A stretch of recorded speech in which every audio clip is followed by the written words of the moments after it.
Good old breach right there. Test the new weapon. Frozen? Wait for the stun. He's stunned, he's dead. Close PoE. So this is what I was talking about earlier. Smoking? No. Oh, and it's a perfect time. I think one's in here. Why are you smoking? I think one just joined us. What?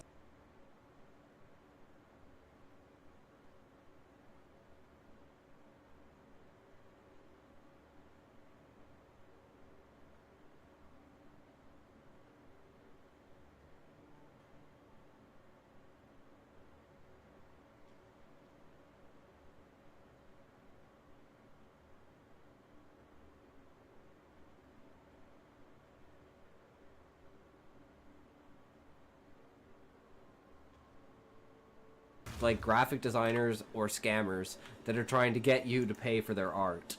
Yeah, okay, look at this. The checkpoint is inside of this rock. You blocked them. And there's another one. Visit DogeHype.com today and climb the Twitch rankings with ease, whether you're just starting out or looking to take your stream to the next level. DogeHype has the tools you need to succeed. No, it doesn't. You're fucking idiot. And as always, remember, you can't say fuck you to your friends. Who can you say fuck you to? Fuck you. See if we can buy a new body piece, because the body is the only thing at the moment that we need to replace.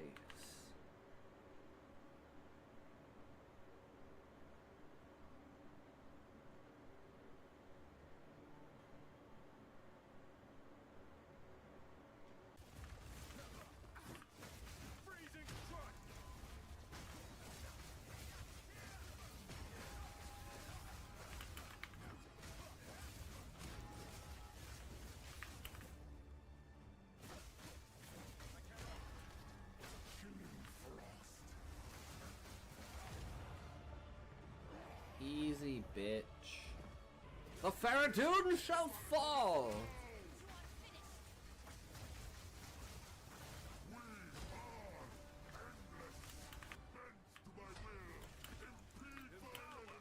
Oh shit, I got hit by that. That was bad. I think we're good. We're gonna stun him. He's dead.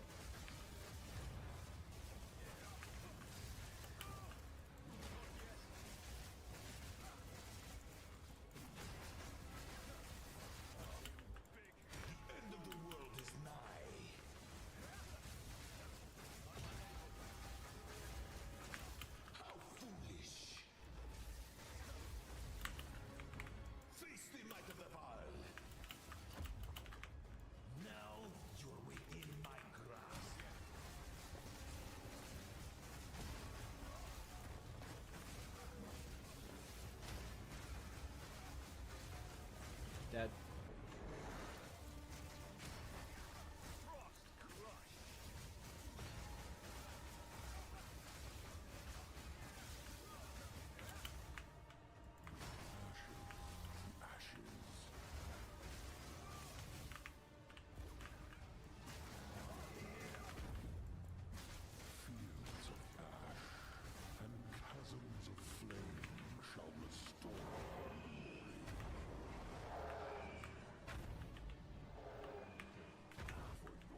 I didn't even get to the hard one and it's still trying to fucking kill me with fucking RNG.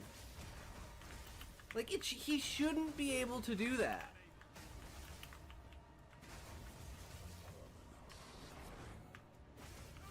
So bullshit. And I forgot to charge. Oh my god, and I jumped out of it. You can't say fuck you to your friends. Who can you say fuck you to? Fuck you! It is what it is. Let's get her done. New character. We got the Sorceress going now. And we're gonna do it as a no trade. Or here we go. Let's see how we can do the Miller. If he's gonna be a hard fight or not. Your sickness controls him.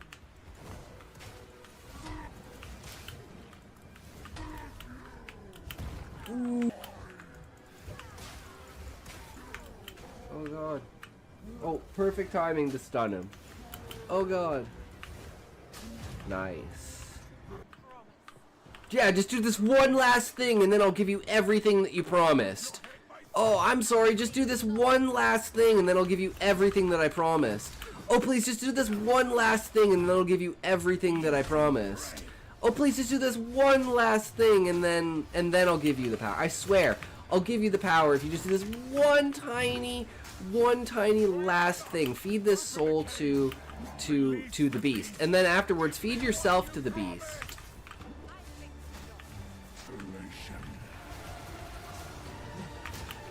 He's not doing the thing. Man, he didn't do the thing where he does like the mist. Oh man, I thought I was gonna die there. Laura Jordan, welcome to the stream. Thank you very much for the follow, good sir. How is it going? We're trying our first challenge run because we got bored. So we're and Fireball's not till level 31. So we're like, well, let's just use staff skills and see how good staff skills are. Because I remember freezing shard being really good when I was using it on my witch. And yeah, it is really good.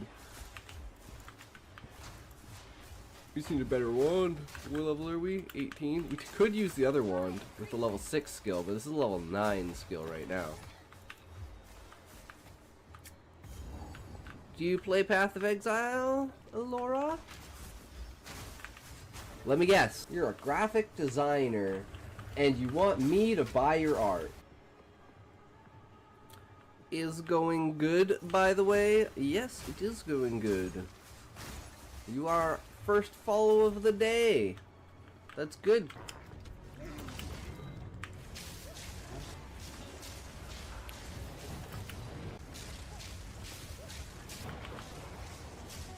Dead.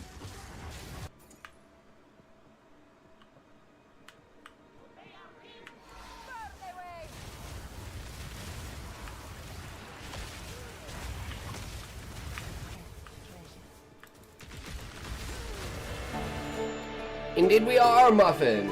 Welcome, welcome. Oh, Jesus, that is motherfucking loud. Where is that coming from? Jesus. Oh, yeah, that's much better. There we go. Welcome, welcome, good sir. How's it going? We are doing flashbacks and backstory.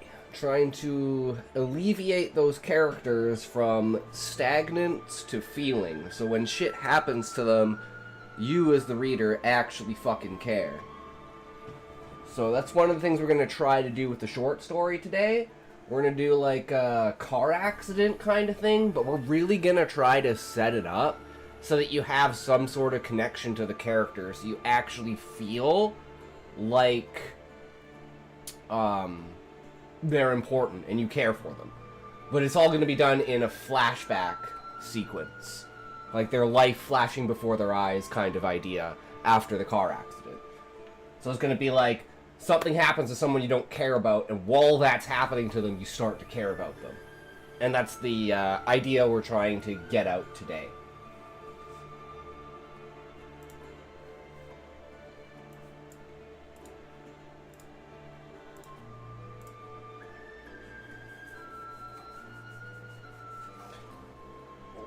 As always, welcome everyone. Hope you are enjoying. We have been, we didn't get a chance to do, like, anything today, because we're working on the other project, which should be ready for tomorrow. Fingers crossed. We'll have episode 4 ready for tomorrow.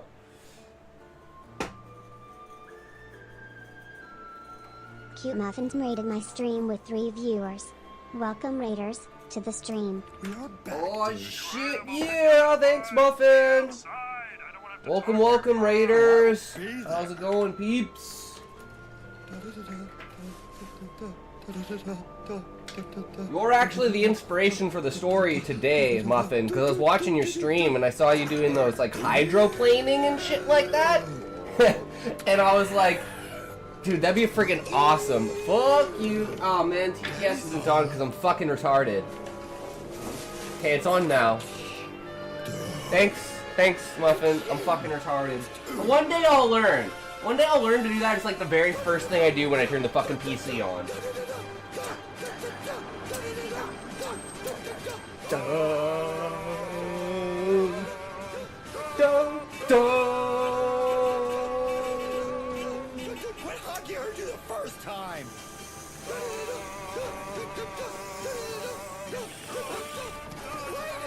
Lady, no! Mom! I'll call a dog!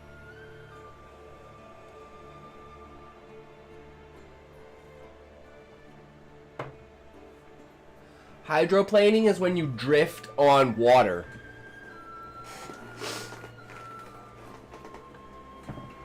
Normally it's sliding out, but what you were doing was using hydroplaning to drift.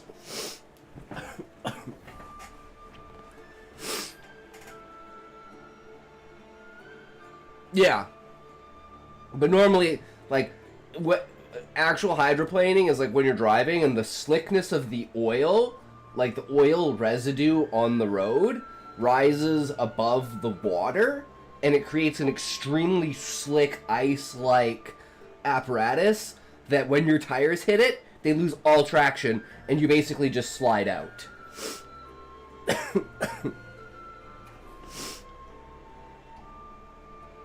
So it's like, if you've ever been in a car and it feels like you lose traction, like if you're in a rainstorm or something like that and you're going around a corner and it feels like your car is drifting or sliding, that's hydroplaning. It's extremely dangerous.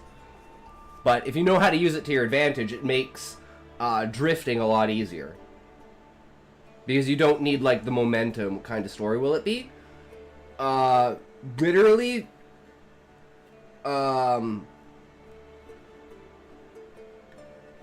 like, a life story. It's gonna be like, let's see. You know, key events in their life. Like, I've already done a kind of story like this. I want it to be like, you know, like first day of school, first day of high school, graduation, first day of college, last day of college, you know, first day at your job, getting your new car. It's level with Sam and Raymond. Revolution, when you slide on water, count as hydroplaning. Hey, 13 for a 10 stream. I do that sometimes, Cute Muffin. I'm just like sitting here chilling and I'm like, oh wait, I'm still alive. Oops. So they'll be like, why do I have 3 viewers? I just raided someone. And like, after I raid, everyone will just jump back into my stream again. I'm like, god damn it, guys. I gotta do like a perpetual raid. You raid people and they all jump back into your stream, then you raid another person, then they all jump back into your stream, then you raid another person. You raid like 8 or 9 people. Create a new meta, guys. But yeah, I don't really know. I came up with the idea for because I didn't have an idea for a short story. We weren't even going to write a short story. I was just going to do readings today. But then I was like, I saw you hydroplaning, and I was like, dude, if we're doing backstories and flashbacks, I got to do a story that sets up a character that dies that makes you feel for that character. So we'll see how that goes. I mean, this is the one test I'm like, I'm going to fucking fail this test. There's no doubt about that. I'm going to fucking fail it. But it is what it is. So we'll just get along with it, right? But hey, no, you know, maybe we'll learn something during this that'll help us with that factor. Have average views of 2.56. What are you talking about? Necromancer Nights. I am talking about writing. Cute Muffin inspired me for a story today. So we are going to be doing flashbacks and backstory and the way that you set up characters. And then we're going to kill that character. But yeah, hydroplaning is the basic tool that's going to be used. You know, they're going to be like driving around a corner in the middle of a storm and basically like go off the edge of a cliff. And then it's going to be like the character's life flashing before their eyes as they're falling to the ground and then die.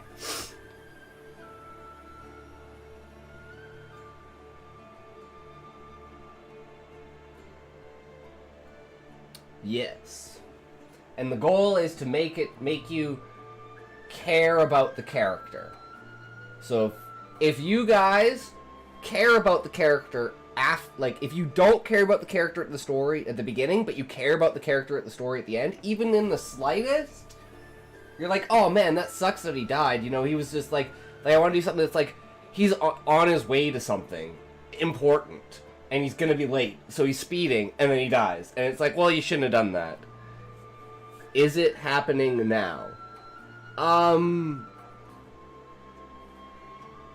Writing the story? No, that'll be probably in 2 or 3 hours. We'll start writing the story.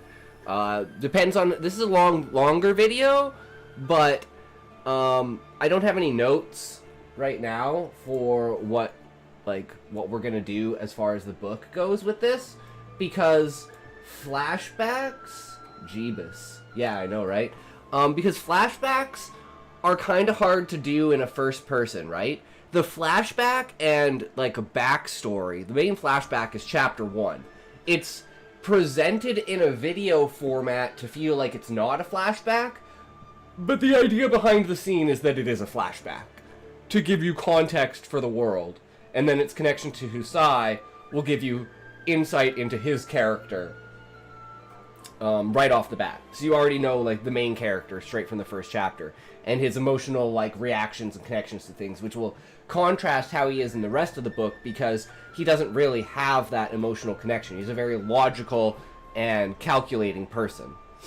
I brought 3 viewers, me, Wolf, and Boogie Woogie Man. Hell yeah, Cute Muffin. One of these days, maybe you'll be live when I can raid you. If you're doing like a 7-hour stream and I'm doing like a 3-hour stream, I would love to raid you, bro. That would be dope. But I'm still thinking, like, backstory-wise, we need to get Fink Dink. Who's that? I have no idea. You said a couple of hours. You going to get started? Yeah, but first things first, we have to establish notes as to the reason why we're watching this video, so that gives us something to come back to in the future. This is kind of like a research session, essentially. So, brainstorming for ideas. We already know that chapter 1 is the flashback, so notes on flashback / backstory. Chapter 1 video is flashback scene for context of Husai. Backstory characters. Characters who need a backstory. So we have Varius' backstory, we have Gluttony's backstory, we have Yap, Hildebrandt, and Walker's backstory. We have all of the backstory for the Heroes of Light. We have the backstory for all the Guardians of the Warriors of Light. And we have the backstory for the Viceroy, the Monarch, the Adventurers Guild, the Tree. So I think the main thing that we're gonna need the backstory for at this point is probably minor characters inside of the government, such as a backstory for the High Lamia that's going to be revealed. He needs a backstory because we need a reason why he's there. And that also is exposition for like the high races, which are like, there's like between 20 to 30 of each of the Beastmen.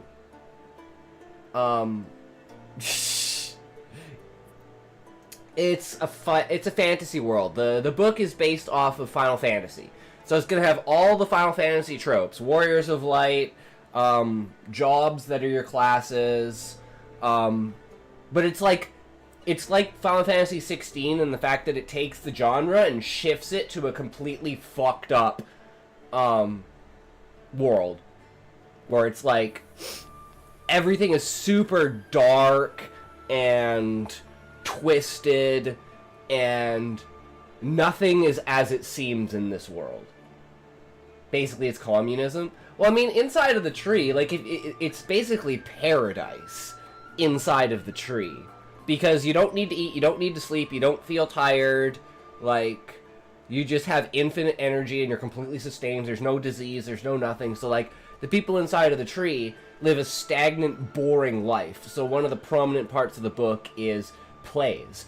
And plays are going to be a huge way of developing the story and characters. Because we need backstory. I realized actually what we need is backstory for all of the adventurers in the 100-Year Quest. Their connection to Husai and how seeing them dying plays a role in him trying to reassemble his adventurer party from when he was younger. And all of those people are currently heads or leaders of each of one of the main cities. So the main cities, basically the crystalline tree is, what is the name of that summon that heals the party from the Final Fantasy series? Seraph? It'd probably be Seraph. This one? The chick?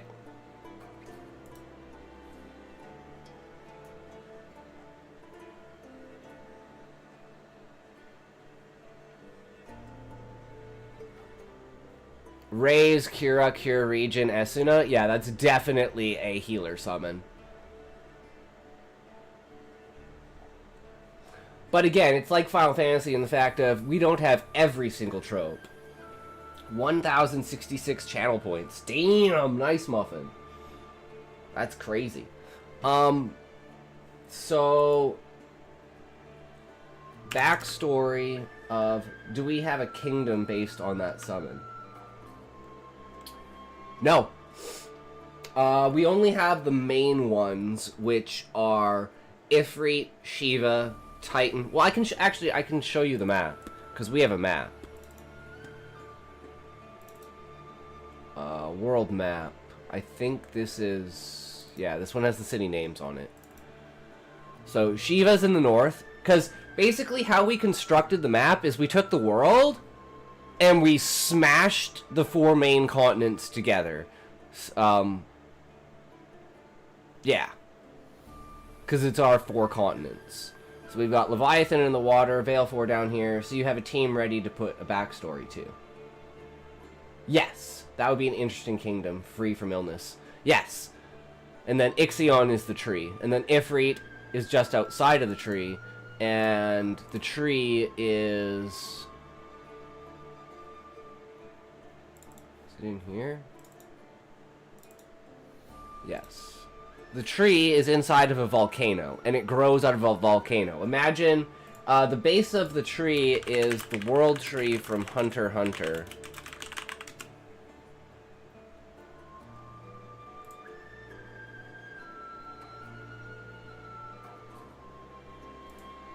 There, this is probably the best image of it.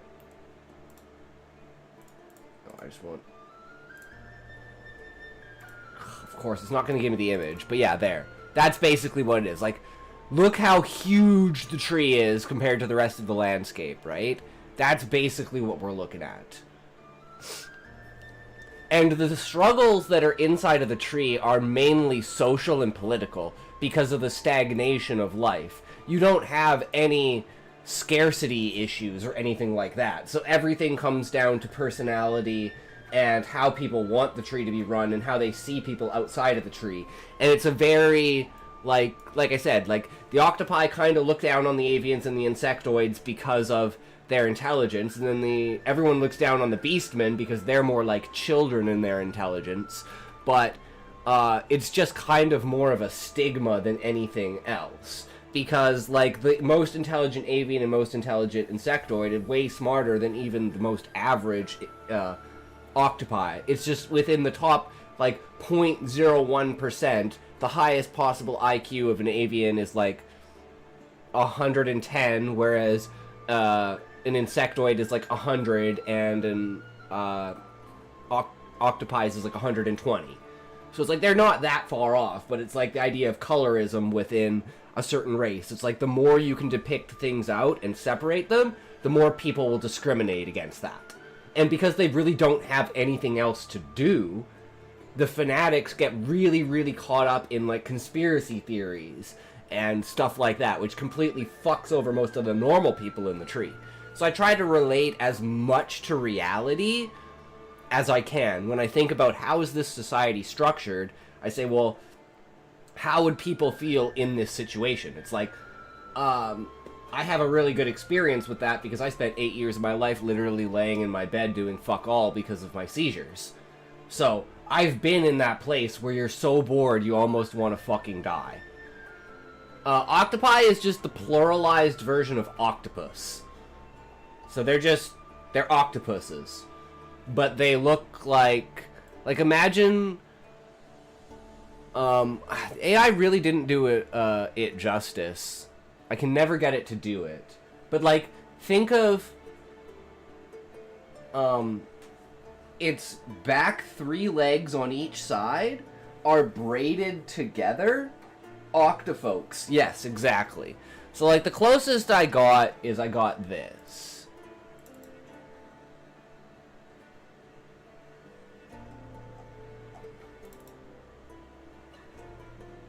So now imagine, like, its arms, like, its back 3 legs, right? Braided together to create 1 leg.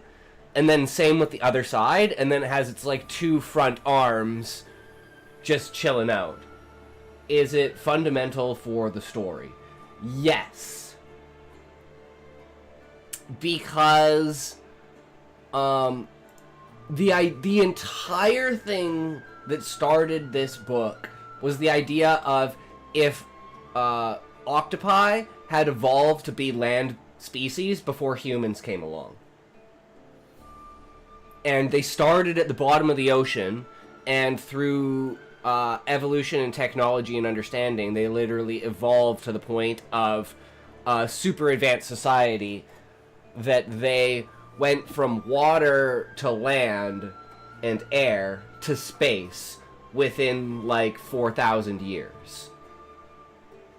And then the corruption that landed on the monarch and the viceroy basically caused, in order to get enough consciousness for anima, this is a lot of exposition, but the dark celestial being that controls the monarch and the viceroy, who's pushing them in this direction, wants the most advanced and abundant life. So he basically sets out a war. Why not make them with humanoid limbs? Because of how I imagine them in my head, and because of how I want everything to be so out of place. The only human in the book is Husai, the main character, and he's basically genetically engineered in order to be a human, which is the representation of the celestial beings. And because of that, he has an advanced brain that allows Gaia, the main celestial being, the good celestial being, to basically influence and communicate with him without destroying his consciousness. Are there fiddler crabs in the story as well? I mean, technically yes, because crabs are very, like, they're part of the bestiary, right? Like, any monster from Final Fantasy, and then we're gonna basically take each monster and make, like, a unique monster out of that, put it somewhere in the world, and have some sort of lore or story around that monster, and then some of them will be interacted with. So it'll literally be like finding a shiny.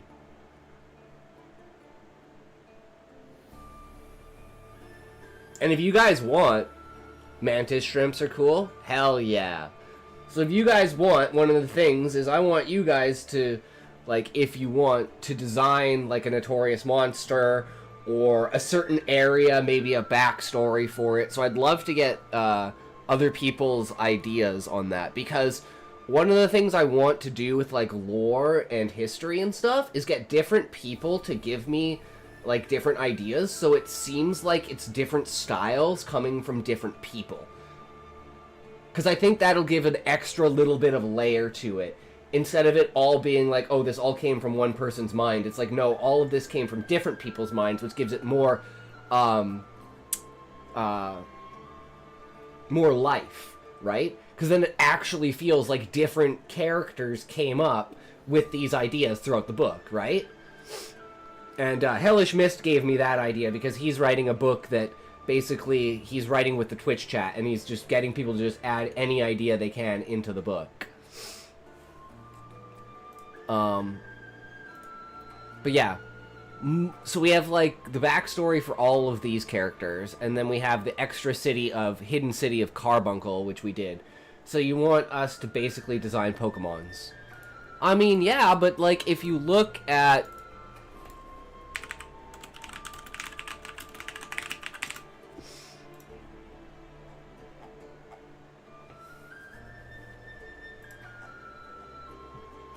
there are so many monsters. And this is just like for that's not even like Final Fantasy series. That's just Final Fantasy 1.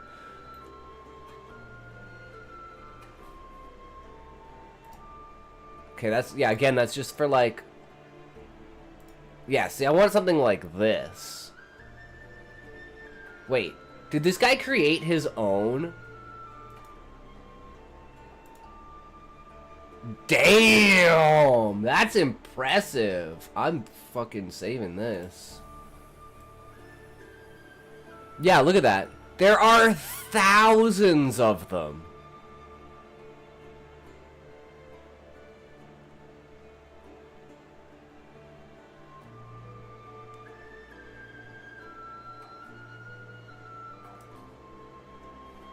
They've literally been in almost every single game. There's 16 of them.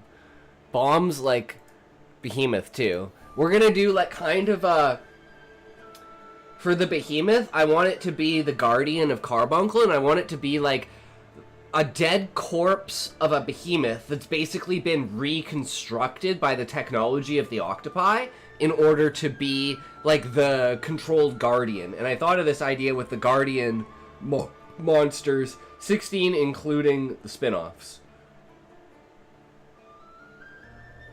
Yeah, probably. I don't know about spin-offs. I don't know if this includes spin-offs, but I'm pretty sure bombs are, like, core element to every single game. I'm pretty sure every single game has a bomb in it. Of some sort or other.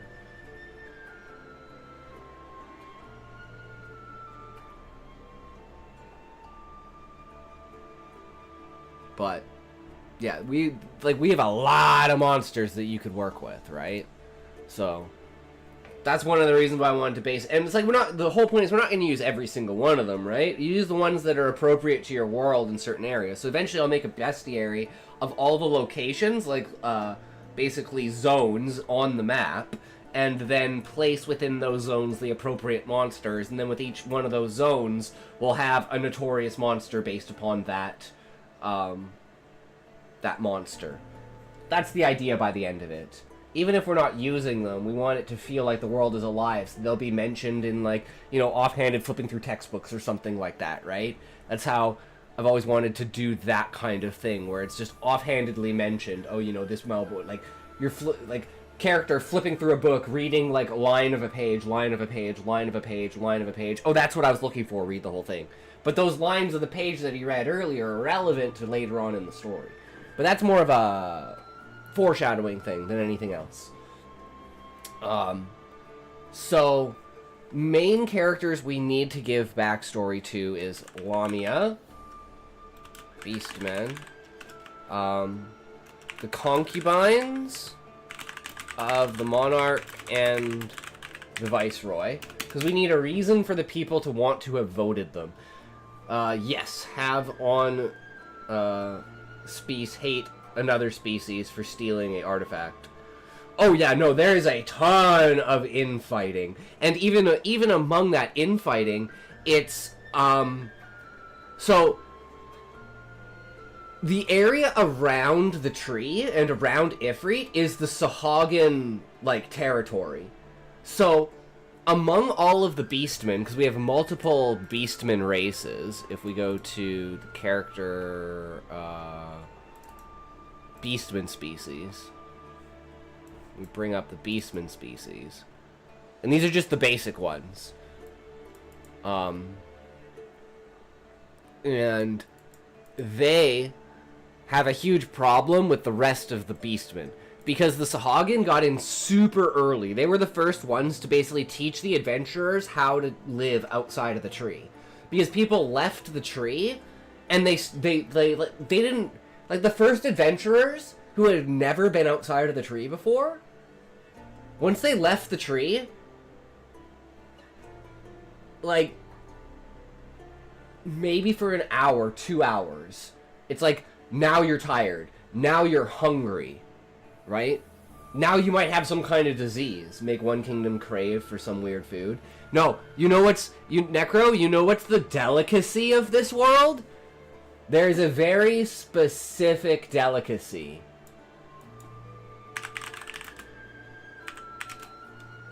Diorite legs.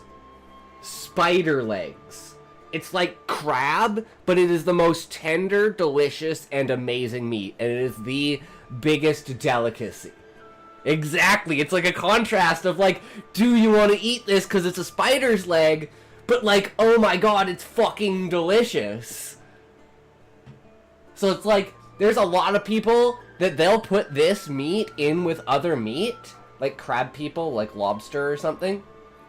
Well, there is also crabs and lobsters. There's, you know, and people eat beastmen too. People eat beastmen. People eat sahagins and dolphins and, you know. So, there's another thing too. And it's actually one of the main foods for, like, the underground dark side of the Adventurers Guild is beastman meat because it's a delicacy. So there's a lot of fucked up shit that's happening in the background. But the Sahagin basically taught the adventurers how to live outside of the tree. You know, they were like the Native Americans telling the Europeans that were coming over here and getting scurvy, like, about, like, pine tea and stuff like that that would give them vitamin C that would stop scurvy. So it's kind of like the Sahagin teach the adventurers how to be adventurers, and the adventurers gain a bond with them and start as their main trading partner. So their boost above the other beastmen is extremely significant. So the other beastmen are super jealous of the fact that they were the ones that basically got prominent treatment by the Adventurers Guild, and the Adventurers Guild holds them in, like, one of the highest esteem. Some race eat pets from other race of people. Yeah, some people eat dogs. Some people eat goats. Some people consider cows pets. It's a wild world out there. So you gotta make it feel as real as possible by taking the elements of reality and placing them into your story, leaving your story completely grounded in most aspects until the fantasy kicks in. Then you'll have a weird market. Yep. And people that eat felines, I despise. Yeah, I could see that. Don't ever eat my Palico. If someone tried to eat Happy, I would kill them if they tried to eat Happy. No one's eating my Palico. Except maybe a monster. If Zoshia eats Happy, I mean, there's not much I can really do about that.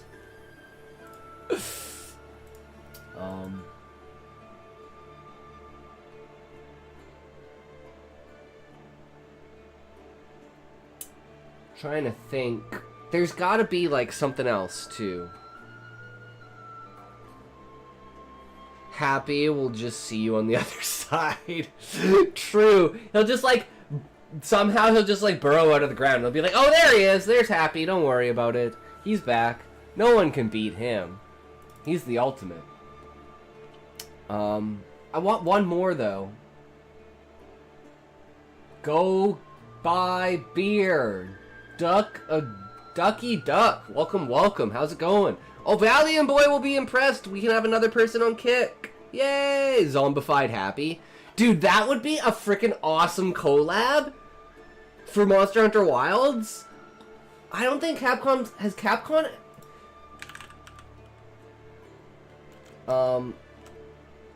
Monster Hunter and Resident Evil collab. Yes, see, they've done this before. They've done this before. So there is a use case for this. In Iceborne, they did the collab for Raccoon City. And I don't know if they did it for Palicos, if you could make your Palicos into zombies or not. But there's a use case that they could definitely do this for another... what about they take other people's race body part for good luck? Like some people have rabbit foot. You know what's funny about that Necromancer is The rabbit people are more like kangaroos. So it'd probably be more like a rabbit toe, because their foot would be like this big.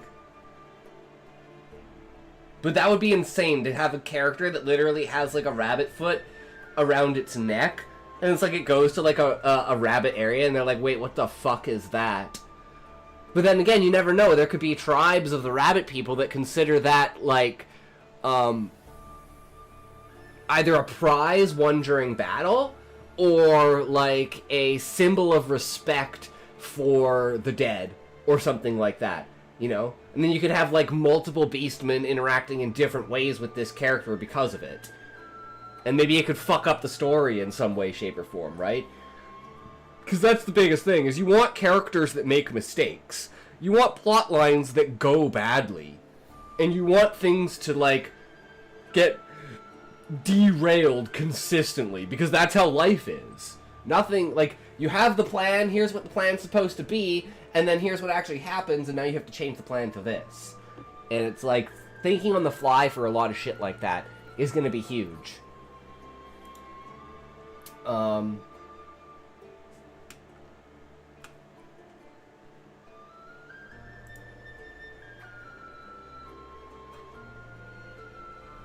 Yeah, I don't think I can think of anything else. Okay, I think we're actually good then. Because, like, I literally cannot think... Like, everything I'm thinking of, I have a backstory for it. I have a backstory for it. I have a backstory for it. I have a backstory for it. I'm like... There's only a certain minute details that I need to, like, fully work on. Or have character confuse another character from a different race and they always debating. Characters that are always at odds with each other. Yup. True. Varius and Gluttony are kind of like that because they have two different sides of philosophical belief, but they're both bards. Varius is a bard scholar, and Gluttony is a paladin bard. So faith, belief, and the power of friendship is like Gluttony's main point, whereas Varius is more scientific, logical, trying to understand the basic meaning behind things and like interpreting things in the most rational way. Whereas, you know, like if something happens that, for instance, Gluttony would call it a miracle, Varius would look at it and interrogate it scientifically to find the cause of it, to call it cause-reaction thing. I started a prediction. What did you start, Cute Muffin? How? And why? A prediction about what? Tell me, good sir, I am enthralled.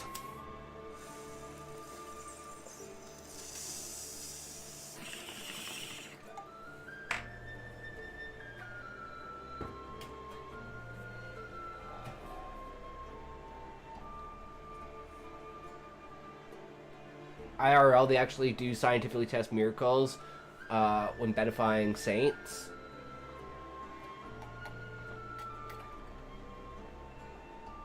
Valiant Boy will come on Twitch or Kick. Vote now. He'll start on Kick, and then he will move over to Twitch, because he doesn't like talking by himself on Kick. That's the reason he's come over to Twitch.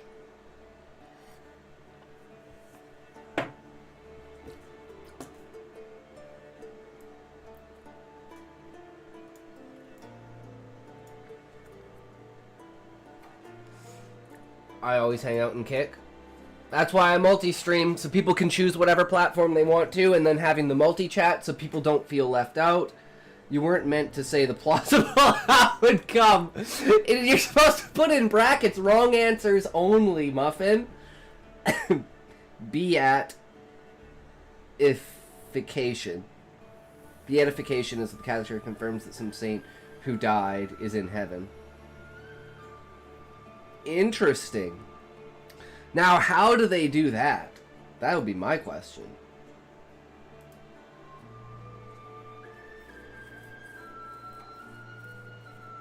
And the main thing I'm thinking now is, like, does there need to be a flashback at any point in time during the story?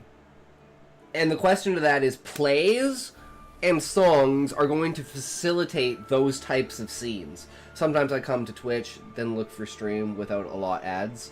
Yeah, I know ads are bad, but that's why I like Kick, because Kick has no ads on it, so you don't have to worry about it. Unfortunately, in order to stop pre-rolls, you have to have a certain amount of ads, which I think is fucking bullshit. I don't think you should force ads on someone who is such a small streamer, because we don't get any fucking money for it. I've literally, in the course since I've become affiliate, like a month and a half, I think I've gained 27 cents from ads. And that's probably an over-exaggeration. And it ruins the experience, in my opinion, and discoverability, because if I see ads, I click off. And if you click on during the ad period time, you'll think it's a pre-roll. But it's not a pre-roll, it's just that's just the ad timing. But if I disable ads, then everyone gets a pre-roll, and then everyone clicks off anyway. So it's like... Also, there are more writers on Twitch than Kick. Yeah, writing category on Kick is fucking dead. Like, I guarantee you, right now, I'm probably the only person in the writing category. Yup. I am the entire category of writing on Kick. Banner ads would be so much more convenient, but it'd make Twitch look less professional. I think the idea of looking professional is fucking bullshit. In my opinion. You're dominating that category on Kick. I am! No one is ever in there. I'm the only person. So it's like, I literally have the entire category to myself. I think that's probably why, the only reason why I get viewers on there is because I'm the only person in the category. They have nowhere else to go! They're fucking stuck, boys! You know what they say? Create a problem and then sell the solution. That's how you make money. Create a problem, sell the solution. Okay. Okay. Tried to stream writing on Kick, but writing burns me out real fast. Then I draw and other stuff. There's a lot... Oh, cool, drawing. I want to get into drawing. I'm fucking terrible at drawing. But, like, I have an idea of how I want to set up, like, the camera. Because I kind of do it when I'm, like, doing my nails and stuff like that for, like, makeup streams. So it's like, I kind of have it set. You also do animation. That's fucking dope. You should join the Discord and drop your shit in the Discord. I'd love to see it and promote it. I'm all about that shit. I used to edit stick fights back in high school. So practicing Blender in 2D too. Hell yeah. I've never been one for that. I'm more for like writing, but I like taking the ideas and trying to form them into reality for other people. I made a drawing yesterday. Nice. 13. Last time I drew... I'll show you guys the last thing I drew.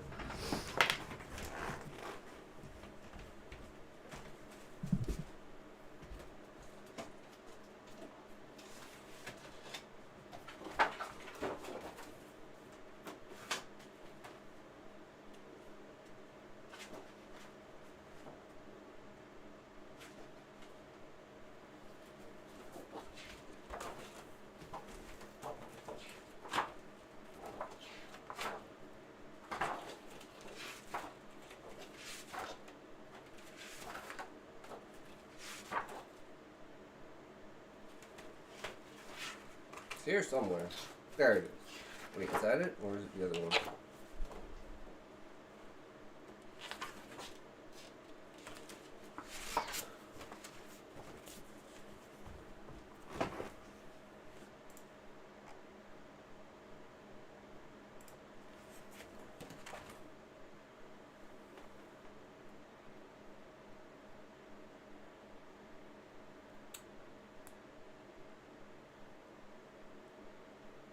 It is one of the sky cities. This would be Atomis. It's basically a flying UFO. But that's the main city that they find in the second half of the book. And it mimics the domed city underneath the tree. Because they're basically twins. And there's either the idea that there's 3 of them and they're triplets, and the other one is the 100-Year Quest. But I haven't decided if the 100-Year Quest is its own separate satellite or if it's a Thomas. But yeah. It's like I try to be like more landscapey and like city oriented as opposed to like people. Like I'm terrible at like drawing smaller scale. Like the last one I did was like trying to basically like scale out drawing a person. So like with the muscle fiber structure and everything. And then trying to like ratio out where's supposed to be what, how does what move in which way, right? Like building a skeleton for an animation. And then using that to turn them into different types of species. Like somewhere, I don't know where, but I have like the drawings of the faces of what the octopi, the insectoids, and the avians look like.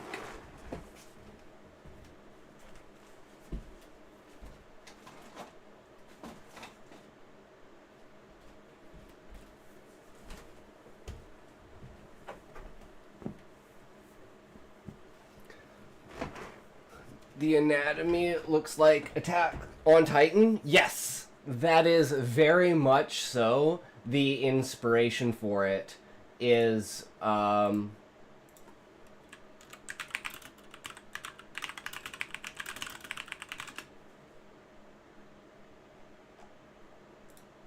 this place. No, I want the picture. I just want the picture, bro. There we go. So it's kind of like you've got the circular wall, which is the dome of the city. Then you've got like the different sections of the city, and it's like the way that the city's set up is each you can tell what district you're in based upon which direction the entrance of the buildings face. That's like the main thing for the main cities. Is which side of the entrance of the building on basically dictates what section of the city you're in. So it's like you can easily tell when going through the main roads to which different sections of the city you're going to because of where the entrances to the buildings are. So it's like they're sorted in squares that are almost clockwise rotation to each other. I have different types of worlds. Oh, I love the idea of world building and stuff like that because no 2 worlds are the same. I like to say every story has been written except yours. And it's like never worry about someone taking your idea or stealing your idea or anything like that or stealing another person's idea. It's like at the end of the day, you're the only one who can write your story in the way that you perceive it. And no one can tell you that you can't do that. Because you could, at the end of the... Like, people write fan fiction for Lord of the Rings all the time. It's like, as long as, you know, you're not portraying it as something that it's not, then I don't think there's any problem with it, even if you're, like, making money off of it. It's kind of like the same thing of, like... In my opinion, it's almost exactly the same as like people who get paid to do audiobooks, right? Like you didn't create the subject. You're just apparently good at reading, and people like to listen to your voice, so thus you get paid to read other people's work, right? And it's like that doesn't diminish your job in any way because that's a needed job. For instance, people that can't read, people that are blind. Told you guys, Valiant Boy, he's on kick. I win. Alright, Valiant Boy, get your ass over here to Twitch so I can win again. All right, but I think we're good to start the react now, guys. So let's do this. Yay, I won too. Yay! In my video on pacing, we discussed the side quest problem, where Fuck you. obstacles in the plot Fuck may you, extend the Valiant story, boy. but ultimately don't contribute to narrative payoff in the end, Mm-hmm. meaning those obstacles grind the story's pacing to a halt. Like, for example, random segues, where I say, today's video is sponsored by CuriosityStream, which you can watch for free at www.curiositystream.com/HelloFutureMe. Links down below. Flashbacks often face a similar pacing problem, because the reader is forced to step away from the core narrative, what is often called the front story, to learn about the past, something often unrelated, with stakes that they may not care. Okay, I was just thinking, cause like, oh, I thought I was playing a video game. I mean, you can play a video game, and I'm actually retarded, so we're gonna throw that out. I forgot to set up the chat.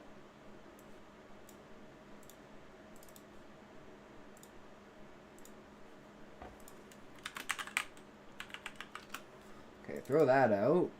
And grab these. I was like, why is there this bare spot on my screen? No, that video you playing, I thought I was doing it.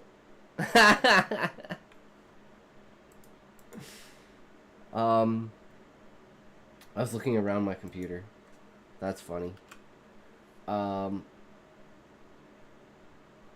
The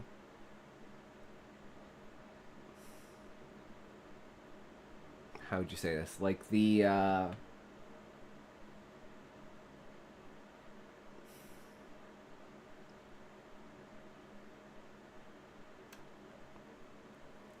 books, textbooks,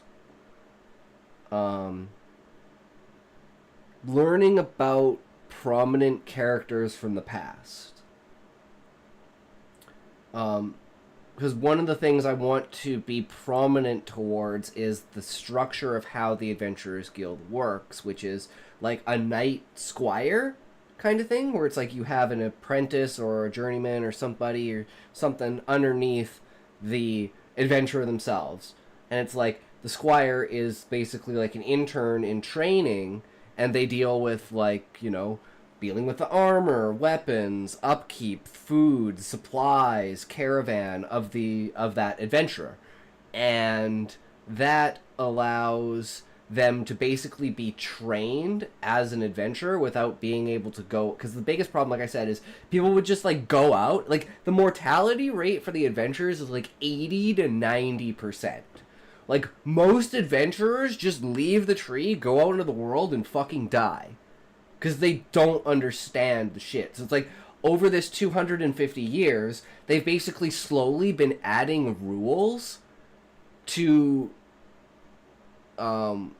stopgap people from just immediately leaving the tree. So it's like you kind of have to do, like, you have to earn a reputation inside of the tree for like being able to do what you're told and do stuff. And it's like how work is inside the tree is no one is forced to do anything, but people get bored, so they're like, okay, well, I'll go do some work, whether that's like, you know, mining out the inside of the tree and getting the crystal, using that crystal to manufacture goods. So you're like kind of a crafter, you know, working at markets and stuff like that, being a guard and doing security. Like there, like basically any role that you would think of as like a low, like I'd almost call it like a non-collar job. Like you've got like your white collar job, which is like an office job, right? You've got your blue collar job, which is like a trade. Then you've got like your no collar job, which is like, you know, minimum wage jobs. People work at Walmart, people work at Superstore, people work at gas stations, you know, stuff like that.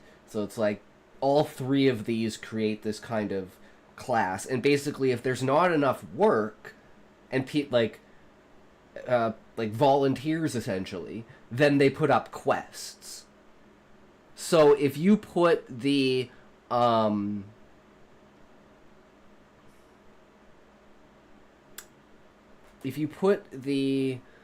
people that are trying to get work, you put up a quest on the quest board. So there's also like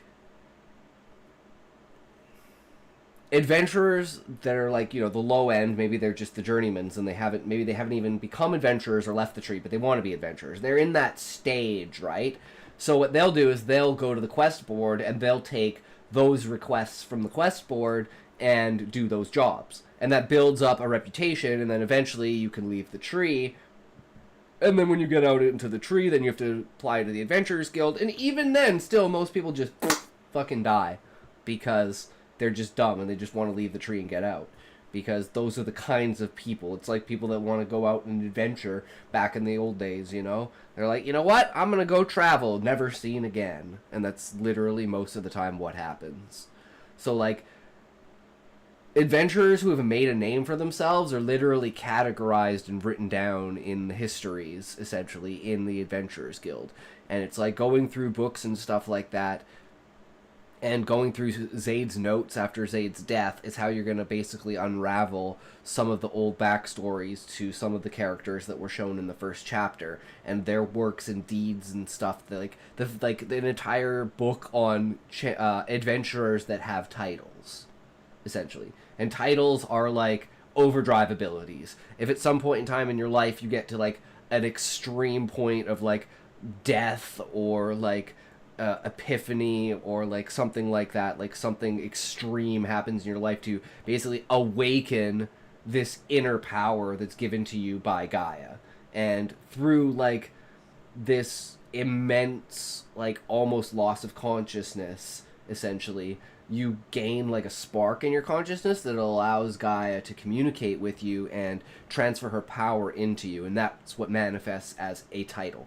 So the way that like language and thought work sometimes is very Gaia, the main celestial being, is where all consciousness on the planet comes from. So you're connected to her because of that. So she can influence you in certain ways, but based upon the strength of your consciousness in your brain, if she influences you too much, it can wipe out your consciousness. So it's very subtle and small, but it pushes people in the right direction kind of idea, or gives them an idea that they never would have had before, or inspiration towards something that they don't know where it came from. And to me, that's kind of like the idea of intuition. But it's like intuition explained on a conscious level. Because it's extremely important for how magic works in the world. About. Now, this doesn't need to be the case. But I want to be clear about this. The most important question about flashbacks and backstory before you put them in your book is this.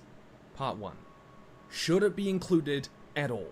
One of the most common mistakes that I see is writers thinking that because there is backstory, it must be communicated. But this is the world building, this is the book. Invented by a writer. The skill is in knowing which stuff to include and which stuff to summarize or leave out. So let's look at a good example in The Great Gatsby by F. Scott Fitzgerald. The character Gatsby is desperately in love with a Daisy, who is married to another man, and all the wealth he makes in the story is to win her over. Yep. And in a flashback as detailed as any other dramatic scene in the book, Fitzgerald takes the time to recount how Gatsby thought himself worthless when he met her, as a penniless man without a past. And yet, because he managed to disguise that through his military uniform, they shared a passionate time together. Fitzgerald works to show us what John Truby would call Gatsby's ghost, the source of the hero's psychological and moral weakness, believing that his wealth is his worth. Now, you might conclude from this example that if it's a defining moment for your character, it should be included. But once again, It's totally made up. Pure fiction. It's fiction. the distinction is relevance to the narrative. While this backstory helps us understand why Gatsby is the way he is, his ghost, that's not all it is. The tension in The Great Gatsby comes from Gatsby's reckless pursuit of Daisy that ultimately culminates in his death. And the theme of the story is about the failure of the American dream, rags to riches. This flashback is crucial to understanding both of those things, by heightening the narrative tension around Gatsby's reckless pursuit and developing the major theme of how easy and toxic it is to associate wealth with happiness. Now, this is a pretty True. broad rule, but what I'm trying to get at here is that flashbacks that work don't only provide backstory exposition, whether they're sympathetic or not. They have to provide something else as well, often helping develop theme or tension for the narrative payoff, which is why flashbacks so often relate to a character arc, because we derive tension from those in the story. Backstory that just gives more information about a character doesn't necessarily feel that relevant to the narrative, and thus, I guess one example of this would be like, one thing that I want to do is create side quests, actual side quests, where the back of the book, for each chapter, there's a short story related to that chapter that's like an extra bit of information that if you're interested in, you can read it. You don't need to read it. It doesn't pertain necessarily to the story itself. It is just gives you insight into those characters. So, like, for instance, in the 4th chapter, I think, where Gluttony is introduced, the backstory for that, the side quest, is the first time Husai and Gluttony go on a adventure together. And they go to inspect caves that have appeared next to Ifrit. And these are new Sahagin caves that they've been digging out, that the Sahagin basically didn't, like, they dug into, like, the wrong spot, essentially. And they popped up where they weren't supposed to. And they're like, oh, shit, okay, well, that, whatever, I guess we have another entrance to Ifrit. Because, they're basically trying to expand the waterways underneath, the ground, because they use those as, like, their streets in their cave systems that they live in. So, them building roads is basically building tunnels underground for waterways. But, you know, shit happens and sometimes they fuck up. So, their job was to go inspect and see if everything was okay with the Sahagin and everything like that. And it's like they meet the chief of the village and become really good friends with him, and that's like explaining to people that why Gluttony is so like he's such good friends with that specific village and the chief of that village, which is huge to the story. But it's not something that is worth putting in the story. It's just something that's interesting that if you want to know about it, then it's there. But it's aside from the main story. And anything that I feel doesn't have the strength of standing on its own for being in the book will probably go into those side quests. So I've thought heavily about this already. About what needs to be included and what doesn't. And that's why the plays are so important for displaying the religion and history behind the Beastmen for each race, essentially, because despite being different, they all have certain ties back to the idea of the main story and creation and the moon and the dragons, which will come up within the first quarter of the book, and has technically already come up in the first chapter because you know that a dragon exists. But people still think skeptically towards dragons. Because one of, like, a true dragon hasn't been seen in, like, 500 years. Slows the pacing.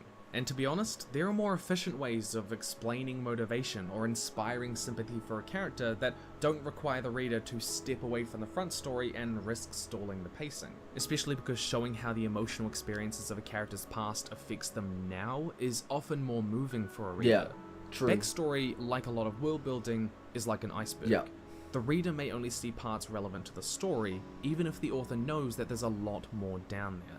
And this is why the fact that anime gives every single secondary character an entire episode of backstory can be so frustrating. True. But I personally feel that relevance to the narrative is a pretty high bar when it comes to flashbacks. In my book, a character has a traumatic backstory, but I need... And you could ask, like, at the beginning, like, what is even the point of having the first chapter? And I've asked myself that question so many times, and the point of that is to set the story in a tone shift. Like, Husai's all like, da da da da da da, okay, oh man, I gotta do this stupid speech. Like, the hardest thing in his life is he has to write a stupid speech.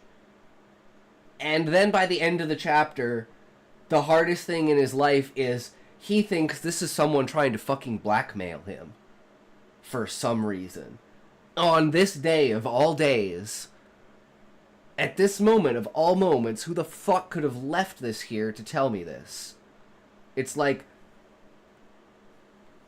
that's the reason for the first. So it's got, it explains Husai's motivations and his guilt towards his decision and how he got to where he is. It displays the magic system, the dungeon system, the adventurer system.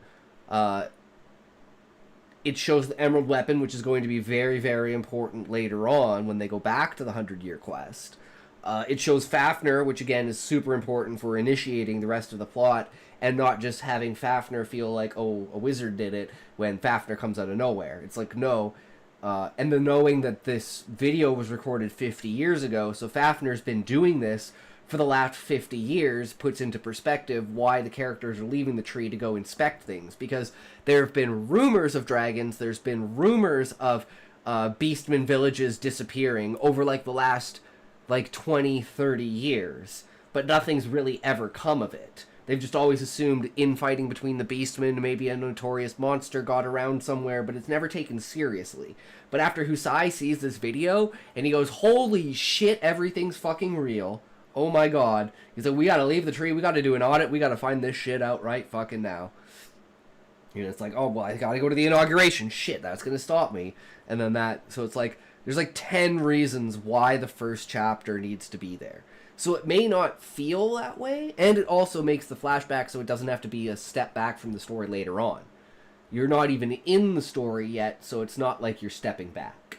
At least that's my philosophy for the reason why Chapter 1 is the way that it is. Never actually flash back to those traumatic events themselves, even though they have intense dramatic emotional weight, and they are semi-related to the themes of the story. This is because depicting it wouldn't actually help understand the character, or directly build tension, because the story is really about the struggles of dealing with trauma in the years after.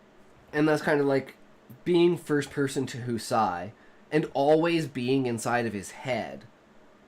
It's like, you're getting his rationale for, like, what he's doing, basically as a live feed. And the fact that, like, one of the things that I want to do as a fourth wall break is Husai, it feels like Husai is confiding in the reader when he's talking to himself. It's like he's having a one-sided conversation with you. And that's how you're going to feel as the reader about it. And then in the second book, when Gaia's revealed and everything, you're going to realize that he was actually talking to Gaia that entire time.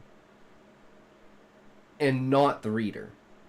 So I really want to give this, like, psychological head fuckery moment with reader being like, damn, I'm an arrogant bastard. I really thought they were talking to me. You know? And I want, like, a ton of shit like that in the book. And I want to develop empathy based on those experiences, not simply the trauma itself. Now, it wouldn't be bad writing to include it, but I just don't think there's the justification there needed for it, even for such a major event for one of my main characters. And if I did include it, I fear it could be kind of gratuitous. Well, that's another thing, like, you don't, between Zaid and Husai, the only interactions you get with Zaid, in the prologue, showing that, like, Husai treats him like a son. In the end of the third chapter, beginning of the fourth chapter, when they're leaving the tree, and he's trying to sneak out with them, because he wants to leave the tree so badly, and Husai says to him, hey, listen. Sometimes you just gotta do things that you gotta do. Right? It's character building. So you gotta sit back and prove to me that you can do this. And Zayd's like, fine, okay, I'll have some information for you when, you come back. And then Zayd dies before you ever interact with him again. And it's like the Viceroy being the kind of childish engagement, almost like a senile old man. The way that, because he's never left the tree before, his whole life has been politics. Now he stepped down as the Viceroy, he's allowed to leave the tree, goes out with Husai, so he's like complete new experience to the entirety of the world. There's a whole other backstory to that as well, but we'll ignore that for now, because #tangent. Can't tangent on an already tangent. So, Husai thinks that Zayd and the Viceroy would have gotten along really well, and he wouldn't have had to babysit Zayd, because the Viceroy kind of would have babysitted Zayd, and they would have been, like, best friends. So it's like the whole time, Husai's regretting his decision to leave Zayd behind, which is the foreshadowing that eventually Zayd's going to die by the quarter of the book. and that allows the other characters to become like a lot more prominent characters, because at this point it's really focused around Husai being like first person, right? So he's more focused on certain things, and he's kind of ignored some of the other characters. And there's like offhanded remarks towards this, like with Hildebrandt and stuff. That's why she thinks he's an asshole. But when they finally get down and have their discussion, again, hashtag tangent, other backstory shit, change her perspective towards him towards it, because of realizing the burdens that he's actually under, and the facade of, well, not necessarily facade, but the position he's trying to show as, I am still an adventurer despite being my years in the tree, so I'm coming out here to show you guys that I still have what it takes to show you that, you know, I can be on the front lines too. I'm out here as well. I'm getting my hands dirty, essentially, which changes her entire perspective towards him. But that conversation, for instance, is extremely important for one main reason. Is the whole point of what comes up from it is Husai breaking down and telling her, like, the main, and talking to her about the main points of consciousness. Why does everyone know that the world is called Gaia? How does everyone communicate to each other despite being different species? Why is it seemingly everyone I talk to uses the same jargon that I do, but I know when they talk to each other, they don't use that jargon. But they don't know what jargon I use, so it's like this very confusing translation thing. Because it's like basically like a universal consciousness translator of intent between the species, so they can communicate. And it's kind of like a cop-out, but it's very important for the understanding of the basics and the foundation of how consciousness works in this world, and how powerful consciousness actually is. Gratuitous. But there are two exceptions that I want to touch on. Firstly, you want to include it. This is your book, your creative control matters. If you want to include those flashbacks and you're passionate about it, go for it. Secondly, it's a different case for parallel stories, which take place in two different time frames like Arrow. If you are creating a whole story arc with these flashbacks, then they don't necessarily need to be relevant to the other storyline, because it's ultimately an independent narrative, whereas effective flashbacks exist to support the core narrative. That being said, part 2. Two kinds of flashbacks. Okay. So you figured out which parts of your backstory need to be included as flashbacks, but how long and detailed should they be? Well, there are kind of two different types of flashback on a spectrum as methods of exposition delivery. I was thinking Cute specifically... Muffin is now following. Thank you for following Cute Muffin. Hey, Cute Muffin, you made a kick account! Less than 4, less than 3, plus 1. Hi, sweetie. The patron Are was you just also telling me you streaming used to on arch Kick, Commander bro? Consummate and thinks he'd be a perfect match for us. I'm not that interested. Are you smoking? Well, I guess it's toke time, boys. Why? What? Why are you smoking? Maybe. What? When did you start smoking? 1989-ish? So you have been lying. Now it makes sense. The filled ashtrays, the burning pine-scented hairspray. Wow, what a I'll badge, say bro. it. Her 3-pack-a-day voice? No. You should multi-stream, bro. I'm sure there's a ton of people on Kick that would watch you.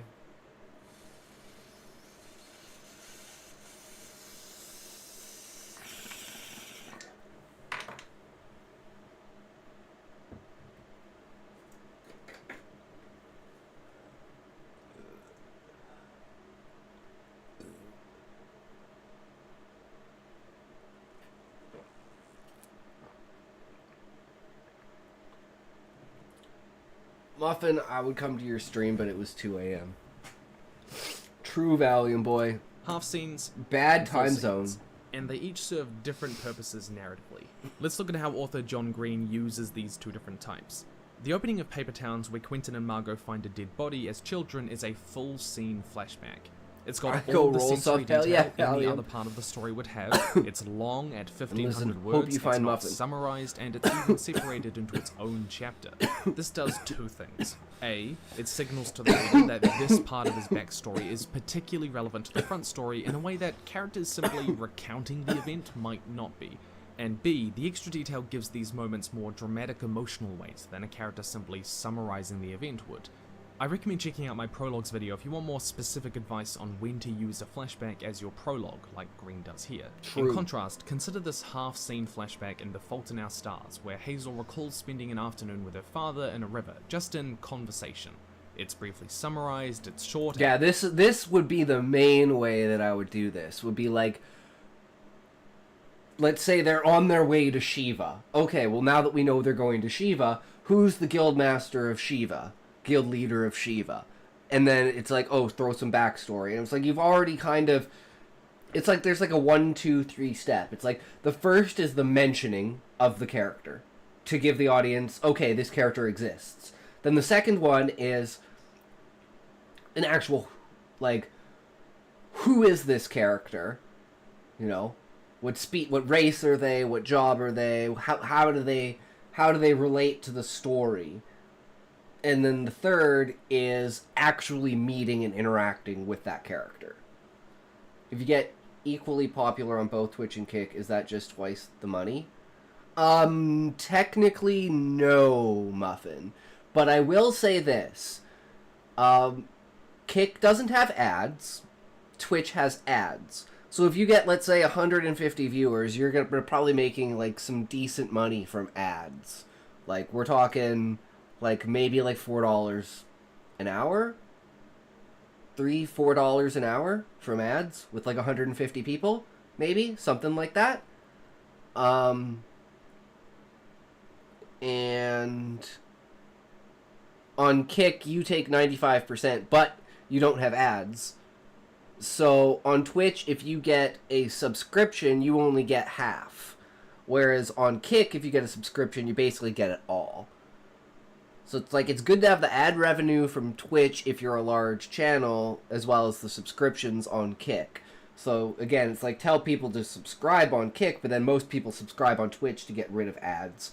So it's kind of a double-edged sword. It's like, if people want to subscribe just to subscribe on Kick. But if people want to subscribe to get rid of ads, then they're going to have to subscribe on Twitch.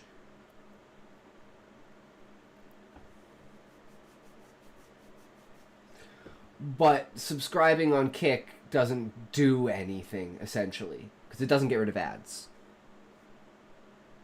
So, most people are probably going to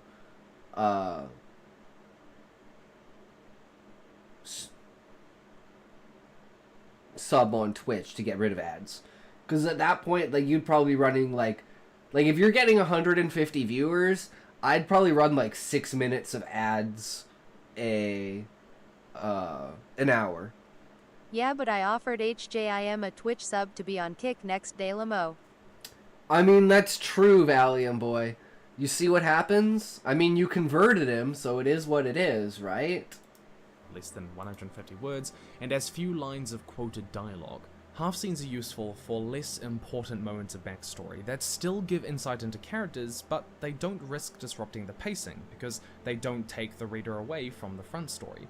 Flashbacks Joke, don't that's need cool, to be he's as finally long or on short both as since these, time I but said. figuring out which True, elements of your Valiant story boy. are important enough to be full scenes and which should be half scenes is up to you as the writer. Just consider those 4 factors: narrative importance, dramatic emotional weight, insight into character, and pacing. What you How talking much about, less Browski? impactful would Snape's memories of Lilies be in the... He was just saying that every time he gives a sub to someone on Twitch, they go over to Kick. Which I think is funny, because originally Valiant Boy was trying to get everyone to go over to Kick, so he wouldn't be talking on Kick by himself. Because apparently everyone just lurks on Kick, just like YouTube. Twitch is where it's at, apparently. Everyone talks on Twitch. I don't know.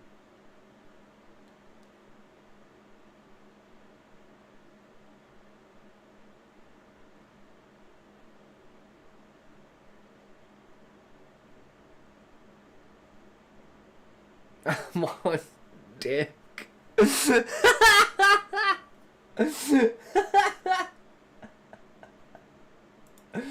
True, Muffin, true.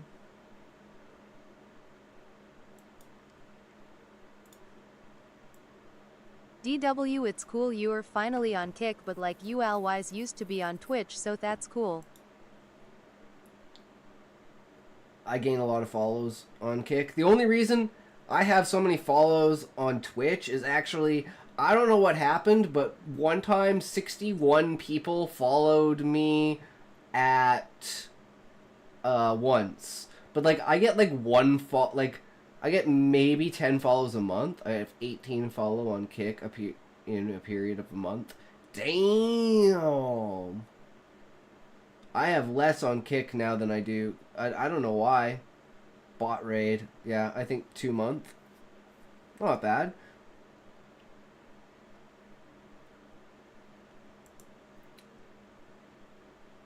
And now that there's actually, you know, everyone's here, let's do this.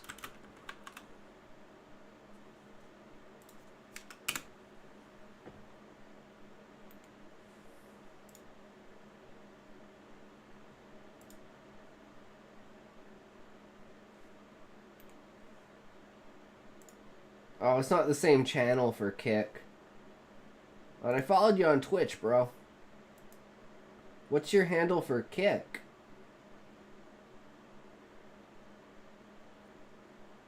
$56 follows in a month. Yeah, Muffin, you're on fire, bro. You are fucking killing it. It's insane. Necromancer Knight is now following. Ah, Thank you for okay. following So it's Necromancer just... Knight. I it's hope you are just enjoying night. the stream less than 3 plus Hi, 1. sweetie. Hatred was just telling me he used to Arch Commander There we Consummate go. and thinks he'd be a perfect Me match too, for There, I just follow followed in you. 3 months, I am a beast. Are you smoking? True. Who? You. Why? What? Why? This is what it's all about, guys. Everyone follow everyone. When did Oh, you start also, smoking? 1989-ish? So you have been lying. check out Cute Now Muffin's makes sense. stream. The filled ashtrays, the burning pine-scented hairspray. Yes, I'll see it. Her 3-pack-a-day voice? Why didn't that work for Cute Muffin?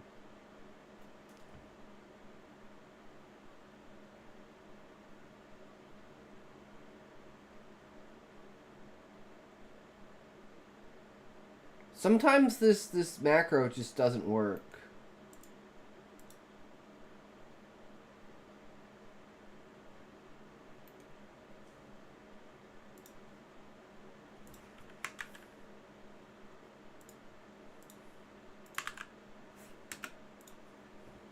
There. Go follow Cute Muffin. Maybe I'll do a short stream of chess before bed. Hell yeah, brother. That's what it's all about. Keep it up. Deathly Hallows as a half scene instead of a full scene, and how annoying would it be to get repeated flashbacks to Ron's past. Part 3. Making flashbacks work. In Harry Potter and the Half-Blood Prince, Harry spends a lot of time persuading Professor Slughorn to tell him what he told Tom Riddle about making Horcruxes. Slughorn gave Dumbledore a fake memory, but eventually gives up the real one to Harry, and the story has a full scene flashback to the past. Even though told from the perspective of Harry, And I kind of figured out how to always see the chat. Is that a logistical problem, Muffin, because of the system setup that you're using?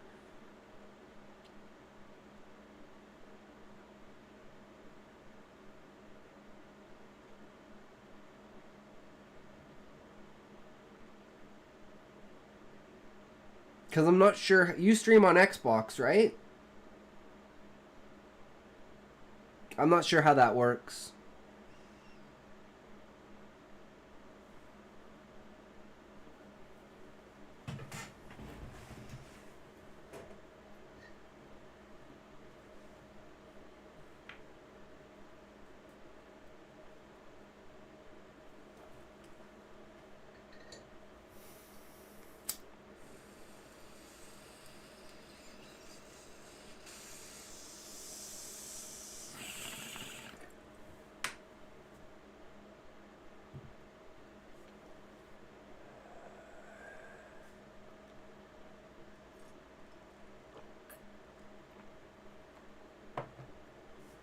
On computer, I was trying to get the OBS chat out, but I just got the Twitch chat into a new window and shortened the size. Yeah, because I have the all chat, right? So I use this. It's an OBS plugin, and I just pull it out of OBS. Like you can like put it in OBS, right?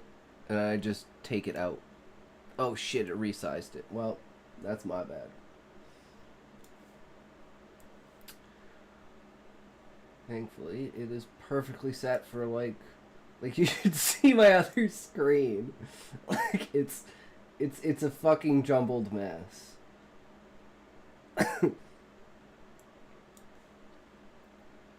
Like this is what my other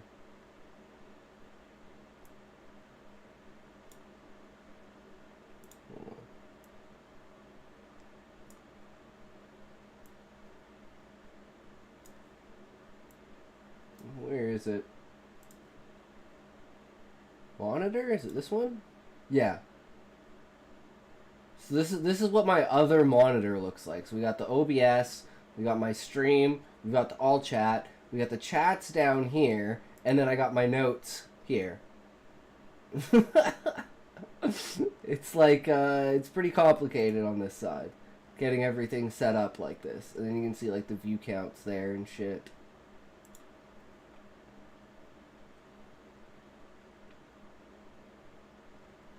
But yeah, your PC is stronger than mine. Yeah, I got a Starforge. This thing is fucking beastly, man. Like, it's insanely nice. Starforge for the win. Best PCs in the universe. Hashtag no ad. I was thinking about getting another one, because I want to do a 2 PC setup. But we'll see how that goes. Because I'd like to get like a really good one, but an NVIDIA one, because this one's AMD, which has some issues. Specifically, like the workarounds you have to do to work with AI with it. 8 GB. Yeah, I have 16. My other freaking PC is so old it can't even. I couldn't even stream Final Fantasy 11.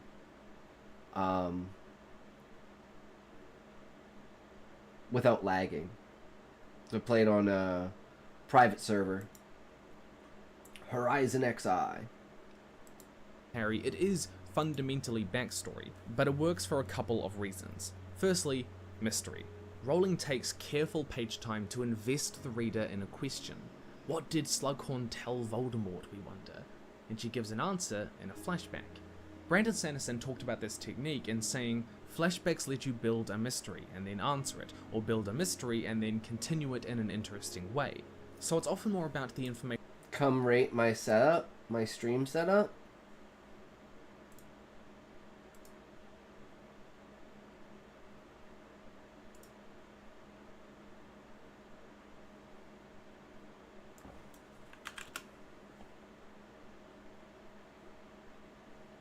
If I had a more powerful PC, I'd be doing some serious animation. Yeah. You mean this, Muffin?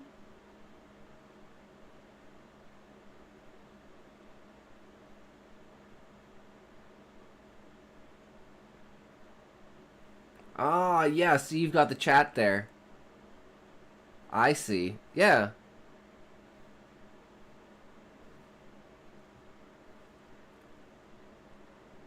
That's cool. If you want a tip, my tip would be how you have, like, for these, so I have all of these different overlays, right?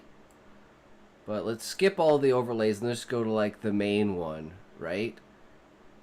So we have the overlay, which is like the background, right? So it's like the entirety of the background. Then we have, this is like my main monitor screen, right? And then this is where my camera is. So it's like, instead of having them on my screen, I have them in OBS. And then that gives you all the options to have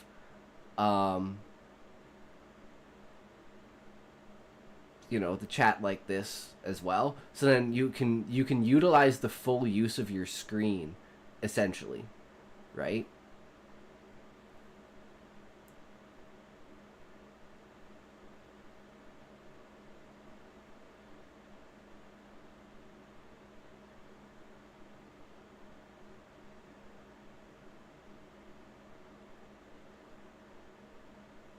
that's the overlay. So I have the all chat overlay, and that just places the chat there so that I can have the chat here, right? So it's like I have it in 2 different places, and then I also technically have it in 3 different places because I have it at the bottom of the screen as well, where like I can type into chat. So I don't know if that's something you'd be interested in, like, as a next step, if you know what I mean. Because, like, you're on, like, perfect point. But always try to do more. Right? Oh, that's because when I close OBS, it closes chat. Never mind. Ah, I see. But yeah, no, that's perfect, because then you got the chat there so people can see the chat if they want.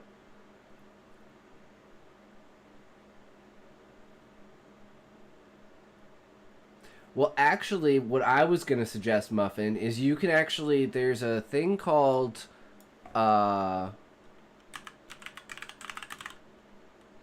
Space Desk.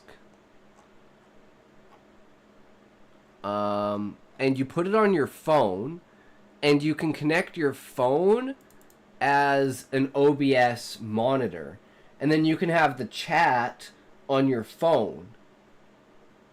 That's what a lot of streamers do that don't have a second monitor. So if that's something you're interested in, because I have it on my phone, and I can set my phone up as a camera. I just watch my own stream for that. Ah, yeah. No worries. Just throwing ideas out there, you know. But yeah, no, I like it. It's definitely got the, what do you call it? Hell yeah. Go mess some people up. Fuck some people up in chess.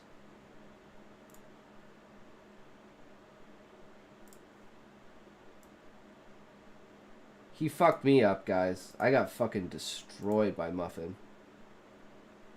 He's a meanie. He beat me.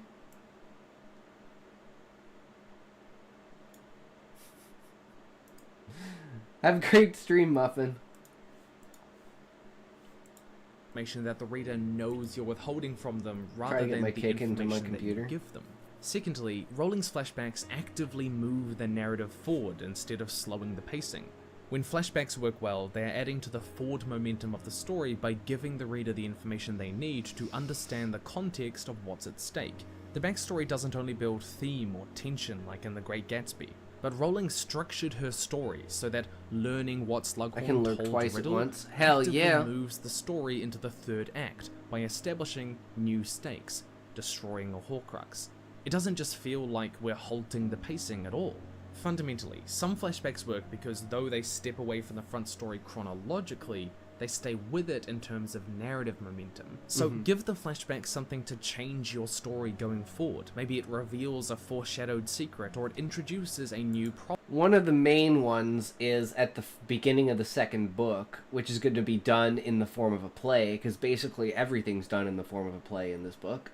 But, and it's going to explain the entire backstory of Anima and Gaia and the tree, the monarch, the viceroy. Like, you know a lot of the information, but it's going to fill in all the gaps and give you the timeline in a very, very funny, satirical, like, high school play costume type thing. Like, really, like, throughout the book, you'll have seen these fantastic plays with these amazing costumes and just, like, great actors, but now it's like the main characters in a dream sequence thrown into a play where they're kind of like horrible at doing it. And you've seen like through the tradition of because one of the main traditions inside of the tree that comes along with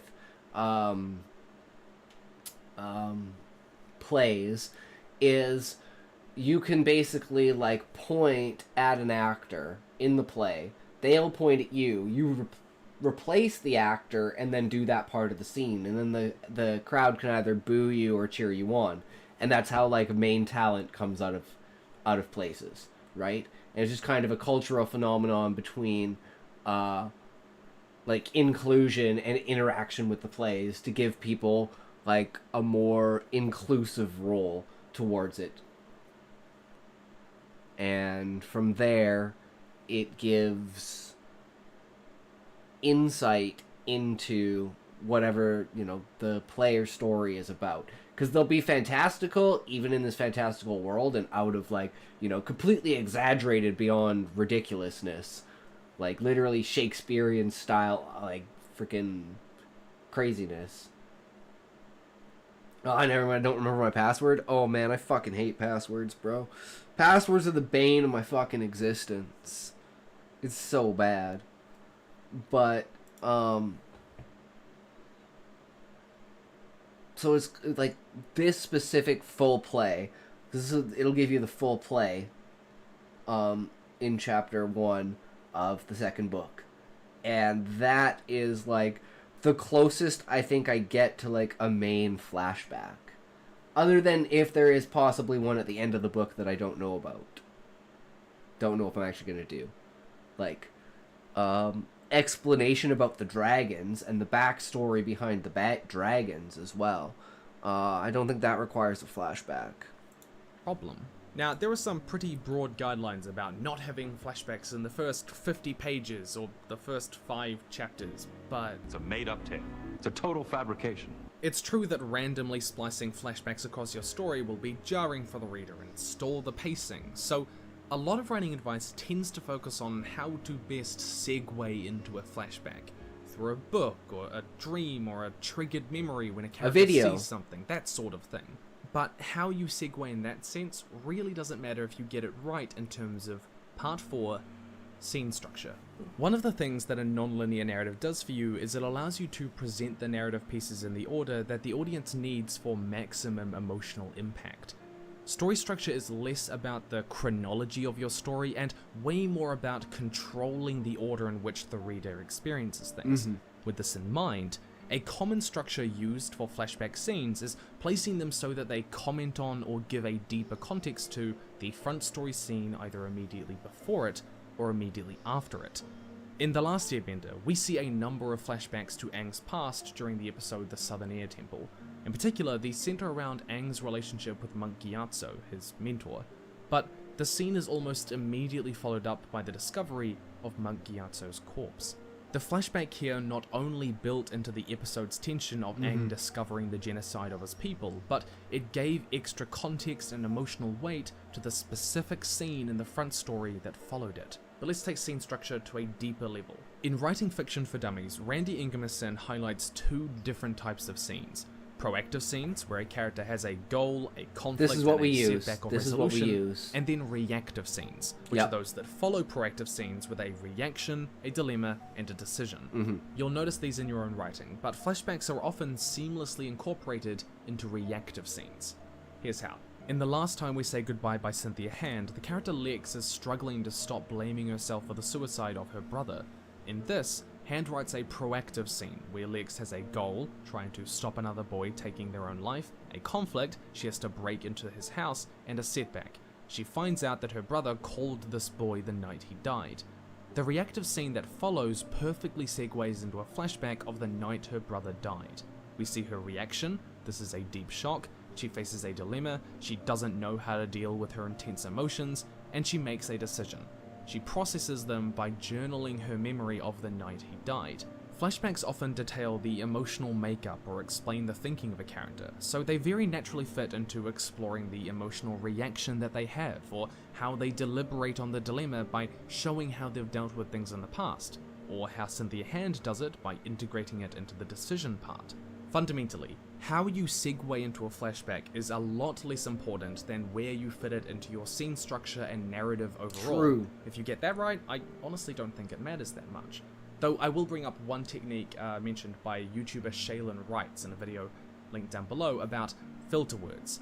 Filter words are verbs like realized, noticed, remembered, recalled. They remind the reader that they are being told about a thing rather than being shown. Consider this passage in Rainbow Rowell's Eleanor and Park. But Park hadn't thought about that either the first time he saw Eleanor on the bus. He remembered thinking that it was bad enough that she looked the way she did. He remembered feeling embarrassed for her. And now he felt the fight rising up in his throat. These terms remind the reader that they are being told about something rather than showing them it. Imagine if it was written like this, but Park hadn't thought about that either the first time he saw Eleanor on the bus. He thought it was bad enough that she looked the way she did. He felt embarrassed for her, and now there was a fight rising up in his throat. This feels 10 more views, immersive bro. because there isn't an extra layer. Bro is in the... Oh, reader shit, yeah, and the really. character's experiences. Hell yeah, you So boy, rather welcome, than welcome. using filter words, How's it going, bro? We're, it always comes back to the scene structure thing. But yeah, how was your day, good sir? We're hitting the numbers, Eggy. Welcome, welcome. We have a new guy, Necro, in here. Hey Eggy. words to begin the flashback, consider just starting it, so long as you indicate when this happened. Also, if anyone's ever told you to just use italics when you're in a flashback, It's false. No way. Not this time. But sometimes, a flashback doesn't serve to comment on or give a deeper context to the front scene before or after it. But that doesn't mean it's useless. Part 5. Recontextualization. In Ted Chiang's Story of Your Life, the narrative is repeatedly interrupted by a series of odd scenes. The film adaptation of this, 2016's Arrival, depicts these scenes as flashbacks for the main character. But the short story depicts them more as a woman imagining her future daughter's life. And then there will be times when I see you laughing, like the time you'll be playing with the neighbor's puppy. But I'm not sleepy, you'll whine. That sort of thing. I am slowly True. smoking this What matters Amnesia here F is and that these are RST Morning Blunt non-linear X. scenes. That's like a Xi Jinping.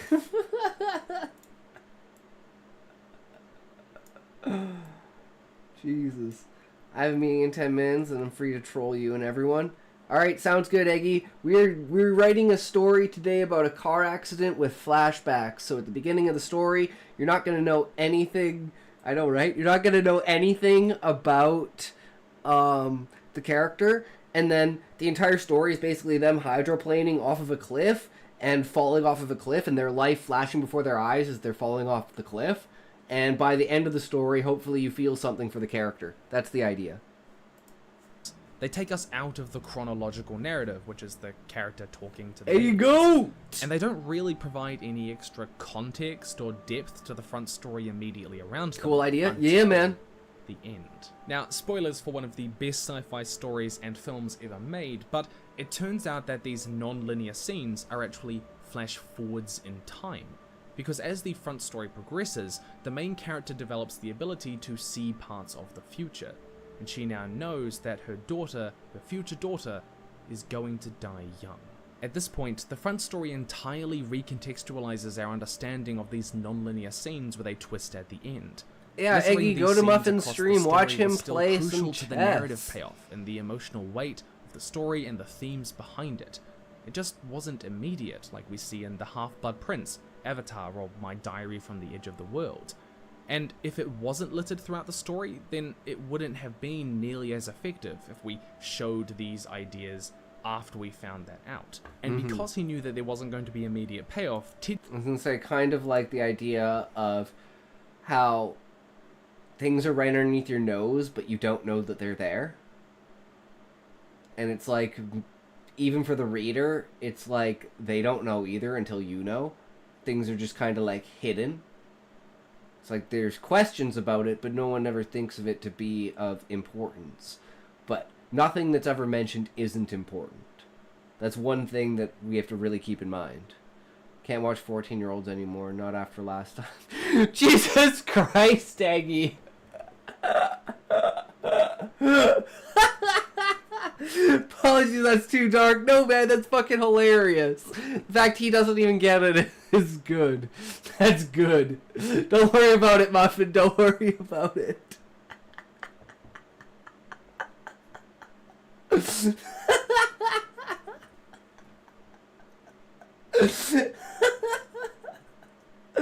Hey, man, if you can't make jokes, what's the fucking point in life? And just to take some thing off that, if you guys haven't seen this, just to take some heat off of Eggy here. Where is it? Where's the oh, I gotta click on this. Got hit by a mandragora or something, man. Like, there's so many monsters in the bestiality that could easily explain it happens sometimes. Chiang employs a couple of techniques to keep the reader engaged. Bestiary, okay? Scenes in second-person present tense for the most part. You do this. You talk a lot. Sometimes words get fucked. Future, okay. It feels off because not only would we usually read this kind of scene in past tense or future tense, but I didn't even know. Fucking Levi clipped it. Something that I had no idea. Usually do.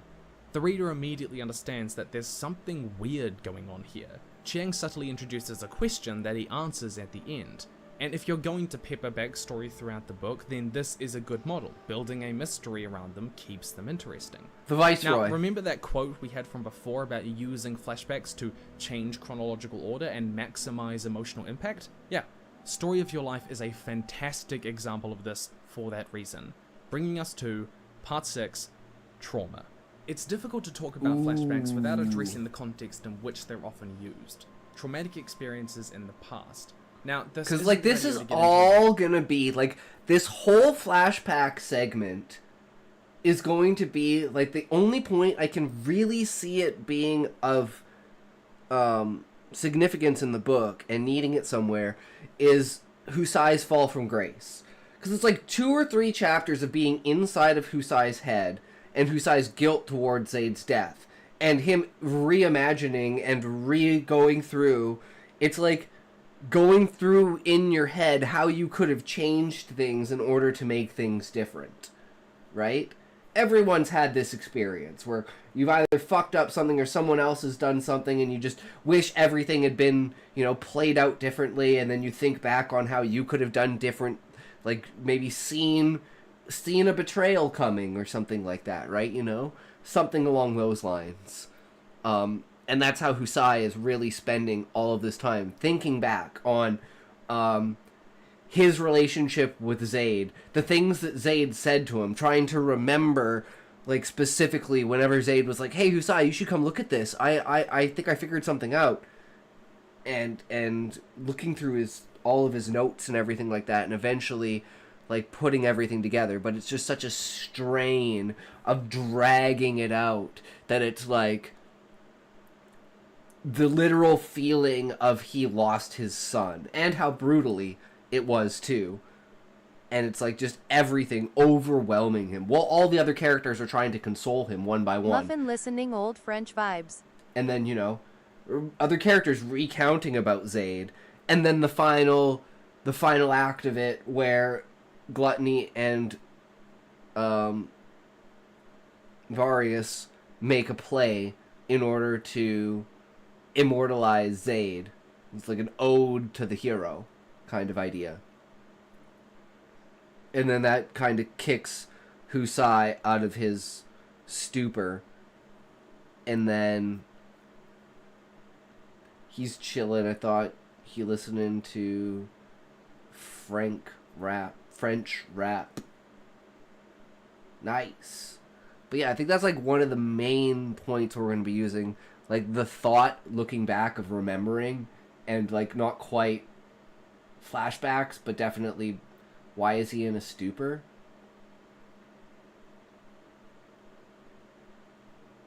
Valiant Boy smoked a fat one.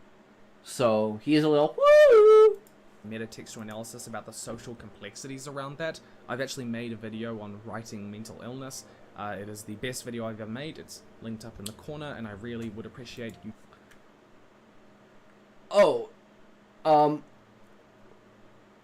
Zaid, Zaid was like his son.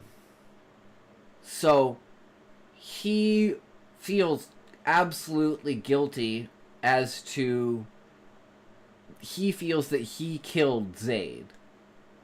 That he should have seen this coming when the Beastmen were revealed, like he's thinking outrageous things in his head, like he should have seen it coming because the inauguration and like how fanatical and crazy the people got, that when the Beast War finally started, instead of going straight to Garuda and fortifying the Vanguard on what he at the time thought was basically a 100% win battle, he should have gone to the tree and grabbed Zaid. Like, he's just thinking the most ridiculous, outrageous things in his head about what he could have done differently. And how his relationship with Zaid is. And then through that, the transition, he was overprotective. He was like a father not letting his kid leave the house. And then someone broke into the house and killed his kid because his kid didn't know how to defend himself. That's the basis for the idea of it. And it's like, Dad, take me with you on your adventure. And he's like, no, son, maybe next time. You'll be safer here. No, he's not. And the fact that it basically takes... Well... He literally tries, and the thing is, like, you as the reader, he literally tries to hide inside of the caravan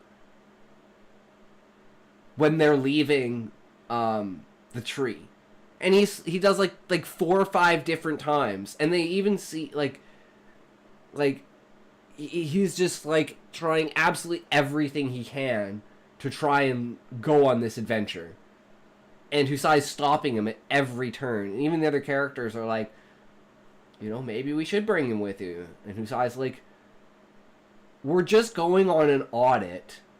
Like, it's not going to be interesting, first of all. And this is the other thing, is he thinks that it's just nothing's really going to happen. He thinks this is all some sort of fluff. Should have bribed a foot soldier to hide him in a luggage bag. He doesn't have to bribe anyone. He just has to know, like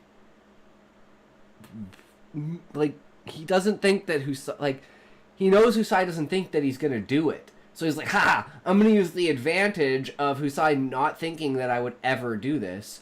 He is like 18. Zaid's like 18.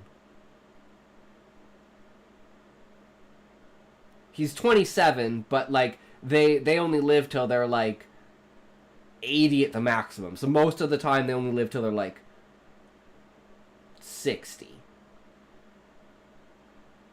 So he's 18, but he's actually like 27.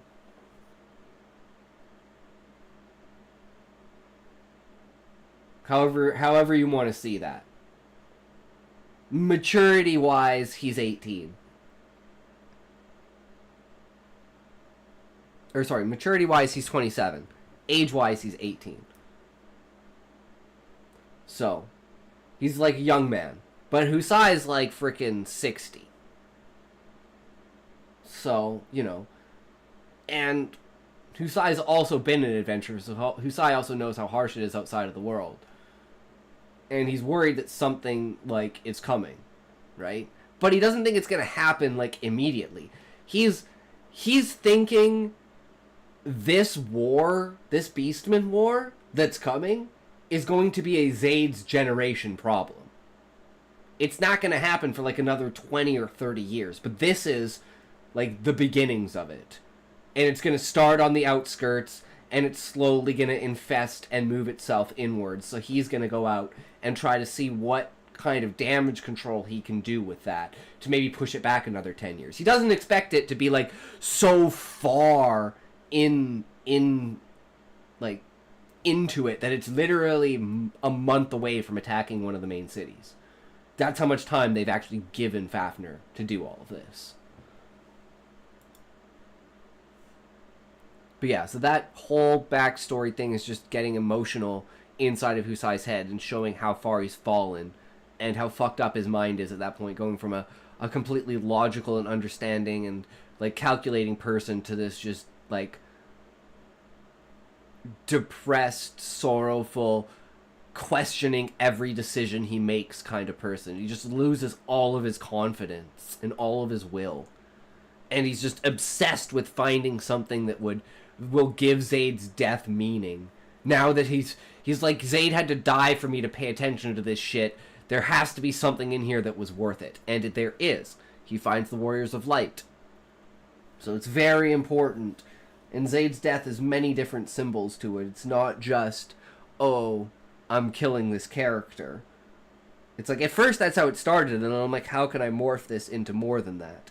Because most of the original ideas just started out as bare ideas, and then weave their way slowly more and more into the narrative until it's built its own arc around that specific thing. Because at first it wasn't going to be Zaid's death. It was just going to be, he was just going to be a background character that found the information. But I was like, how do I make that information, like, feel like it didn't just, like, appear out of nowhere, you know? Like, the character all of a sudden decides, oh, now I'm going to pay attention to this character, even though I haven't for the last 10 years. Well, his death is definitely a way to do that. And then the play that I want to do to immortalize him is going to be, like, every time that Varius or Gluttony are in, like, Husai's study talking to Husai about this, they're going to be jotting stuff down on, like, a notebook. And they're going to be talking to Husai about Zaid. And basically they're going to be writing down, like, things that he's done, and they're going to construct this play around his deeds and his personality. Because they don't really know Zaid that well. Varius does because he worked with him, but Gluttony really doesn't. So he's getting, like, Gluttony's help. So a lot of it is just Gluttony actually talking to him, and then Varius, like, emphasizing certain things towards, like, memories of things that Husai knows about, and looking over with Husai at the papers and seeing if they can find anything, because Varius has also worked with him. And then these moments will kind of come back in this play as you know, fruitions that came from the flashback moments of that arc. And then showing that Husai's perspective towards those memories changes. And instead of, like, hatred and sorrow and fear towards them, it's more of a reverence, understanding, and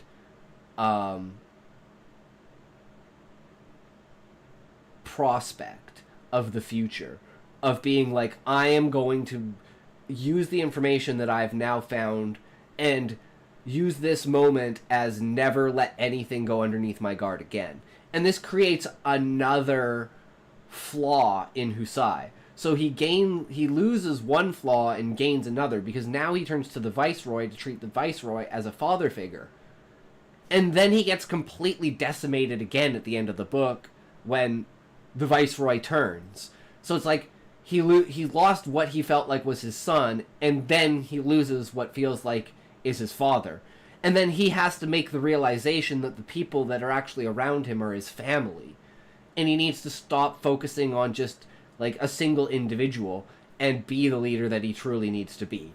And then he comes back even stronger in the second book. And it's like the entire character building of him is completely around coming out of that stupor and realizing that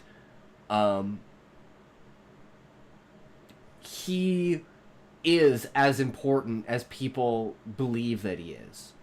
And this comes down to, again, the fact that he's human and there are no other humans. So, again, he still has to answer this puzzle of, what am I?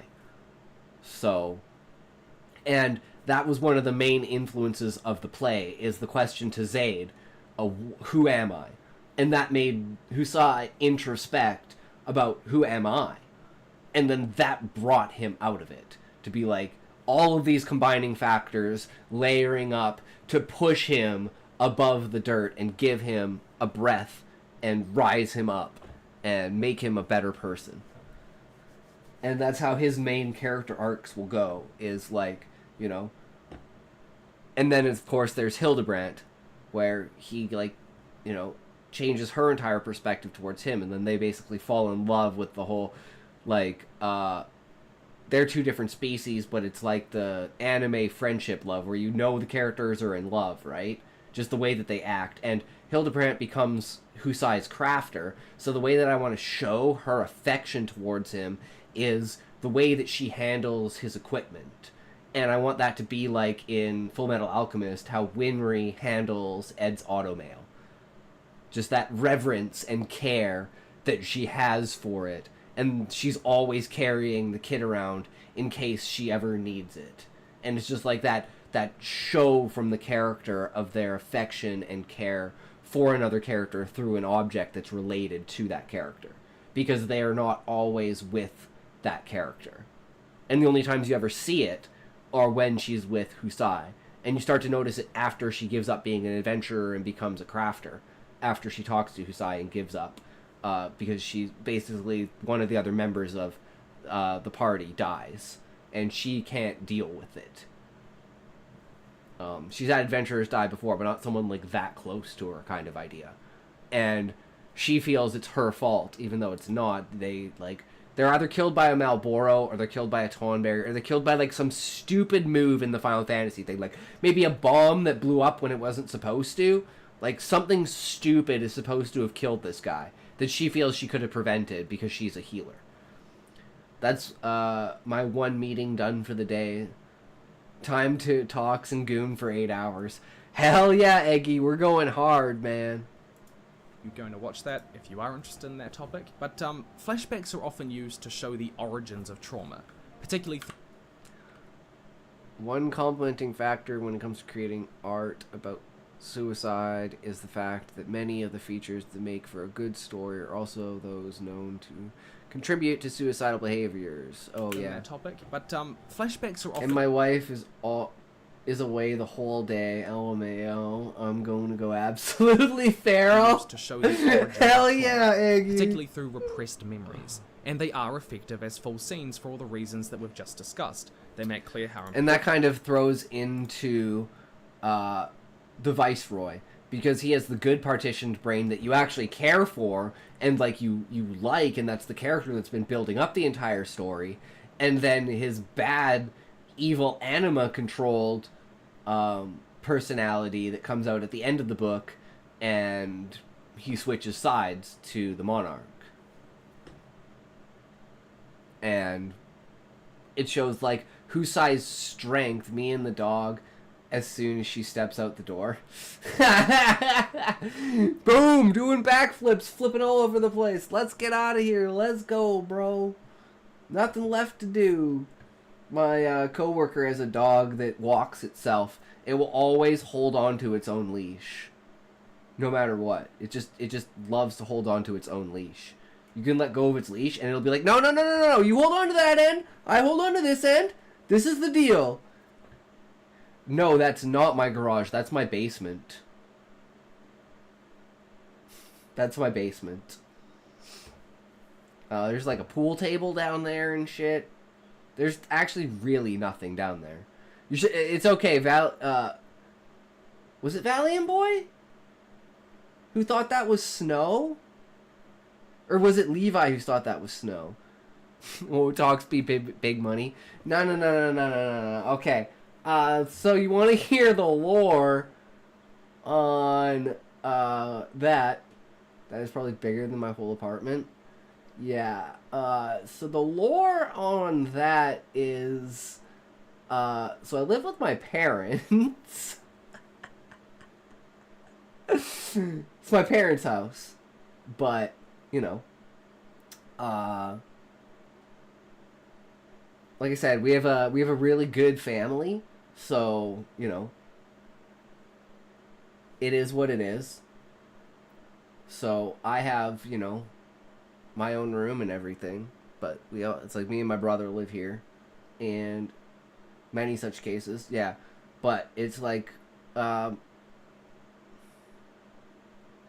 so my dad worked for the government. I'm Canadian. So let's do the story here, the lore.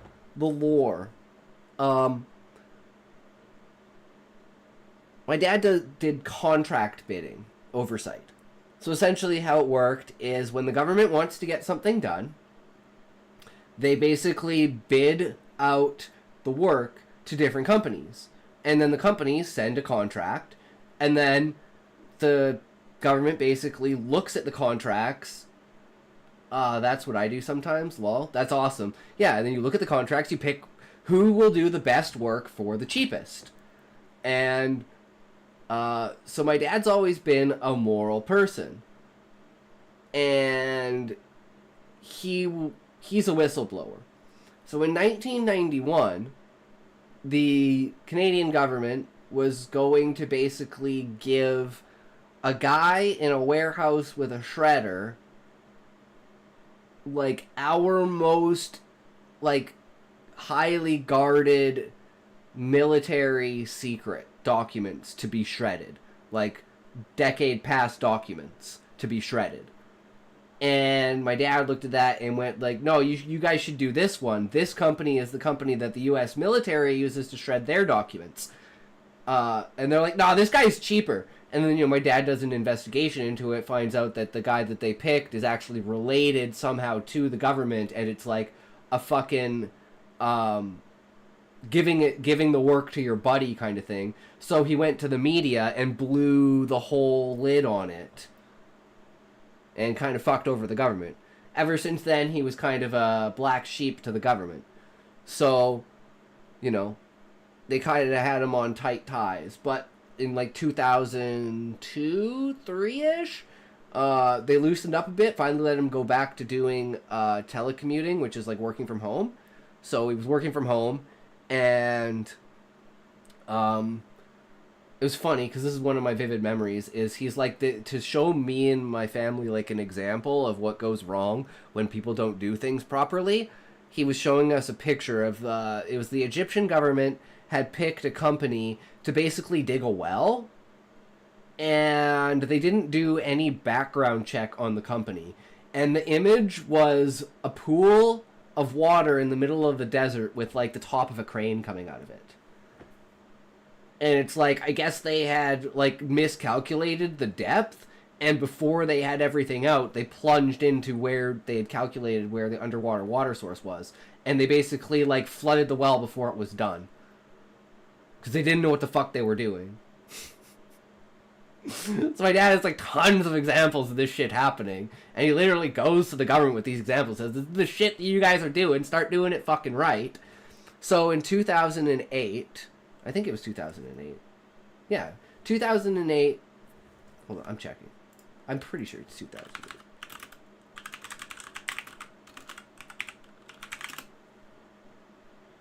No, it was it was 2010 Winter Olympics in Vancouver. And basically what happened is the government, I investigate companies bidding for government contracts. Sounds like I have pretty much the same job. That is hilarious, Eggy. But yeah, so like there's the company, or 2010 Olympics in Vancouver. Government has to decide who's going to do the security for the games. So they have a bunch of different contracts, right? And my dad does interviews, and I'm wondering if you do this too, Eggy, where it's like anyone who's kind of involved with like the bidding itself, my dad would go around and interview them and find out like what their knowledge was about the different companies, what companies they thought were the best, and stuff like that, right? Well, my dad goes to like all these RCMP officers, and they all, every single one of them says the same company. And my dad's like, oh, that's kind of weird. So he looks into this company. Turns out it's owned by a retired RCMP officer. And this company did the games of the 2000 and...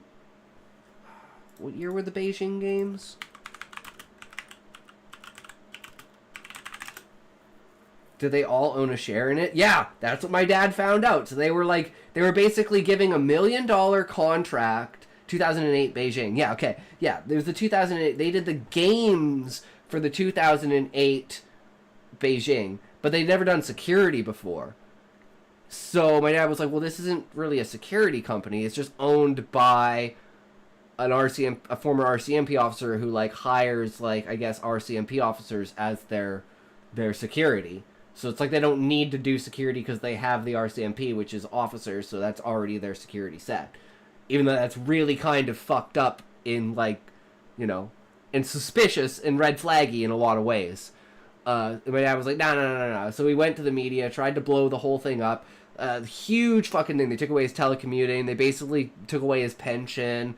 They basically tried to fire him and all this. So he went as far up into the government as he could, and eventually wound up talking to the Prime Minister and got everything fixed, got basically triple his pension, and retired at 56 instead of 65. And then spent, since like 2006, so he spent like 6 years going through fucking hell. Not knowing any job security, family was fucked. But as soon as like 2015, 2016, he's been literally just golfing for 10 years. Living the fucking dream. Happens here all the time. Military officer, signs a contract, retires, and joins the company he gave the contract. Yup.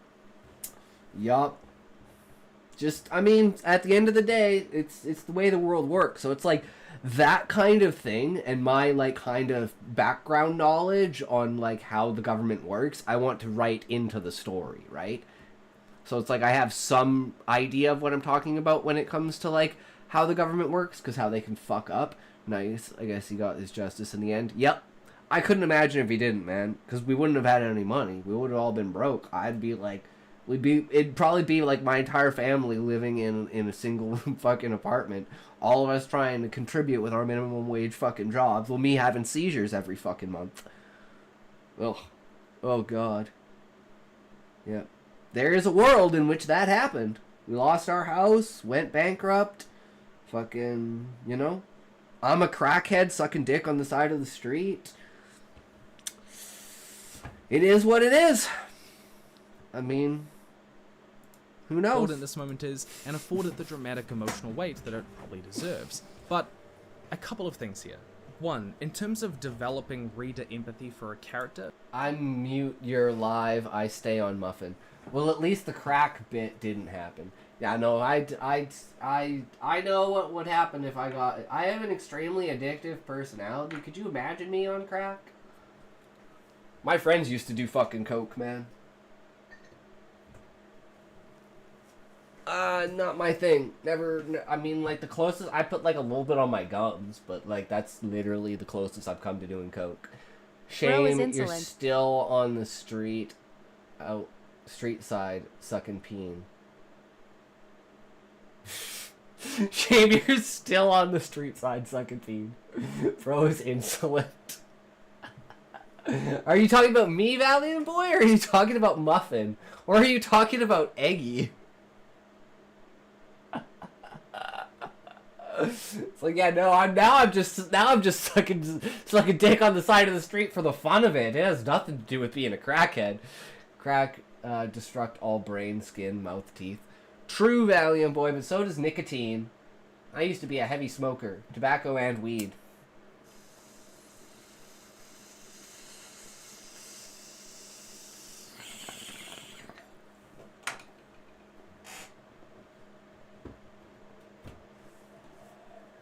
Suck at penis for bus fare walking home.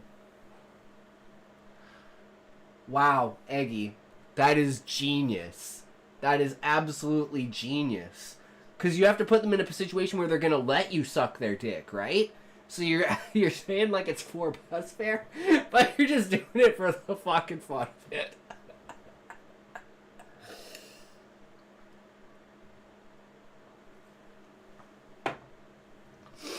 It's like, alright, if you're that desperate, man. It's like, where are you going? The bus is arriving. It's like, oh, I was joking. Bye.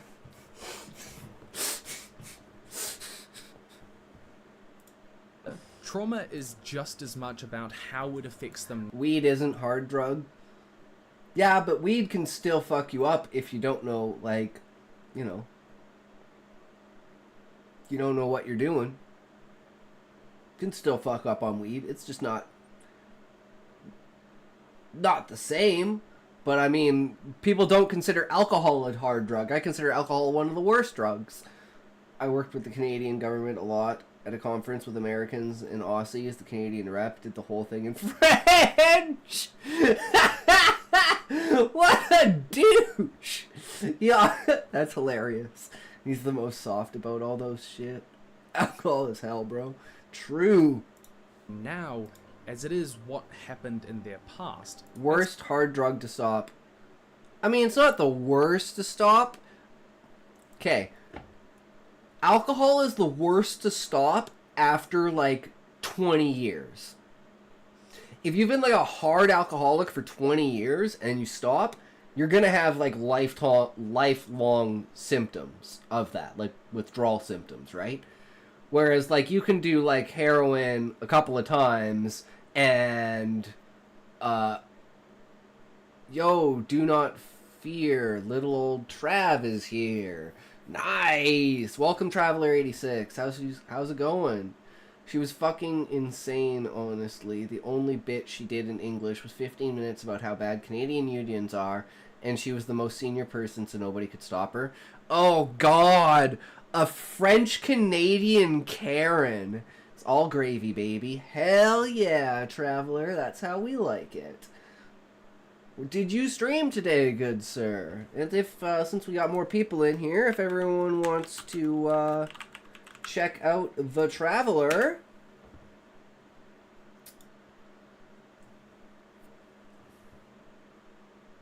That's a Karen? What XD? We're talking about this this representative from the Canadian government that Eggy was dealing with at a conference, and yeah, I did like 26 hours. Yeah, I was, I saw you hit the 24-hour mark yesterday. Traveler is a new guy. I saw him on a post on Twitter with other promotions, because I started doing promotions, so I followed him about a bunch of other people, and then he followed back, so I checked on his stream. He checked out my stream. He was doing an insanely long stream. Longest I've done, I think, is a 16-hour stream. Today we're doing 10. That's the goal, at least. And we're pretty much on track, because we're 16 minutes into a 23-minute video. 32 is the longest. Nice.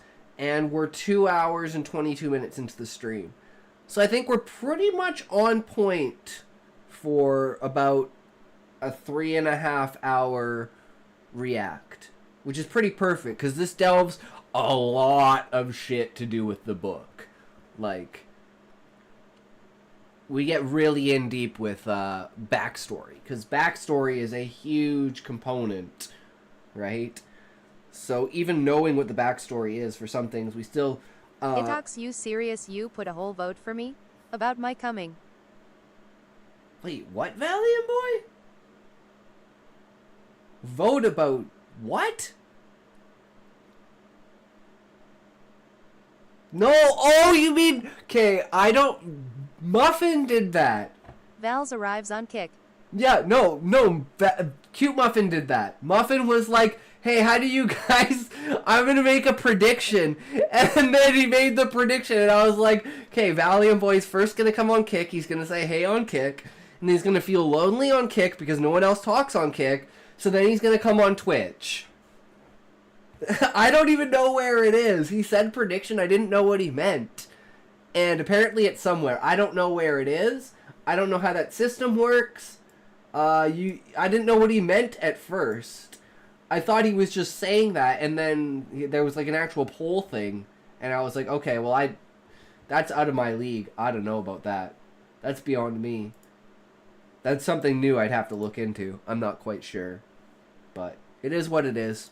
That's something I see a lot of writers kind of miss. Discussing the traumatic flashbacks in her short story Madeline, Amali Motar said, what I wanted to do was to really dive deep into the sensory effects of the story, so that you get a sense of what it would be like to have this really dislocating and terrifying thing happen to you. And that's hilarious, because that's kind of what the story today is, which is, you know, it's life flashing before your eyes before you die. And it's like a car crash, hydroplaning off of a cliff, and the car falling off of the cliff, and the character, like, basically reliving their life as they're falling to the ground. The end of the story is them crashing and dying. It is what it is. I worked 32 hours once, and I wanted toaster bath by the end.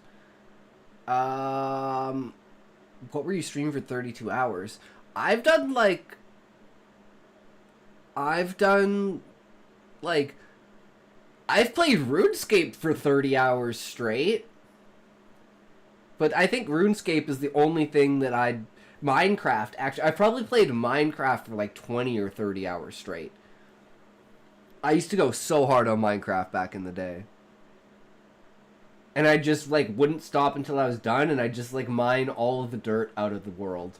It's like, okay, we're mining all of the dirt. If there's any dirt, we're mining it out. Then we're dropping it and deleting it, and then there won't be any dirt in the entire world, and you won't be able to get any dirt because all the dirt is gone. Then you can't, grow anything because you don't have any dirt. That are covering the entire world in an ocean. I just did crazy shit in Minecraft. I fucking loved it. She's saying this, she's recognizing that flashbacks in the context of trauma aren't just a narrative device to look back on the past. They're a visceral, emotional, and psychological There has to be some experience with Freudian someone. analysis Looking at how of removing the dirt. It was just one of the things. The other one was removing all of the sand. Like it represents your hatred of fertility or something. I mean, maybe, Eggy. I mean, it makes me a fucking incel that I'm removing all of the dirt and all of the sand. Perfect analysis, Eggy. It's my representation of my inner incel. Fuck women. Fuck men. This is bullshit. No one wants me. a panic attack and a flashback might happen at the same time, describing the feeling of certain triggering things, like if a victim of abuse was grabbed by the... I've always thought the idea of, like, a story of, like, a person who, like, they can't get, like, a chick, so they're like, fuck it, I'll try to get guys, but, like, they're worse at, like, getting guys than they are at getting chicks, and they're just like, for fuck's sakes. Just like, what do you do at that point? You're just fucked.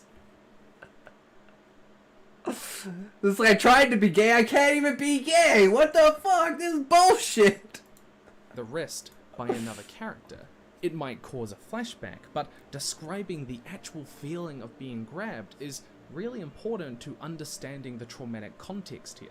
And as I said before, in my book, I'm not even showing those traumatic events in flashback, because I want my story to be about how they deal with those things now, and the struggles around that. Secondly, memories are not necessarily accurate or concrete, and this is especially true for traumatic or repressed ones, and they don't usually come all flooding back at once in one grand narrative reveal. Now, that doesn't make it bad writing to have accurate flashbacks, or to have a lot of memories all come back at once, but you can use an unreliable narrator for effect. Just remember that people often have nebulous memories. Yeah. Nebulous. That's one of the big things too about the story, is it's through Husai's eyes, right? In first person, in his head.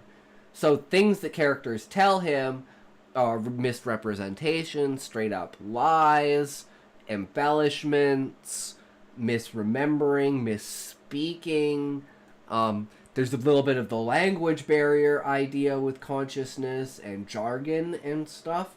So intent is a little slippery with how it can be interpreted sometimes. Kind of like the idea of poetry. And that's how it's like it weaves language into this system of like representation of the emotional feeling of the character, even through Husai's eyes, through like how their voice feels, right? And how like because their intent in their emotional state is also transferred through their voice. So if they're afraid, they'll speak as, like, you know, and give off the feeling that they're afraid, right? Speak with a manner that's, like, fearful, right? like a stutter to their speech, something along those lines. Nebula. That reminds me.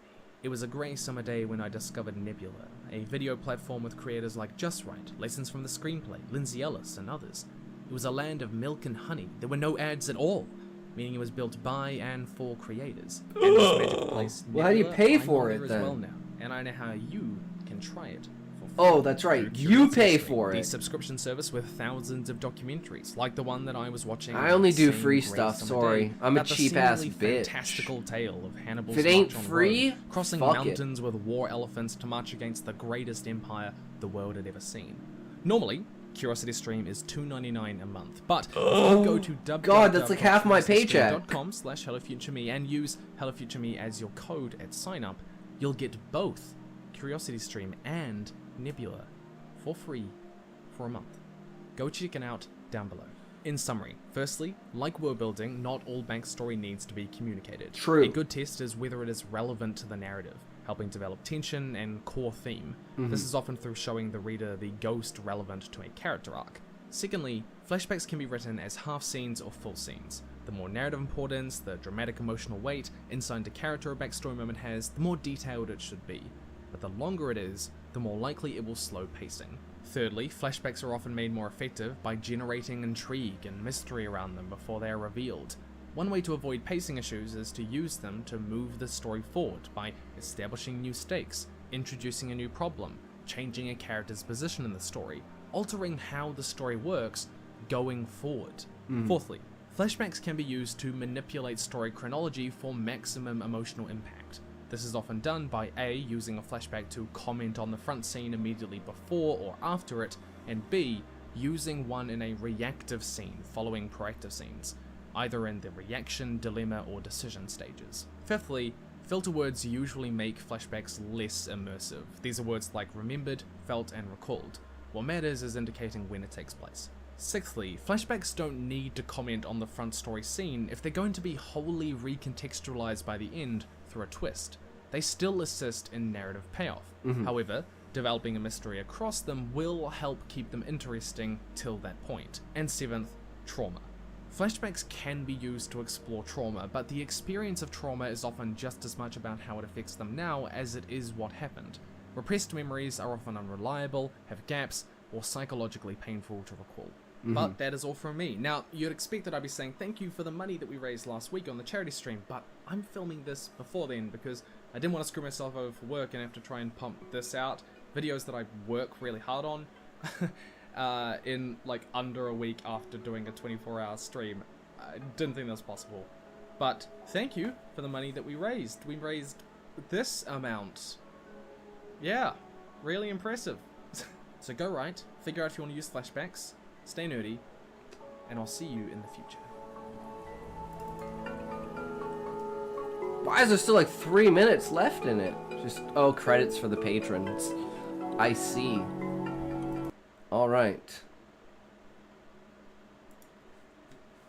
Let us make the outline. So we got pretty much everything we need for the flashbacks. We're good on that.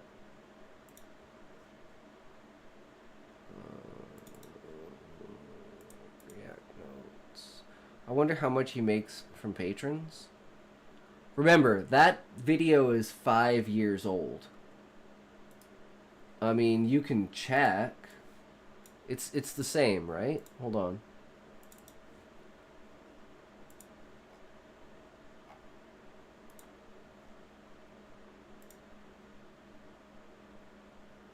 Okay, I don't know why the Patreon is not on here.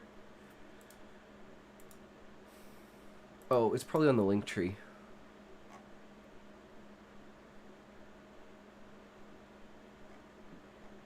Okay, well, let's go back to the video then.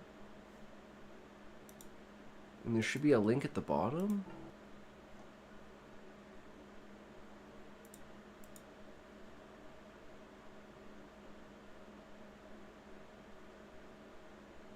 I don't...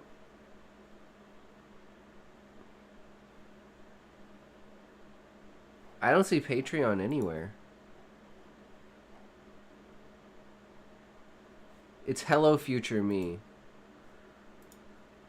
Do I have it on this bar somewhere? Patreon? No.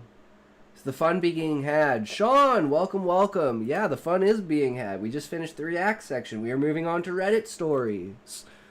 But first, we are looking up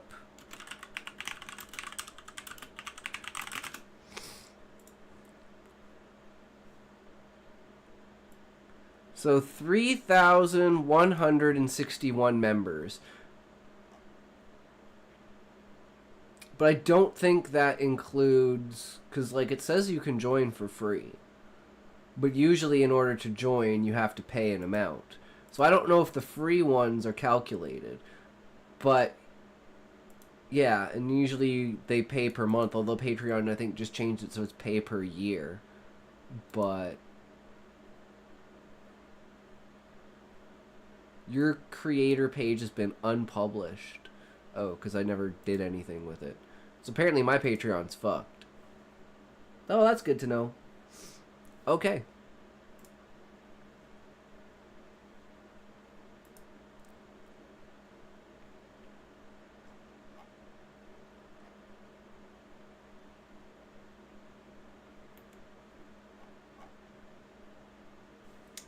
We can turn this back on.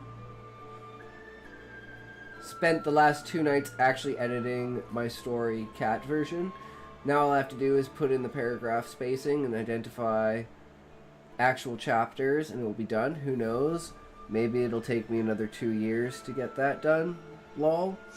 True, brother. Don't set yourself like a time period, right? Like I said, like just do what needs to be done. Feel like you're always on pace. Hold yourself to a standard, but don't ever like set a deadline and like rush through it to try to hit that deadline. Just like let it flow naturally, and if it takes time, it takes time. Oh, we got a humor one and a horror one. Okay.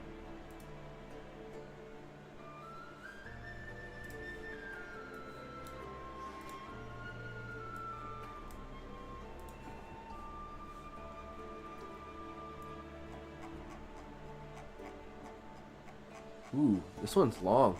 Damn, this one's long. I like that. Damn. That's a story, guys.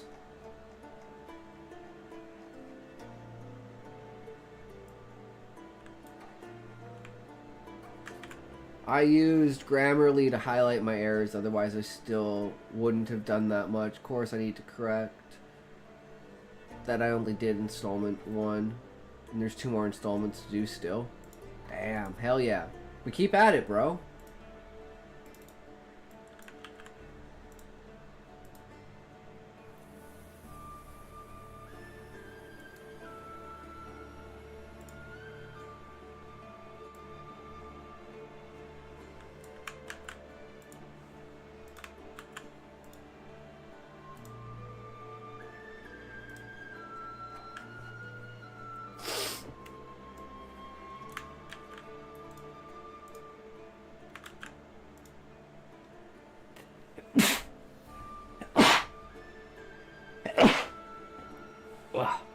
Excuse me. A law college colleague accidentally admitted to putting government docs on Grammarly the other day.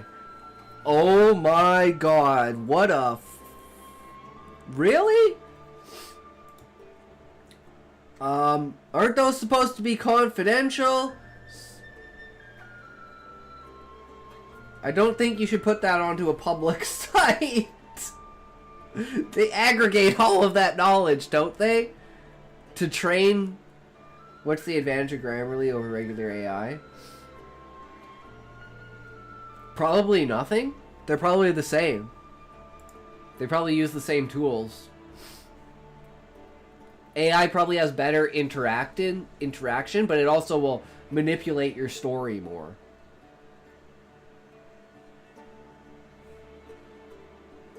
At least that's my experience with it.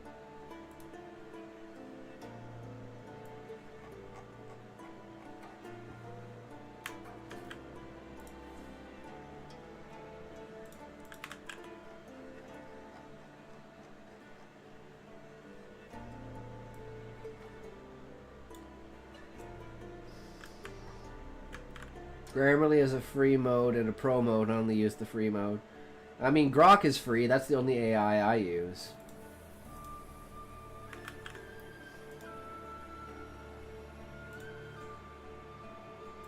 Seems to work fine.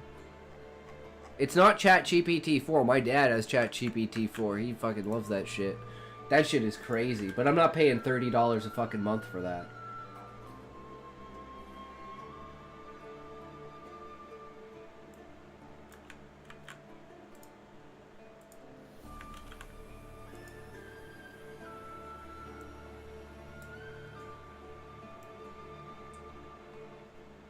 I'm going to turn that down slightly so before we start.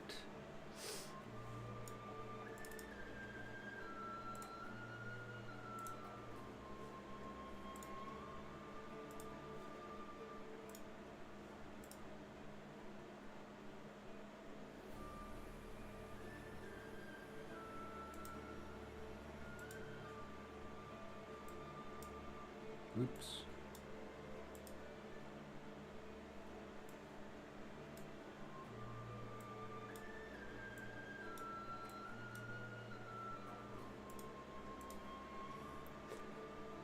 Don't blame you one bit. If it was needed for paid work, then I might get it. Otherwise, it's too much money for too little help. Yeah. It's like, maybe one day I'll get it, because it'll be, like, crucial to needing it, and it, like, but it's like, I could technically just use my dad's. Because he's not using it at this time. It's like, he uses my Filmora for editing and stuff like that. When I'm not home, like when I'm at work and stuff like that. He just logs into mine and uses it on his laptop. So I'm sure he wouldn't mind me using ChatGPT. But maybe when I get more advanced with it. But Grok right now is completely fine, even with coming out with Grok 3. DeepSeek is a piece of shit, though. DeepSeek sucks. At least the offline version, or like the one I down, like the locally run one. That's what I'm looking for. Locally run on your PC. Cause fuck China. And it's like, now that it's run locally on the PC and not connected, I can make fun of Xi Jinping and talk about Tiananmen Square. Cause it's not filtered.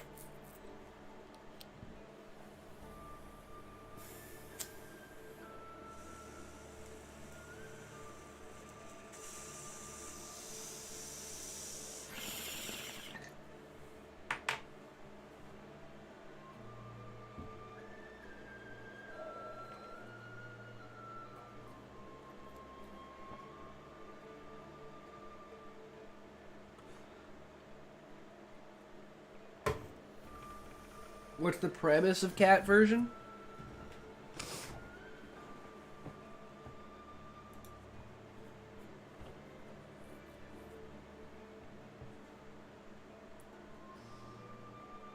I'd love if there was an AI that could do the paragraphing and chapter separations. I swear the biggest issue I had was the proper use of a comma. I used it where it wasn't needed and not where it was. Next highest number was using words like own, personality, and clearly. Yeah, I've, like, when I use a word, I, like, it's because I've run out of other words, and then I use it, like, 4 times in a row.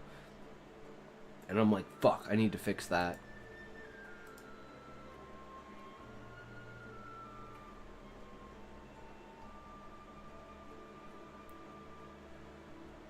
But, anyways, here we go. First one. A boy alone in the snow. A boy walks alone in the snow. It is dark, and he feels cold, disoriented. His boots crunch softly beneath him as he stumbles through the frozen haze, lit only by the dim glow of the moon. Mother? Father? He calls out, voice thin in the air. Where are you? His heart races. The silence stretches. What happened? Where are we? What's going on? He wipes the snow from his brow, eyes stinging. His breath curls around him like smoke. He keeps walking, deeper into the endless white, calling for the only voices that ever made him feel safe. Then, snap. A twig breaks behind him. A bird takes off. wings flapping frantically. He spins. Who's there? No answer. He shivers and turns forward again and freezes. Something presses against his shoulder, cold, almost like a hand, then pain, sudden and sharp, stabbing into his back like a blade. He screams and turns, frantic, but no one is there. Only snow, only silence. The pain lingers, phantom and burning. Mommy? Daddy? He cries. Please, I need you. Guy saves a woman from falling off a bridge only to lose his balance instead. We, the reader, get the goddess telling him that the girl was meant to die and he was meant to live. So his gender swap would be his own fault. He doesn't remember that. Just falls face first and naked in front of a woman, only discover he is now a she with tiger figure features. That sounds really interesting, Sean. I like that. I understand now why it's called cat version.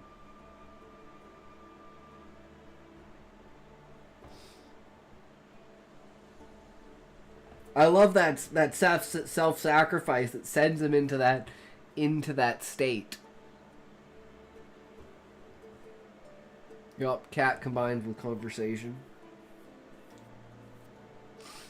Nice.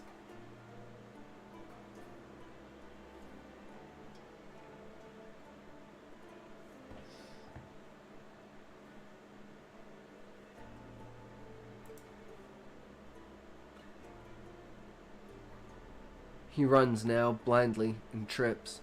He crashes face first into the snow, gasping. He scrambles to his knees and looks behind him. There's something beneath the snow, something solid. He brushes it away, slow at first, then frantically. Flesh, skin, a face. His mother. Her eyes are frozen over, her skin pale, locked in time beneath the ice. "Mommy!" he shrieks, the sound echoing across the empty night. Then he sees her hand, outstretched, clinging to something. He brushes more snow away. Another hand, larger, rougher, his father's. "No, no, no," he whimpers, sobbing uncontrollably. "Please!" But then the pain returns, worse this time, deeper, twisting. He screams and collapses between their hands, gripping his back, gasping for air. Tears stream down his face. Through blurry eyes he sees it, a figure, tall, shadowy, watching him. It stands just out of reach, just far enough to be real, or not. He can't scream anymore. His breath fogs, shallow. Snow begins to fall again. His vision fades to blue and red flashes, then darkness. Beep, beep, beep. The boy snaps upward with a gasp, drenched in sweat. Fluorescent lights burn above him. He's in a hospital bed. Panic floods him as strangers in white coats rush in. "You're awake," a voice says. "Please calm down. You're in the hospital. You're safe." He shakes, voice cracking. "Where are my parents, son?" Another voice cries out. His father. The boy sobs. "You're okay, but where's Mom?" "I'm right here, sweetie." His mother wraps her arms around him, crying. "I'm so sorry. I should have caught you." They explain. He'd gone to the park with them that morning to play in the snow. He climbed to the top of the jungle gym, slipped. Beneath the snow was a rusted piece of broken equipment. It bruised his spine and gave him a concussion when he hit his head. Doctor tells them he's lucky. They hand over paperwork, care instructions. Later, as they leave the hospital and head for the car, his father says, "Tomorrow we're taking it easy. Movies and ice cream. Deal?" Boy grins. "Maybe I should get hurt more often." Father glares at them both. "Don't you dare joke like that." They drive. The boy stares out the window, watching snowflakes drift down into the trees. Then something, a shadow, standing in the woods, watching, still. He leans forward, eyes narrowing. Then, honk! His father's scream, a blinding flash. The car swerves. Metal screams, then darkness. He wakes up, alone in the car. Empty. The door creaks open. He stumbles out. "Mom? Dad?" Snow falls softly. Moonlight glimmers off the frozen trees. A boy walks alone in the snow. It is dark, and he feels cold. Ah, I love that. Ah, the full come around to the exact thing, like a dream of living. It's like I've always felt that, like you have a dream that you died, and then you live out the same events, but you live through them instead of dying, and then the same thing, like it's like a repeat of itself, like a dream within a dream within a dream. I like that story. That was really good. A loose stone. A loose stone topples when something finally pushes it off the edge. Could be anything. The wind, the ground, the birds, or people who go around messing with it, directly or not. When a loose stone falls, its consequences vary. Where was it lodged before? Did it hold something up? Was it dangling from the top? Where would it hit and where would it go? Is that a sign of something? Or is it the start of something? Or, most likely, it wouldn't even matter at all. There's probably hundreds of thousands of loose stones that fall all over the place. Could be from walls, from caves, from the sea, from a cliff. Does that make them different? Probably. Probably not. A stone is a stone, loose or not. But there's obviously something different when something happens to it, right? Is it a broken stone? Is a broken stone still a stone? Yeah, but it's broken. Is a stone that fell from the sky still a stone? Yeah, it's still a stone. He had too much information, too. Things the average person would never have learned. His grandmother taught him soap making and lotion making. He took an interest in metallurgy, learning recipes for alloys and stainless steel. He has knowledge about medieval technology, is quite the accomplished cook. Then he just envisions magic, and it works. Rather overpowered. Nice! That sounds like a pretty cool character journey. I would love to read it. But what if there's something more? Something in the stone that's quite different from the rest? Would the environment and its place... Would the environment it's placed in make it different? Uh-oh. Val, did you abandon me while I was in the shower? Jesus, Muffin. That doesn't sound so good. That sounds like something Eggy would do.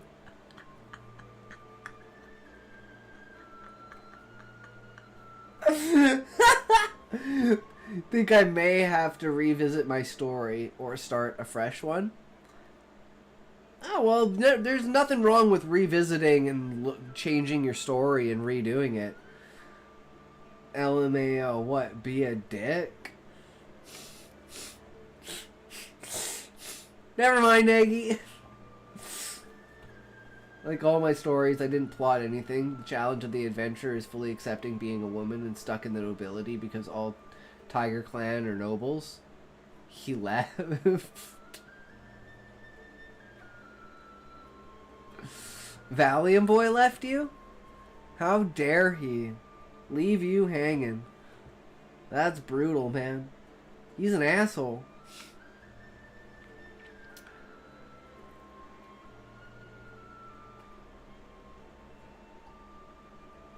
Would the environment it's placed in make it different? Where it ended up and how it got there? Experts would think so. There's a bunch of different stones out there. Tables made out of stone. Chairs made out of stone. A lot of stuff made out of stone. I mean, we've got a lot of different stones. Marble, sandstone, a bunch of other stones. Gems count as stone. Some stones are special, but there's a lot, aren't there? There's a lot that aren't. I actually think he's really nice now. Oh no, I'm just fucking around. Valium Boy is amazing, man. He's a really good guy. We just joke. We just like to banter in here and joke. In all seriousness, breaking the fourth wall, it's all banter. If you that's kind of the meaning of, you know, you can't say fuck you to your friends. Who can you say fuck you to? It's like, fuck you is banter. If you can't banter with your friends, they're probably not your friends. Or you should get new friends because, you know, banter is half of the fucking friendship. Worst thing he's called, the more he's loved. Buy me a drink first, lol.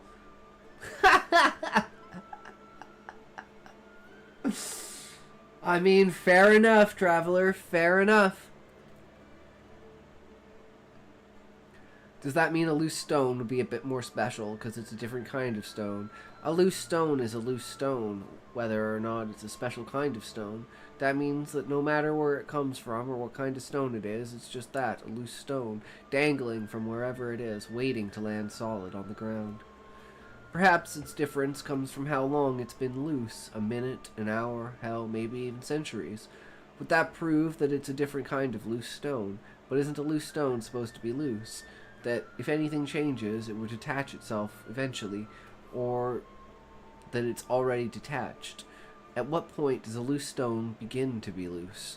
When it's not fixed to anything anymore. Then, at that point, it's just a stone that's fallen. But if it hasn't fallen yet, then it's a fixed stone, right? When someone says shit, I typically respond, not in public, thanks.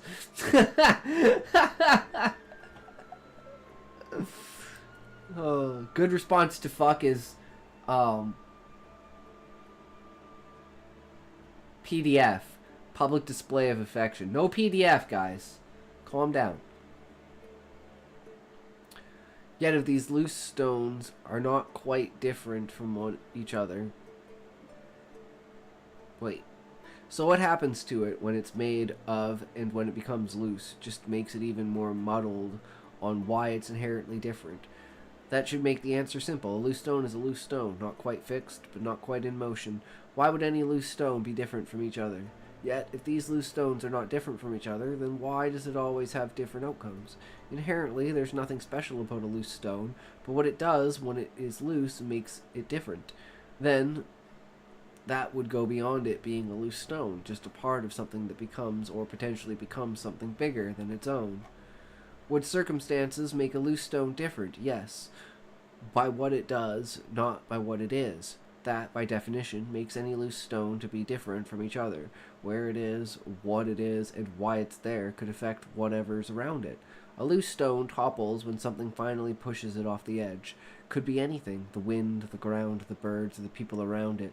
Yet, it's still just a loose stone, its capabilities dependent on what surrounds it. What a loose stone can do is all up to how it is treated, not by how it is. When someone says fuck, it's either my pendulum don't swing that way if it's a guy, and if it's a woman, I think, but am not stupid enough to say I don't do PDA. Difference between thinking it and saying it. True, Eggy. True.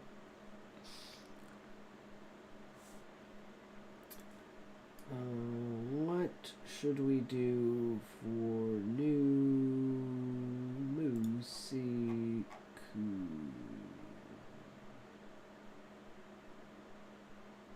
I don't know how to close a prediction or how a prediction works.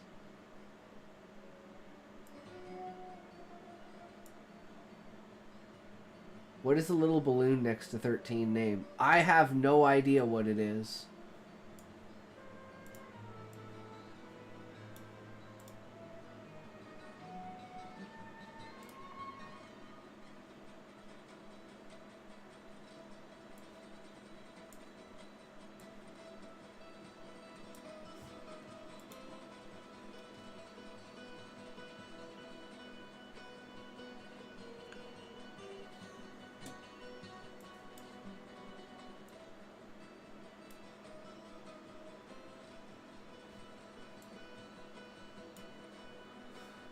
Okay.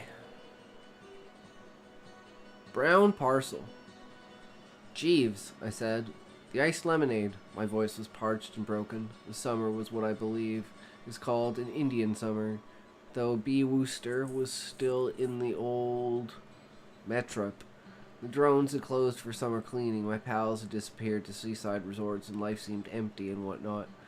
The only silver lining was that my Aunt Agatha had migrated to the south of France. Jeeves shivered in with an immaculate tray, complete with a jug of lemonade and a glass and co. I paused not to confer with the man, but downed the life-giving elixir without further ado. It was only then that I noticed that he was handing me a letter with a flicker of an eyelash. Important, said the flicker, discreetly. The letter was addressed simply to B. Wooster-esque, with no address. The writing was thin and elegant. I mentally closed off Bingo Little, Freddie Windigoon, and about a dozen of my pals off the list of potential writers. Who is this letter from? I asked Jeeves. I cannot say, he said. I believe, sir, that if you opened the envelope and read the letter, some clue could no doubt be obtained. The letter was terse. It asked me to be at an office in central London on the 28th without fail. It was signed Wilberforce Wilkins. Practical joke, I said. Let's just ignore this. I would scarcely advocate that course of action, said Jeeves, his face looking like a stuffed fish. The seal below the signature is distinctive. Wilberforce Wilkins may be a nom de plume, or let us say a nom de guerre, but this is a British government seal. All those noms rather flew over my head, my acquaintance with the French language being of a rather informal nature, but I bowed to the man's wisdom. The language! Though my friends would tell you that Bertram is a social animal, my interactions with the government had, so far, been confined to minor discussions regarding the speed of my driving at the exact level of alcohol in my blood. What does this mean, Jeeves? I asked. One cannot say, sir, he said. I feel the prudent course of action, and the one most likely to shed light on the matter, would be to attend this meeting at the appointed hour. Central London on the 28th, you mean? Precisely, sir. There's a fiction on Royal Road that I haven't read, but the title makes me groan every time I see it. It's not easy making money in the apocalypse. That is such a stupid idea. During an apocalypse, money no longer has any meaning. If someone found out you were stupid enough to accept money, they'd give you everything they had for a single can of food, and laugh at you as they walked away. True! Because they're just gonna kill you and take everything you have and eat you anyways.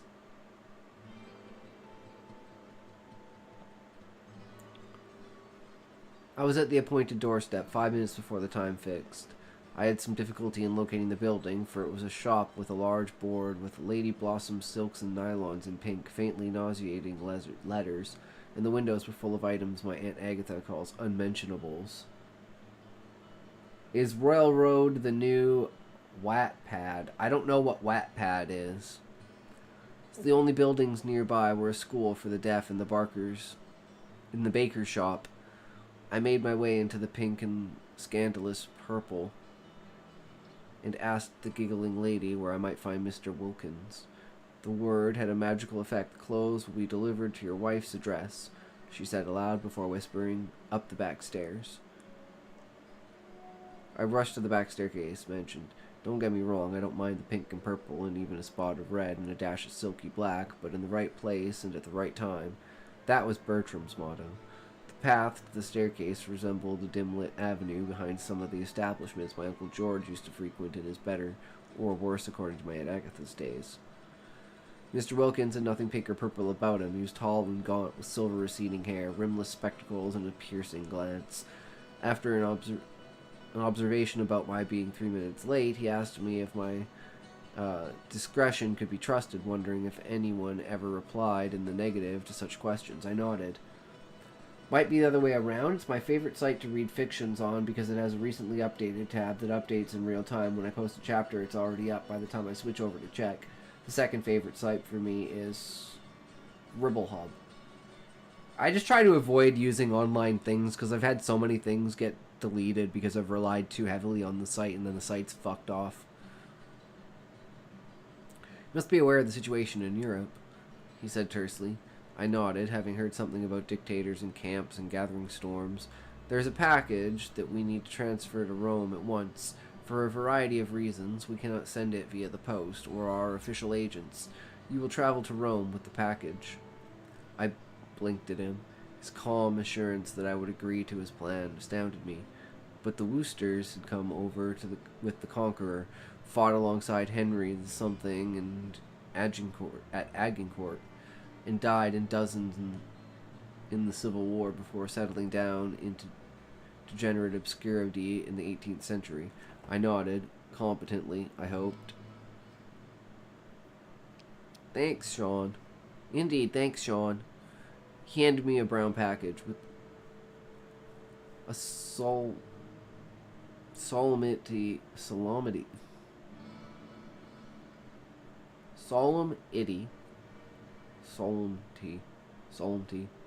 with a solemnity that spoke more than words. The wordless handshake The click of the door shutting, the empty emporium of silks and shades. It was only after a stiff one in the lion's mane nearby that I could gather my wits, or what remained of them. As I traveled home, the old Wooster brow was furrowed. While I wouldn't go so far as to say that my forehead was bedewed with sweat, a certain dampness had made its appearance. I considered confiding in Jeeves, but Wilkins's caustic glance, as he had demanded utmost secrecy, came into my mind. "Hope your meeting with Mr. Wilkins was agreeable," Jeeves asked as I doffed the headgear and made for the armchair. "Nothing to speak of, just a courtesy call."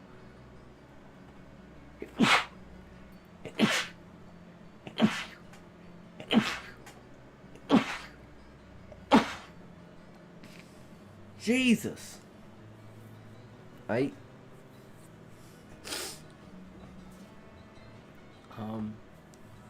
It's moments like that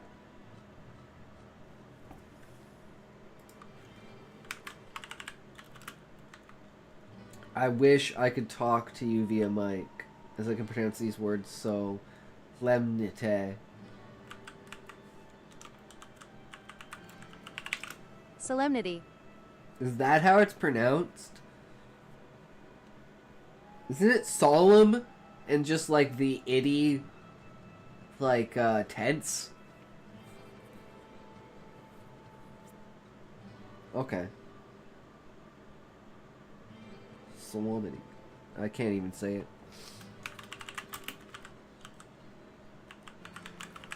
Solemnity. Solemnity. Solemnity. Jesus, never heard that one. Where the fuck is Val? He's probably in Essentia's stream ranting about his alcoholism. Or former alcoholism. Solemn titty. Titty! Yeah! Let's see some titties. Throw out some titties! Yes, Essentia. She is a Kick streamer.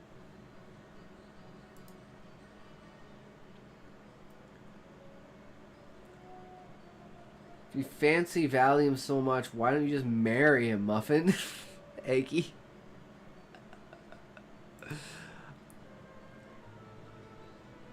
Nothing to speak of, just a courtesy call, I said, allowing my voice to appear calm and unconcerned. Indeed, sir?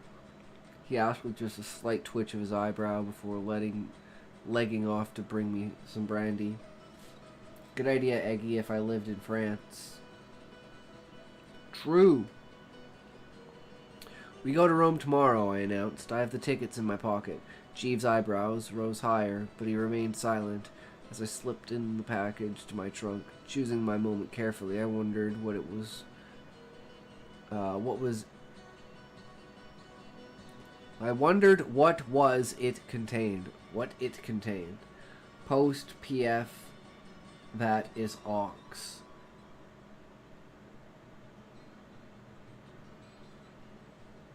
LGBTQ ally here.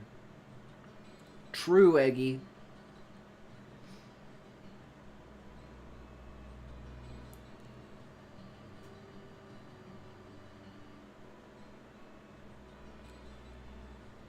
Yes, you are correct. Solemn is the root word. If you're solemn, then you'd have an air of solemnity. I don't know why I can't spell the root word correctly. Yeah, it's just the fact that the N is silent and then it's pronounced. That's what threw me off. I'm LGBTQ ally because every hole's a goal. True, Eggy. True.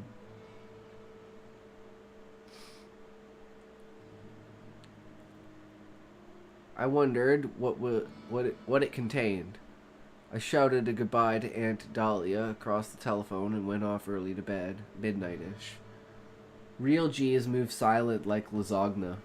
True. True, Eggy. Like lasagna. I just had to say it like that just to fuck you over. Everyone knows it's lasagna. So the noun of solemn adjective is solemnity. That made my eye twitch. That was the goal, Eggy. I got you.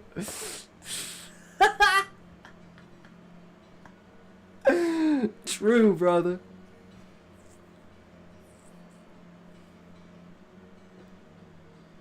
Made my eye kick. The air journey was pleasant. The security blokes at the airport looked through my trunk, but I slipped the package into my waistcoat pocket. I don't know if you have traveled to the continent in first class, but it was ripping. I was seated next to a fetching thing in a bottle green dress, and we got on like old shipmates. Turned out she was related to old Fink Noddle. Champagne followed, conversation sparkled, and to cut a long story short, I fell asleep. When I woke up, my head was resting on her shoulder, and she was smiling coyly at me. Why is this trying to sound English? I'm kind of stuck on a puzzle. 2 moves seem equally as good. Help. The one that's to the left, using blokes, etc. I am LGBTQ plus approving because how someone feels isn't a choice. If you have no control over your orientation, nor if you don't feel correct in your own body, or if the gender roles of clothing don't apply to your existence, you do you. True, Sean! It ain't harming you, why the fuck do you care what I do, right? I mean, I can understand for, like, certain reasons when things happen, you know. Some people might just be a little on the off side of it, but, you know, we do what we do because we enjoy it, and we're, like, half trolling. So, you know, sometimes it's a good time. Yeah, exactly. As long as people aren't hurting others, it's weird to give a shit about what they're doing. True! Those people are just Karens that want to control the world that have no idea. Their luxury beliefs towards the world that they don't even uphold their own views. The remaining journey passed in the haze of sandwiches and smiles. We made goodbye, and I scrawled her address on my handkerchief as she left, with a final toss of her dark curls. When a man thinks being gay is a choice, I challenge them to choose to be gay for 15 minutes, then show him nudes and watch as his manhood doesn't react according to his choice. True, Sean! It's like, if being gay is a choice, then I challenge you to be gay for a day. So I'm like, no, well then being gay is not a choice. Like, it's as simple as that. People just...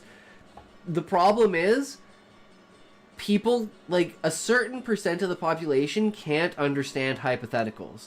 If you ask them... I'm muting the stream. This is on my stream. Yeah, no worries, Eggy. It's all good.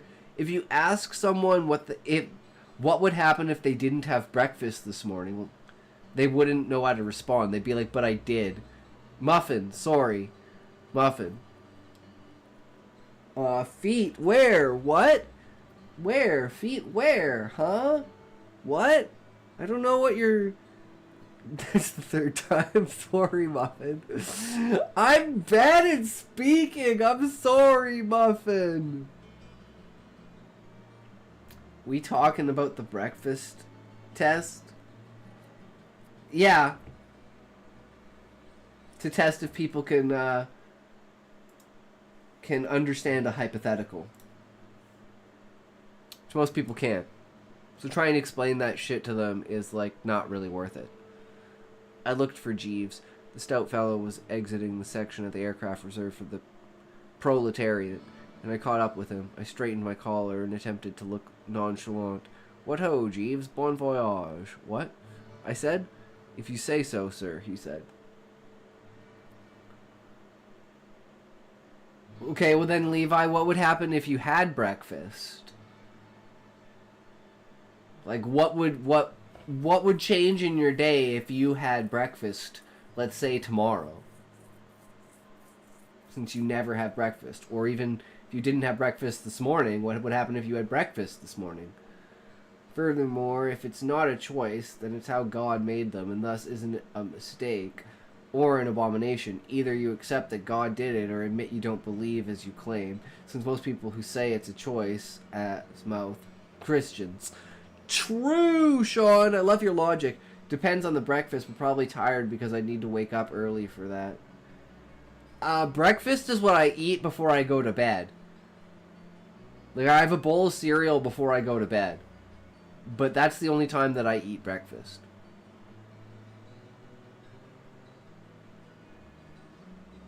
You are a mistake. All of us are. I could see that, Muffin. I'm definitely a mistake.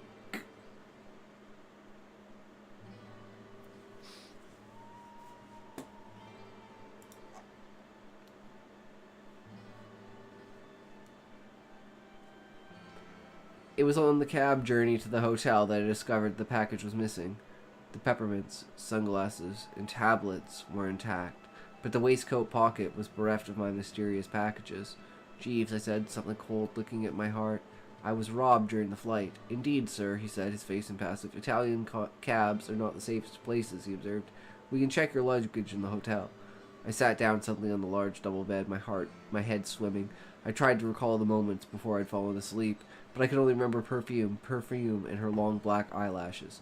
Jeeves spoke, jerking me back into the present. I believe this is the package you need, sir.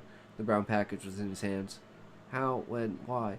I began. The young person seated next to you, sir, he said, is not entirely unknown to me. She is a person of considerable ingenuity and of considerable interest to several governments. Took the liberty of switching your parcel with another of my own making just before you entered the airplane.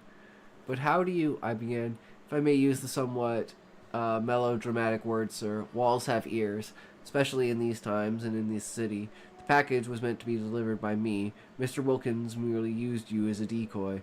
But what was in the package, the young lady, I began. Jeeves gave a flicker of a smile. A black spot, sir, he said. The Italians have various methods of warning their enemies. I borrowed this from The Treasure Island, a fictional work I read recently. I believe the lady is now a guest of His Majesty's special operatives. I threw the handkerchief into the dustbin. Women, I uttered with disgust. True incel. The poet Kipling, began Jeeves. I cut him off with a gesture. We Woosters know that even the poet Kipling's words cannot do justice to some situations. Interesting.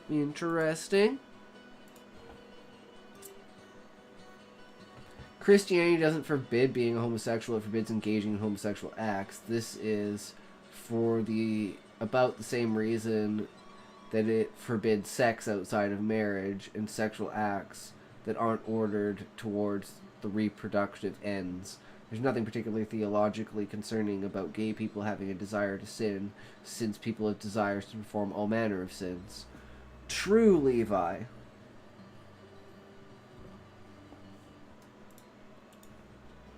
Alright, here's the long one, guys. This is a beast of a story. Before we read this one, actually, I am going to grab more drink. I will be right back.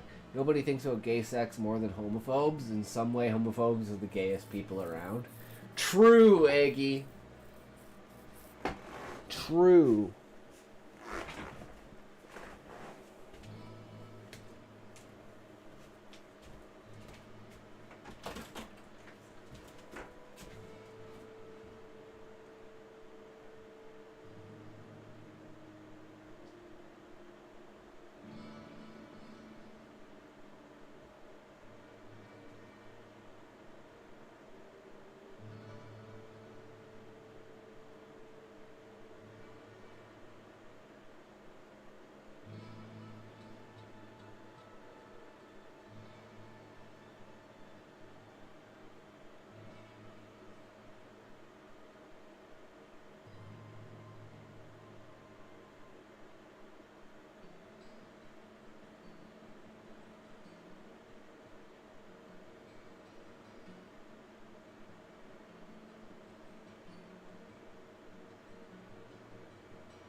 cat attacked me, sorry.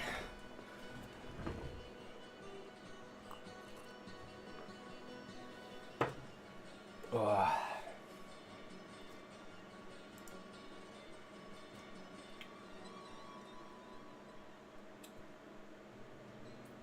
I was a failed attempt to get a girl. I was strike 3, and he was out. But if you take parts of all 3 of us, you get 1 girl. My oldest brother is smart and gay. My middle brother is empathic and hyper emotional. I tend to think more clearly than the average male and detest sports. A man having sex with another man isn't any more or less of a sin than a woman having a man she's not married to a blowjob. Both are sodomy in the biblical sense. That's a funny way to see it, Sean. I tend to use hand gestures more than sound effects too, which is typically assigned to women as a trait. How dare you force your master to discipline you? Well. True.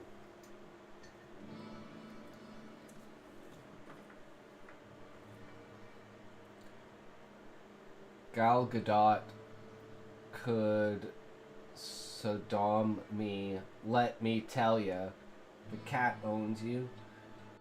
I mean, she's very, like, won't let you up the stairs. Like, she'll try to make you step on her because she knows that you won't step on her. So she'll, like, move with your foot so you can't step down. And she'll, like, zigzag up and down the stairs. All while being like, meow, meow, meow, meow, meow, meow, meow, meow, meow, meow, meow, meow. You're like, alright, Daisy. Alright. Alright. And you go to pet her and she's like, I'm walking away now. And then, of course, you have to follow her.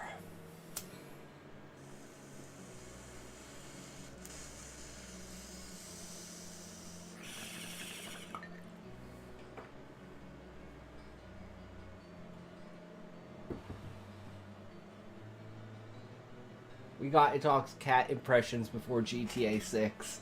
True, Eggy. True.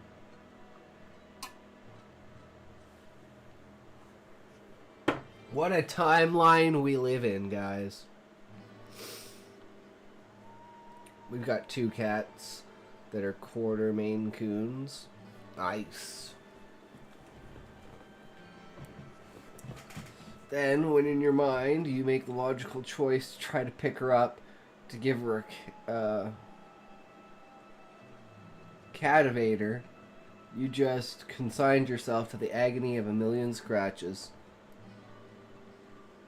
It's true, Sean. That's the 1-year-old and they're massive. The one obviously got more of the big genes.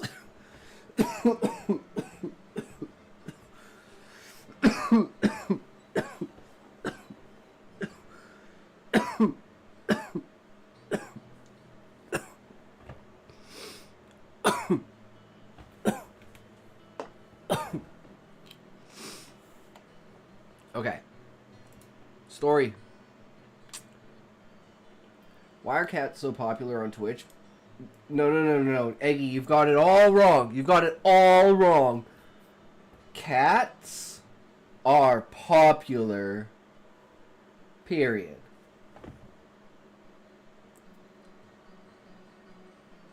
Everyone loves cats. I don't care what you say, everyone loves cats.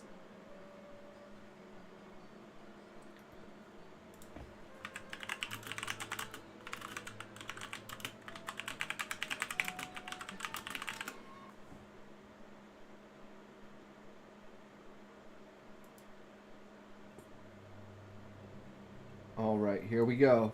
This is music more fitting for this type of story.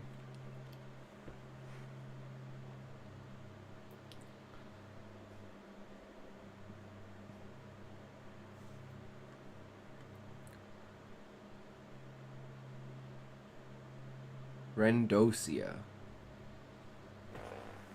66 million years before the planet that would be called Earth brought about sapient life forms, it orbited quietly around its sun, a warm yellow dwarf, and its numerous sibling planets Mercury, Venus, Mars, Jupiter, Saturn, Uranus, and Neptune. But between the orbits of Mars and Jupiter lay the solar system's most beautiful gem, a silvery livid planet very slightly smaller than Earth that was the first to harbor intelligent life. All but one of my overlords have some Maine Coon in them. Then my new neighbor's owner has called obese because they didn't account for him having some of the blood in him too. Cats are easier to keep, A, if you live in an apartment, and B, if you're busy. True, Levi. Or if you're lazy like me and you just don't want to take a dog for a walk and you would feel terrible for a dog that you owned. Whereas a cat, I'm just like, go outside, bitch. You got a cat door, fucking use it. She's so spoiled that she has a cat door into my brother's room. So he doesn't have to keep opening the fucking door for her. But she refuses to come into my room. Well, she comes in here sometimes. Like, she came in here earlier, but she only came in here because I had the door open and she was going to lure me out of the room. She had no intention of staying in here. She came in here to get my attention, so I would follow her out. To walk my dog 2 hours a day, and it can be a bit much sometimes. Yeah. That's like, I would feel so bad for the dog. Even if I have a big yard too, so it's not like you couldn't just go out to the yard, but I would never play with him. Like, oh my god. Yeah, no. The cat, I'm like, you can come here if you want. And she's like, no. And I'm like, well then fine. Bitch, that's how it goes. Cats take care of themselves for the most part, while dogs must be walked. How anyone with a dog doesn't need to steam vac their entire house twice a month is beyond me. Yeah, dogs also smell. You also need to bathe dogs. They take a lot more care. On average, I think they tend to be stupider than cats. Dogs can be, like, super intelligent, but, like, some dogs are just fucking retarded.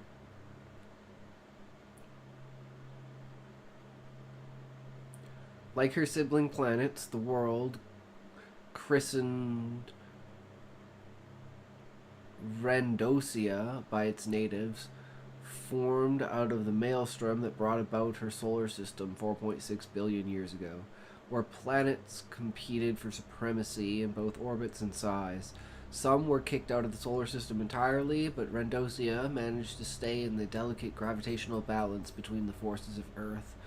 Leader of the terrestrial inner planets, and Jupiter, leader of the outer gaseous giants. Subsequently, Rendosia developed out of an even mix of silicates and volatiles like water, methane, and carbon dioxide.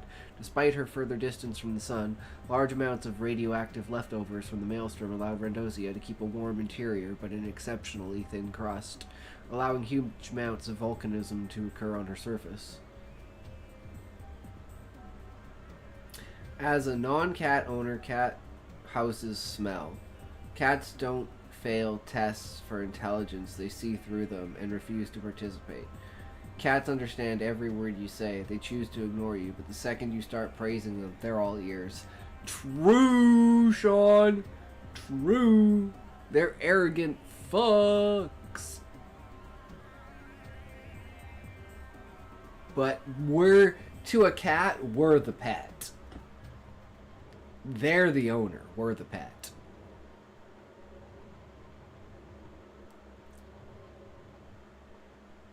It was not long before she was cloaked in a thick atmosphere full of oxygen, carbon dioxide, and water vapor that would keep enough heat to ensure the oceans beneath were liquid. She was also blessed with a large moon, unlike the three innermost planets and Mars, who had to be content with his negligible 2 companions. They were worshipped as gods in Egypt and have never forgotten that.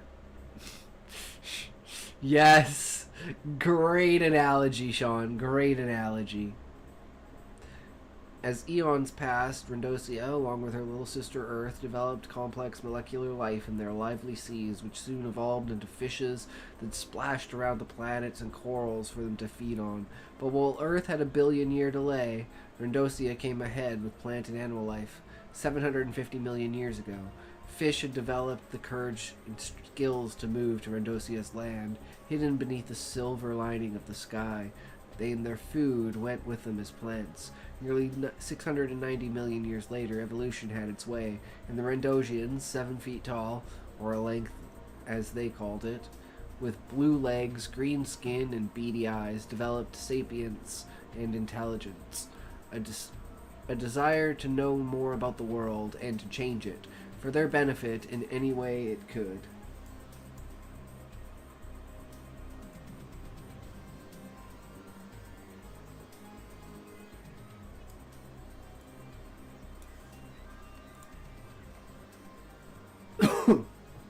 And the solar system would never be the same. Originating from the island of Egredia, the Rendosians soon spread throughout their world, settling first the northern continent of Adabatha, and later the southern continent of Zaranus, with the Iormation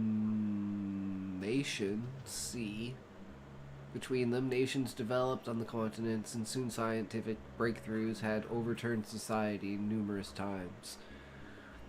But Rendosians still had no idea what lay beyond their never-changing silver sky.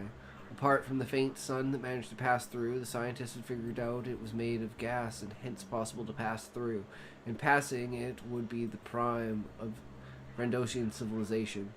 There was another world going around our own, but barren. But the world goes around the sun, and there are other worlds in orbit around our sun. Only 200 years after developing electronics and high-scale technology, the Rendosians wanted to see if there were more like them on other worlds. They explored beneath the atmospheres of the gas giants. Then they moved closer to the sun. Mars was a barren world. The Rendosian astronauts dismissed it. Venus and Mercury were too hot. But then there was Earth. Earth was teeming with active life, but it was not yet as advanced as the Rendosians themselves. Monsters populated the sea, and the dinosaurs roamed the land. The Rendosians were in awe of Earth, which had no satellite, but a clear atmosphere, thin enough to see the stars and other planets by night, and Venus was especially bright here. With the excitement of the discovery, the Rendosians decided to leave Earth alone to give her a chance before returning to their homeworld. In a solemn broadcast, the High Commissioner of Adabathia made a happy declaration to its citizens. "We're not the only children of the sun." And there was applause. Some of Rendosian's top scientists suggested their civilization be a guardian to the life forms of their younger sister, as it appeared that Earth was destined for greatness. Perhaps millions of years from now, their descendants and the Terrans would rule the solar system together. Even if your master doesn't approve of you, the goddess Aphrodite does, or she's in heat. It could be that. True, Sean. True. Capital of Adabathia had a national academic institute that attracted everyone who wanted to be a scientist, just like those who sailed across the waters above the sea and learn more about their surroundings. There was one particular student who was not very bright, who didn't take learning seriously, but rather entertained the most stupid of souls on the planet. And one day, a major evaluation would take place, one for which he was totally and utterly unprepared. The evaluation would take place in a poorly lit chamber broken into divisions, ensuring that no student would use dishonesty to get further in life. The student sat down in his walled division, nervous about about how he'd go on the evaluation.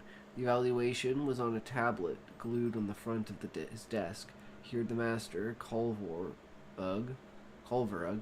counting down the time until the evaluation officially started. 3, 2, 1, go. The student began the evaluation, and as everyone, including him, suspected, he had no idea how to get along with the first question.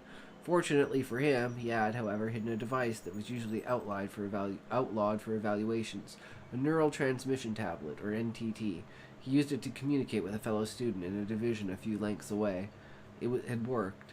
With the NTT giving him a suitable answer to the first question, it wasn't long before the student had finished the test.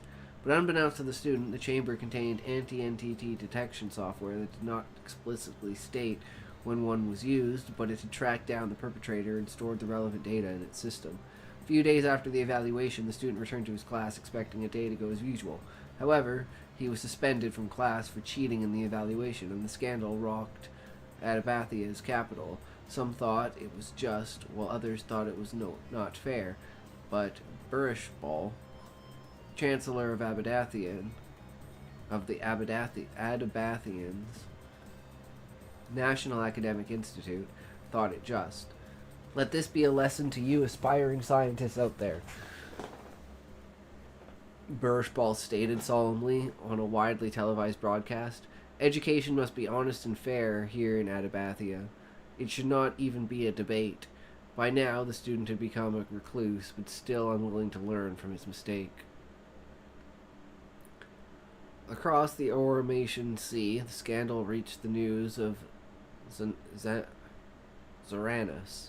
The Zoranians were quick to judge Adabathia. Governor Dudjal Barak of just checked out Essentia. Is she trying to monetize people trauma dumping? I let my grand kittens choose their own names. There were 4 of them, and I spent hours asking if they were this authority figure or another until they individually responded. I didn't stick to a theme. I was all over the map, yet they chose, alas, for the largest and only male, Gaia, for Affy's twin, always played with Atlas and was always on top. Aphrodite was the most loving of the bunch, who can also be a real bitch. And lastly, Medusa for the runt and only long hair of the litter. Oh, that's cool. And I'm not sure, Eggy. I know she does kind of like soul searching and stuff like that. So it's like healing energies and shit like that. But I don't know. These names are brutal, man. These names are brutal. Governor Dudjal Barak of Zoranus declared it undeniable evidence of Adabathia's declining moral standards. Fair enough, I'm very cynical. It's okay, Eggy. I mean, people do that all the time, so like I wouldn't hold it against her at all if she was. It is what it is. I mean, I'm holding you guys hostage by thinking that this is gonna happen. So, I mean, am I any different?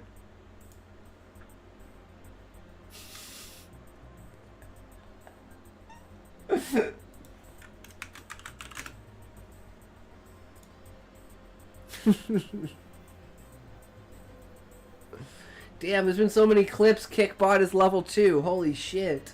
Congratulations, Kickbot, you're level 2.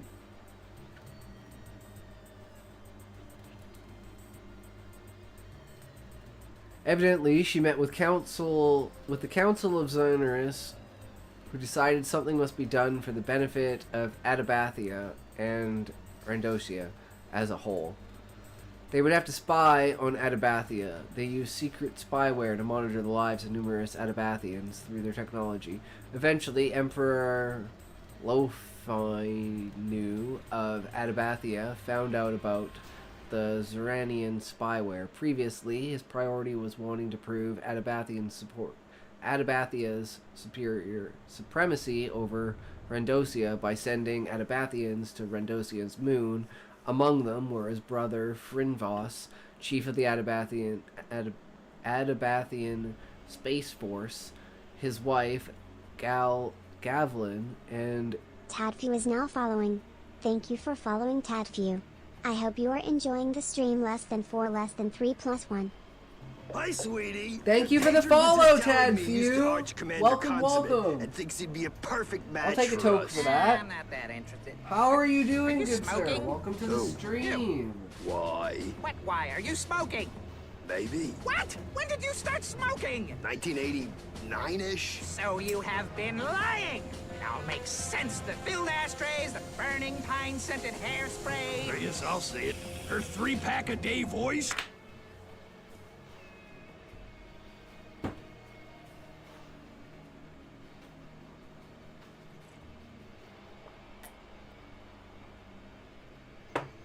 You have a story request to read. Alright, brother.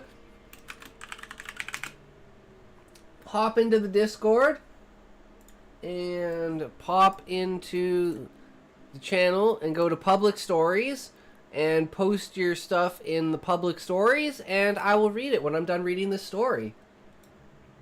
Does that sound good, brother? That way you can paste the whole thing in there and then I can just read it. Or if you have a link to a Google Docs, whatever is your prerogative. But yeah, man, I'll read your shit. Sounds like a good time.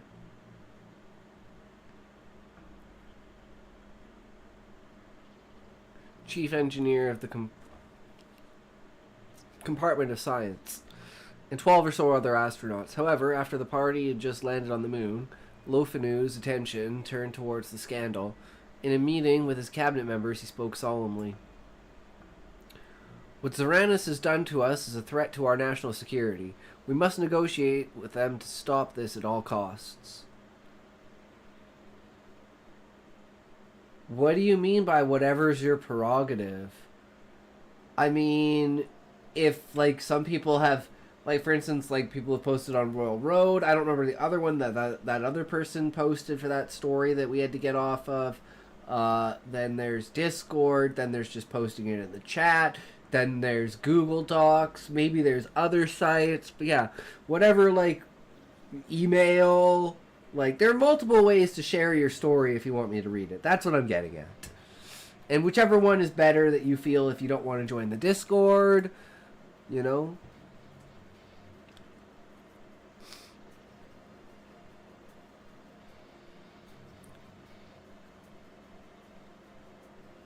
Cabinet ministers cheered. One of them. See, he doesn't have Discord, so.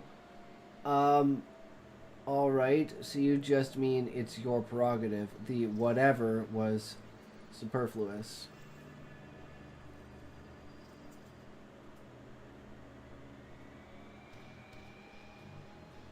Yes, Levi.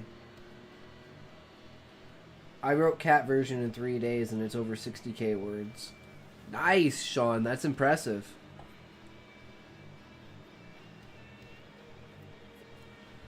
My problem is I don't think I'm a good enough writer to write minus 2,800 letters. That's not bad. This one's, like, mine are somewhere usually between 4,000 and 10,000 for the short stories that I write. Chapter 1 is probably about this, which is about 18 to 23,000.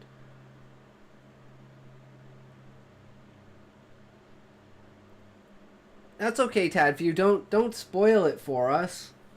Let us read the story when we get to it. I understand the urge, but we'll get there.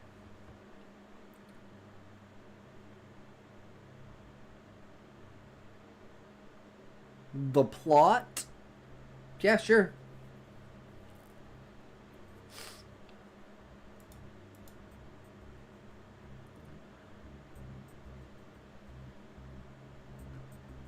Dorito civilization. Interesting. Maybe then you would like my gummy story. We'll see how it goes.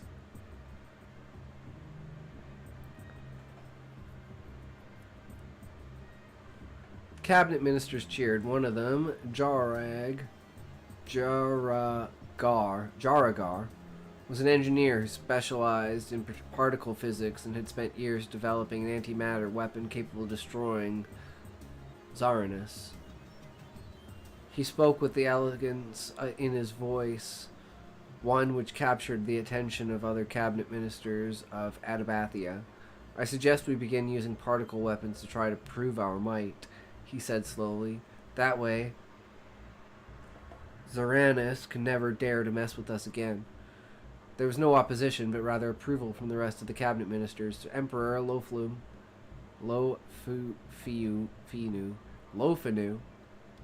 Gummy Bear story. Were you inspired by the Gummy Bear song on YouTube? You got email? Yeah, you can email me at...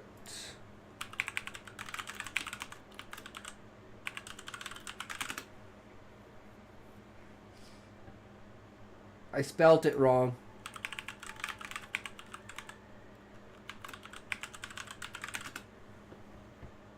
I always spell it wrong. I can't even spell my own name, guys.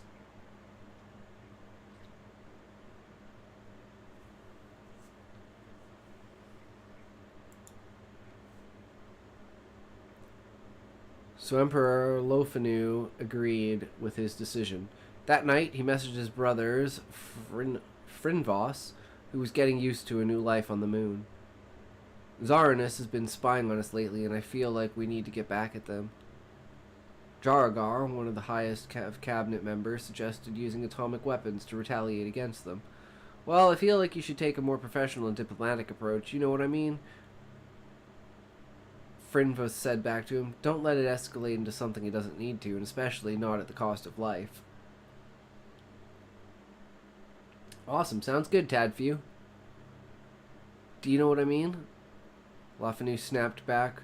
We're talking about the most powerful nation on the planet here. We need to get back at them and show our supreme... No, you don't, Ferda said in a gentle tone. Most of Xanaris didn't do anything wrong. That's not fair for them. You don't need to listen to Jaragar. Do what is right. Not for yourself or Jaragar, or even Adabathia, really. For all of Rendosia. At these words, Frinvos began to overthink the possibility of the Adabathians on the moon rebelling and siding with Zaranus. Not willing to show any possible cowardice, Lofinu turned down the phone call. He then gave Jaragar the order to launch his first nuclear weapon at the capital of Zaranus. Meanwhile, the student, having lived life for a few days as a recluse, had a screen in his room. From there, he witnessed how relations between Adabathia and Zaranus had reached a new low. Eventually, public panic in Adabathia grew when Xanaris revealed they had developed nuclear weapons, including one involving antimatter. Eventually, one day, Jaragar, the pioneer of the atomic bomb, sat at his resort on a cliff overlooking the Iormatian Sea. He was hoping to enjoy a day off work in silence, but after some hours he heard glass break and the door being stomped through.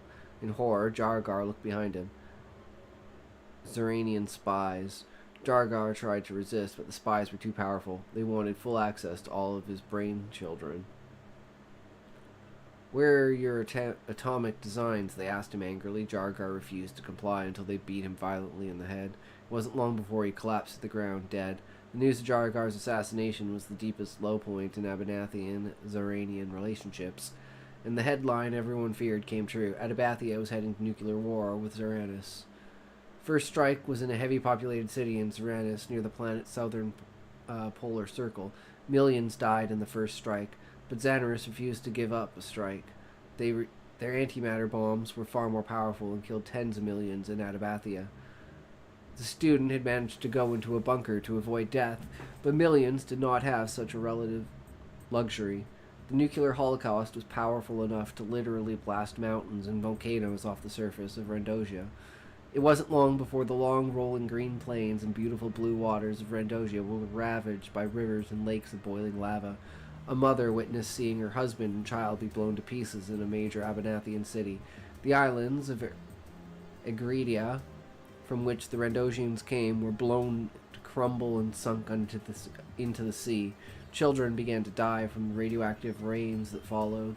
Meanwhile, on the moons, Frinvos saw how his home world was crying from the nuclear war. Streaks of orange and red began to bleed through her thick atmosphere, which was turning black from the ash. He looked down at Rendosia with Gavlin next to him from their moon base. Why didn't you listen to me? He said quietly with tears forming in his eyes. He feared that Lafanu was dead. However, he was not.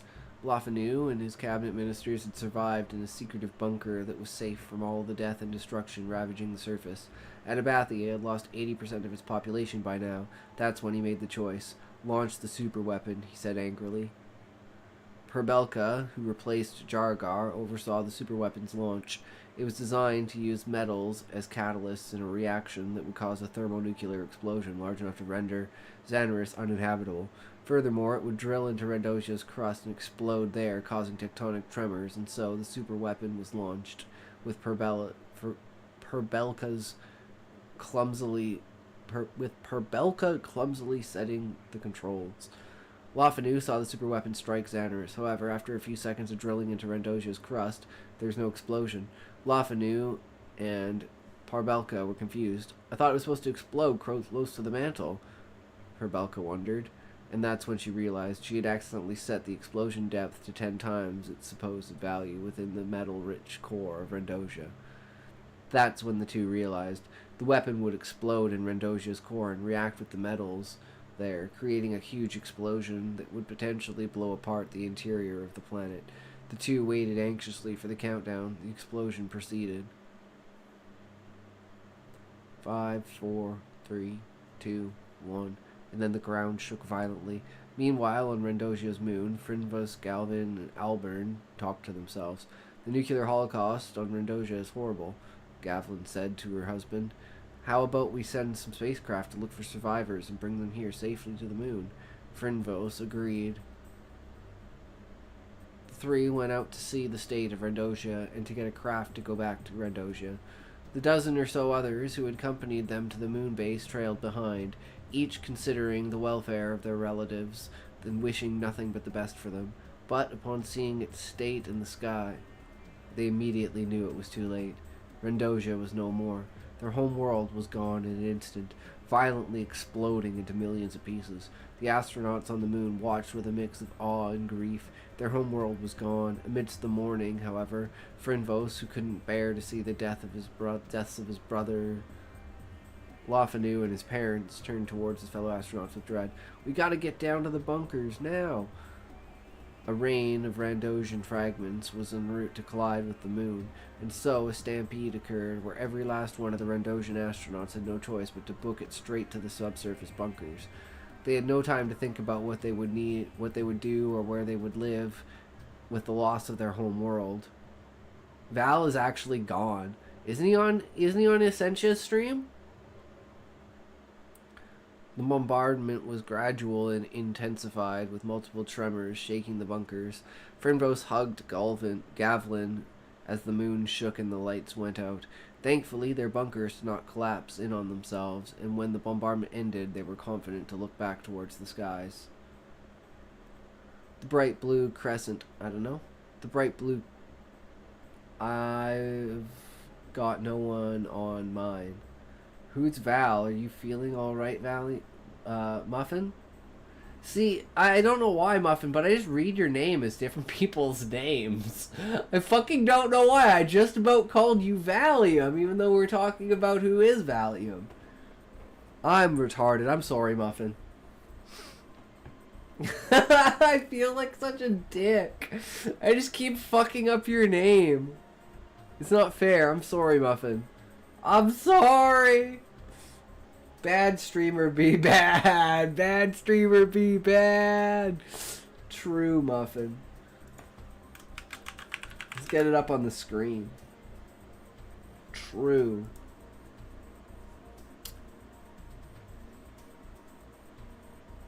He's sorry. I'm so sorry, guys. I didn't mean to be such a soupy soup streamer douche, but fuck, man. Brain go, words go. And we're not even 4 hours in yet. Sorry?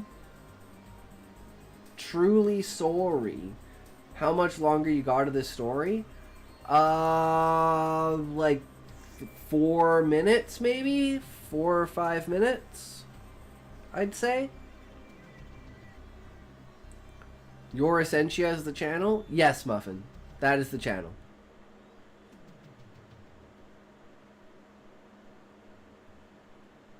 The bright blue crescent of Rendosia was gone. Much of its fragments would fill the void between Mars and Jupiter. In time, they would be called the asteroid belt. The surface of Rendosia had shattered into fragments of rock and water. The rocks would be called asteroids. The gallons of seawater born out of once living oceans froze into chunks that would sublime when they passed close to the sun, the comets. But the largest pieces of Rendosia, both rich in volatiles, were violently hurled into the outer solar system by the outer planets. They would be called Eris and Dysnomia. Pieces of Rendosia were hurled into orbit around the outer planets. I don't see Val in chat. Huh, I don't know. Maybe he's just gone then.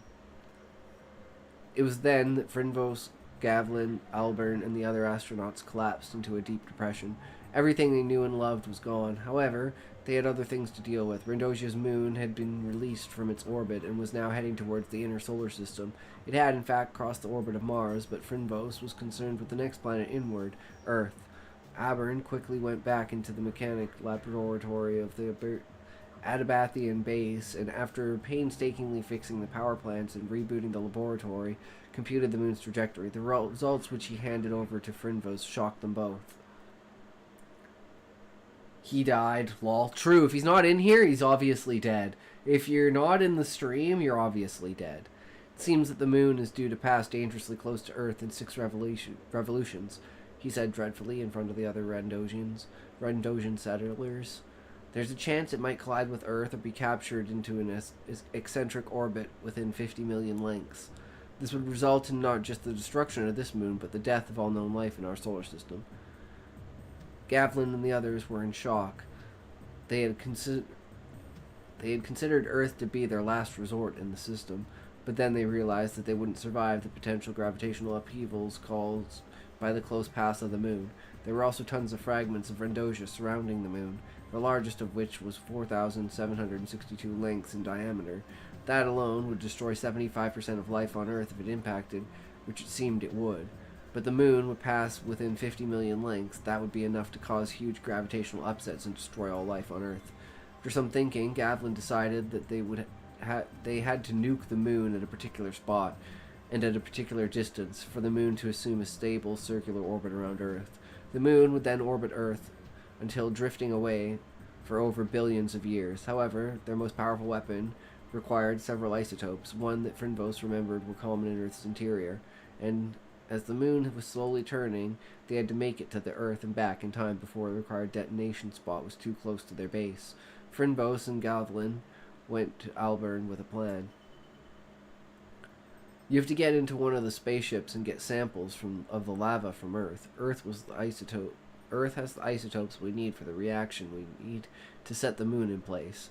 And you gotta get here as fast as possible, or else we're gonna have to detonate the nuke right here and perish with it. Duly obedient, Aberrn got into a spaceship and zoomed towards Earth, landing on a continent ravaging with beasts close to an active volcano. Getting out of his tungsten sample bucket, he dashed towards the lava. He would have made it on time were it not for the dinosaurs pestering his ship. Aberrn had to get back into his ship. He had no choice but to ward the dinosaurs away by throwing the lava towards them, but every vital second was fading away. If he didn't come back within critical time, the moon they had to nuke would inch closer and closer to their base. Frinvos angrily called Auburn with communications taking 2 seconds. Auburn, where on Earth are you? I just need to make sure all these nuisances are out of my way. You better get back right now or we'll have to nuke our base. Additionally, a large piece of Rendosia is en route to hit Earth. Will destroy 75% of life on the planet. Auburn checked the astromap of his spaceship. Indeed, the largest fragment of Rendosia that had accompanied the moon was now on its way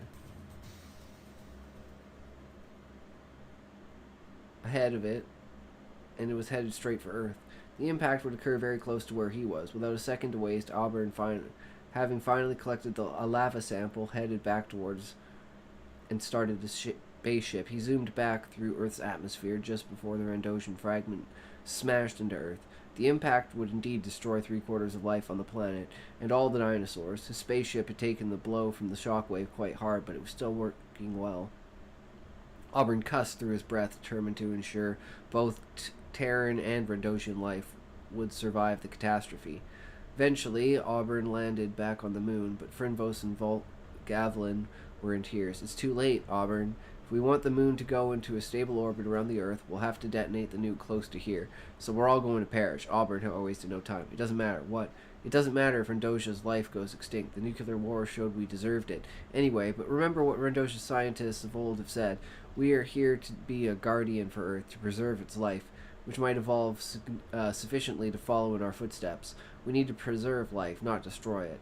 If we don't nuke ourselves now, the moon will pass too close to Earth. Both of us and the Earthlings, the ones that survived the recent impact, will die. But if we do, while we will die, our spirit will move on, and the Earthlings that survive." After a long silence, Auburn spoke. "Choose which way you want to go, but I choose to sacrifice to pave the way for new life that we can pass our torch to. The Rendosians on the moon began talking to themselves. Eventually, Frinvus spoke up with tears. "I agree with Auburn. We had proven our depravity and destroyed our home world, but even if the universe chooses not to remember us, we can regain our nobility and dignity by preserving the last life here in the cosmos." The crowd cheered, and Auburn quickly got his now hardened lava samples and put in the nuclear bomb. Isotopes would ensure a reaction powerful enough to generate an explosion that would blast the moon into a critical orbit around the Earth. As the clock counted down, Frinvos held Auburn's hand, and on his left hand, Gavlin's hand on his right, and closed his eyes. The world then turned to white. The explosion, while destroying the last trace of Rendosian civilization, was a success. The moon had entered a stable orbit around the Earth with some significant gravitational upheavals that lessened as time passed by. And so the Rendosians were no more. The dinosaurs were no more either. But, thanks to their sacrifice, new life forms began to dominate the third planet, and the new celestial body shone bright in the sky. The students, after what appeared to be an ear-shattering explosion, woke up alone in his bunker. He noticed the air was thin and unbearably cold, and he was slowly losing consciousness. He quickly climbed the stairs and opened the door to the top, only to be greeted with a landscape of barren rocks and debris strewn about. He was on an asteroid. His home world, once the most beautiful out of solar system's planets, had been shattered into millions of pieces, all because of his dumb decision to cheat on the evaluation. The weight of his actions' consequences was too much to bear, both physically and emotionally, and so the student collapsed and died, his corpse forever forming part of the asteroid. One day, life would too develop sapience on Earth. In the solar system, altered by an extinct race that came before it, would they ever realize that the moon and the asteroid belt were always there? Or maybe not, unless they found the artificial structures hidden very well on the moon or amongst the billions of asteroids that replaced what was once the loneliest of worlds, the memory of which might be rediscovered or lost. And the outer planets continued on their journeys around the sun, and the universe continued on its way, but none of it ever mattered. True!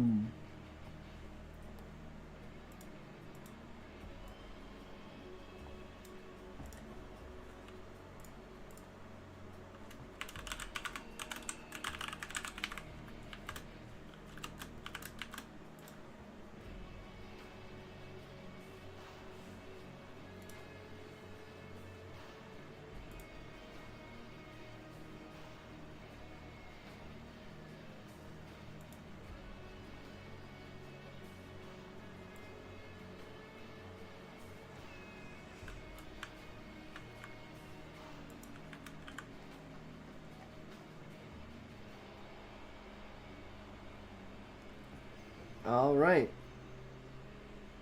Ahem. In 1999. Oh wait, are you ready? Are you ready? Tadview?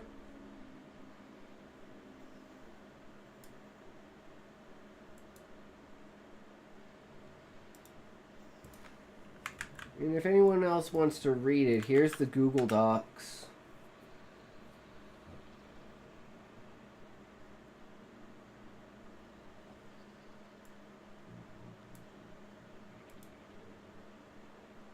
Alright.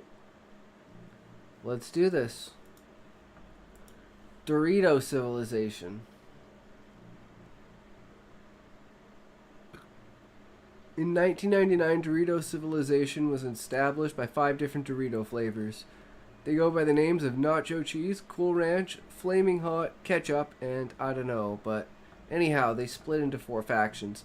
Spicy Doritos is the defense and army of Dorito civilization. The Nacho Cheese is the government and the central political power of the Dorito civilization. The 2 other factions were Cool Ranch and Ketchup. The Ketchup faction was the market and economy, whilst the Cool Ranch faction was the researchers and scientists of the Dorito civilization. All 4 factions came together to form the Dorito civilization. So all 4 factions lived in peace until 2003, when the Lay's TM army attacked. The Spicy Doritos fought strong and won. The Dorito army was victorious. The Lay's army retreated and went to their bunker, as the Dorito army invaded and took over the Lay's civilization and killed every single Lay's chip alive. So after the Great Dorito Lay's War, a rebellion started inside the Dorito civilization, bland flavor Doritos. They found and took over 25% of the Dorito civilization landmass. They named themselves Layritos. They were rebels influenced by Layanism. After the rebellion, Laritos decided to expand bags. They conquered half of the Frito civilization, and they put them into a colony state. So they had an empire technically. Nice. Loving it, bro. Fucking loving it. So after the Layrito-Frito War, the Layfritos was divided. But by who? The Grand Dorito Civilization Army is at rest. So who invaded Layritos? Find out in the next chapter. So who invaded Layritos? Or what invaded them? A giant hand had reached in the bag, a space mermaid hand. Whose hand was it? It was Kikamira's, of course. She had grabbed half the Layritos civilization and munched on their bland flavor. Yuck, this tastes like shit, she bellowed. She hated the bland flavors. So after Kikamira tried the chips and hated them, she threw them away. The Layrito Empire has fallen. Only 3 civilizations remain in the kitchen. These are 1. The Dorito civilization, 2. The Takis civilization, and 3. The Pringles civilization. These civilizations lived in peace until 2010. What happens next? So the new civilization entered the kitchen. The Utes civilization. Utes were a strong economical, political, and militarily wise civilization. It posed a major threat to the other 3 civilizations. So after the Utes civilization arrived, the 3 other civilizations were afraid of Utes civilization because they would get destroyed in a war by them. But then, in 2015, something happened. Find out in Season 3. Nice! I love its, just, straight to the point speediness to it. Like, if you want, I'll show you, because I'm going to go throw on some food. So I think this is a perfect segue while I go throw that shit in. Season 3 is in progress. Tell me if you like my story. So I'm going to play it, and I'm going to go grab food while it plays.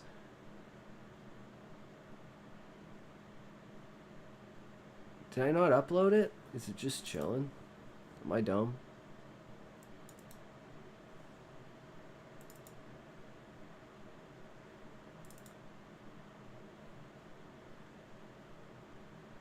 Test of 2 gummies.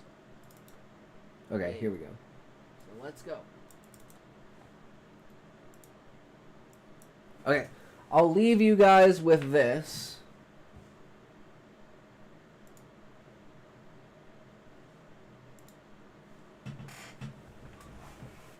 Babe, I will return.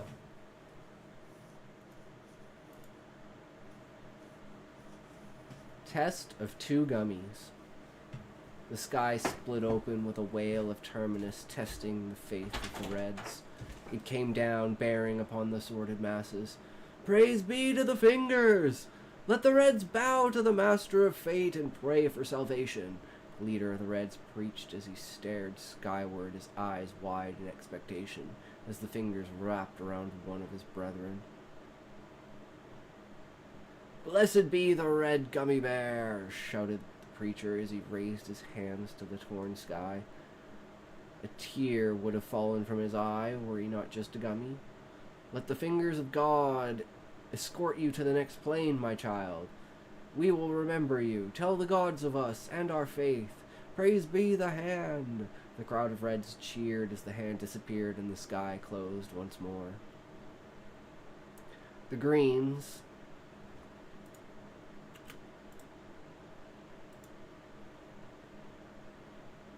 stood opposing the Reds, shaking their heads and mumbling among themselves about the idiocy of some people.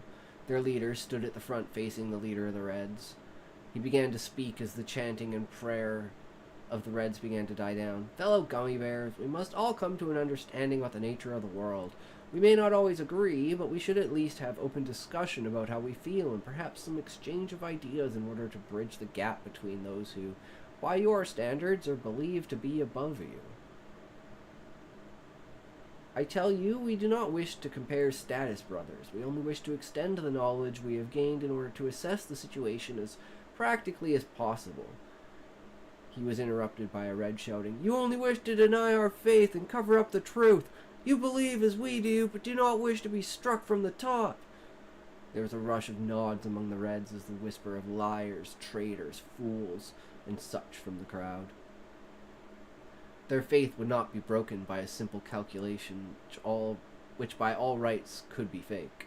The Greens' leader looked over his shoulder towards his people, a smile on his lips, a sadness in his eyes. However, he nodded and looked back to the Reds' leader. It was time to bring out raw data. The Green leader began to describe the relationship between the different colors and how over time the tracking taken by the hand shown on each individual point no signs of favor to one color or another. But on a larger scale, looking out, the Green do tend to be chosen more. It was something that they could admit, but to them, it was not something sacred or fantastic. It was a death sentence. So you see that we understand from your point of view we are favored by the hand, but just damn, I'm fucking dying here. Hold on. And so you see that we understand from your point of view we are favored by the hand. But it is just not true. It is not a significant enough number. It is just higher than Reds. The Reds all frowned and pressed their chests out, shouting at the top of their lungs that this was all a ploy by the Greens to put the Reds down, and there was no persuading them otherwise. The true faith they held would not let the Greens dictate what or how they felt. They would stand strong and be the ones to win the favor of the God Hand Finger Sky Taker.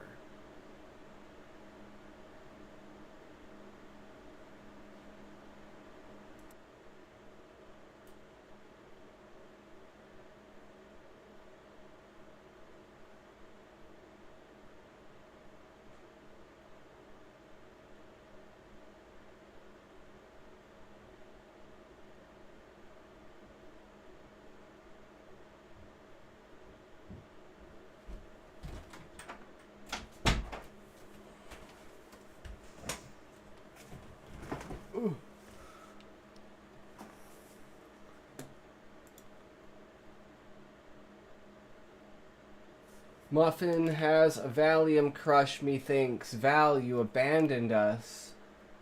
Here's the chapter of Season 3. 3 other civilizations combined. They needed power to defeat the Utz civilization, but all would go wrong. Something that always irritated me about space stories is when the writer uses the term marine. Marine implies duty on a saltwater vessel, but if they're in space, there isn't salt water. They've gone beyond a normal marine. Just like you can't jump out of a plane with a slide and expect to land safely, you need a parachute, so paramarine. True, Sean.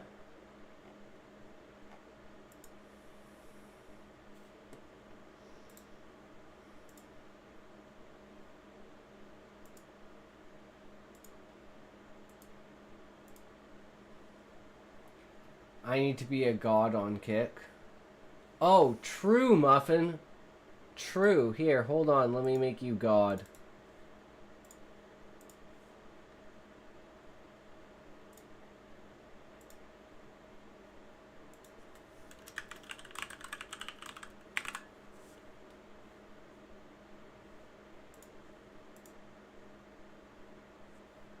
You are now a god on Kick, good sir. Marine is just a term for specialized defensive infantry. They hardly ever come off boats anymore. I know a guy named Mike who claims he legally had his name changed to Muffin after an acid trip. The god of muffins. True. Same with paratroopers. I think the last real drop was 1944.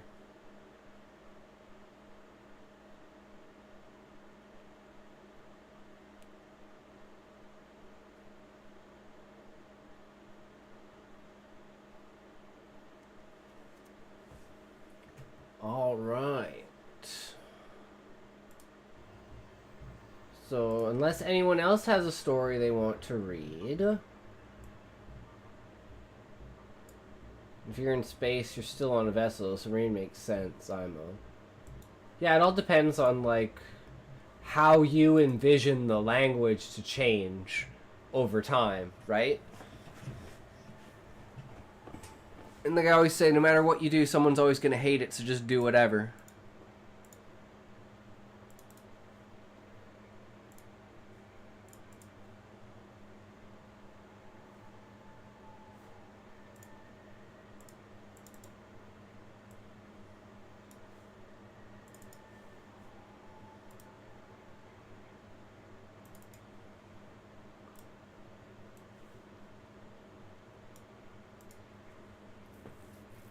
Prediction didn't end, I think. No, Muffin, I don't know how the prediction thing works, so it's apparently still up.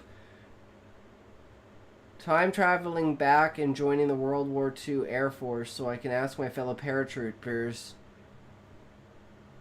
where we dropping, boys. Can you end it? 2-1. I don't even know what it is, Muffin. I have no idea.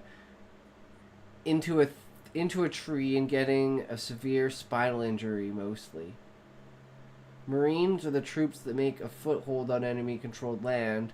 For the army to take control of, the Navy is meant to deliver them, either by sea or air.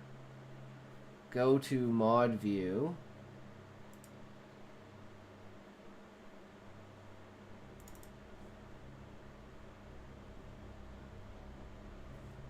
It's not showing up there. It probably shows up here though, right? Mod view. Now what? Predictions.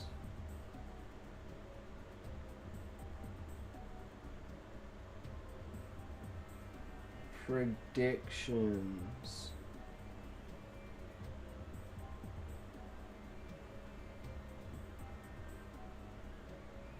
Predictions. Delete. Oh, I just deleted and returned points. Fuck if I know. Oops. Most Marines, I've brought this up to improve my terminology of Paramarine having gone beyond the already awesome status of a Marine to something more. Yeah, it seems like at that point, like, you're just splitting hairs, right? At least that's how I kind of feel about it.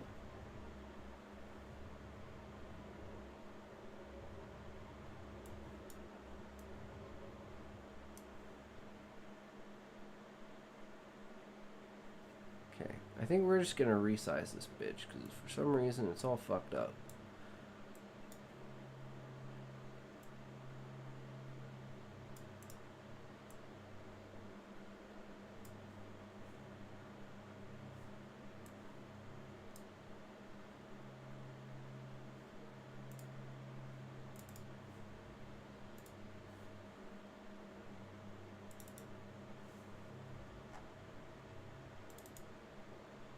It's a hat on a hat. Yeah. True. It's not a refrigerator, it's an atmospheric cooling food storage cupboard. I just got a nice game of chess. Nice, Muffin. Congratulations, brother. Did this work? Yes. Okay, that's much better. I want it the other way around.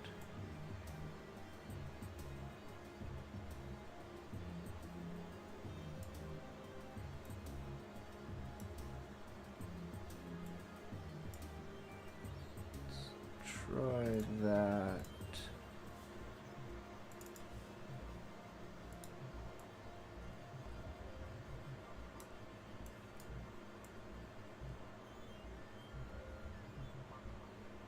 Damn near perfect. Okay, now we just have to not fucking resize it like a retard.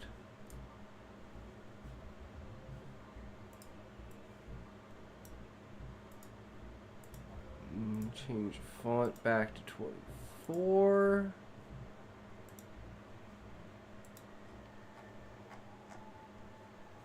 Find a blank slot.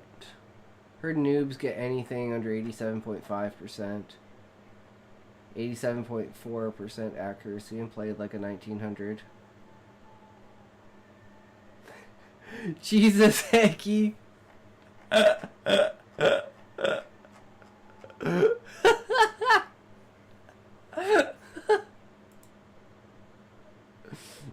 It is what it is. What are you gonna do, right?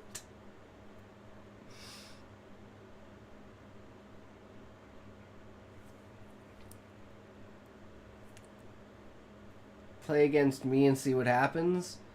You can get really high accuracy if you over rely on gambits.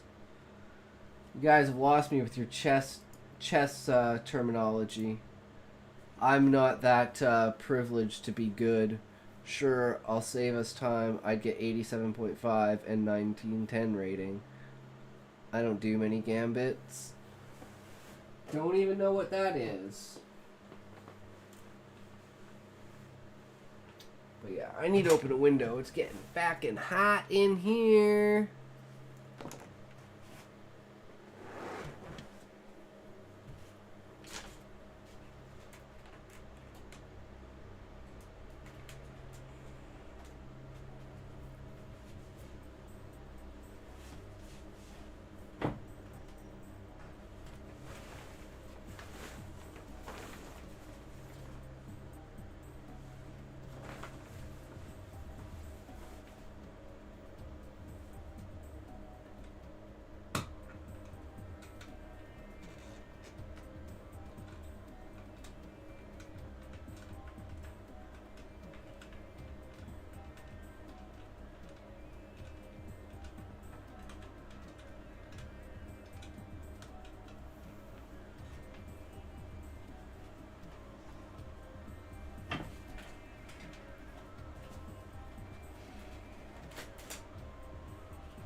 Gambling pieces in the opening. I'd open with a king pawn gambit and play a slow Persian style to draw you in. I wonder if this works.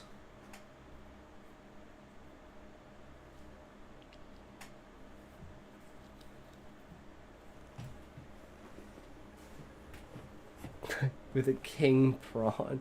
King pawn. Okay, I see now.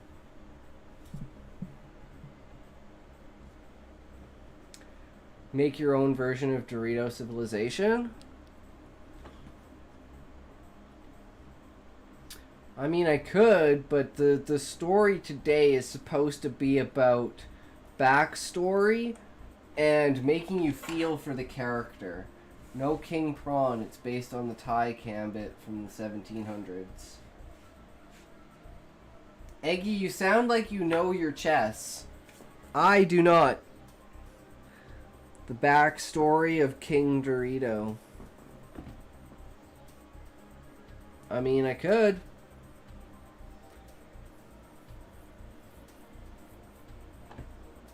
But I do have, like, this whole time I've been structuring the story in my head for this, life flashes before your eyes kind of moment.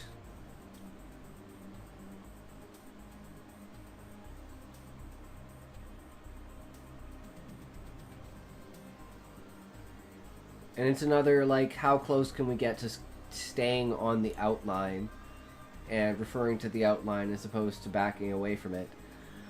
But my food's gonna be ready soon, so before we do that, what do you guys want? We're gonna watch watch something while I eat. What do you guys want to watch? I was thinking some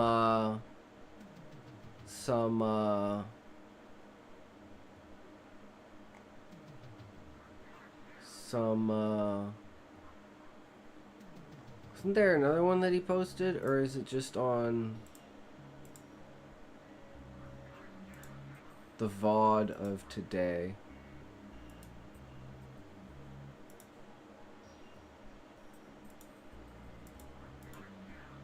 Alright, here we go. Get us some good old Asmon Schedule 1. So I was having some issues, guys.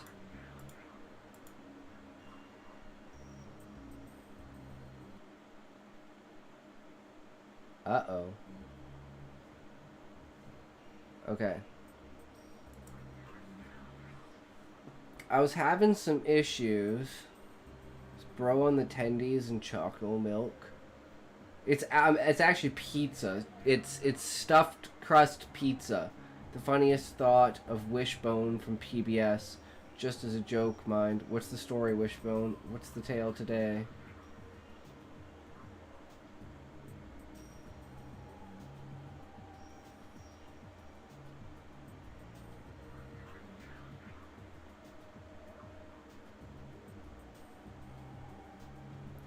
Anyways, honestly, I was having some troubles with Steam.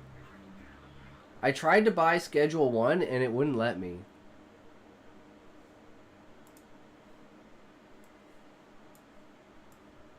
I don't know why. I've bought so many games on Steam, only now it's telling me that I can't buy it.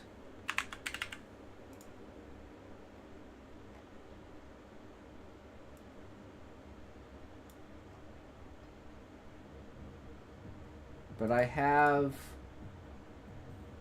the free sample, so I'm going to wonder how far we can get in the free sample.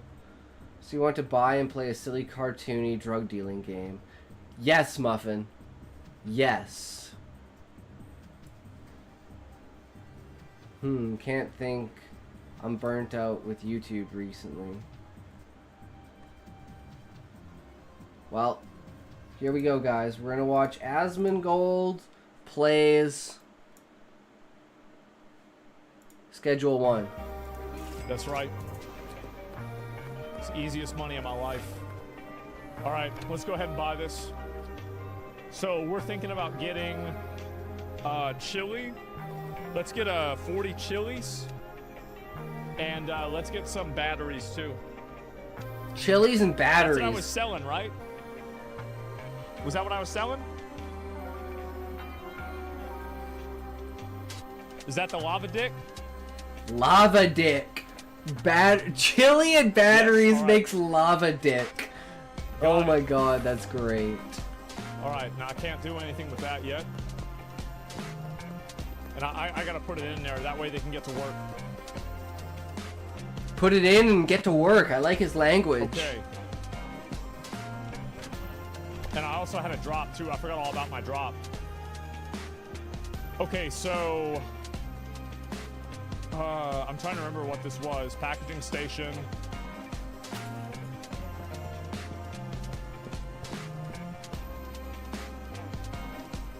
Large storage rack. Which one was it? I guess it doesn't really matter, right? I just put one in there and one in here. I think she's gonna get to work, right? Nice. Put him to work. Yeah, I think this should be fine. Okay. Let's see how we're doing. Do we have any other bonus meth? We don't have any bonus meth right now. Okay, next, let me go back, make sure I got everything else ready.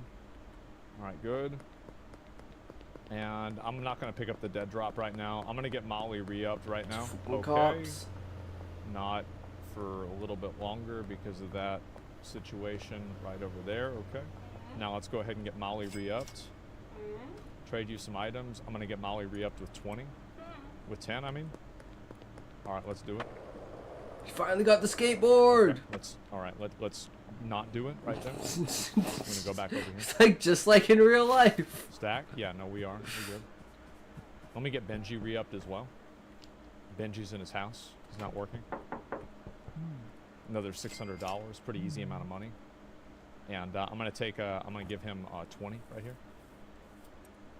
And then we're gonna get our last one to 20. Where is he? All right, Brad's also sitting in his house too. My food. Anything. So all three of my dealers aren't doing anything. All right, I'll be That's right not back. really what I wanted to have. Enjoy the taste of what's to come when we play some Schedule Damn, 1. he's got I don't know $3 what grand. I can do in the free sample, Holy but shit. I'm sure I can do at least a couple Okay, hours. so of then gameplay. now they're all selling. And we've got to go, I've got to put my money in here too.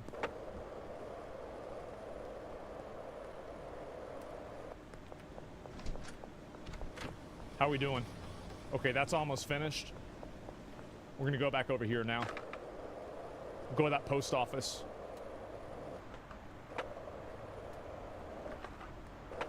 Where's it at? Did they buff the skateboard? Because I feel like it's faster now. Okay, we're gonna launder $4,000, easy. And I think that we also probably need to buy, like, if my my instincts serve me correctly, I think that we need to buy horse cum. We need to buy more horse cum, and we need to buy more more Adderall. We can never have enough. Let's get let's double up 60 Addies and some horse cum as well. There we go. We're gonna take this back to base. And I guess I'm gonna go do this with the laundromat right now too. There it is. Look at me go. I feel like I'm getting good at this game, man. I'm really just becoming like a better player at everything. Maybe like taking those 2 days off. Like sometimes I feel like the one way for me to become good at video games is by not playing them. Like, the less I play a video game, the better I become at it. You guys ever had that happen? I'm really good at these games. Yeah, I'm good at games that you can't be good at. That's pretty much how it works. And then tomorrow we're gonna start selling. More meth, hopefully. I think right now, like, all we need to do, like, wait, why aren't they working? Wait. Oh my god.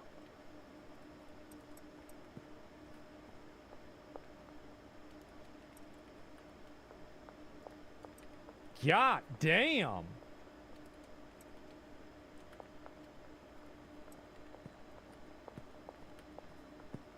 Bro, they are working.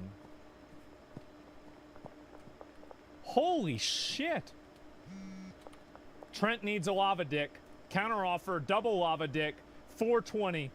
Get it, Trent. You knew he was gonna buy that.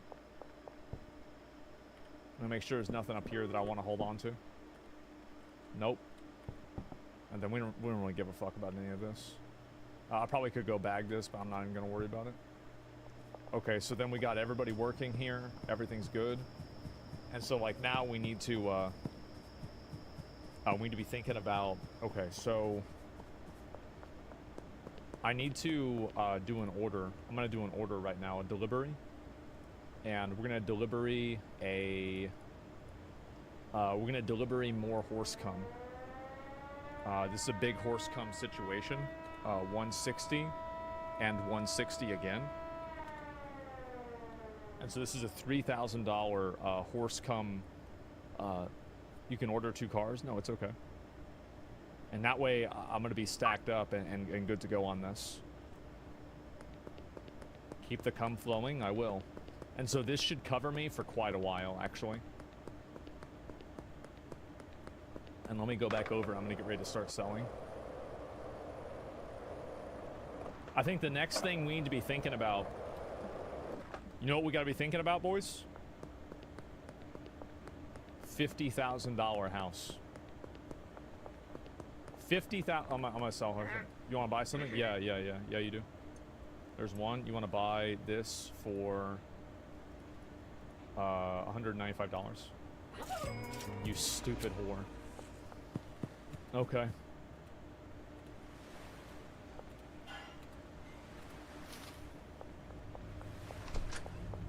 Of course she buys it. Just look at her face. She got one of those faces that you see on the front of those magazines. Of like, you know, like, oh, this woman got arrested for like, you know, sucking a dog's dick for crack or something like that, right? And we got right here. So we're gonna be able to press this into bricks. I might actually hit this today, which is gonna be kind of crazy if I do. What are y'all acting like that's weird for? Like, I'm not joking. Like, there's girls that do shit like that all the time. You ever seen like a woman's romance novel? It's usually with an animal. All right, who's this guy I gotta meet at? Under the Rest Bridge. This is Doris. I'm gonna wait for this before I reset. Let's go, Doris. Randy, what do you want? I'm gonna make an offer. Let me get one for Randy right now. I'm gonna take Randy up to 165. You stupid crackhead. Okay, and double lava dick. Look at that money. I'm gonna try and sell both of these. That way I can get. The extra money. Talk's missing out on horse cum. No, I was gonna say before I left, I was wondering when he opened the store if he was gonna mention horse cum or not. Wow. Oh, it's the highest level ingredient.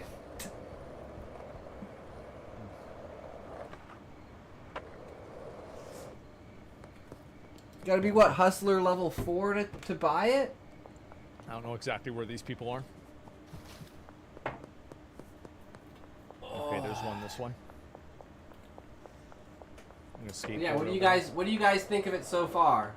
I mean, I've thoroughly enjoyed both Asmon and Voice Critical play this.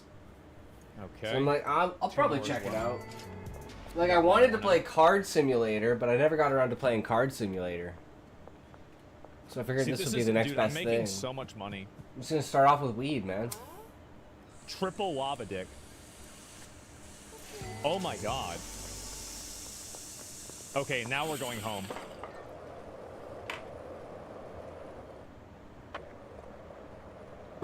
I feel like there's no police. Did the game defund the police? Yeah, it's like I think of it like RuneScape. Yeah, starting to play like a new RuneScape account. Like, you just have so much stuff you have to manage and do off the bat. I got it whenever I need it. Okay, and let me see what we got. But okay. Steam won't let me buy it, so it doesn't really matter either way. So we'll just try out the free version and see what it's like. That's a shitload of lava dick. Okay, dude, we're making a lot of lava dicks. Okay, I got 3,000 experience. So I'm probably gonna hit the next level in 2 days. I'm gonna just go do this. Because I'm actually gonna hit the streets right now. And I'm gonna unpackage.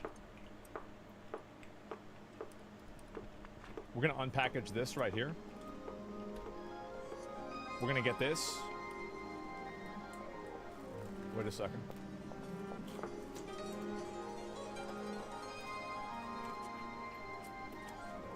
Let's go. Let's go get it. I guess I'll just put this right here for now. Actually, I'm gonna put these jars over.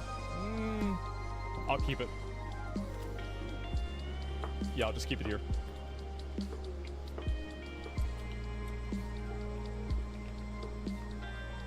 That's a lot of lava dicks, though. That's probably more lava dicks than I knew what to do with. I'm just gonna let her finish that. I'm gonna go buy more shit. Cause like they obviously need more stuff. I gotta take care of my workers, you know? Wanna buy something? And we're gonna get more chili, 40 chili. And we're gonna get 40 batteries. And now I'm gonna go ahead and I'm gonna sell her something. I'm gonna sell her 1 lava dick. We're gonna take this up to 51%. Jesus Christ, I'm good at this. Get out of here, Trent.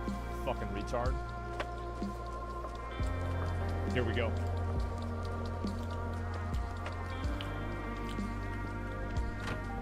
She's still working? Are you kidding me?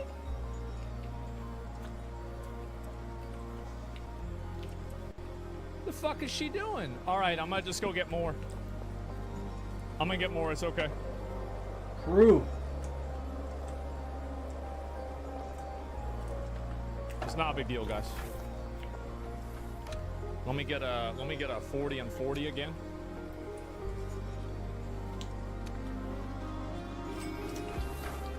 It's fine, because we need that money.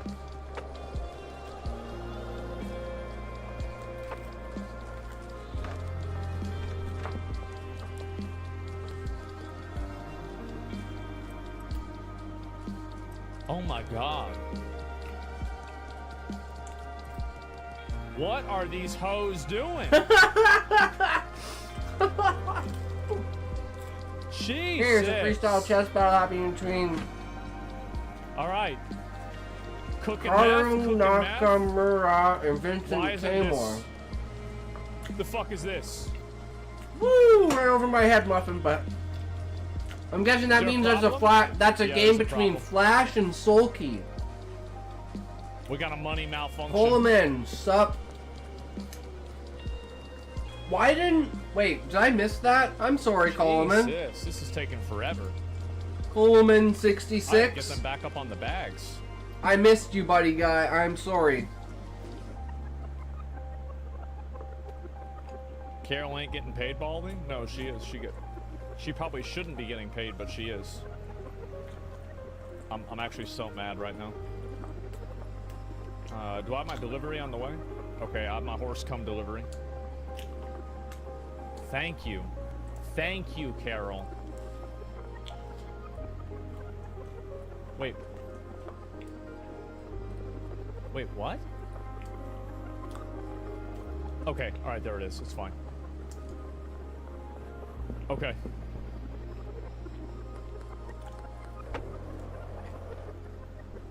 Nobody else has tried to buy anything? I was confused. Car from Japan, Vincent Taymor from Music, Germany. I'll turn it down a little bit, but not too much. The music's really important for the game. I'm gonna sell her something right now.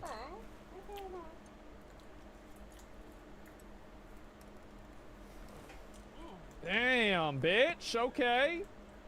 Well, let me know who wins, Muffin. All right. I bet it'll be a Is that showdown Benji? for the ages. Yep. He only made $900.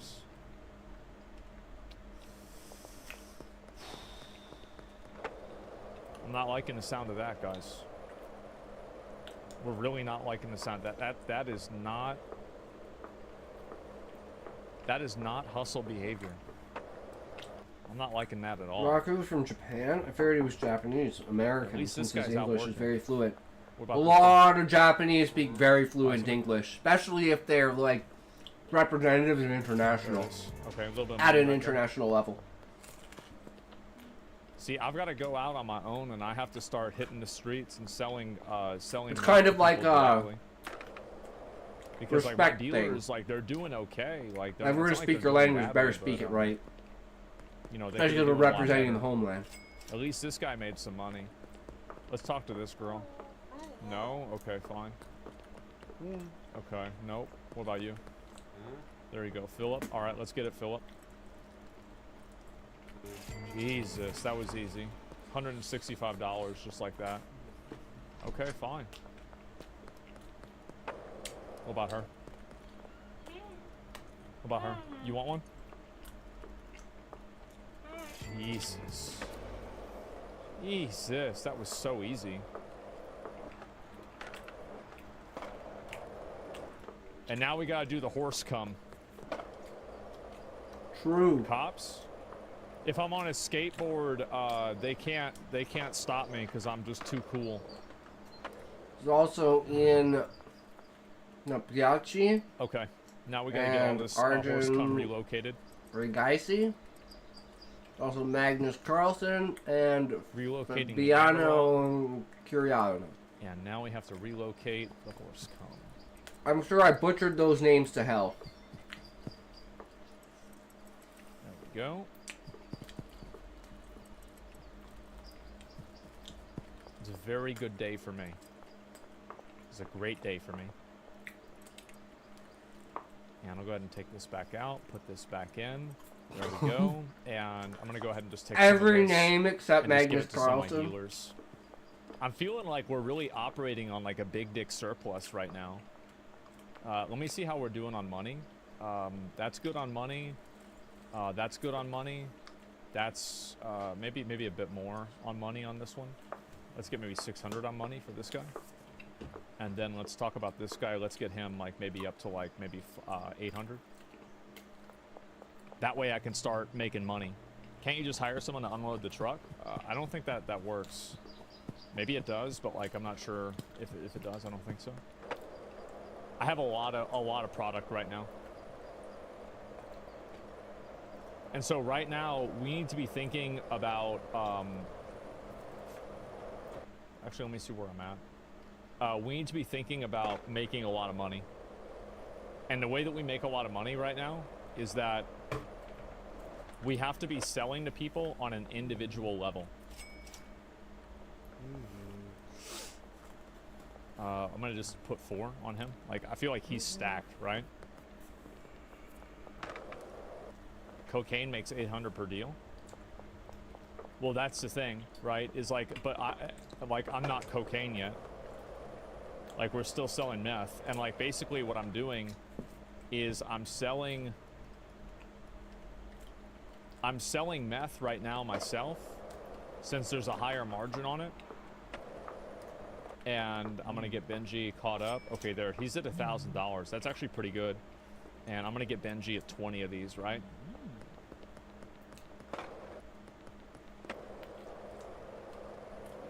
Honestly, I wish I could sell more. I feel like I'm kind of reaching a,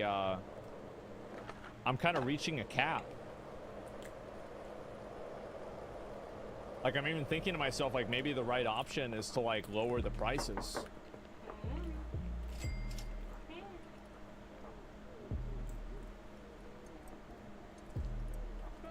You know, like, new clients, but I'm already stacked up on clients, man. Like, I already have all my clients. I can't get any more clients. I need to just level up. I feel like right now it's just about putting in time and putting in work more than anything. Like, that's the only thing that's really holding me back right now. I guess, like, I'm gonna go buy some more bags, right? I might as well go buy more bags. Like, how many sales do I have today? I haven't had a single person try and buy. Nobody's buying meth from me. Where they put a church in my business here? Like, how does this happen? Like, nobody wants to buy meth anymore. What's wrong with people? They don't want meth? What are these losers doing? How True. many is 100? Okay, easy. You can change on what you offer? What do you mean? Lower the price 10 bucks?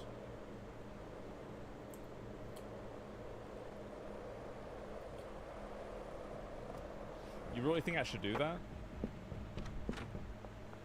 You think I should lower the price by $10? It's a lot of money.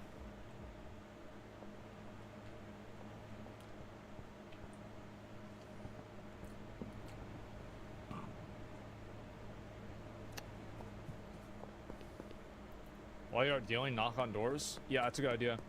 Have you heard about our Lord and Savior methamphetamine?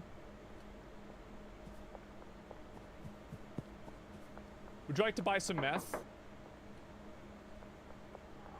It's not working. What about this loser over here? Huh. Okay, I can't even do that. What about her? Okay, here we go. No thanks. Okay, I gotta go launder my money. It's like yesterday I felt like I had so many sales. Like, I feel like I should take down Lava Dick by $5. Like, maybe I do it in $5 increments, because I'm not making sales. Kato, thanks for the 10 subs, man. No, I just ran my... You just attacked a cop, and they literally didn't do anything. You just ran into him with a skateboard, and he was just like, nope, that didn't happen. Don't worry about it, bro.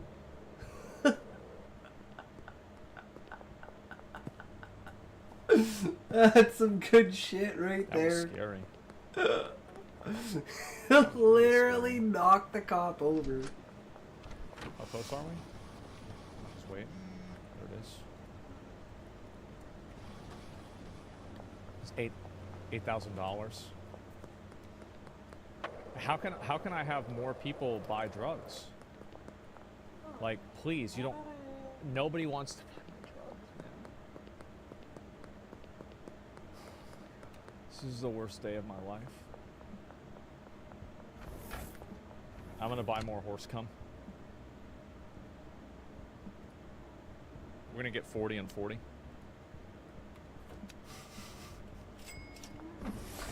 Convenience store horse cum. This is really That's bad, almost guys. as bad as gas station egg salad.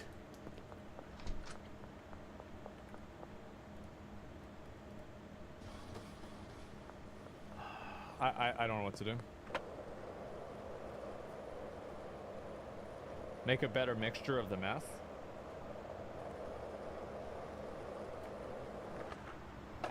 What do you mean? I feel like I already have the best mixture, right? Oh wait, Trent wants one. Imagine working there and the okay. same guys clearing out your supply every day. God, this is You'd depressing. be like, what the fuck, dude? He only wants one. Look at all that horse.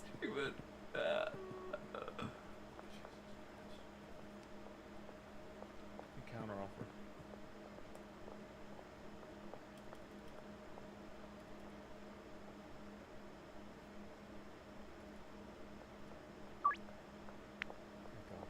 Thank God. Okay. Alright, I'm gonna at least sell 2 lava dicks. This is so bad, guys.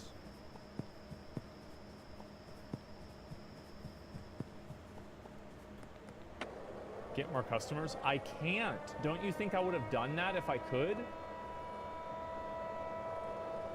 True. I'm gonna go pick up my dead drop too. I might as well.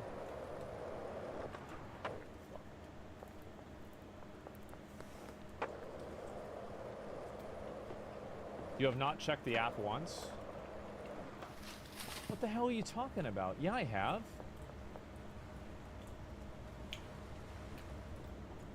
Where's the dead drop? Oh, it's that way. Okay, good. What the hell do you mean? I'll check my app right now.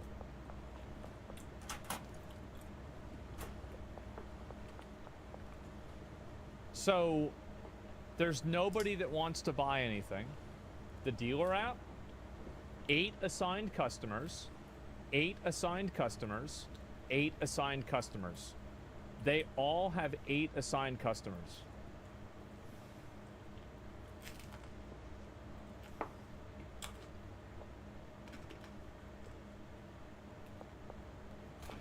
I'm gonna take the prices down, guys. I'm gonna take this to 110. I'm gonna take Lava Dick to 180. I have to. Like, I just have to. There's nothing else I can do.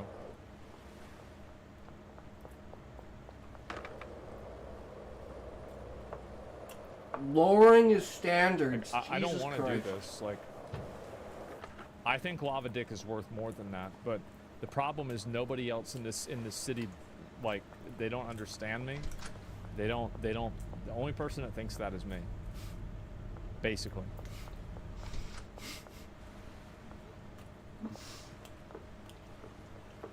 And I can offload at least a little bit of meth onto these other people too pretty soon, which is going to be selling at a higher ratio.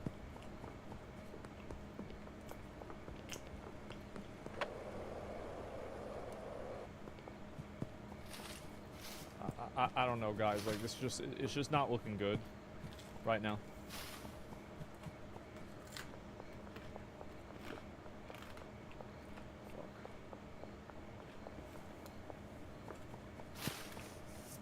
I go talk to Trent right now. Maybe make a little bit extra money. Oh my god, I can't even get around here. I actually can't get away. I'm stuck.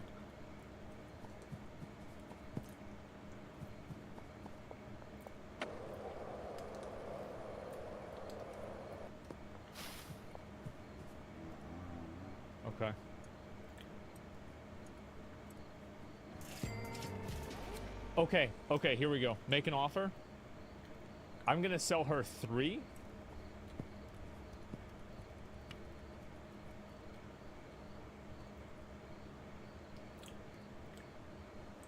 Jeez, 33% chance? What is this, a gotcha game? How could this happen to me?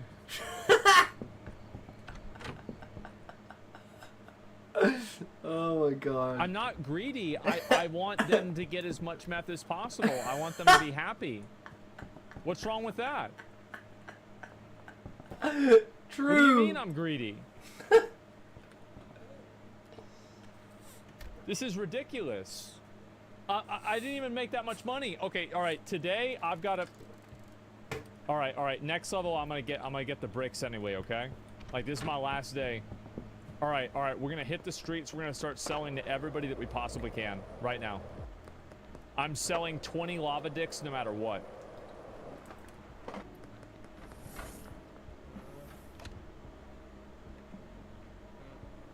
She didn't want to buy it.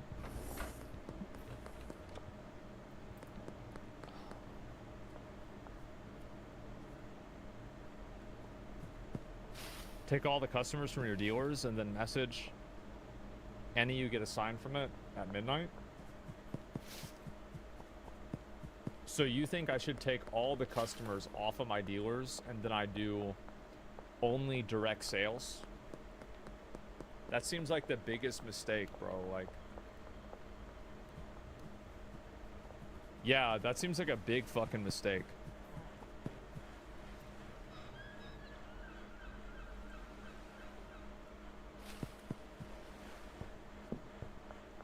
That's the worst advice ever. Yeah, I think so too.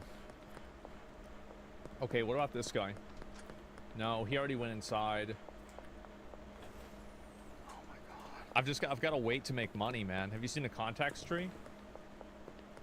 All right, let me go in there and see. Give me a second. They're turned around, so it should be okay. Oh my god, they won't buy my meth. Nobody wants to buy meth today. This is insane. Why is this happening to me? Make it addictive? I thought my meth was addictive. You tell me it's not? It says addictiveness 100%. How is that not?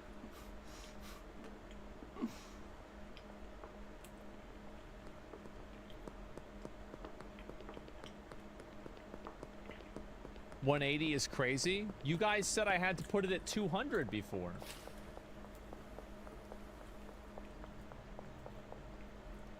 Y'all want me to put it at 200? Contact tree? Okay, give me a minute. Let me check over here.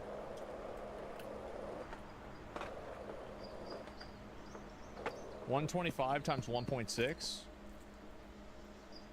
150.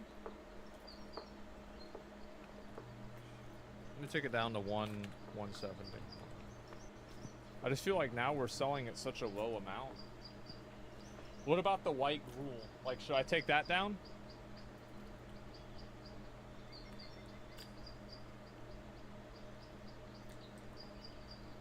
List the weed.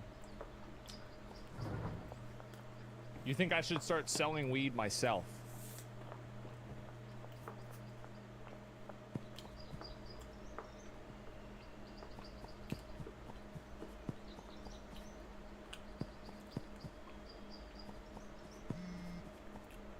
All right, here we go. All right, 3, and we're gonna take up to $490. 500. Yes. I just made $500. Okay, good. All right, and then you know what? Fuck it. We're gonna go all the way. We're going all the way. What's for sale? I'm doing it. And I'm only gonna sell 5s. I'm only gonna sell 5s for a minimum of 400.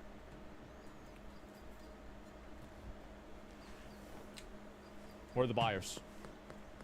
Nobody's buying. I only have one sale. I have one sale a day.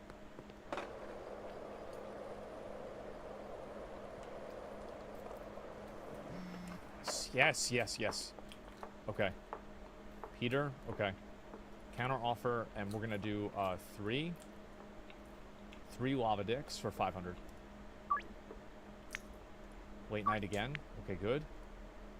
And then Doris, counter offer, we're gonna do 5 for 495. Okay, that it doesn't matter. Oh. Doesn't matter. I think I might need to do something else to get my money.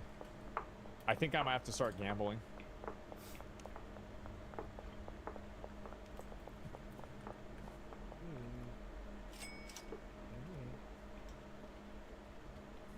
Answer your phone? What do you mean? Like, no, I did. Like, I did. I have 2 sales right now. I have 2 sales. What are you guys talking about? Okay, he's good. So now I'm at 5,000 because I want to make sure that I can keep the money flowing.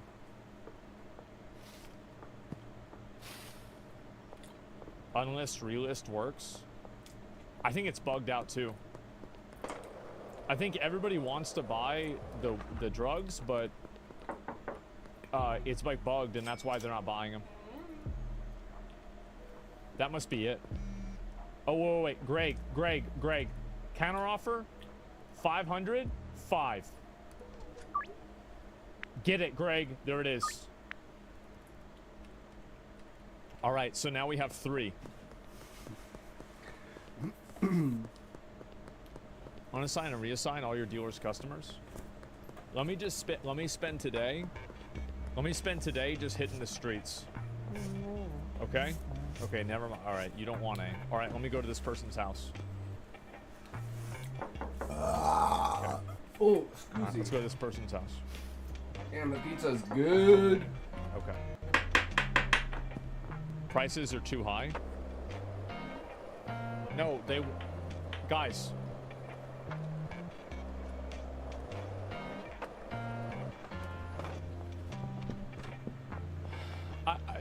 Are they?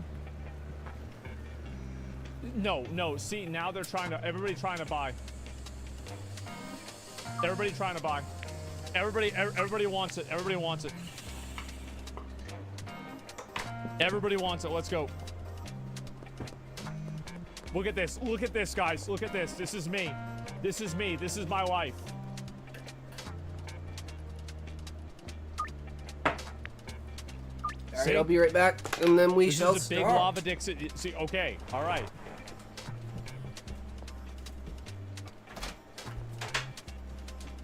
Why aren't they working? Why aren't they working? There's nothing for me to do right now. What? Did you pay them?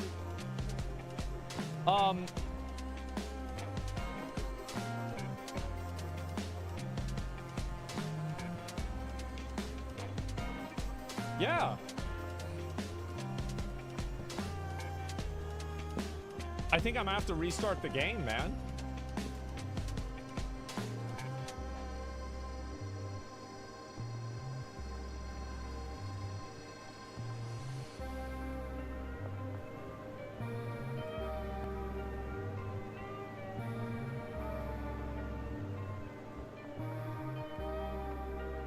Oh, this is what it is. Okay. That's what it was. We had a hang up there. I'm gonna package this real quick. I'm gonna just give this to a dealer. This is a mistake. I didn't even mean to have this. It's not a big deal. Okay, and let me just go back.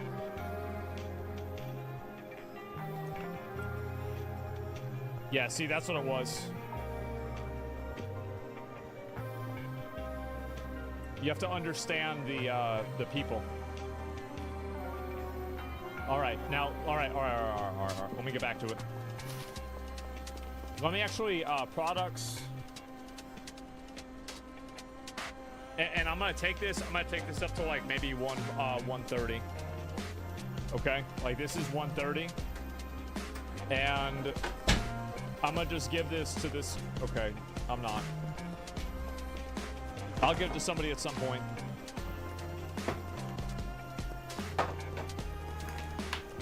Too much? List products? I already did. See, look at Randy. Randy wants it. Get it, Randy. Oh my God. Oh. All right.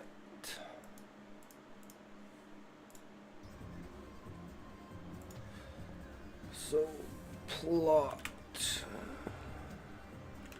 First of all, perspective. First person. Plot.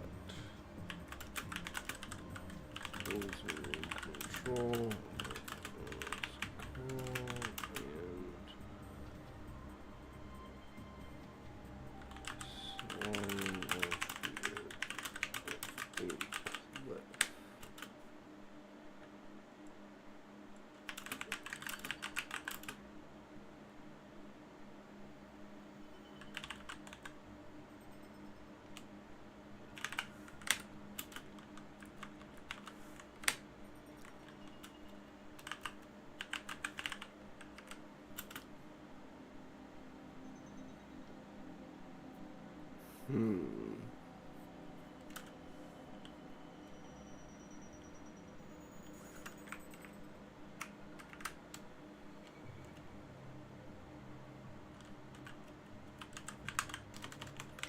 Gilbert.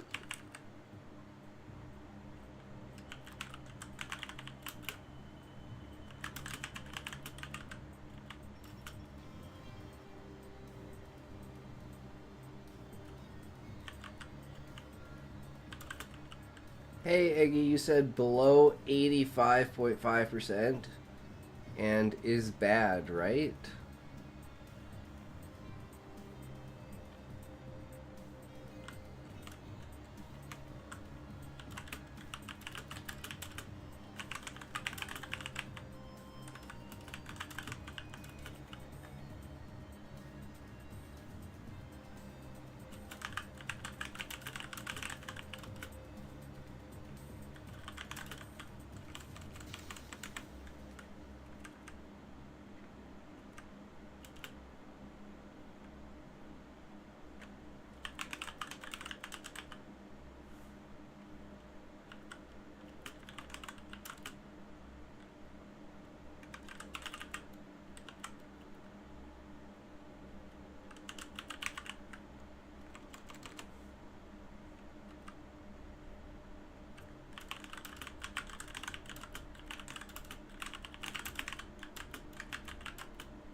almost midnight here, so I'm off.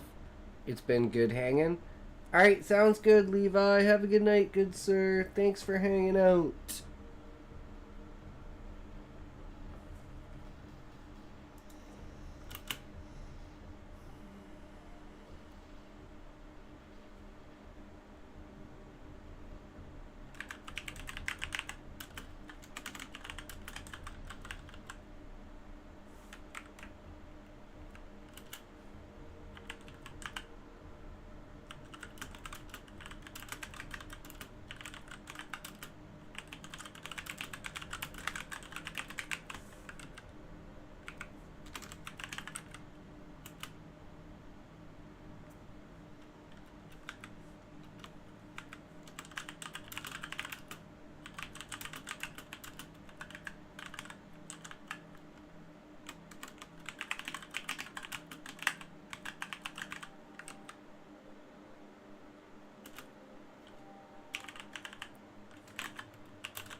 My chat has been empty since I had a shower.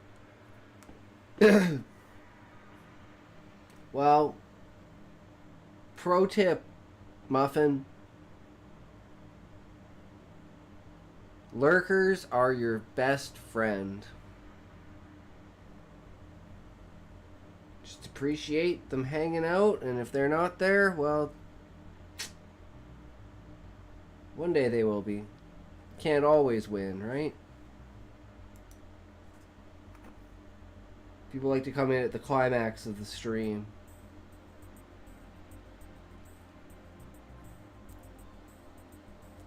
But we're only halfway there, boys. We got another 5 hours to go. We're still, like, we literally just started doing the outline for the story.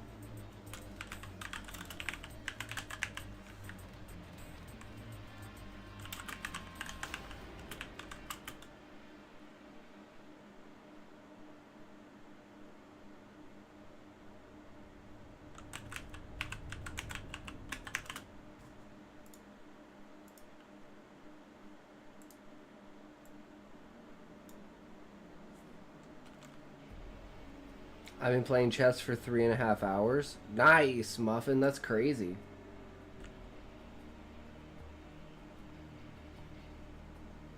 Scene types. This is...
My stream earlier today was 6 hours according to the overview. Oh fuck, it says my average view count for my last stream is 0.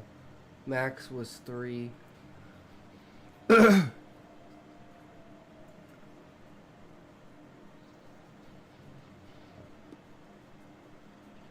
Sometimes it takes a while to update. Like, I'll look at it like a day later and it'll be completely different. So, I wouldn't worry about it. I'd just wait and, like, check, like, today's stats tomorrow. Like, only rely on, like, the last, like, 2 days, right? Like, not yesterday, but the day before. I'm gone. Good night, mates. Alright, Muffin. Have a good one. Take care, good sir. Enjoy the rest of your night.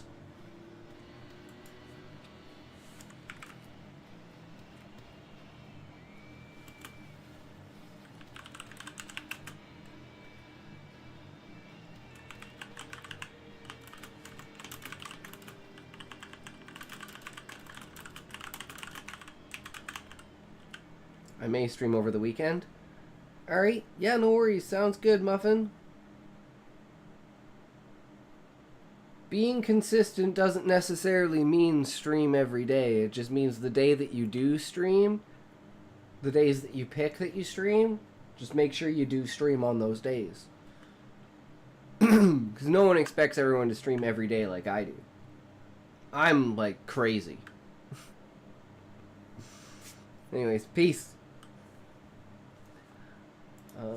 Dilemma.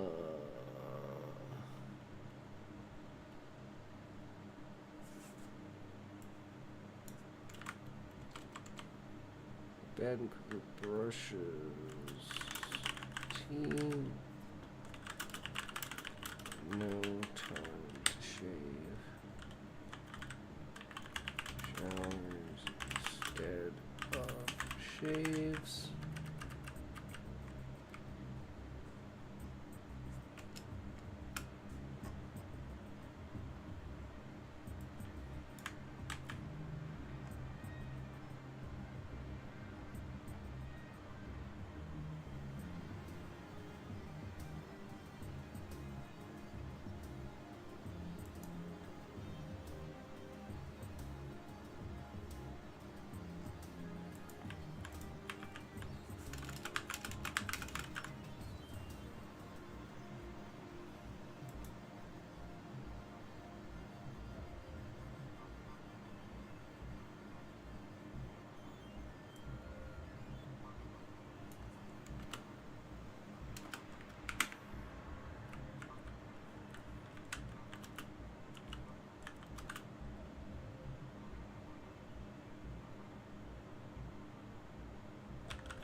My favorite Twitch GJ has basically become a Sea of Thieves streamer. So he doesn't make music anymore? That sucks, Eggy.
Yeah, I usually started DJing just when your stream ended, so it's great, but now he's just Sea of Thieves. Lame. Lame. That sucks.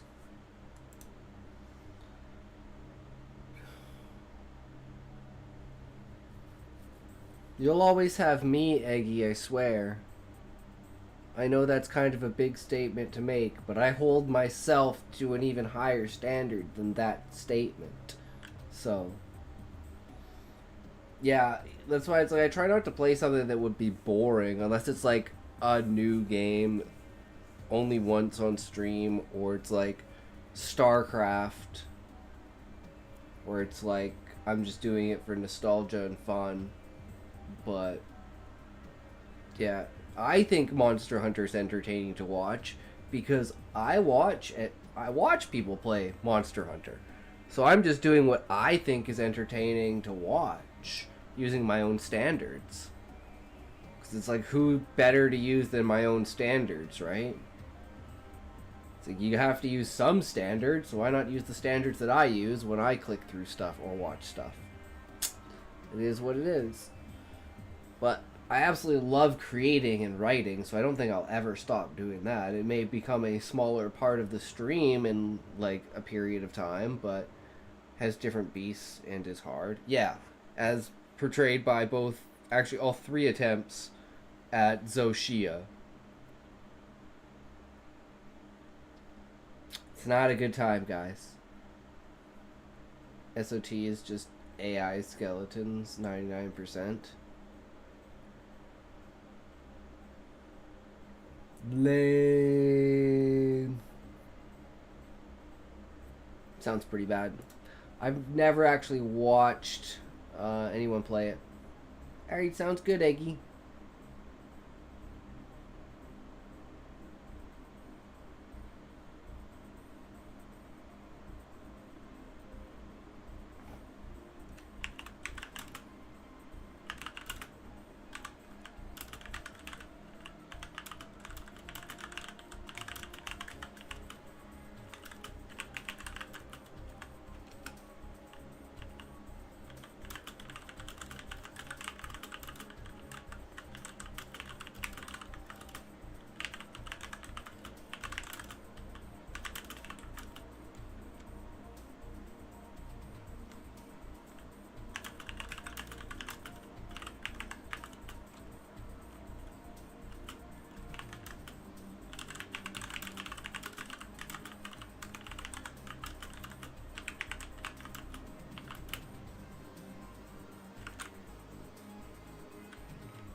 Hello, took a nap. Tadview, welcome, welcome. Well, you're just in time for we are just doing a scene description outline for the book. Well, for the short story that we're writing.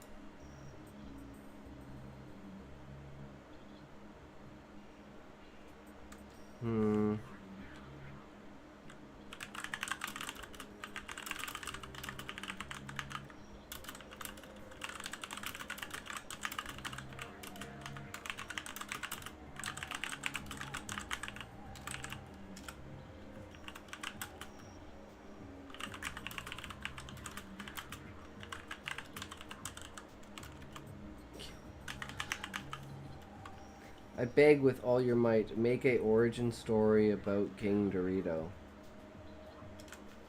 I mean, I could. If you really feel that strongly, I could do that, but we got to finish this story first. I mean, we're going for 10 hours, so we got another 4.5 hours.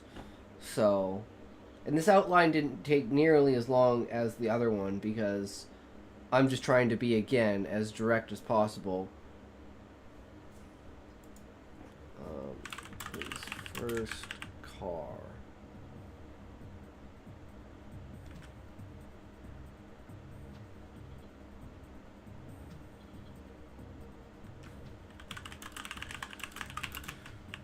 Day's new job.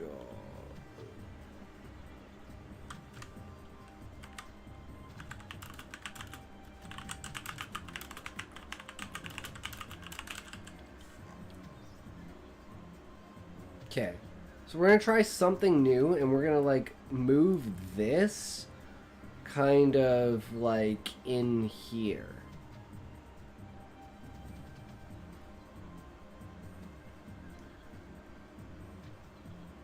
So we've added these extra little contexts for each of the scenes. And then we'll just write out those rewritten as this and then just structure it in the other way. I can make you an outline for it real quick. Yeah, Tadview, if you want to make an outline for it, then I'll follow that outline and write the story for you.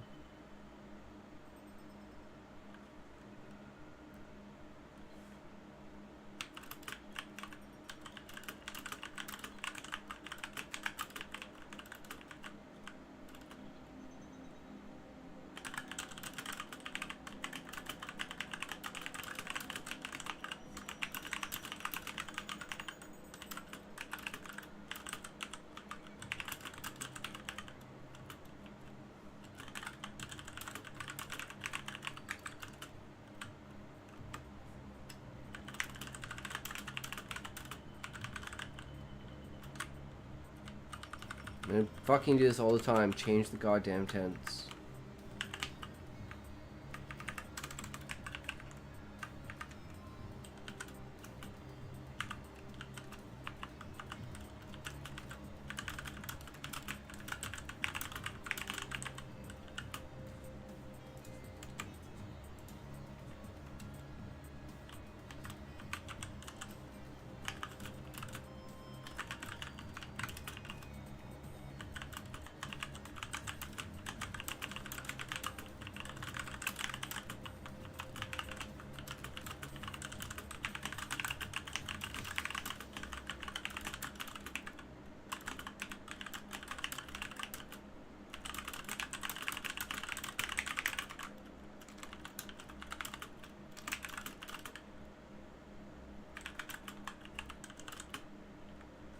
What was the reason again?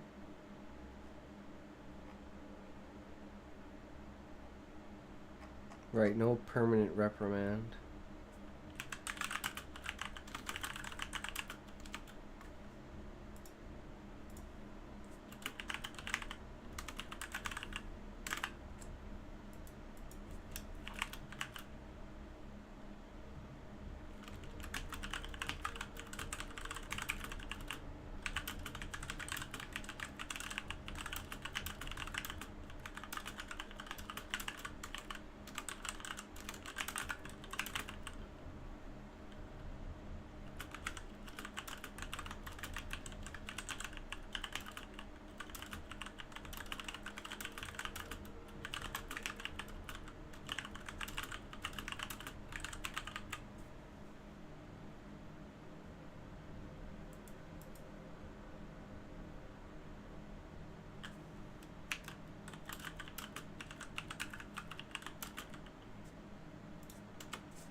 Alright, sounds good. 1 second, Tadview.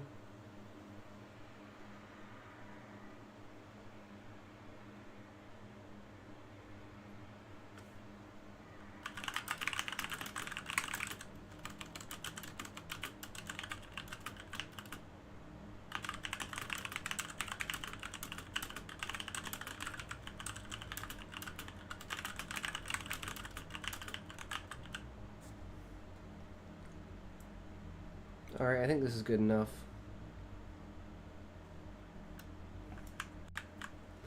Alright, what are we gonna get? What authors today, guys?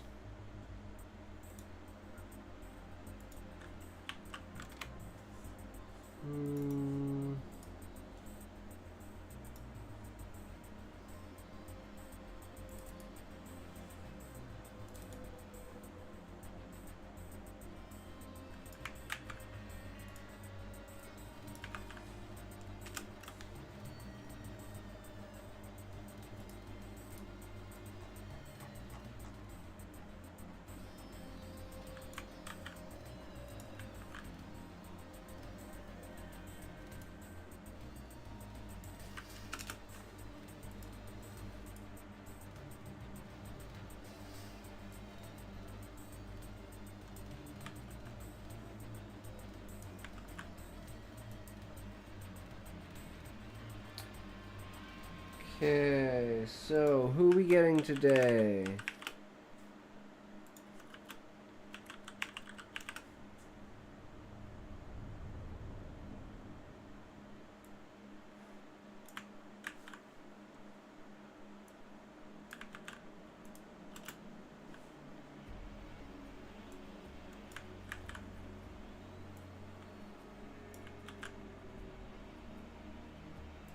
Anybody want to add some tidbits to the story?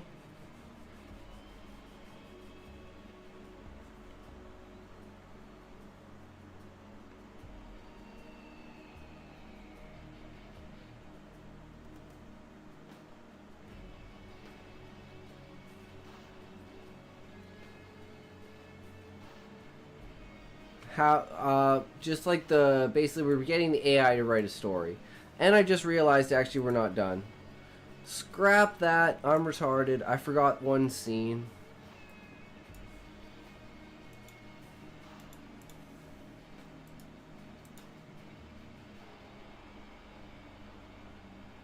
What? No,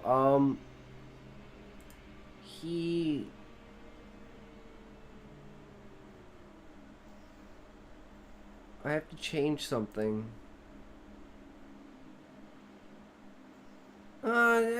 You know what? It actually doesn't matter. It actually doesn't matter. I don't know how it'll play in, but it doesn't actually really matter.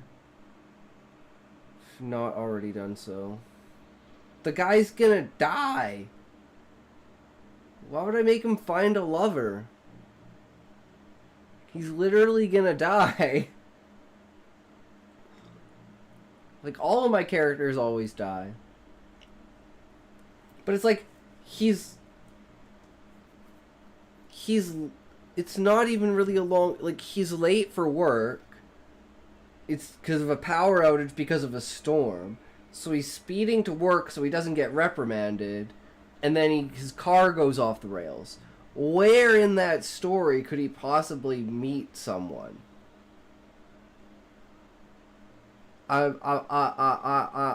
Maybe, like, you know, like, not seeing it. Wife and kids at home? But he's supposed to be, like, a really, really young guy, and this is supposed to be, like, his first job. He's supposed to be, like, 18. Like, fresh out of high school, got a new job. That's why it's, like, his life flashing before his eyes leaves, like, ends off at, like, his first car.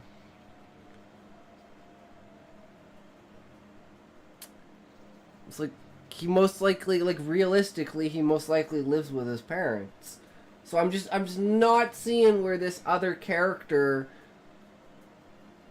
really has any place.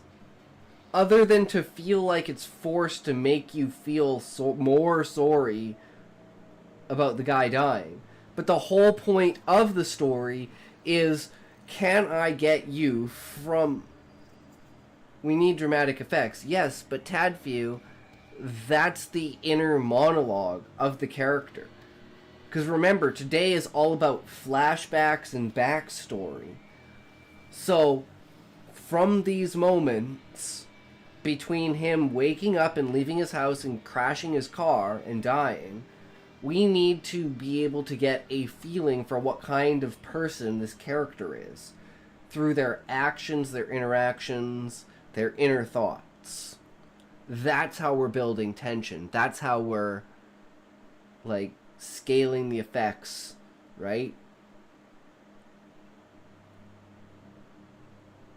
Let me brainstorm something real quick. Alright. I mean, it's not that your idea is bad, it's just that, like, for what I'm thinking for the story, it feels forced.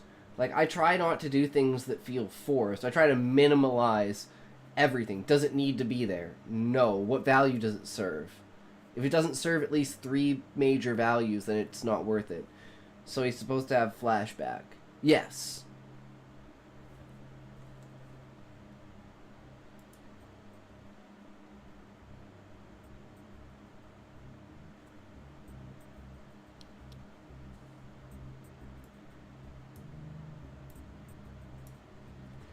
Black Bass. Well, that's why we literally have that. Look.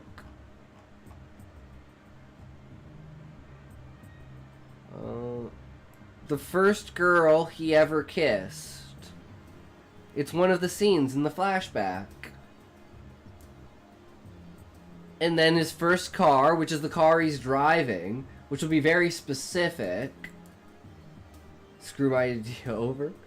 No, it's okay. It's like your idea is completely fine. I'm just saying that, like, for this story, I don't see how it fits. What you have to do is you have to fit it in and change things to make it your story. That's why most of the time I don't follow the outline. The outline is just kind of an idea bridge for if I ever get writer's block. But most of the time my story doesn't follow the outline. However, today and yesterday, our goal in writing the story is actually to follow the outline as close as possible. No matter how bad the story is, following the outline is the main point. So, the pass or fail condition is based on the outline, not based on how good the story is.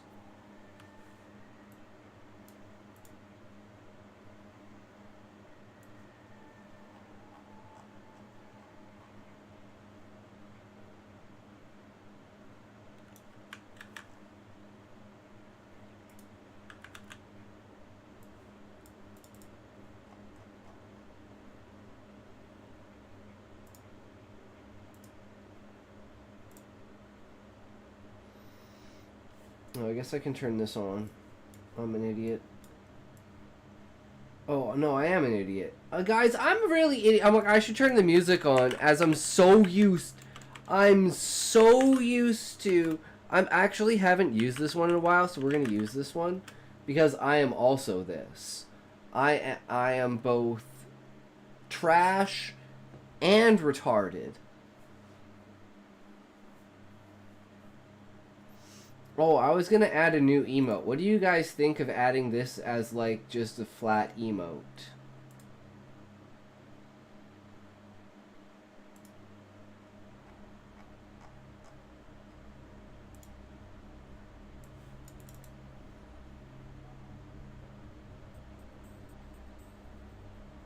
So you guys can, like, post my setup.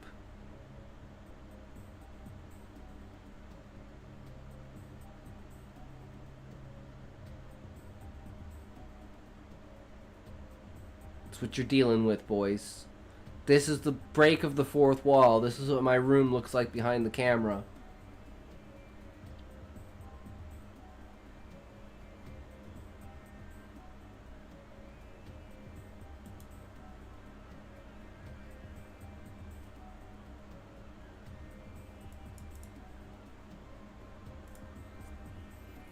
Damn giant ass monitor.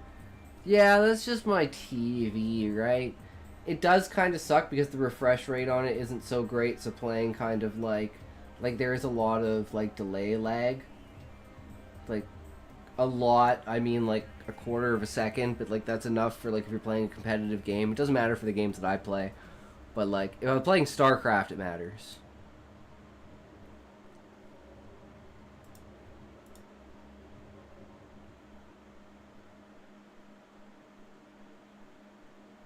But I mean, I can always use the second monitor as well. Did you look at the online I sent? I haven't. The outline. No, I haven't yet.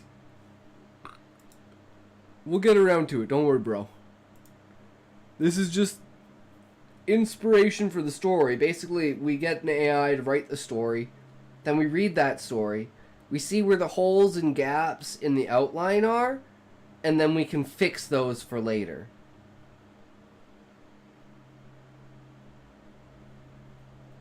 And it also gives us, like, rounded inspiration. And sometimes they're really good stories, you know? And, I mean, it's a good way to just instantly double the amount of stories that we have. It's kind of a cheat code, not gonna lie. But, I mean, sometimes their stories are better than mine. But just in, a structured sense. I'm more of an abstract, poetic writer. So, I am trying to ground myself in just writing the story, which is what this is all about. Just writing the story, getting it down. Not being tarded about it.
Okay, we gotta space this shit out.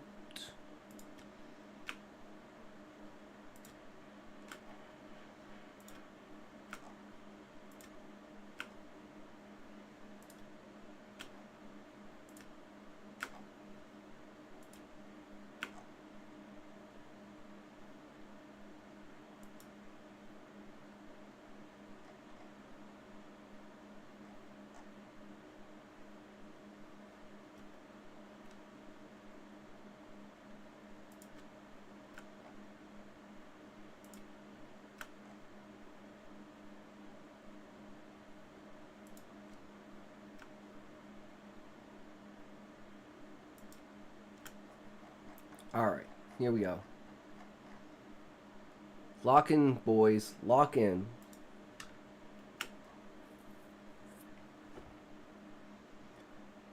The last drive. I woke to the war. Jesus. I woke to the roar of thunder, a deep, guttural bellow that shook the thin walls of my trailer. Rain hammered the roof, relentless, like 1,000 tiny fists demanding entry. The air carried a clean scent of fresh sheets. My one indulgence wandered yesterday. Small rebellion against the chaos of my life. Pathetic, really, that the smell could feel like luxury. I fumbled for my phone on the nightstand, my fingers brushing against the cracked screen. The dim glow lit up. 8:59. My heart lurched. 2 missed calls from work. I was late again. Panic clawed at my chest as I threw off the covers, the cold air biting my skin. I stumbled to my feet, the world tilting slightly from last night's whiskey. My job at the warehouse wasn't glamorous, stacking crates, dodging forklifts, enduring the foreman's barking, but it paid the bills, barely. If I didn't clock in by 10, I'd get a write-up, another mark on my file, another step closer to the unemployment line. I couldn't let that happen. I staggered to the bathroom, the linoleum floor icy under my bare feet. The mirror showed a stranger, Gilbert, 38, bloodshot eyes and 4 days of stubble sprouting like weeds. Shave? No time. The prickly hairs would have to stay. I grabbed my toothbrush, deciding to multitask in the shower. Hot water blasted my skin as I scrubbed my teeth, the minty foam mixing with the taste of last night's mistakes. My heart pounded, each beat a reminder of the clock ticking down. I had to move. Dressed in yesterday's jeans and a wrinkled flannel, I snatched my keys and a half-eaten breakfast sandwich from the counter. The bread was stale, but the bacon grease and cheese lingered on my tongue, mingling with the faint smear of mayonnaise. I lit a cigarette as I bolted out the door, the acrid smoke curling into my lungs, grounding me in the chaos.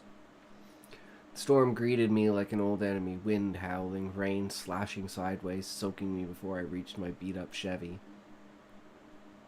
Slid into the driver's seat, the steering wheel cold and slick under my greasy hands.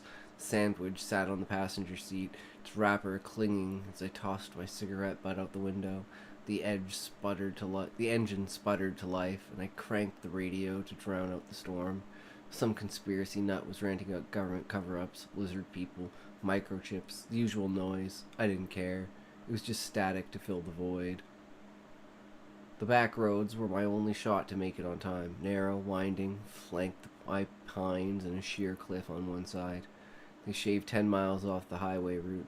Dangerous, sure, but I'd driven them 100 times. I pressed the gas, the tires humming against wet asphalt.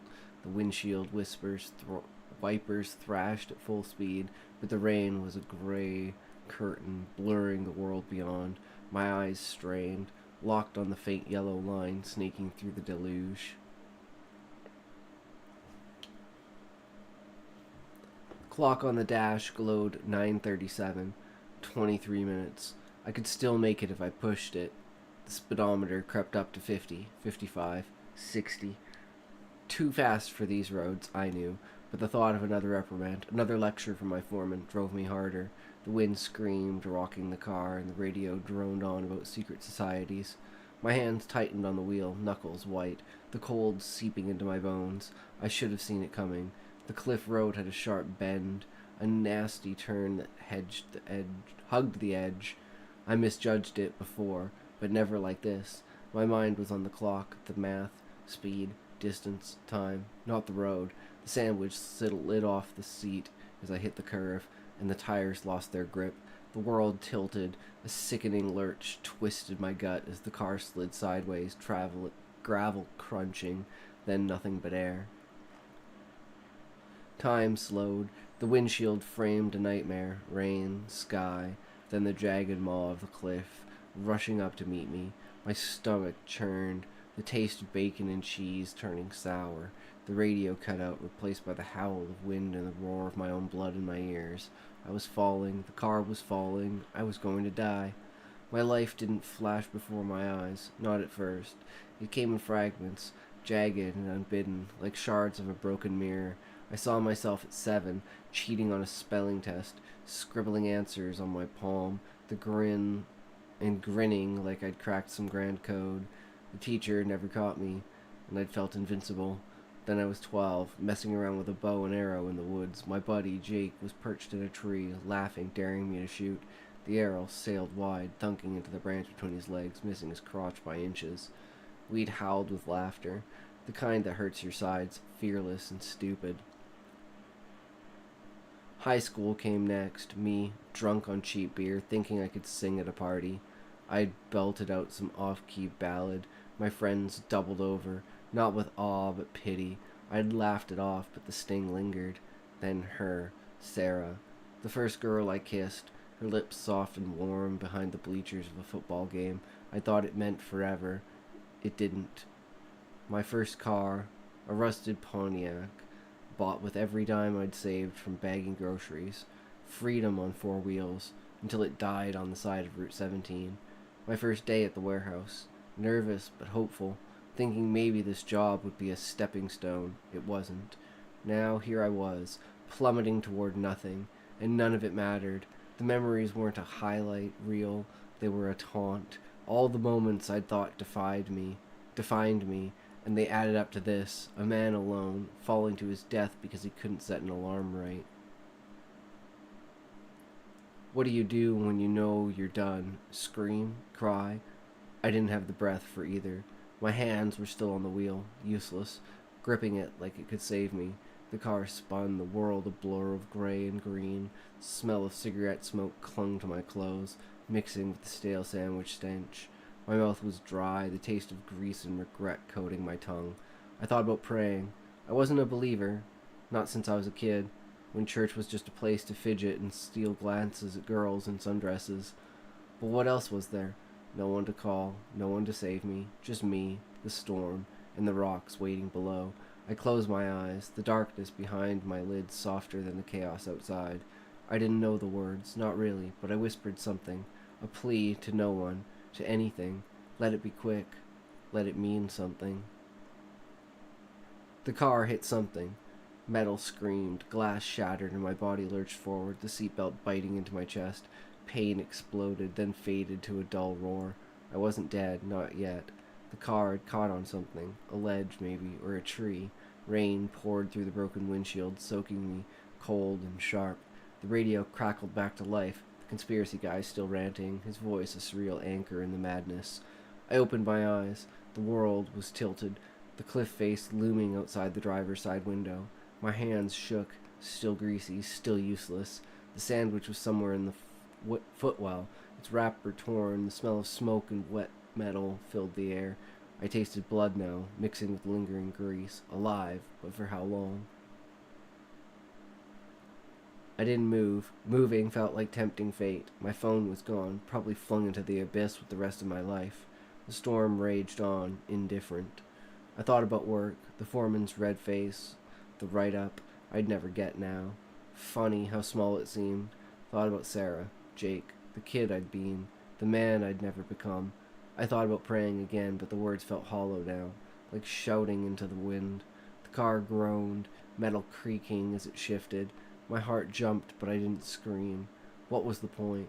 I closed my eyes again, not praying this time, just waiting. The rain kept falling, the wind kept howling, and somewhere below, the rocks waited. I was Gilbert, and this was my end. Not grand, not meaningful, just mine. See, it's not that bad at all.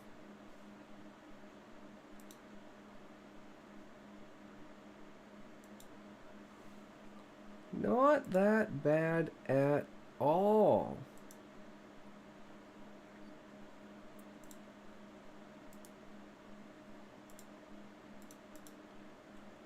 Let's go back here.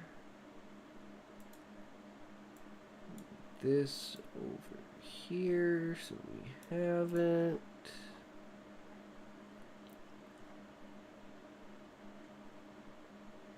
Okay, so this is scene 1.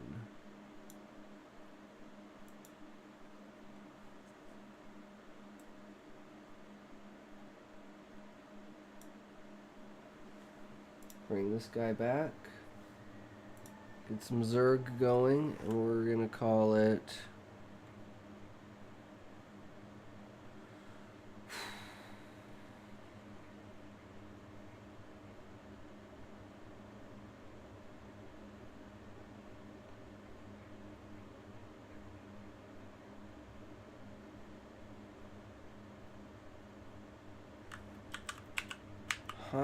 Hydroplane Bane.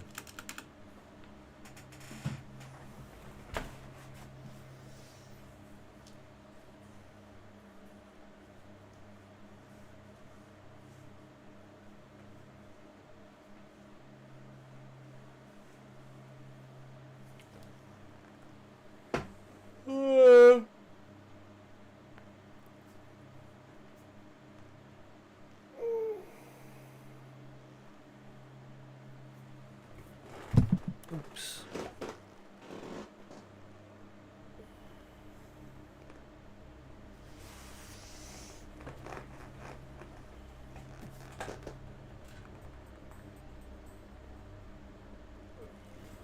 Okay. I need to grab some water, and we'll be good.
grab some more white.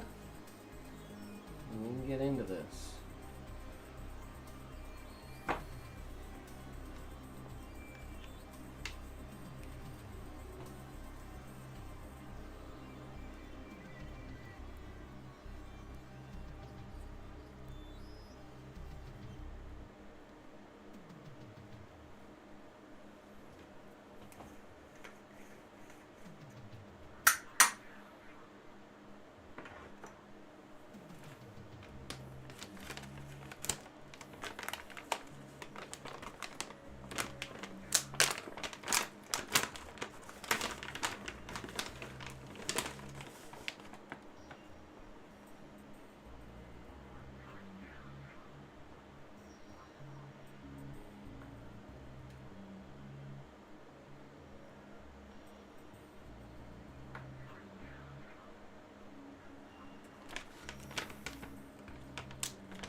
Okay, here we go.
That's all wrong. I'm an idiot.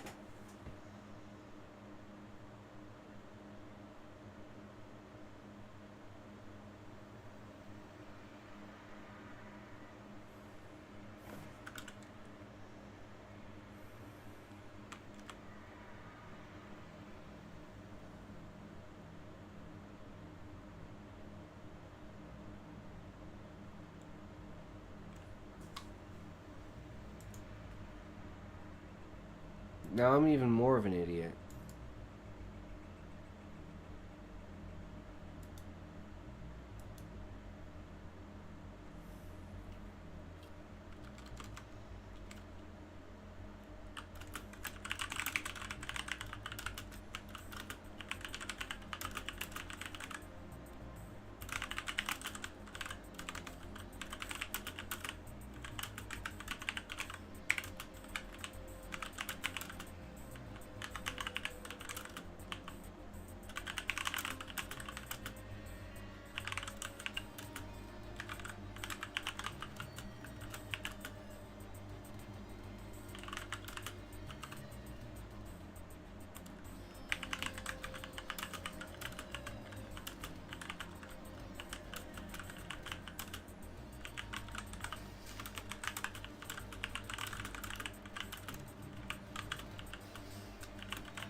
Now we need to figure out what time it is, so...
Okay, I fucked this up.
Oh, I need to toke. So I think we've kind of set up some kind of doom and gloom for him, right? Like, he's looking at, like, the smallest thing as even a slight positive because he's just so down about his shit, and it's like everything just keeps going wrong for him.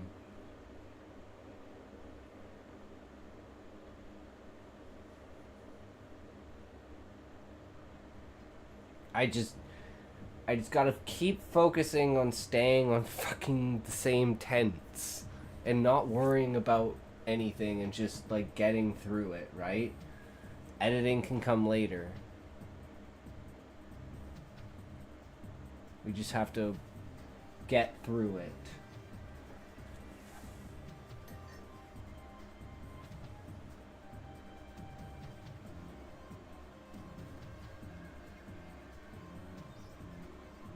Like I said, it's all about sticking to the outline. That's all that matters, sticking to the outline.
I completely changed the tense again.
Bro is rocking and bopping. Hell yeah, Eggy. How's it going? We are trying to follow the outline. We are trying to follow the outline. We are trying to follow the outline. And I think it's working, but it's tough. 'Cause there's so much other shit that I want to add, and I'm like, don't just follow the outline. Add it later. Follow the outline. Just follow the outline. We're almost there. We're almost there. Just follow the outline. Stop going back and forth between different tenses.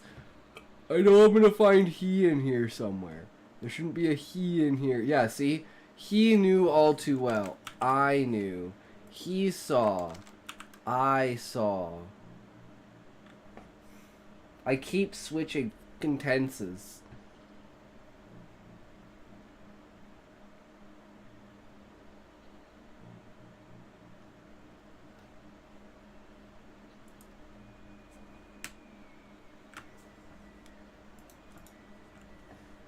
Turn down to the fastest route. Still make it in time.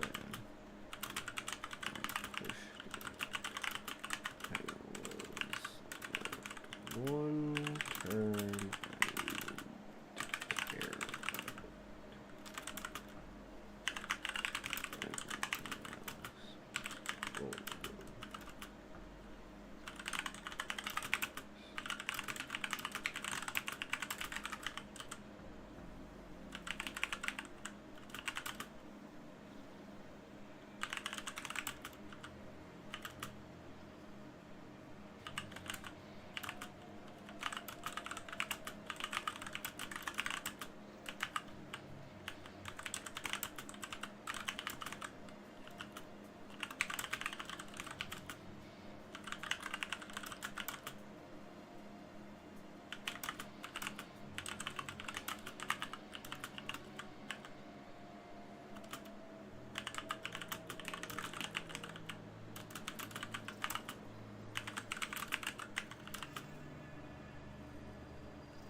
I like it, guys.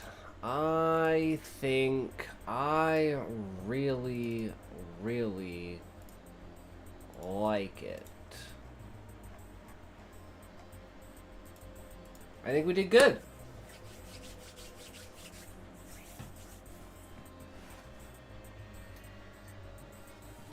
I think we stuck to the outline like 80%, which I think that, I mean, 80%'s a pass.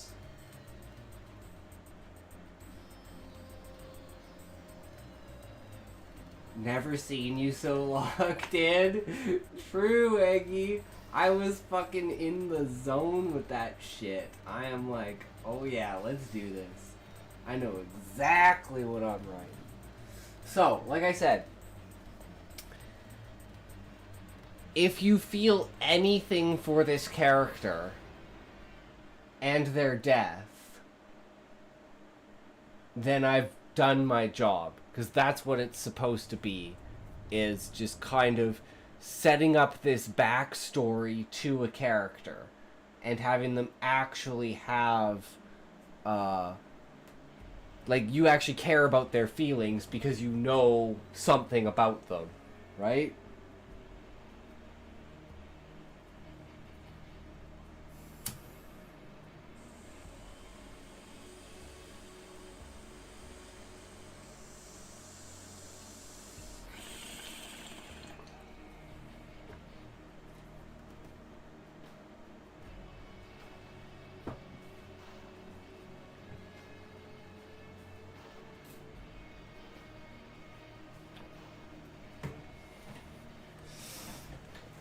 Okay.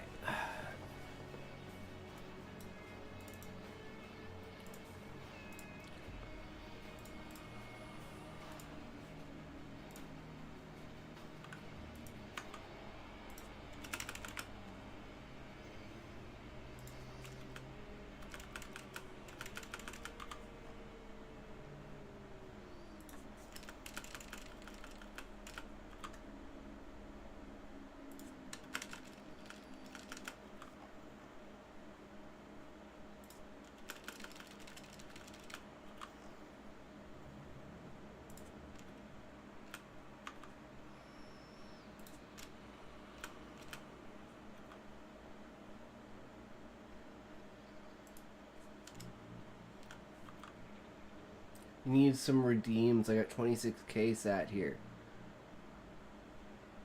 I know, right? Don't think I don't know. But just give me ideas. Like, I don't know what else to do. I mean, I just thought of one. I could do like makeup ones where you could force me to put on lipstick. Hot tub stream redeem. I mean, I could do like a 30k hot. Yeah, you know what? I could do that. I could do that. Like really, really high end ones. Bikini stream. Dress stream.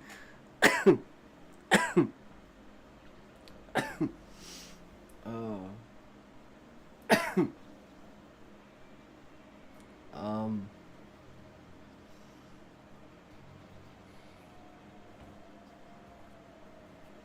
Yeah, I know, but you guys should give me ideas, cause like, that shit's like, I don't know what to do. I have so many things I need to fucking do with the stream. I have no time. I have no time. But it is what it is. Which means that I'm slowly but surely building towards some sort of progress, because there's always something to do, but I'm always doing something. So instead of just there always being something to do and me not doing, weed brownie, mukbang, redeem where you eat a whole tray. I was thinking about, I'm literally looking at this pizza being like, food things, and I'm like, no food things, because like I like, yeah, no food things. and like a weed brownie, oh man, those things fuck me up so badly. Yeah, I don't know if that's a good idea. I know, but I'm just saying, I've literally thought of the idea. I've had the idea, and I'm like, that's too much. I need something that's, like, lower than that, you know? Like, makeup stream makes sense, because I only do those once in a while, so it's like, something if someone wants me to, like, troll and do a makeup stream, or something like that, then they can do, like, combinations. Like, you could do ones where it's like, you get me to dress up, but not do makeup. So it's like a makeup stream, and then it's like, don't shave your face or anything. So it's like, I just have to look like a dude wearing a dress instead of kind of look like a chick-ish to some people. At a glance. Look like a chick at a glance. You have to take like two, you have to like do the double take to be like, wait, what the fuck? And they're like, oh, okay, yeah, no, that's definitely not, yeah. Hey, that'd be pretty funny. But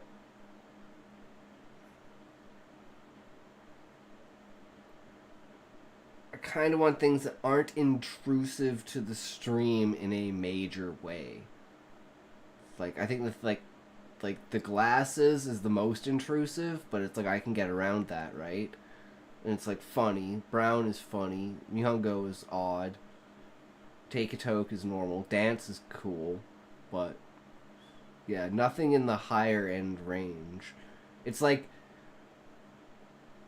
I could make commands that cost points, but then people wouldn't be able to use those commands. So it's like I don't want to like paywall people essentially behind channel points. But I do feel you, because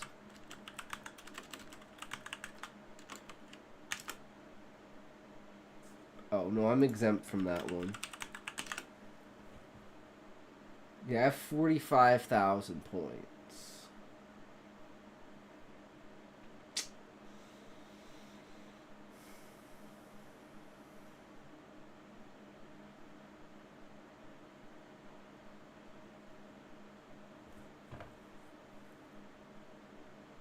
Where it's like 71,000. Jesus fucking Christ.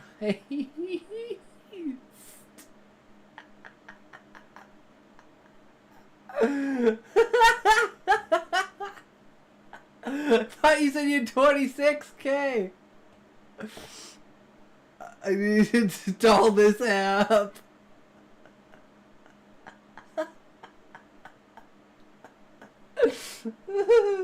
Uninstall.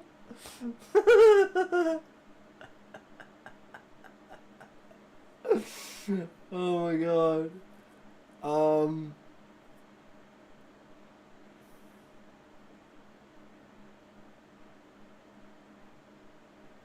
Yeah, I don't know how to do like it says that like things like this work, but I don't know what they're supposed to do. If you go into Stream Elements, all the commands for them are on, but I don't know what they do. They don't do anything. To be fair, I have you running when I'm eating, pissing, and shitting sometimes when doing all three.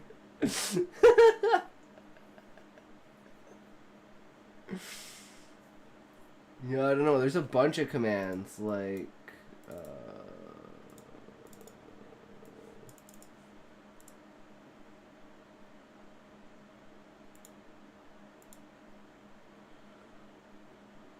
accept a dual request from another chatter, so you have to do like dual.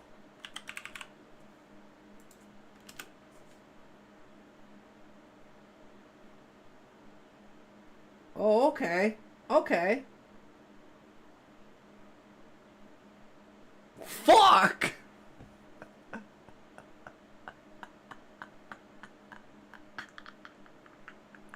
It destroyed me!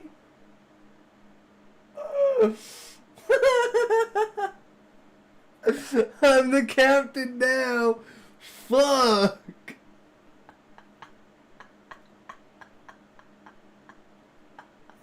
Oh my god, that's good.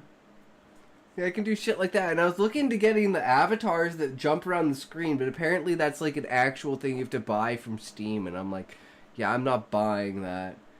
Sharpie and Pooper team.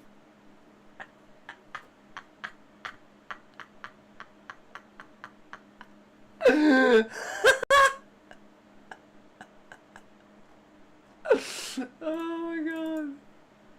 Oh, it's beautiful. Truly beautiful.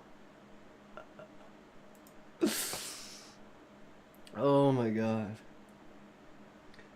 Woo. Okay. Okay. Story time. Story time. Let's do this. The sound was distant but constant, like a hum lulling me into submission. I opened my eyes.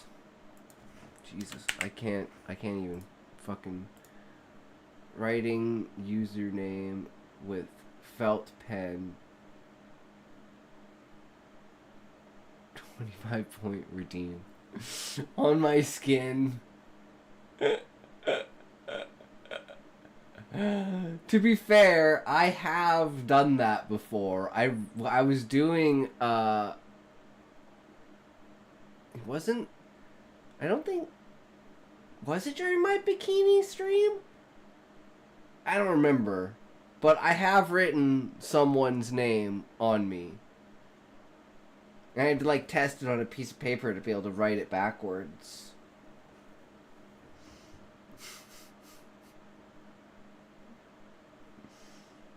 $25K redeem, you try and dox a French pedophile?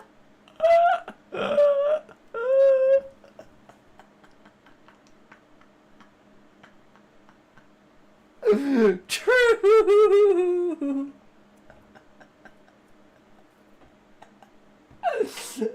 Oh, do you mean all of them? 150K redeem, you tell us which Walmart you work at? I see what you did there, Eggy. That was really good. I love how you worked that in there.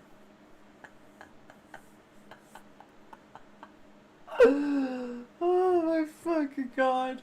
And then just every time you get close to that limit, I increase it. So you're at like 148K, and I increase it to like 170K. You're like 162K. And then 200K, and then you get to like 198K, and I'm like, oh, 250K, bitch. Try and catch up. 200K, you swat yourself. Oh my god.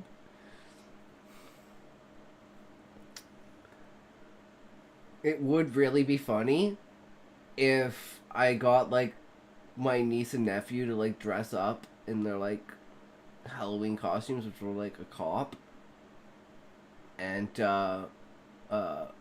know, like pretend that they're like busting me. That would be really funny.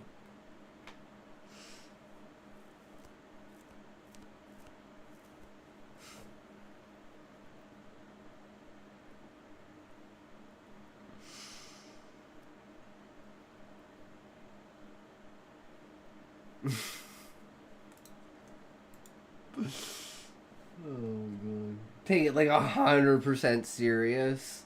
Fully fucking serious. Like, pretend like the whole setup gets knocked over. Camera falls over. Just at the perfect angle to show me being like dragged off by like a 7-year-old.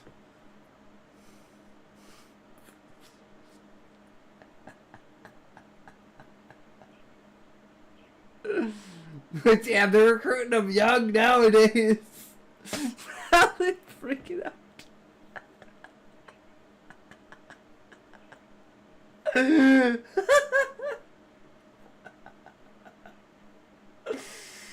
Oh my god. Sounds like a really fucking good time.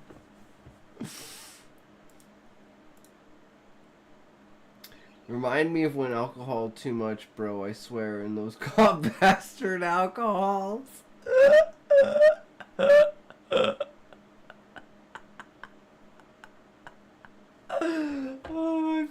god, you don't even know how it is, bro.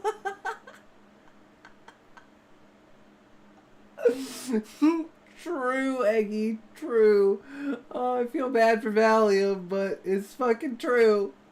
I mean, I feel bad for myself for a ton of shit too, so I can't say anything. That's just how it goes. Oh my god, that's too funny.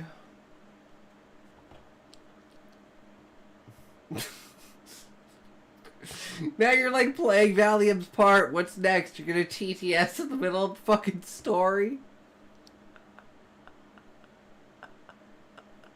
Oh my fucking god. You know I'm recording these to put these on YouTube, right? Oh man. Okay, let's try this again. Let's try this again. Essentia cure me bro, it true you should close your stream and watch her. Hey man, I watched her yesterday while I was making food. Maybe I could have watched her today, I guess. I don't know if she was live or not. I don't know. Like I said, like I've almost abandoned Kick and dedicated to like Twitch and like Twitter for now and YouTube. So it's like Kick is like the one that, like something's always going to be stuck on the back burner, and right now it's Kick. I downloaded it earlier and felt unclean.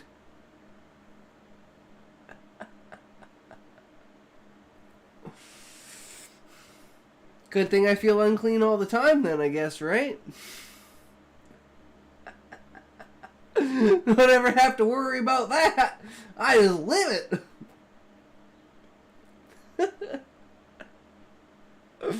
True.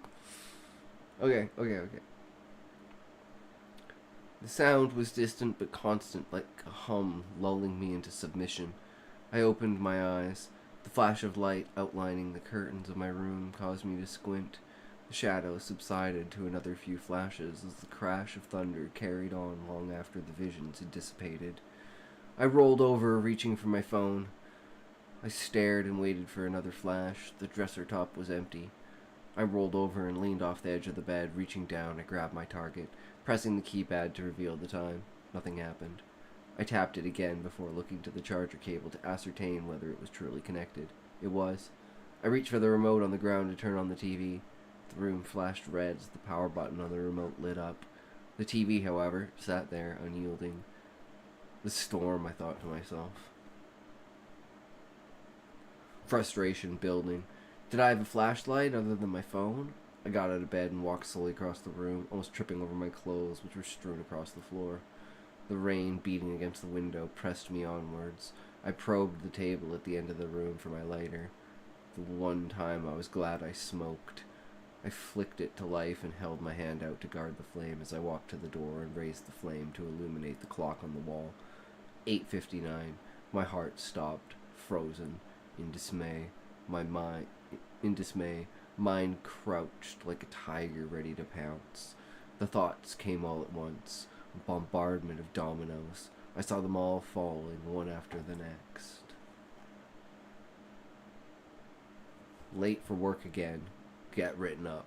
Get fired. I knew all too well. Most of...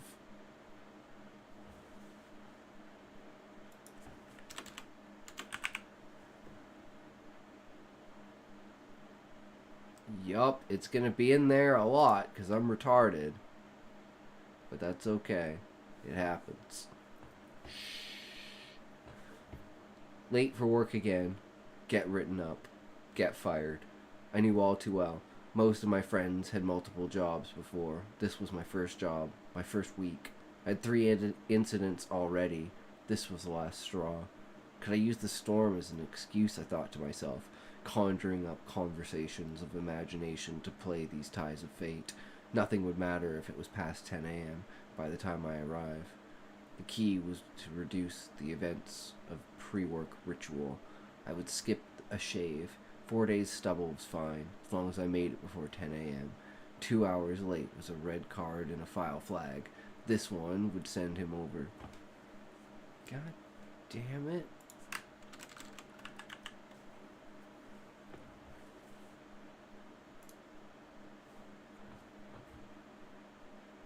"2 hours late" was a red card and a foul flag. This one would send me over the line, either a suspension or being let go. I could afford neither. The decision was clear. Distract myself with brushing my teeth in the shower. The cold water will wake me up and clear my mind, calm me down a bit. The mint freshened my senses, the chill sharpened them.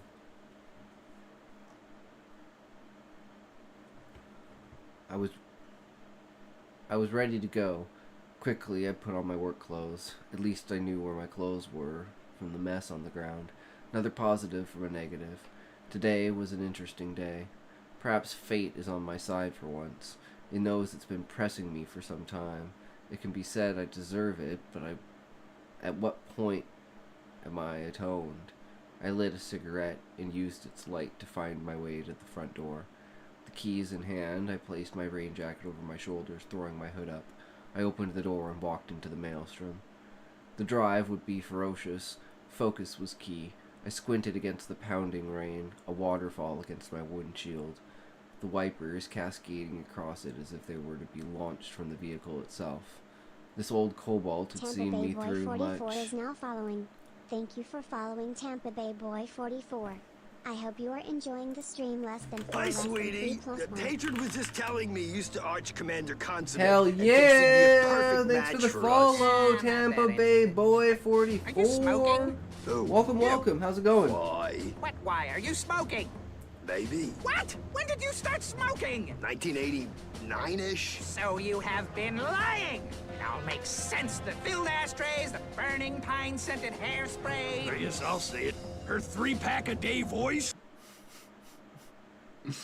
Welcome to the stream. How's it going, good sir? I'll take a toke for that one mid-story for sure for you, bro. Let's go, toke it up.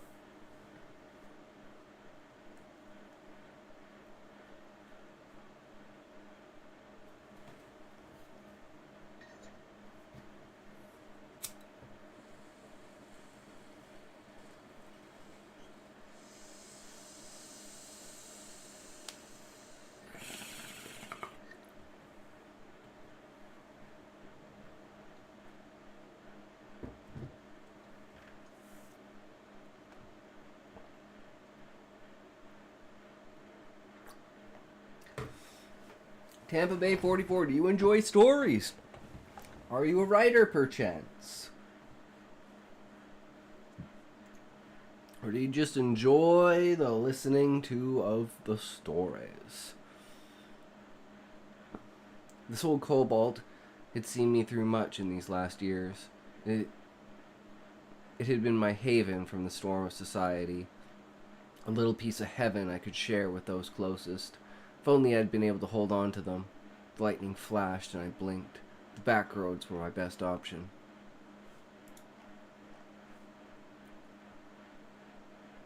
I turned onto the fastest route. I could still make it in time if I pushed it. There was that one turn I need to care about. Everything else is golden. I pressed my foot hard against the accelerator, the feeling of fear and doubt fading as the adrenaline kicked in. The feeling overtook me as it always did. The edge was nearing. I had enough time. I spun the wheel. The car did not turn. My heart almost shot out of my chest. I slammed the brakes and the world of gray spun from outside the windshield. I could see the barrier approaching as I twisted my head and leaned back. I had done it now. No coming back, I thought. I wanted to pray in that moment, but it would be useless. Just like me, my life. I'd always overstepped, but this time was my last. I almost didn't feel the impact. My body being pressed back against the seat, the windshield shattering, the sound of metal bending and screeching, the sound of tires spinning. The lift raised my stomach. I imagined at any second I would wake up from this horrible dream.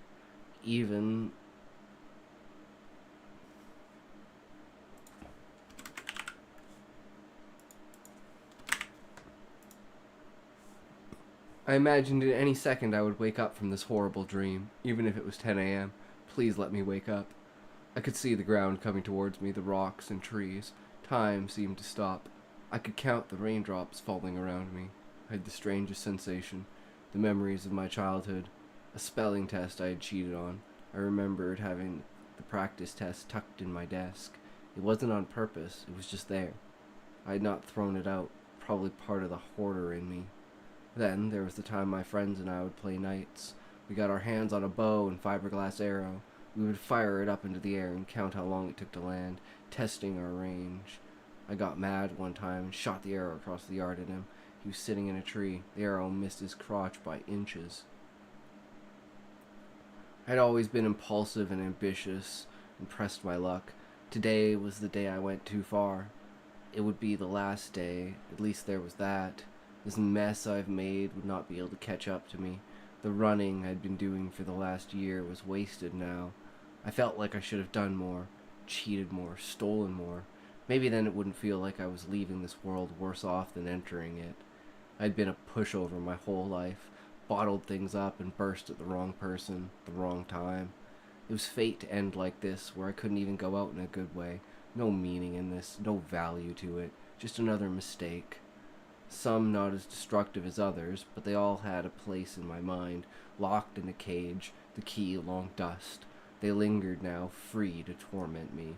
The first time I'd gotten drunk in high school, I had the audacity to think I had a voice worth listening to. My friends at the time had not even put up with it. My friends at the time had not even put up with it as a joke. I can take that as a sign. Putting me in my place was something people always loved to do. Blonde hair, green eyes, curls that shone even at night. That's how I remember her. An angel. I'd tricked her into kissing me. I made fun of her afterwards. Why did I have such a big mouth? She slapped me and never talked to me again. The pain of insult was worse than the physical. At least with my friends, it was out of kindness in some sense. Humor was a part, but that's what friends are for. Now, those were distant. This car that held me through those nights listened to my cries, standing guard while I wept at my circumstances. You stood by my side, not like you had a choice, but you were here nonetheless. So be it that even in you, an inanimate object, I could cause such a fall from grace. Was it a curse, or just who I am? Perhaps the world is better off without me. I think of the first day of my job, how everyone looked at me. I tried to be polite, but my humor breaks through, and I make nervous jokes. No one is laughing. I look like a fool, but that is how it always is. I can never keep my mouth shut. At least now, through this extraordinary means, I'm finally silent.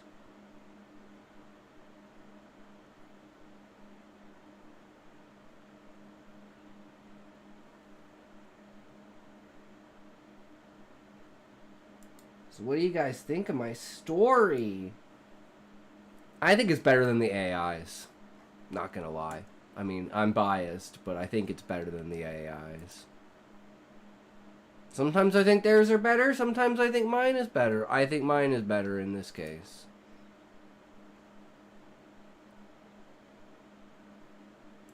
But you guys tell me what you think. That's what it's all about.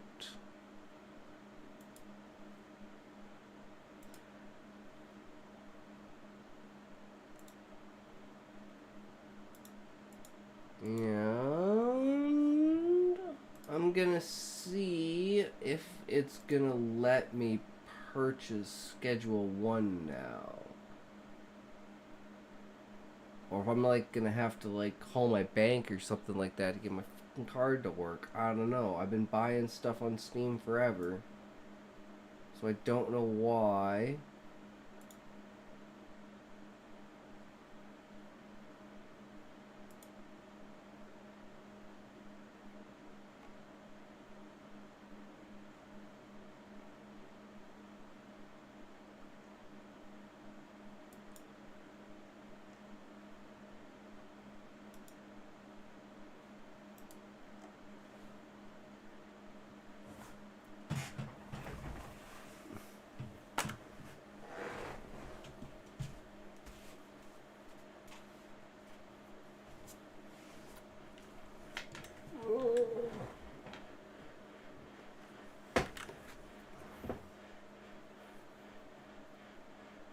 friggin' boss called.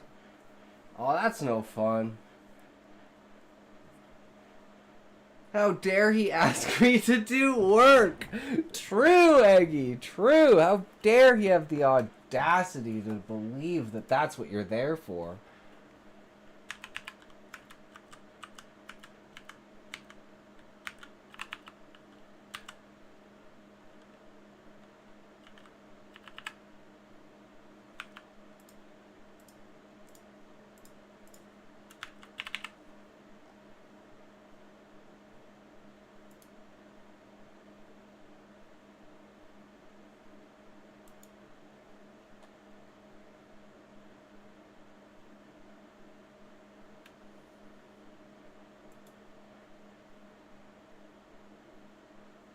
Yeah, I don't know. It won't let me do it.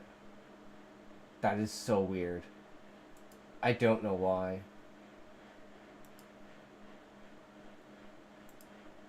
So I don't know what you can do in this.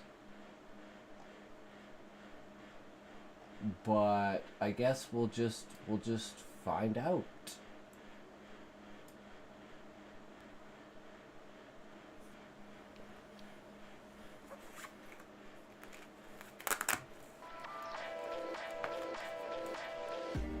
Millennials be like unregistered hypercam too.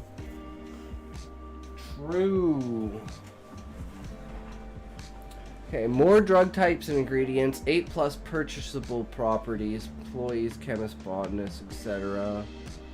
Firearms and melee weapons, full map access, vehicles, releases on March 24th.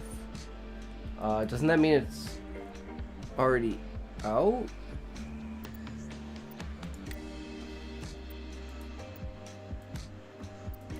Everything seems fine.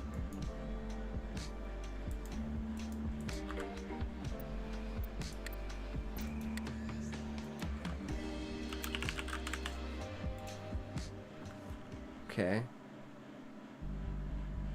You're playing a stupid game about drug dealing. True. Unfortunately, I couldn't buy the game because Steam wouldn't take my money. Small-time drug dealers from the south. A fresh town with no cash, no product, and no contacts. Muffin impression. More like a Levi impression.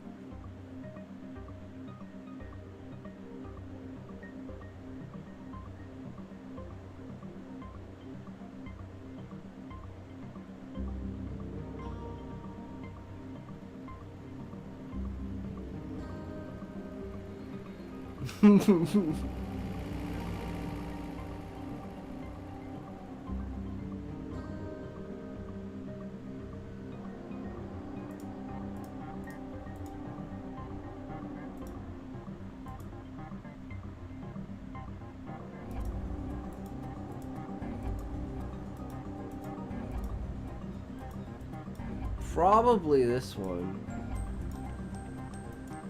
But yeah, like white as fuck.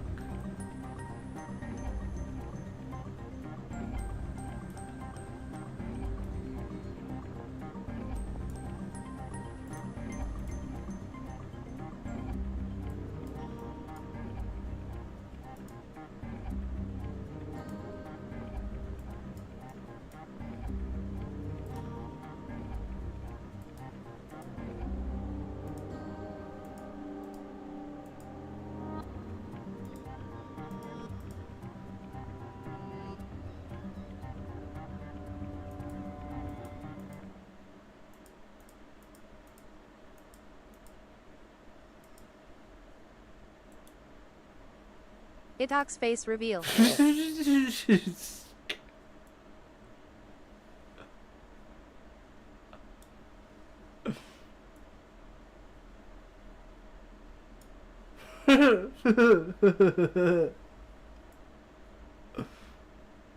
Yes. Look.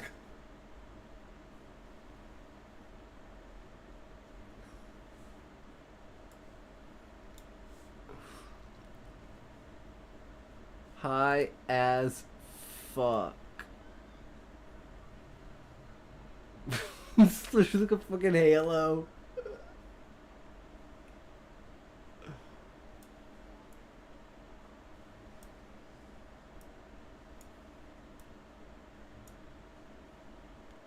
Valium's childhood apparently.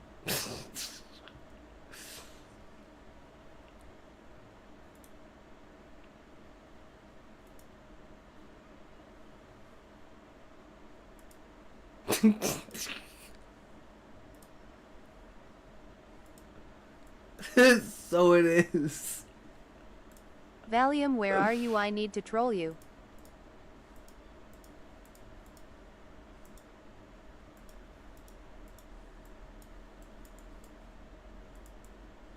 Oh look, it's Itok's new redeem.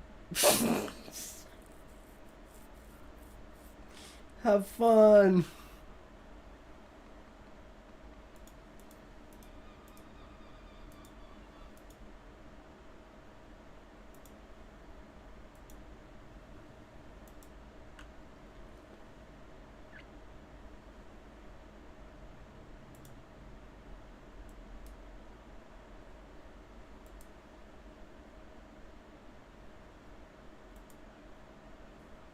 Alright, we have our fucking character.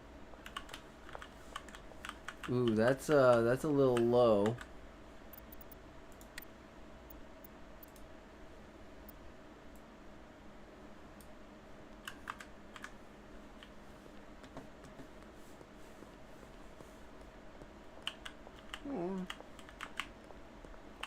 That's it? You just the morning?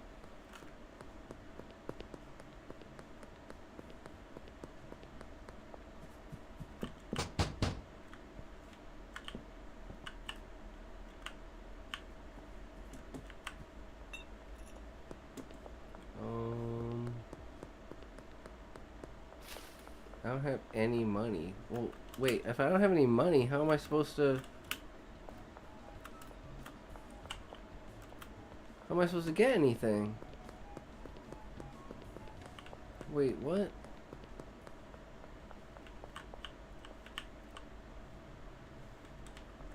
No way you can get some money? Well, I know a way I can get some money, but like... I can't put that away, can I?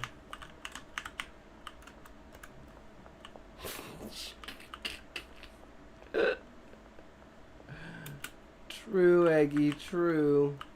Do I have to get a job? Like, how am I supposed to get seeds? Oh, dude.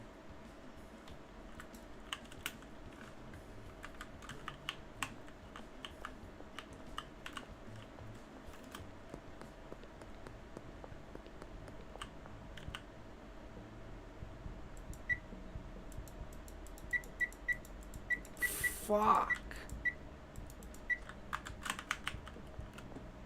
Open your phone. Oh, open your phone. Unknown. I've heard you're in some trouble. Best not. You're in some trouble. Best not to talk over your mobile phone. Go find a payphone. Oh, okay. I need to find a payphone. There's a payphone. Ooh, okay. Here we go. Hey, buddy. Looks like you're in a bit of trouble. Lucky for you, your favorite incarcerated uncle can give you a hand. Back before I was in the big house, I used to live out there in Highland Point. Not the nicest town around, but plenty of opportunity for someone in your line of work. There's probably some of my cash stash not far from you. It isn't much, but it should be enough to get you going. You can find it near the skate park. Collect Uncle Nelson's stash near the skate park. There's a compass at the top of your screen. It'll show the way point to any tracked quests. So like over here?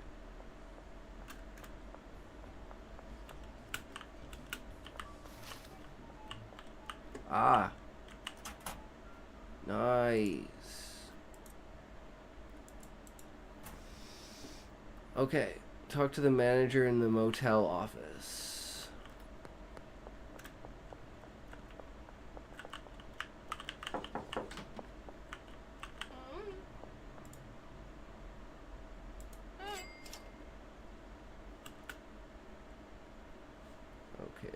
check out your motel room. Is that here? Ooh. Oh, available in full game. Wait. I can't go to my motel?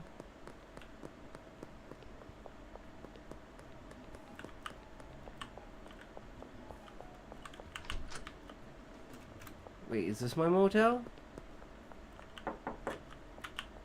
I'm confused. 'Cause the arrow's pointing that way.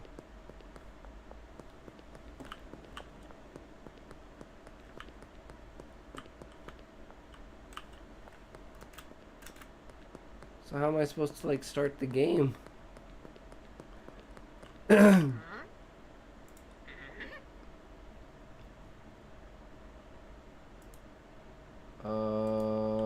I don't have any product. Where do I get product? Well, I can't even get started even with the free thing because it won't let me go to my motel room.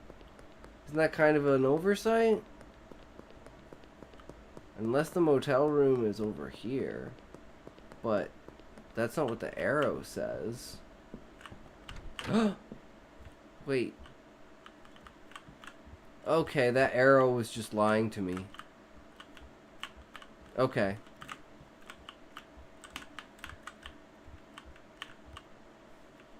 Okay, what now?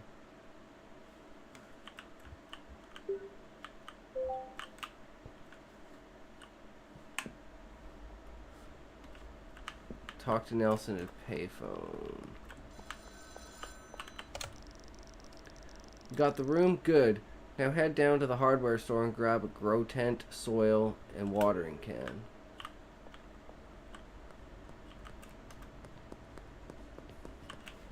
Wait, that's not where I want to go.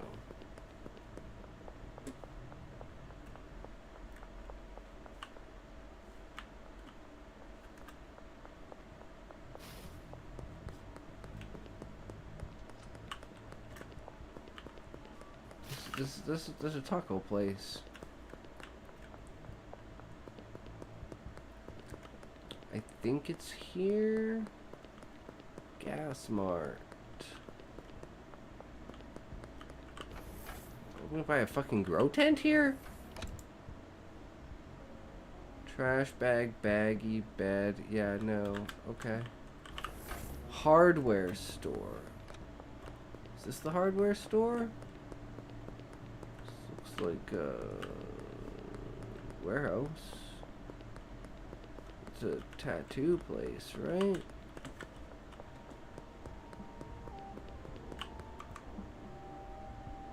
Map?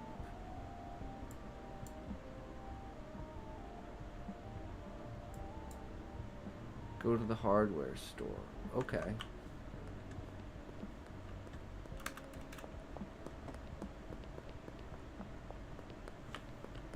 It's a fucking bong. Hey guys, I found a bong.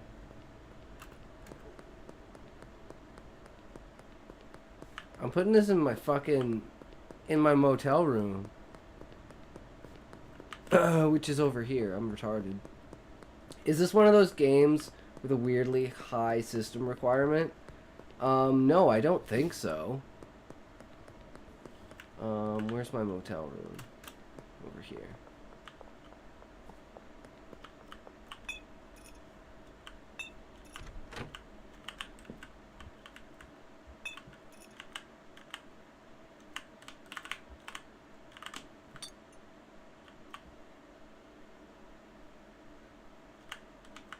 Yeah, okay, we got a bong in our room. Talk simulator. Taking a toke for that one. I can't believe we found a fucking bong. Hell, I mean, it's a drug simulator game, right? But still, a bong sitting out in the middle of nowhere. It's like, that's something I was not expecting to find. Oh shit, here comes the music.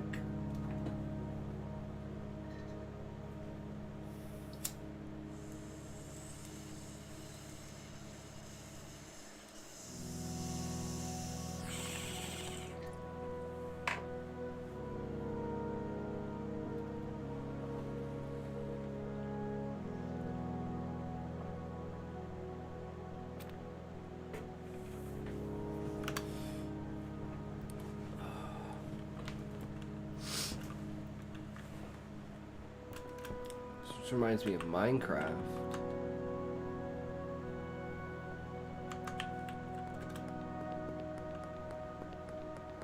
The music.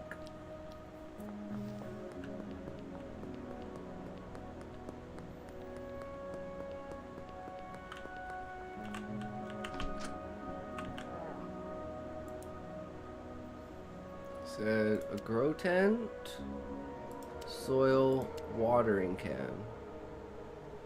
Right?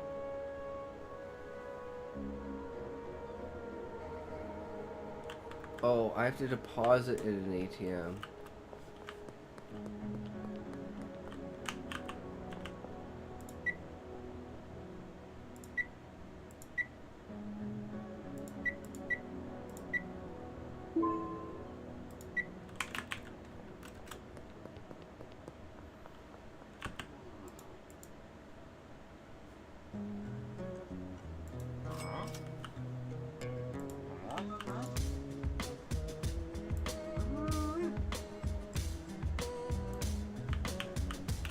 He asked me why I'm buying it. I think I'm going the right direction.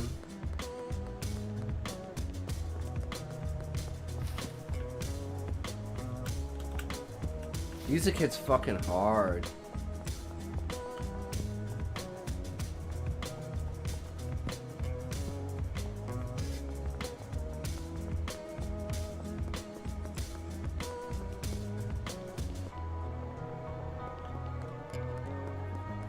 No, wait, that's not where it is. Shit, I think I went the wrong way. It's over here, right?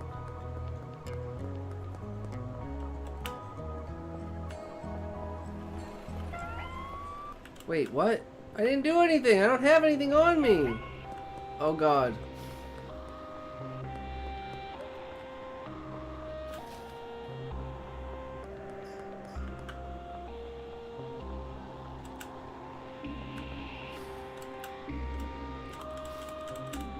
Shit. Shit. Ah! Is that a fucking taser?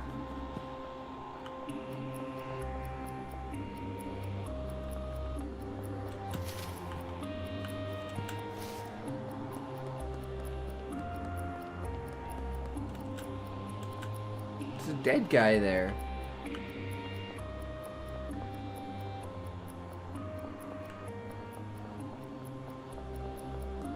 Shit, it restarted.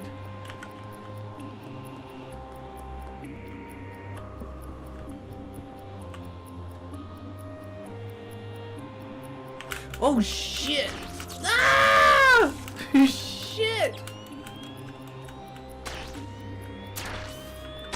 Uh-oh.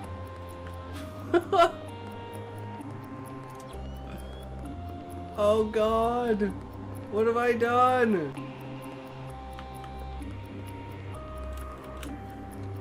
Ah!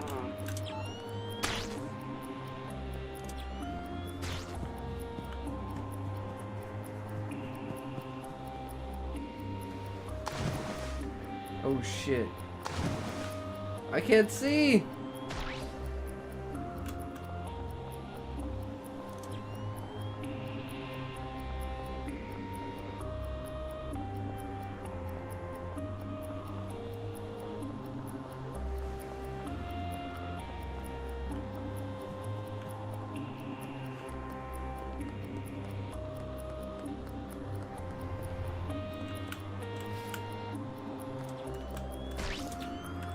Oh, fuck. Oh, shit. I got busted for, I guess it's curfew.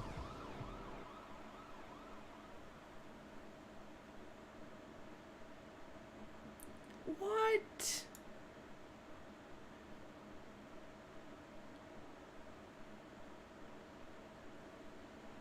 Well, now I'm really broke.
What?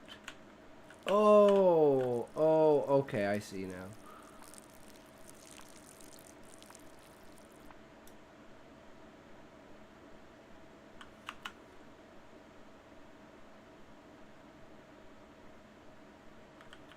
Why don't I have a planet? Talk to Uncle Payphone. Gaming shit bucket. Oh man. You're almost ready to go, but you're missing one key ingredient: weed seeds. You need to speak to a supplier to get your hands on some seeds. I've passed your number on to Albert Hoover, the local weed supplier. Send him a message and request a dead drop. I vouch for you, so you won't have to pay up front. Your order will go on your tab, which you can pay off in the future.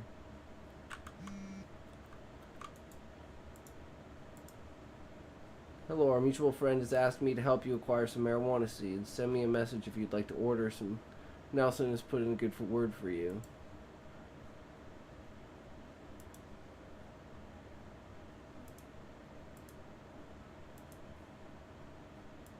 Just one for now. Got it. I'll let you know when it's ready. Should be about 30 minutes.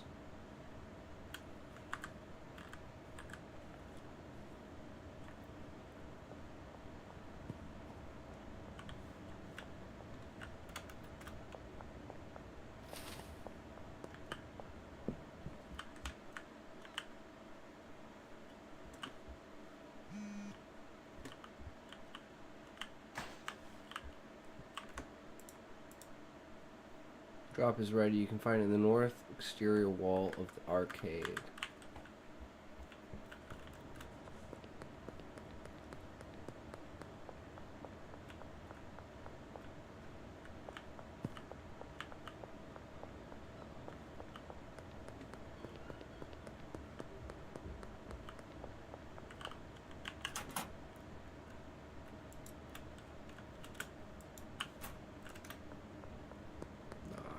Our first seeds! It's a penis.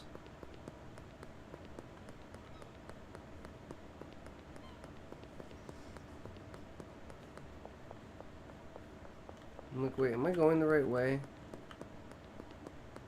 It's a taco place. There's the hotel.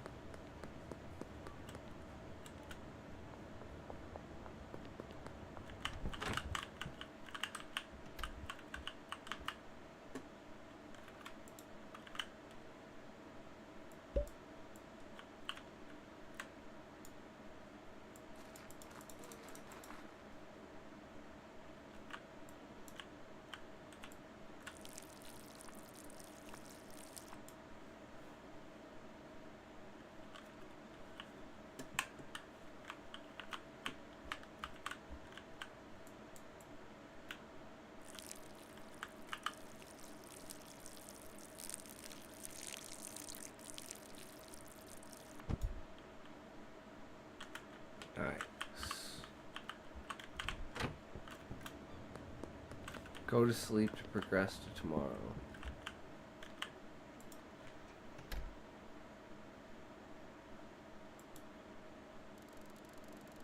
Street rat. Ooh, 95%.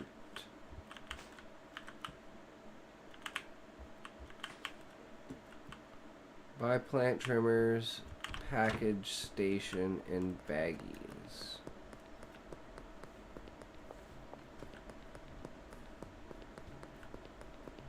Bro, you're Canadian. You can do this for real. My brother-in-law used to grow weed in our old house in our garage legally.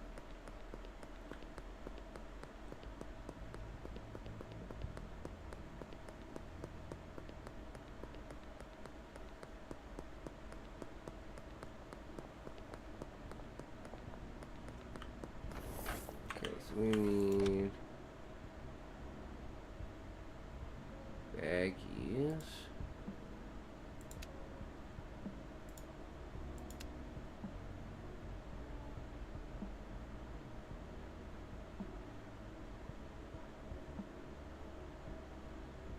Packaging station.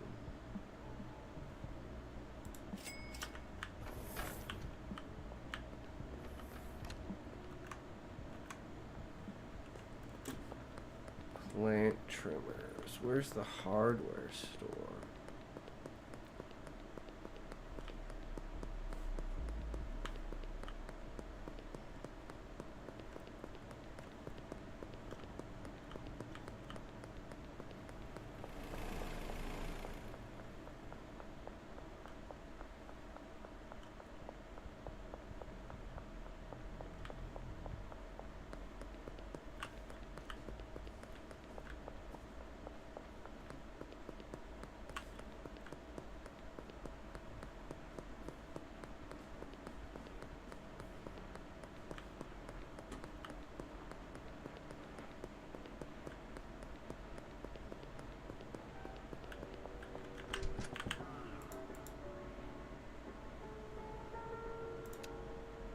Oh my god, I can't afford the packaging station.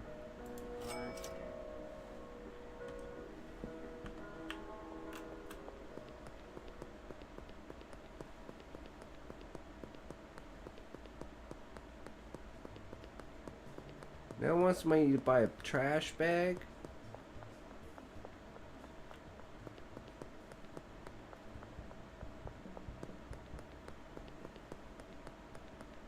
$45, bro.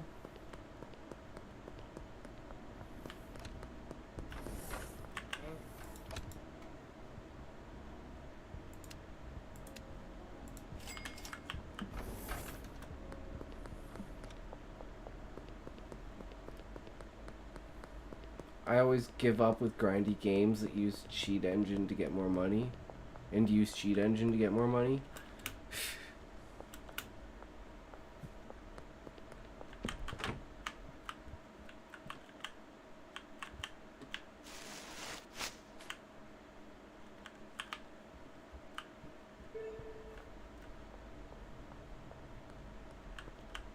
Not mine.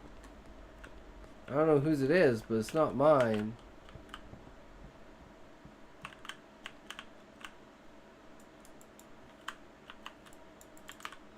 Why can't I put the trash bag in there?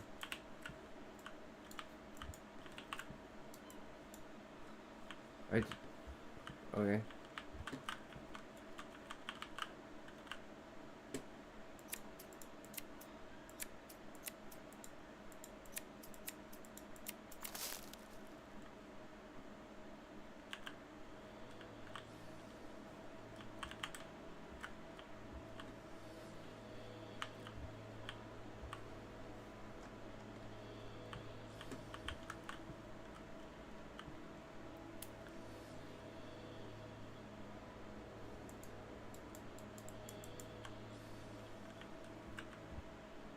Can I not do this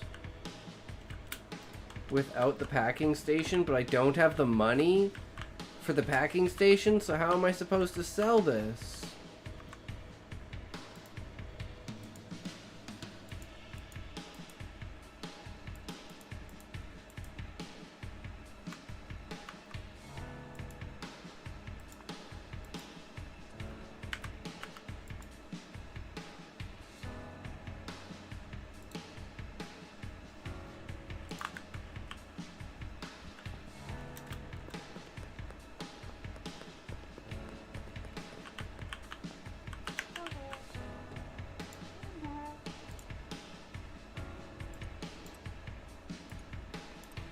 Product must be packaged.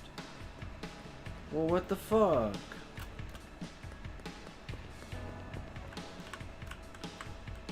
I literally don't have enough money.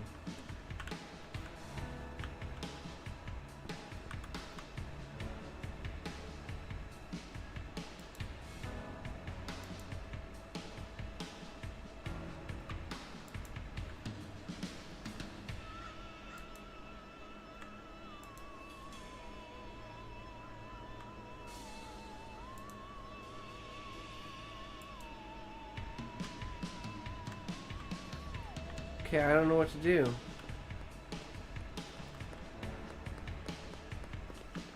How do I just package it on its own?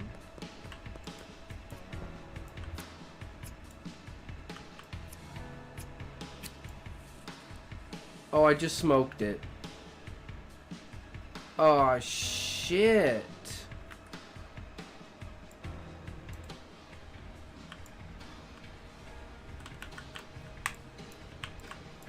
Okay, well, we smoked it, but like...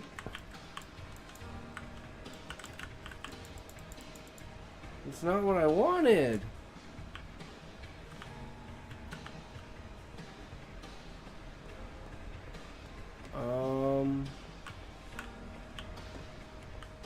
Guys, I don't know what to do. Did I break the game?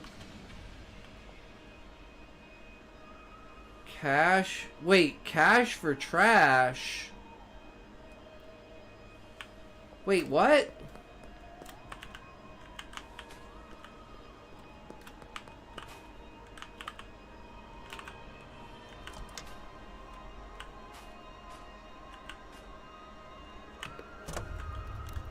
Oh!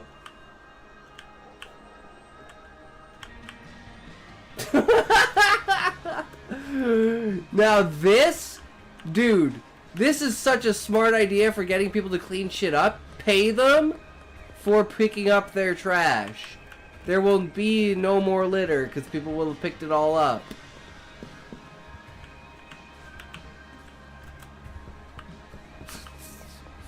This is fucked up. I'm not putting the bong in there. I'm not putting the bong in there. Clean up this whole fucking area. Dude, what can I get for this?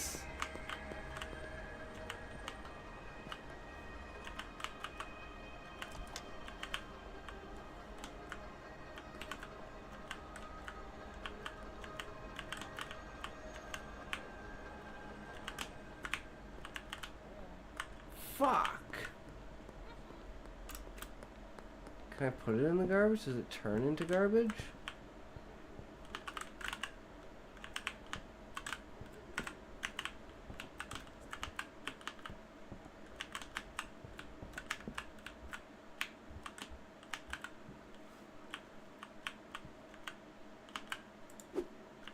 Well, fuck it. I have a wheelchair.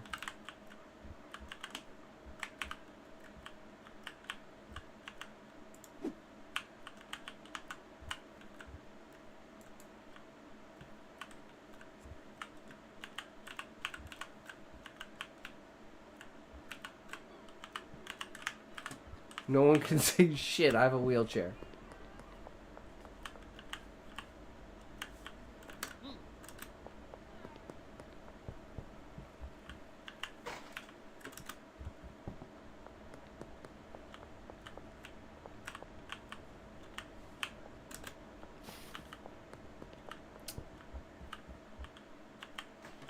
Oh my god, this is brutal. All for another $13?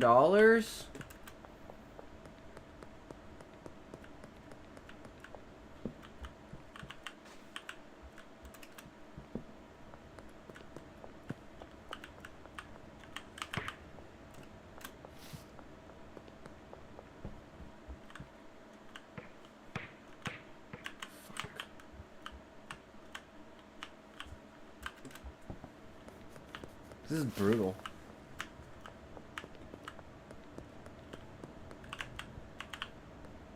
Can I pick up, like, multiple things? Can I, like...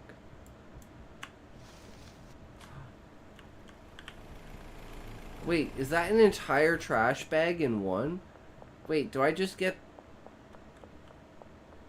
Or does this have, like, nothing in it?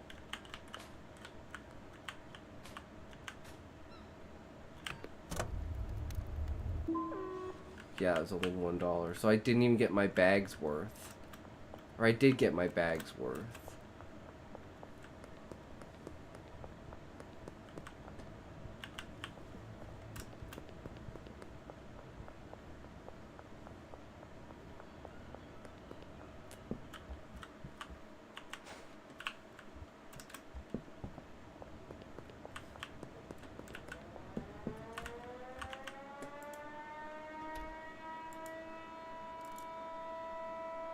What a shitty day.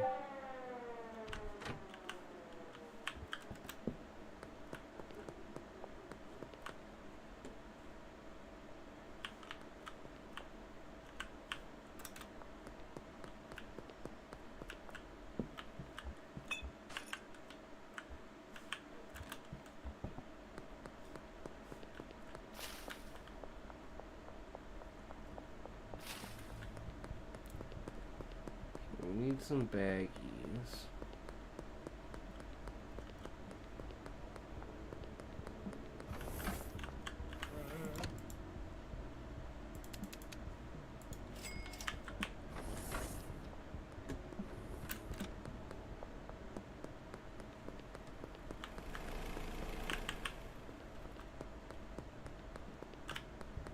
Fucking hell, get out of here, cops.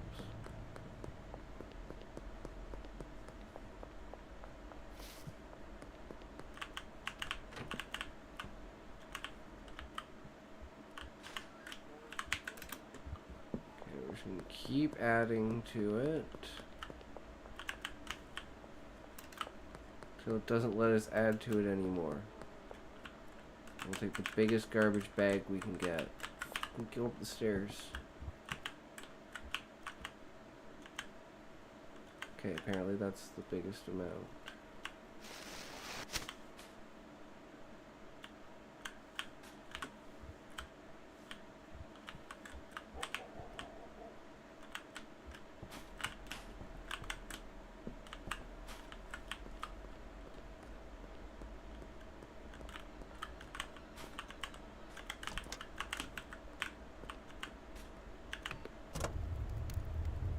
Oh.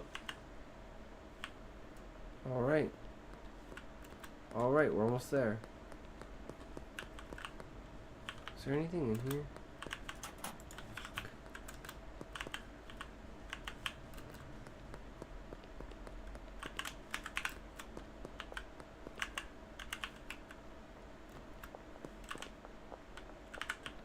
Where'd you go?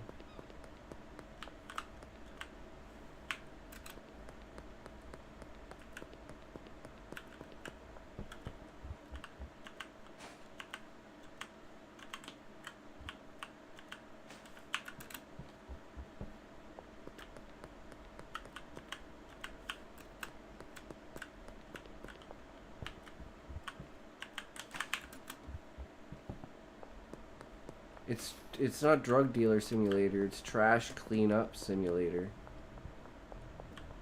Cause I got busted by the cops. This is my penance and my community service for being busted by the cops.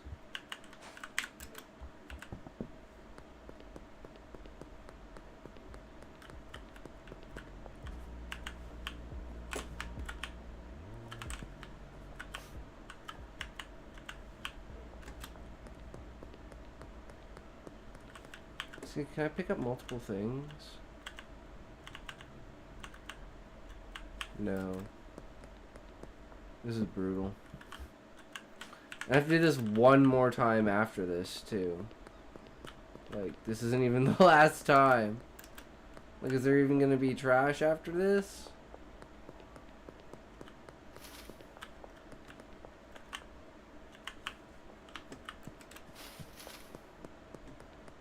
Can I take from that trash can, I wonder?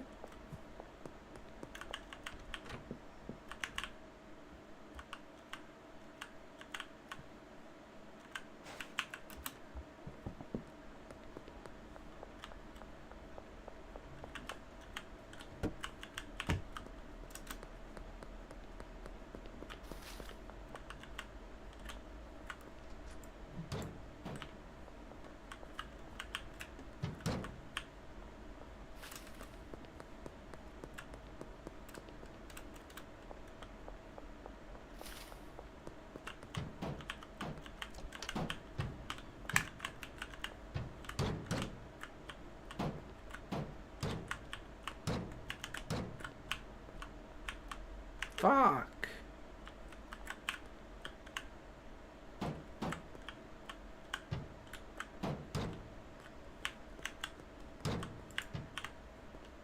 Fuck you, garbage can.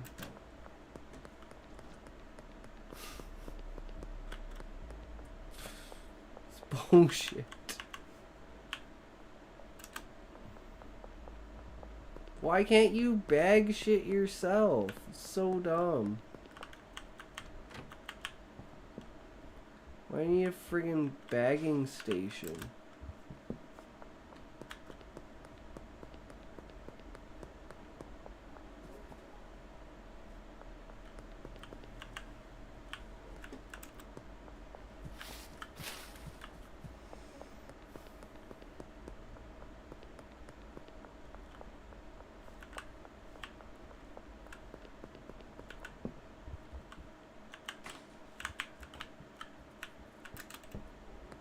think I need one more.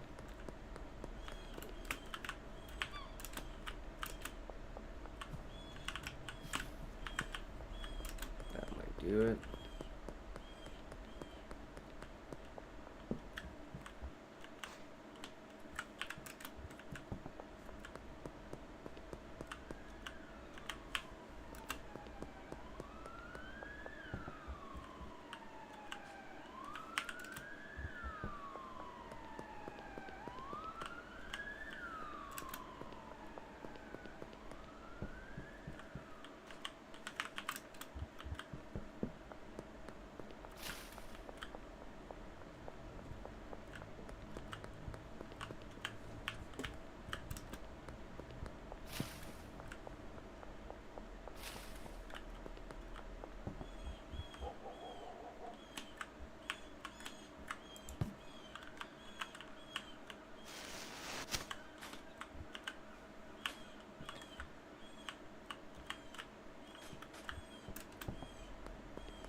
Damn it.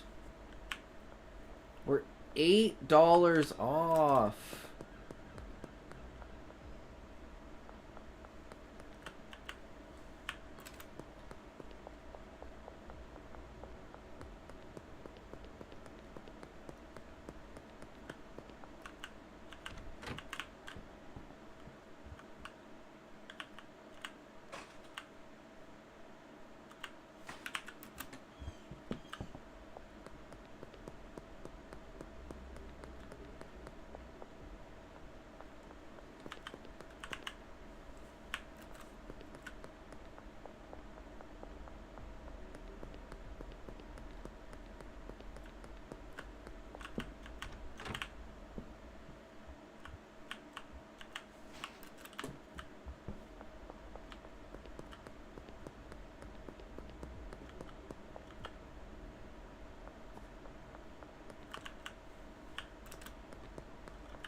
Imagine if you saw someone doing this in real life.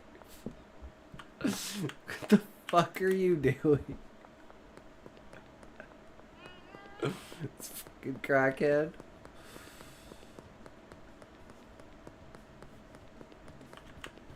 He's cleaning up our streets, that's all I care about. Cheer him on, he's a hero.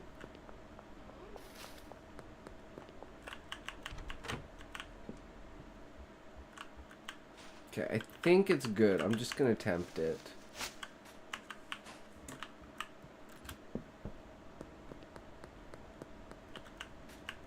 Go big or go home. Yes. Yes. Okay, hardware store, hardware store, hardware store.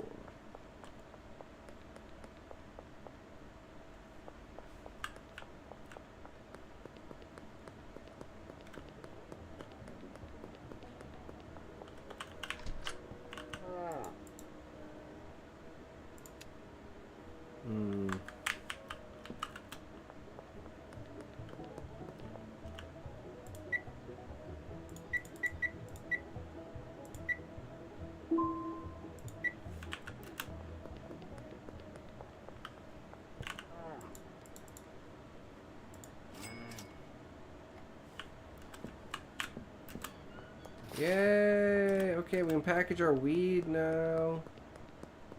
Let's go, boys. No more trash picking up for us. We're moving up in the world. Fuck yeah.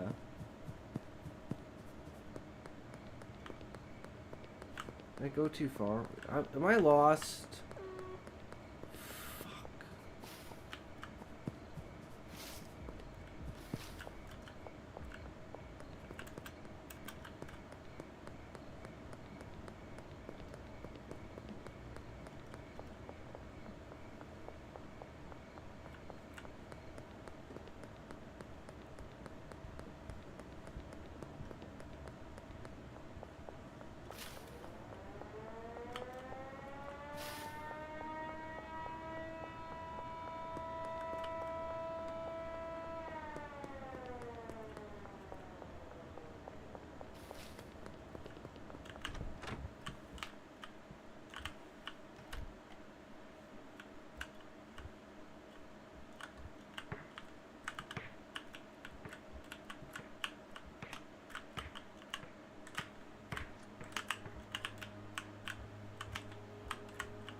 Damn it.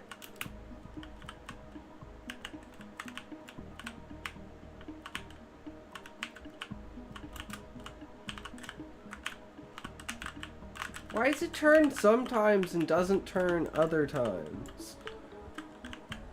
It's pissing me off. I want it facing the other way.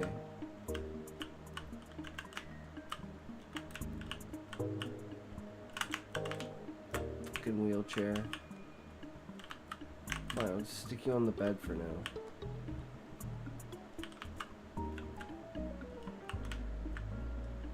How do I... Okay, there we go.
She's taking advantage of me, but I'm just...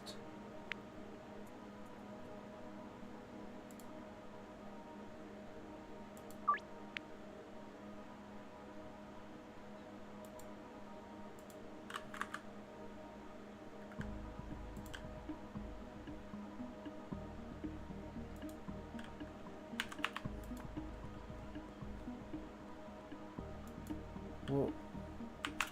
Says the suggested price.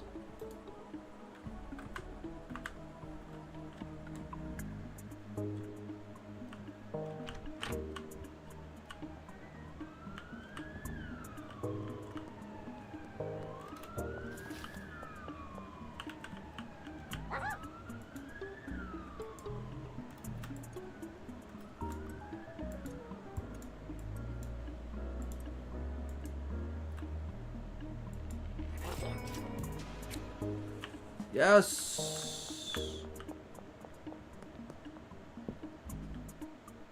Now we need seeds. How do we get more seeds?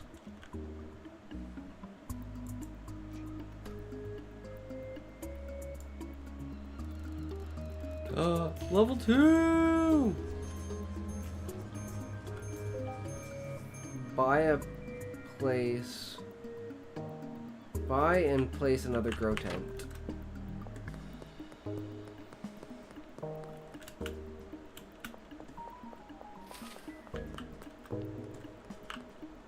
I have no idea where I'm going.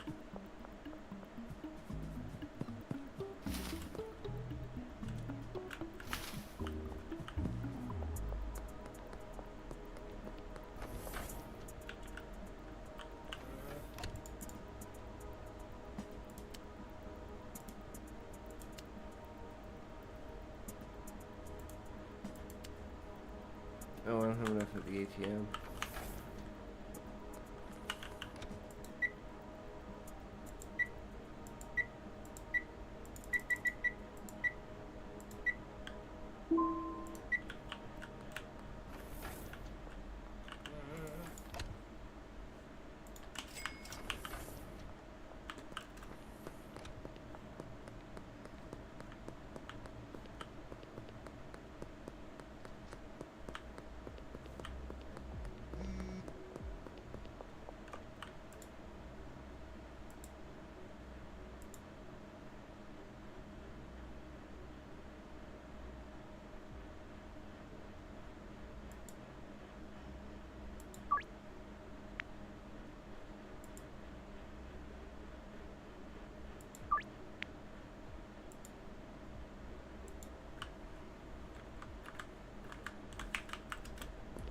Back to the motel. Wait, he wanted 3, didn't he? I don't have that much. Wait.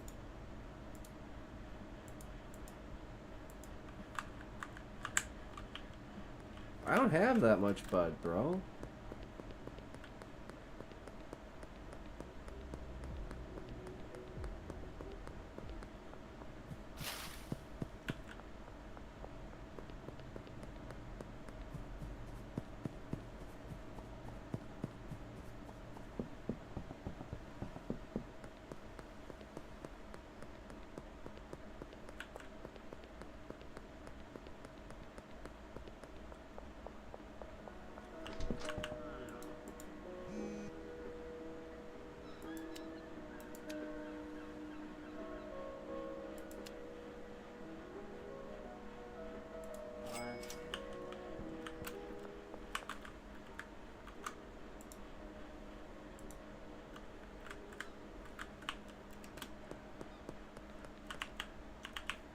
We got a second bong.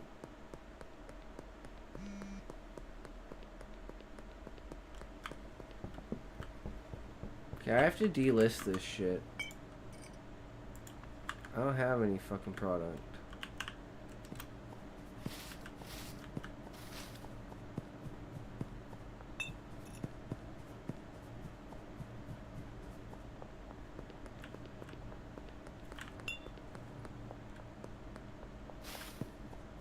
Pretty sturdy bong, man. It hasn't shattered at all.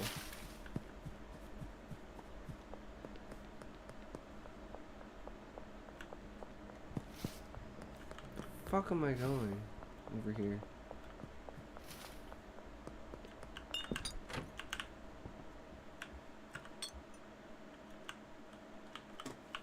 Definitely need 2 of those.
Should be fine there. We need more seeds.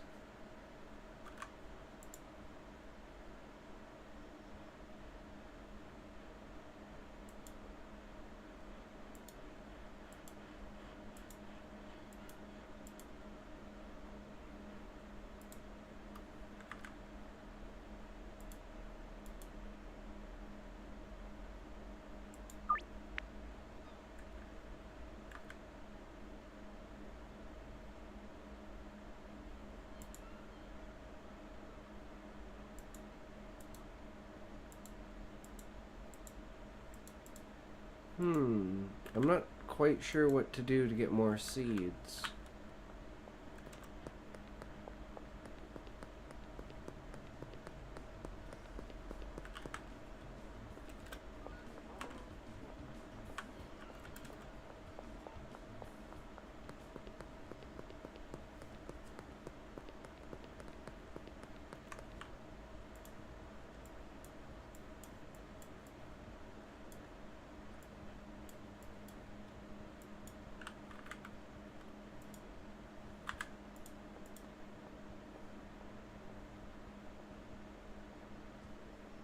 Oh, there's a stash there?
Okay, but how do I get more seeds?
Going around disturbing people.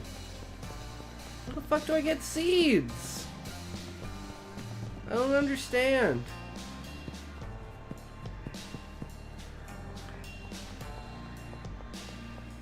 I'm just gonna go try and put more money in Hoover's thing and see if he gives me seeds for it.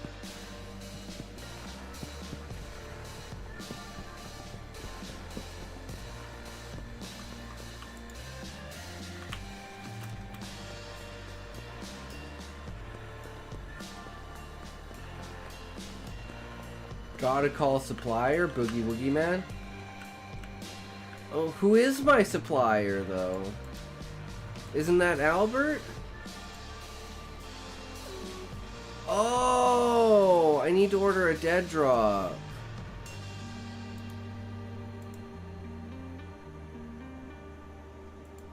Ah, thank you, good sir. I never would have thought to hit that button. Boogie Woogie Man is now following. Thank you for following Boogie Woogie Man. I hope you are enjoying the stream. Less than 3 plus Hi, 1. sweetie. The Tatrid was just Thank telling you for the me follow, used to Boogie arch Woogie Commander Man. Consummate and thinks he'd be a perfect match for I gotta get us. back before I get busted again. When you get him high enough loyalty, you can meet up. Why? Why are you Nice. smoking?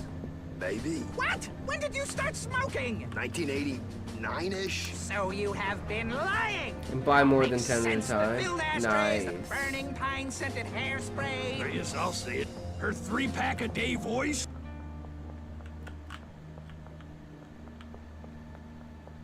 Where am I going? I can't see shit.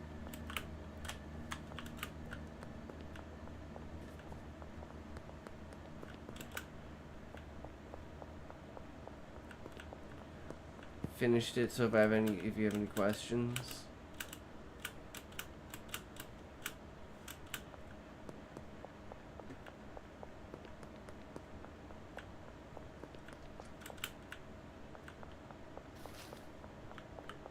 Yeah, man, it is a great game. I'm watching Asmon and Moist Critical play it. Unfortunately, for some reason, it won't let me buy the game. Bought so many games on Steam, and for some reason, it's like, no, your credit card's declined. And I'm like, what the fuck do you mean a credit card's declined, bitch?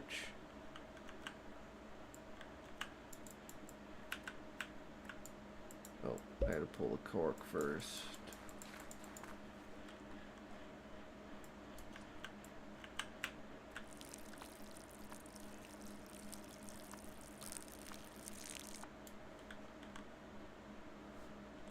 The reason liking these games is the reason why I'm such a high level in RuneScape. I got my bongs here, my wheelchair for when I have seizures. I got my basketball to play with when I'm bored. We're good to go. We got busted off the bat and had to frickin'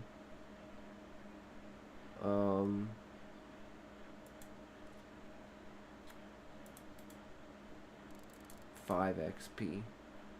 We had to frickin' pick up trash and do like $60 worth of trash in order to get enough money to buy the bagging station. I didn't know you couldn't bag without it. Thought you would at least be able to like slow bag without it, but nope. And you can't sell it to customers without it being bagged. Oh, it was a struggle.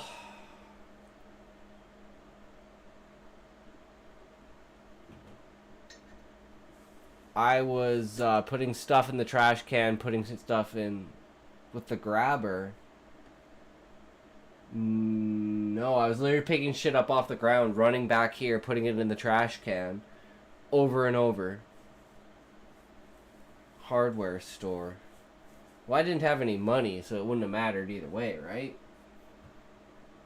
But now we're set. Now we're fine. Now I can just wait for this to grow.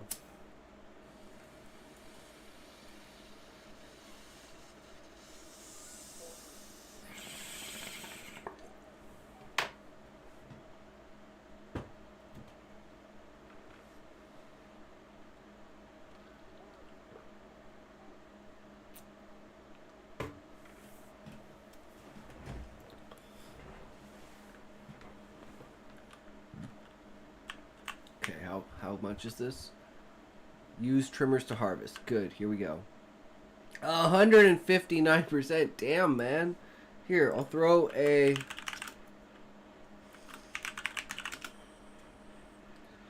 thief given lost plague, threaten ancient magic. There you go. You got your story, bro. Good writing.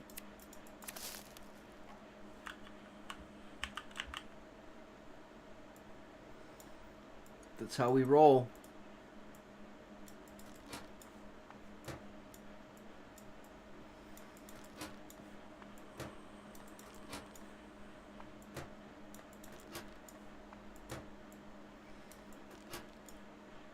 Trying to get it to do side flip.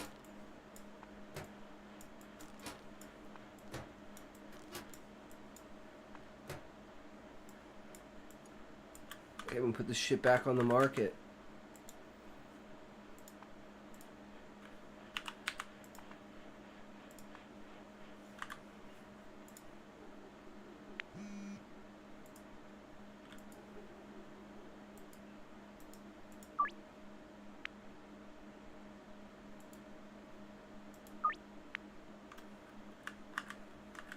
Nice. Tip, you don't need to click the bag close, just drop it in and throw it. Oh, okay. Guess that eliminates one step. Less carpal tunnel. True. True.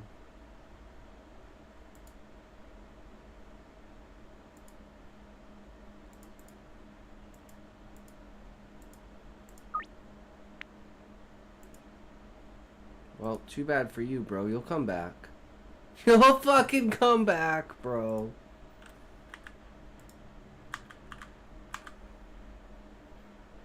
What up, Boogie? Is that an Insane Clown Posse reference?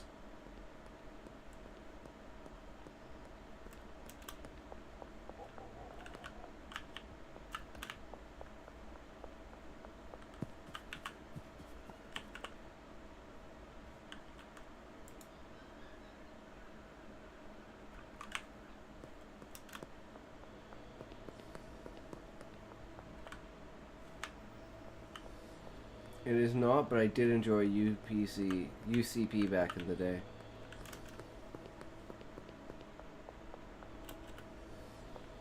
Hey, what you hit me with a frying pan for?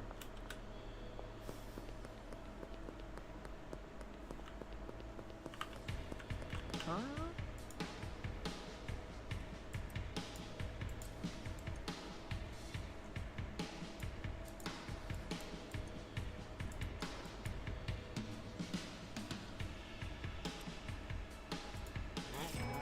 Money! Damn it. I guess I upsold this guy too much. No one else is buying it. That would have been my last deal, but no. Okay, well let's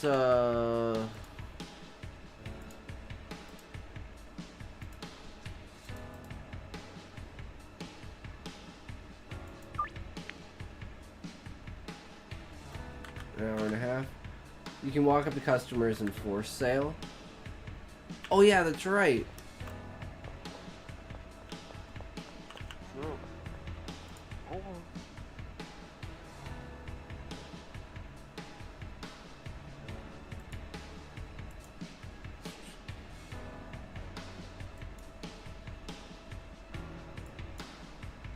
See if he'll do it for $40. Oh, what? Really?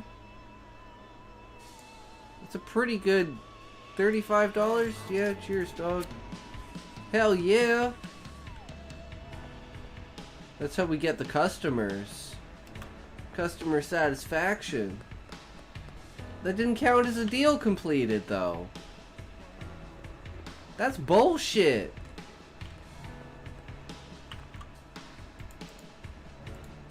Oh, here we go. 2 OG, counter offer.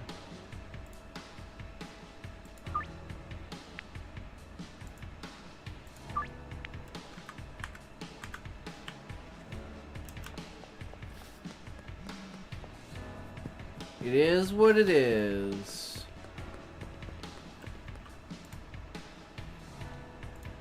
Behind the motel office.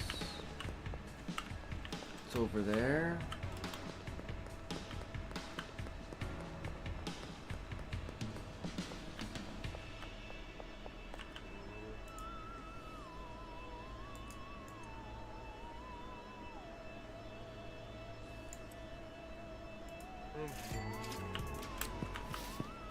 Alright, and now I just need...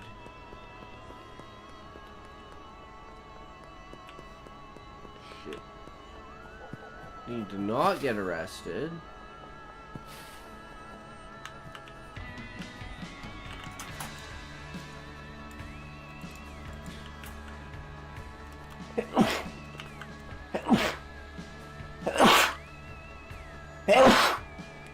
Oh, Jesus. Talk to Uncle Nelson at a payphone. You finished a few deals and made some decent cash, but if you're looking to make real money, you'll need to expand your operations. More product, more customers. Best way to gain new customers is give a free sample to a friend of an existing customer. You can view all potential customers on your map. Grab some weed and give them a free sample. With a bit of luck, they'll agree to become a customer. Keep up with customers, you'll need more product. Motel room isn't going to cut it for much longer. Get to an upgrade. It's a cheap room for sale above the Chinese restaurant, just north of your motel room. Save $500 and then go ask to buy the room. Alright, we're almost there then.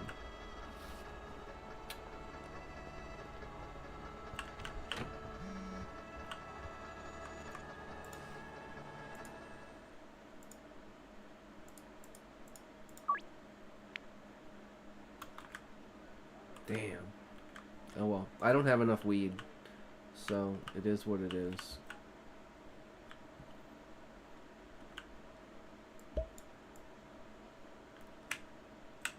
I wish RL was this easy. Fucking true Eggy. Why going it? Oh, because those aren't the right. I'm an idiot. Trying to throw the seeds away. I'm wondering why the game won't let me. So we need soil.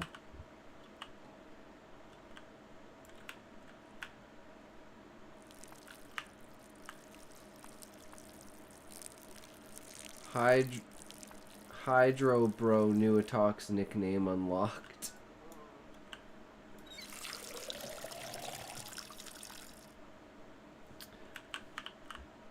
I can vibe with that, Eggy. I can vibe with that.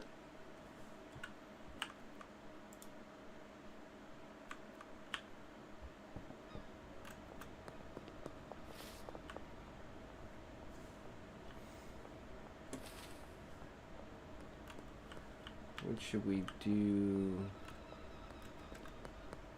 Should we just sleep?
Okay, we need soil.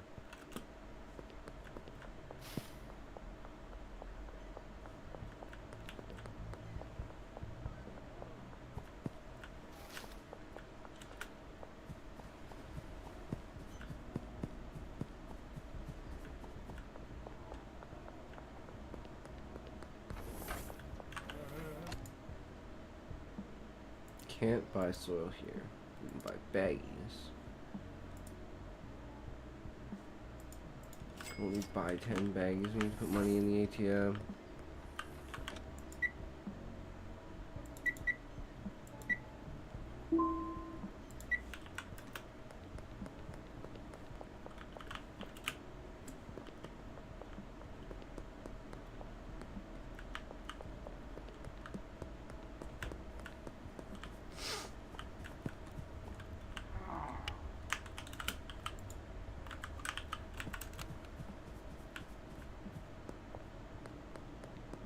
I tried.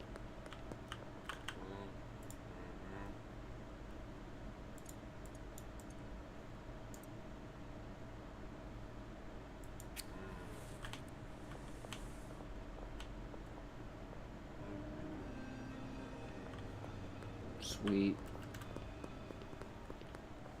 New customer. So done, boys.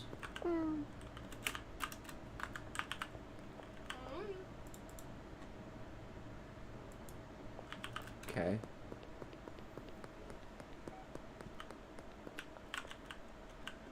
Ah!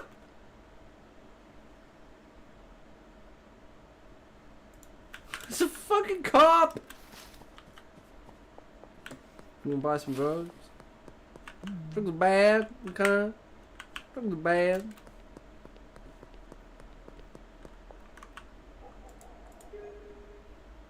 Potential customer, Jeff.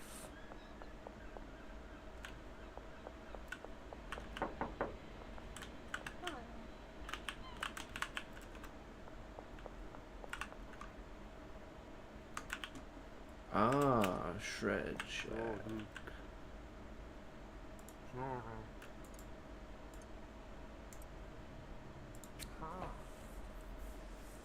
Oh shit, moment of truth.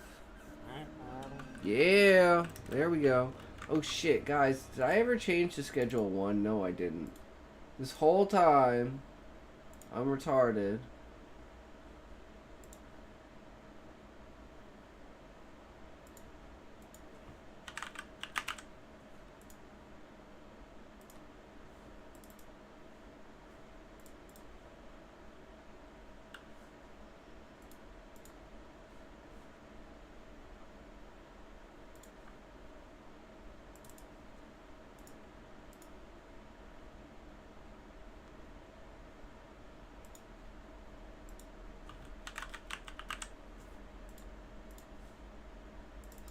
There we go. That was easy.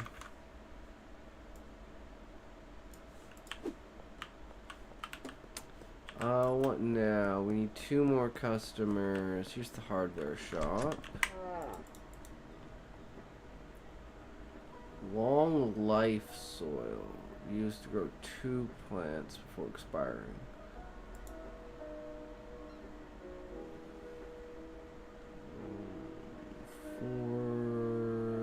Yeah, I think 4 is fine. Jars, speed grow. I don't think we need any of that right now. New message does.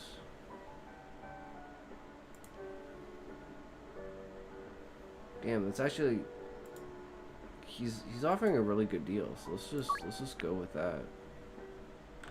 I could have upsold him, but like, it's a good deal, I guess.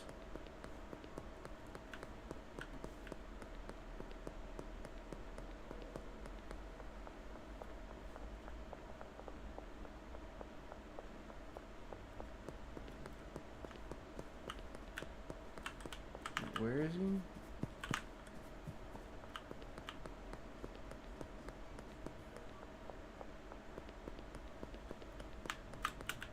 There he is.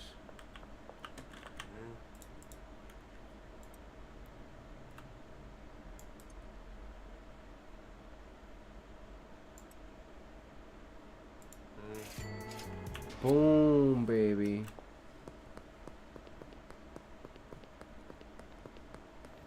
Okay, we need the Chinese restaurant. Where's the Chinese restaurant? Potential customer over here.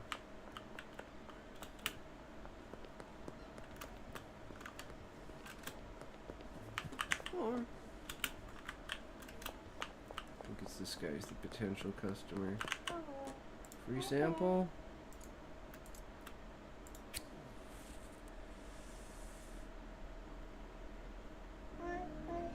Hell yeah. Let's go, boys. What else we got?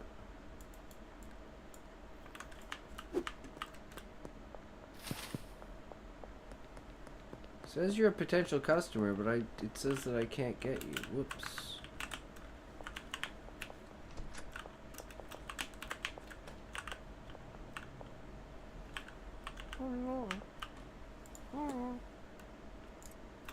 Okay, we got one more left.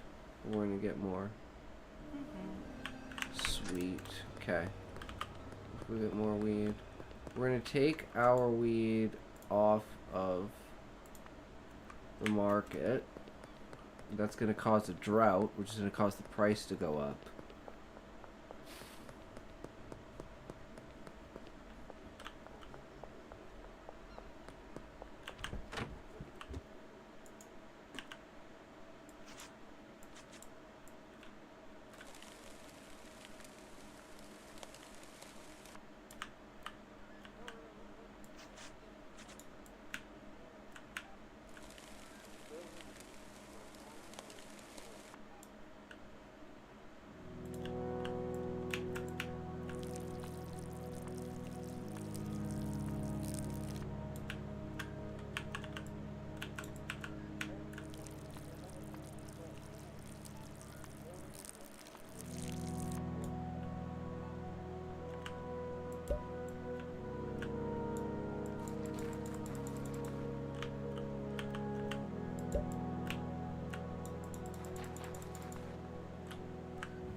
Hey man, money is money, right?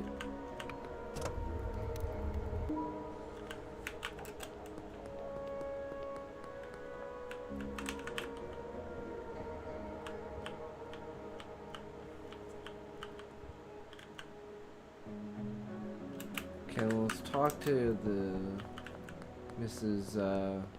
Ming.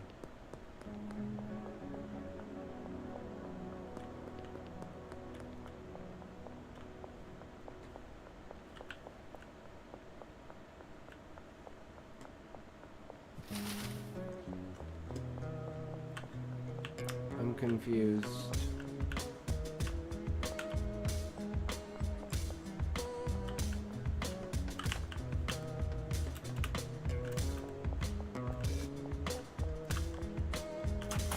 Dead drop.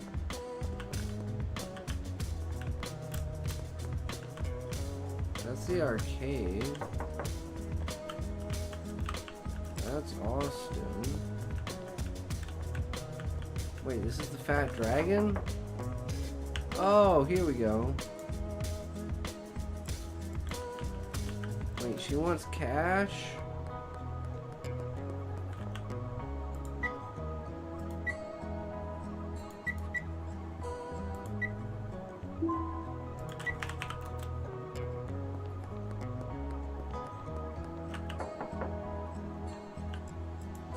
Oh my god, no, I didn't mean to do that! Oh god, what did I mean? I want to know what's command it, but why? I'm sorry!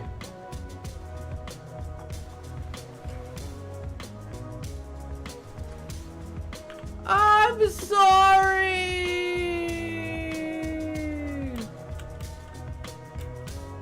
Ah! I can't see, I don't know where I am! I'm sorry, Mrs. Ming! I didn't mean to punch you! Mrs. Ming?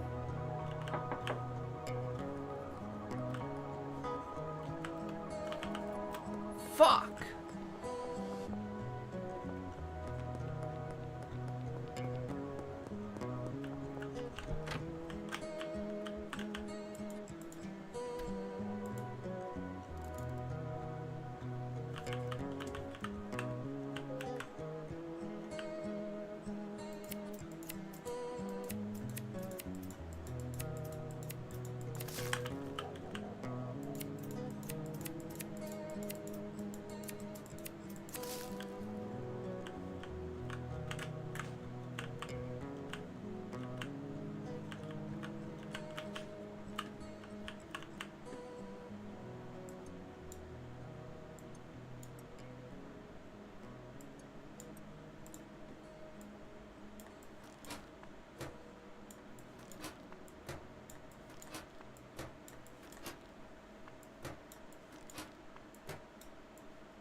Okay, we need to buy the room, but we actually don't have enough money, so I'm glad we didn't buy the room. But then again, we're just gonna list this. But we're also gonna go to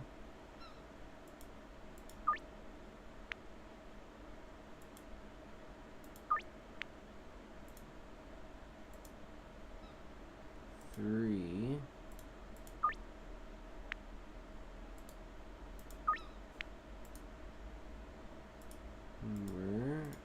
Dead drop, sour diesel.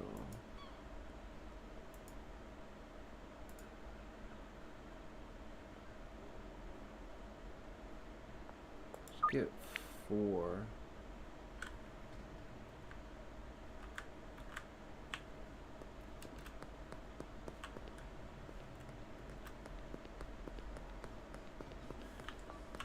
South, right?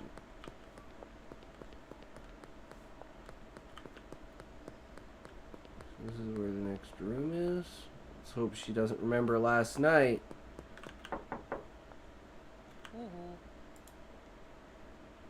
Okay.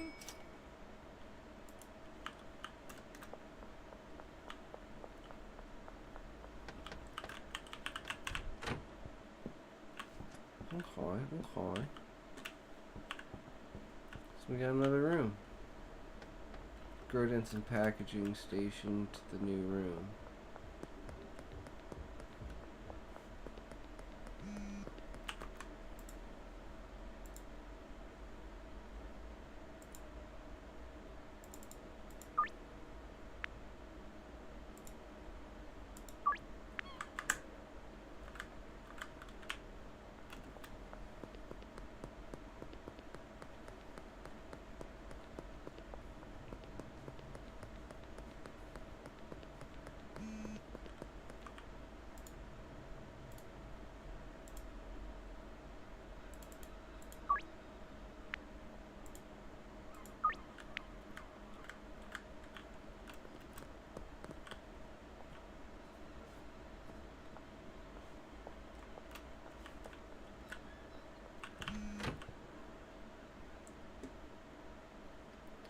Can hold race.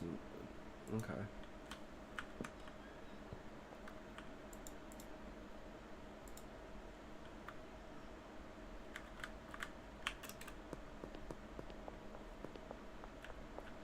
Well, that was convenient. I I need to grab that shelving unit. That's the first thing that I need.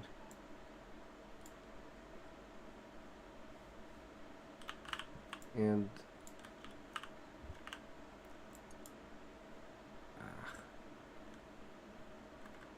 there's one bag in it. That sucks. I'm just gonna take the baggie out.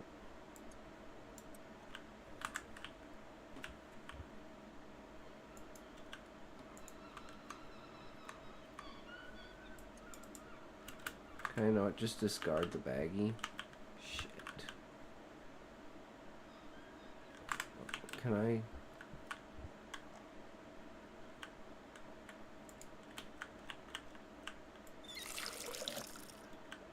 I can't leave the watering can in there? Alright, well, it is what it is.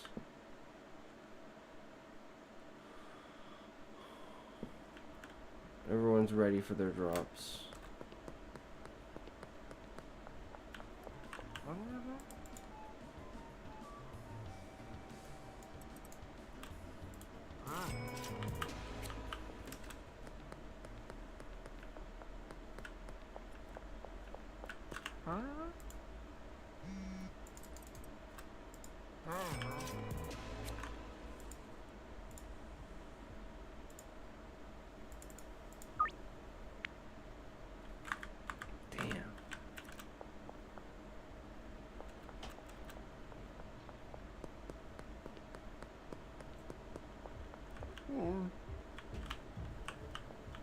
Wait, that's not him?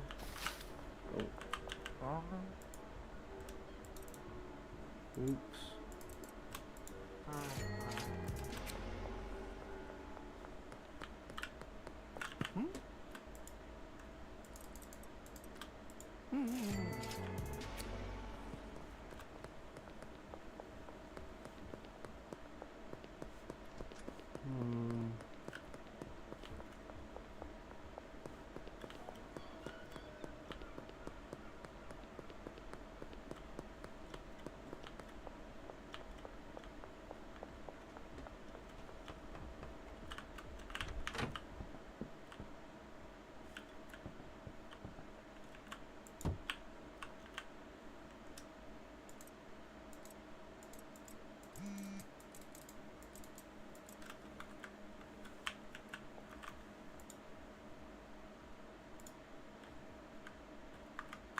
Right, I forgot to pay him.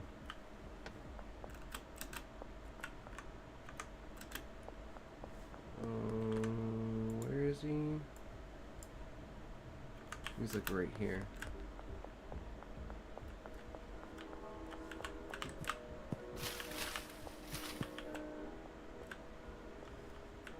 Somewhere. There it is.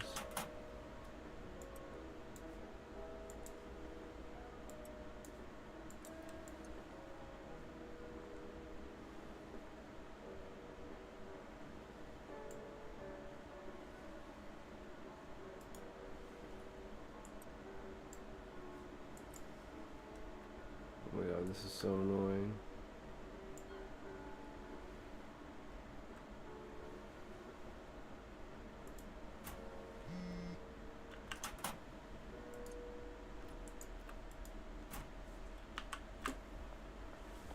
Okay.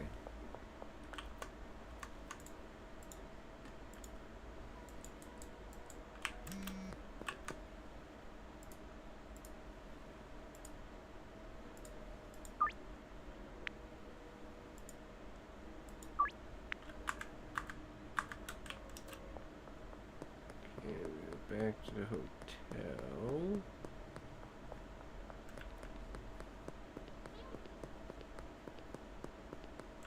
I'm actually going to take this off the market.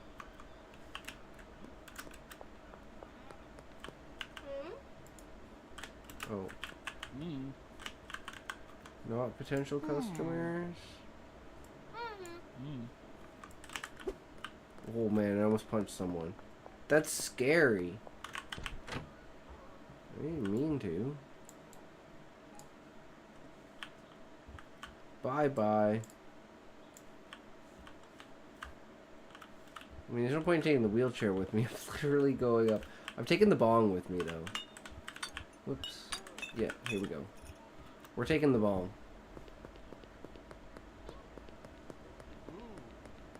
Wait, it's south.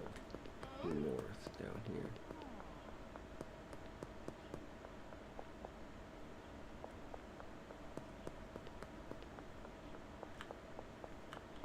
Now I have a bong in each spot.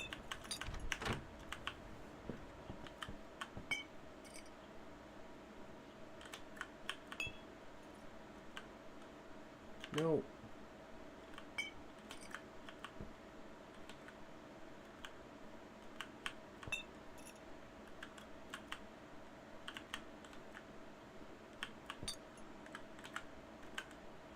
Fuck!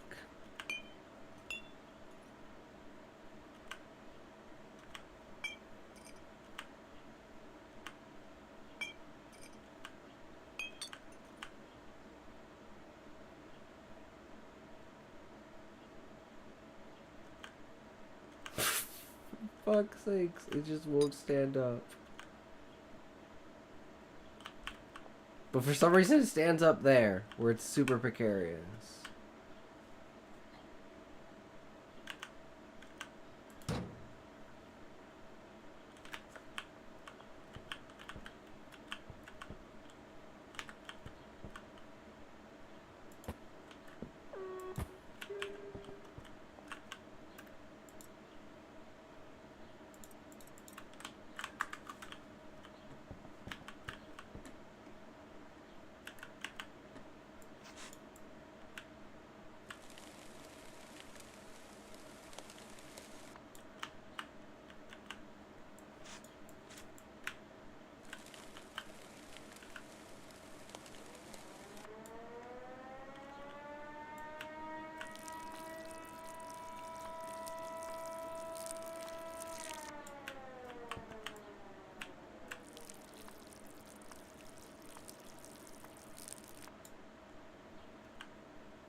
Damn, how far away is this bitch?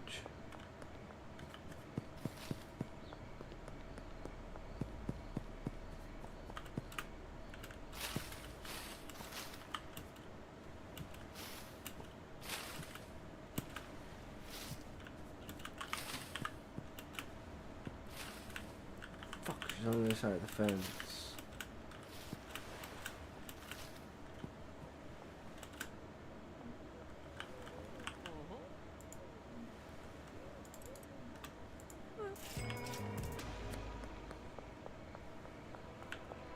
Oh, fuck.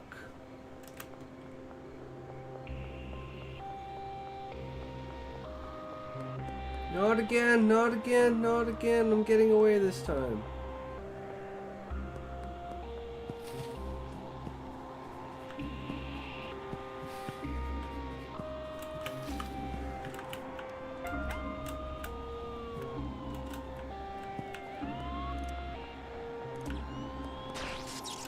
No!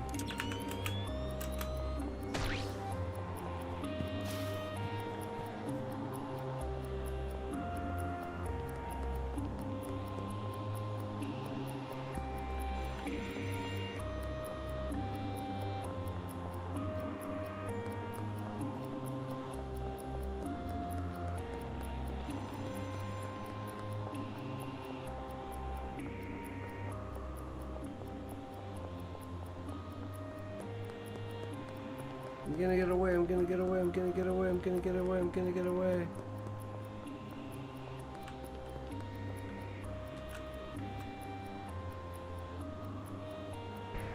Ooh, that was close, boys.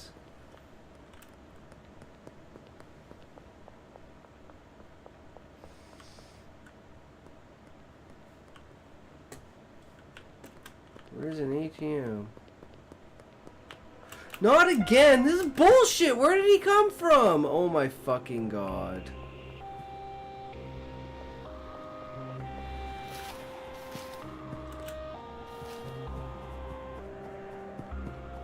I just want to go to an ATM!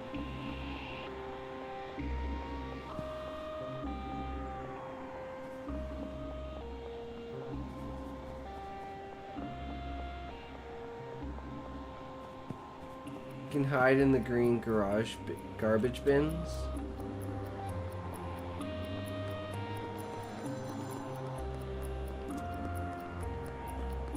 That's not a big one. Fuck, where's the big one around here?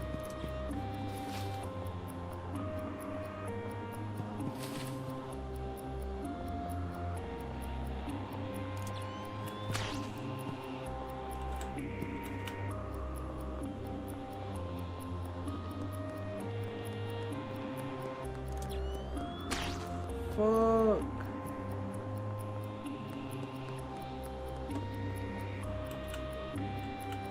Is this a dead end? Oh no.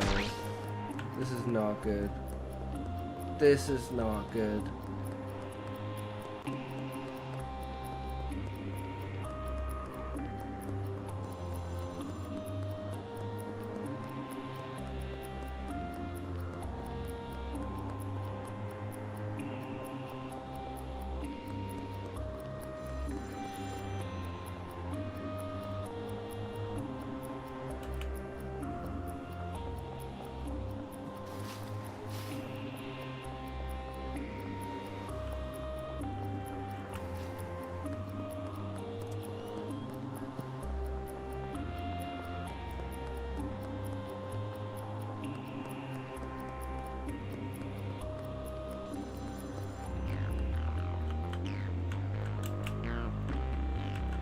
How do I hide? How do I hide? What button do I press? Ah! Wait, these ones?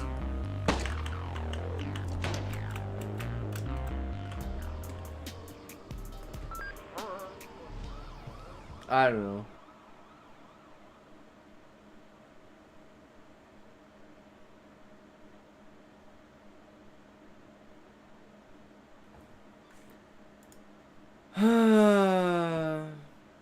Didn't take my seeds though.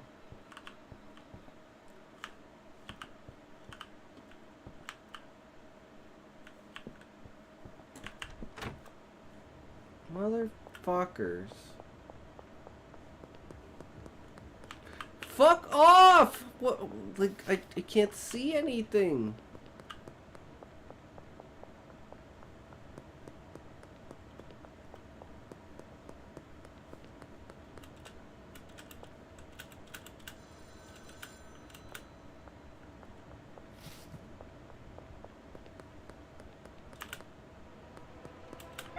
Oh my god. Okay, I can't talk to him no more. Oh my god.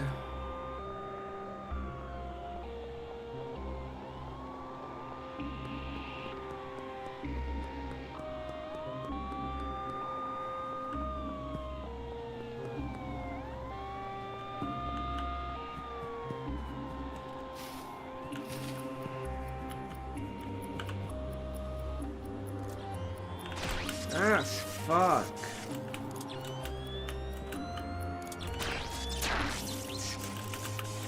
Oh my fucking god. Oh my money. Oh my fucking god.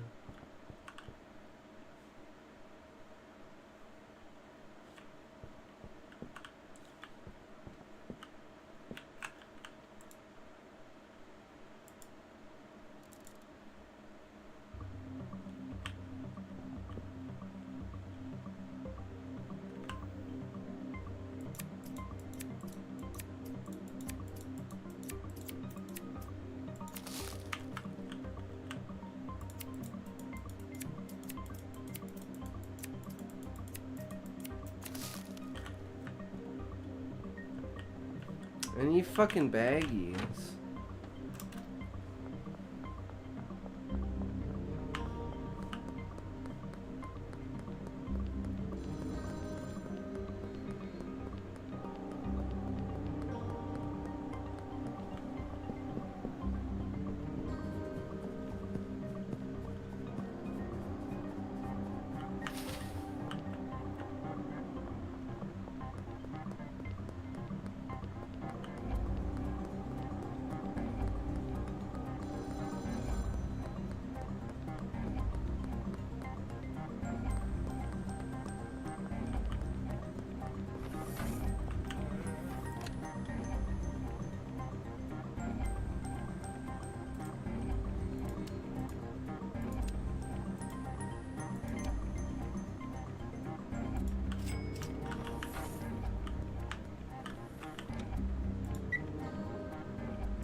I don't have a free sample to give him.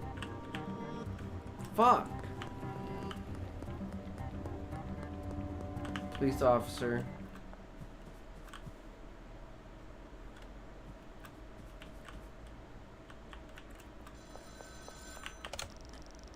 Got a decent base of operations and a growing customer base.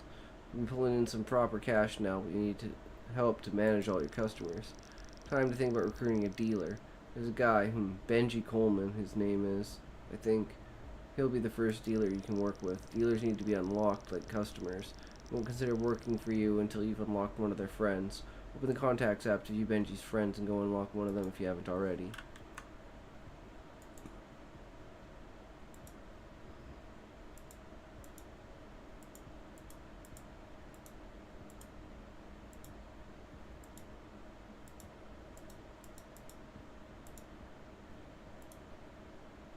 Okay, well, I unlocked his friends, but I haven't unlocked him.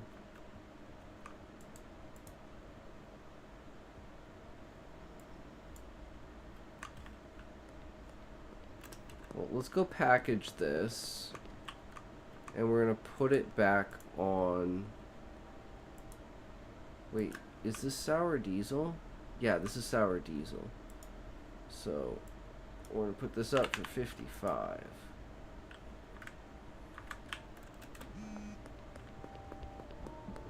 Instantly sells.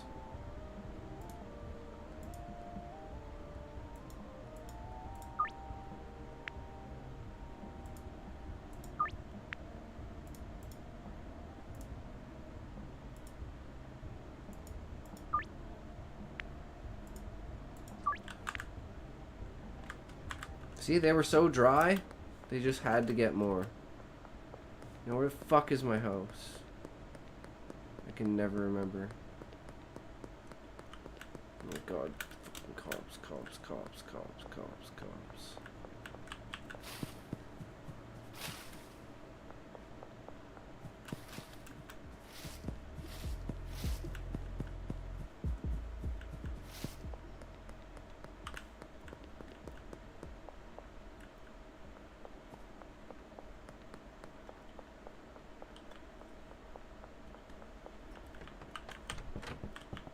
Fuck, I need soil.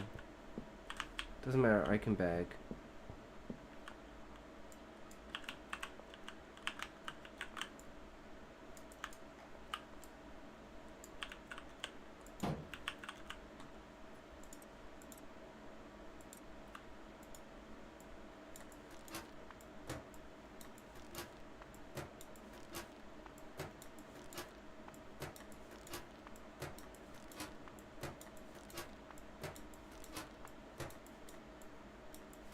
Yeah, I would make a terrible drug dealer, apparently. I can't avoid the fucking cops.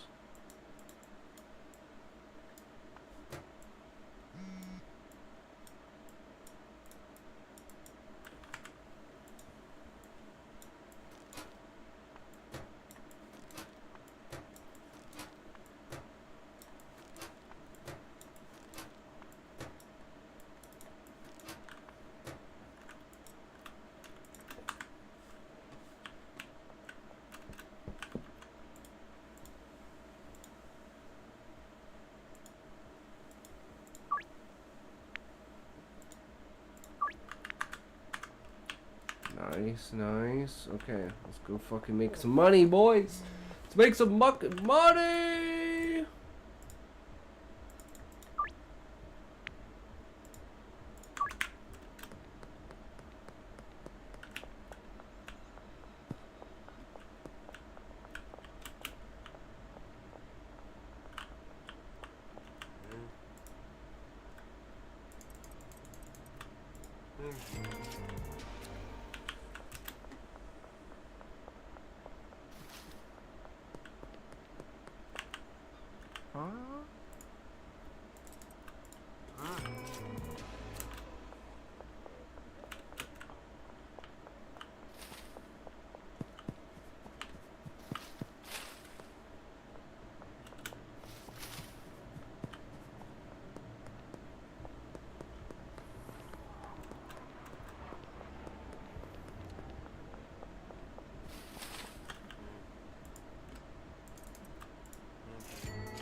We're gonna take it off the market now, and we're only gonna sell it as free samples. We need to go to the market and buy more soil. Or do we need to go to the hardware store? Yes, we do.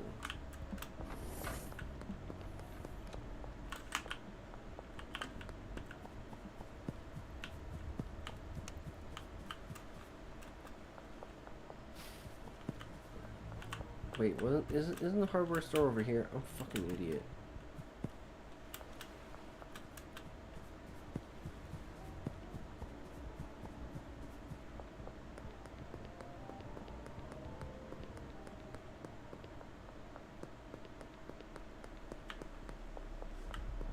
I swore it was over here. I'm so bad with maps.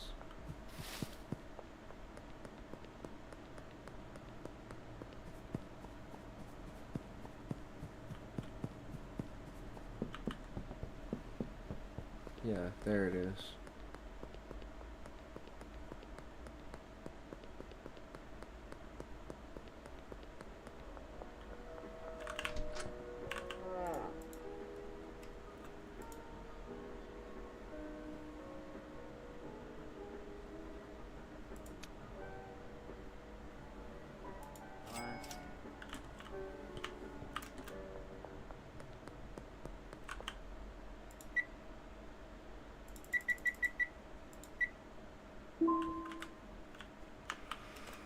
Okay, let's go. You here. Need another dead drop. Is it 1, 2, 3, 4, 5, 6?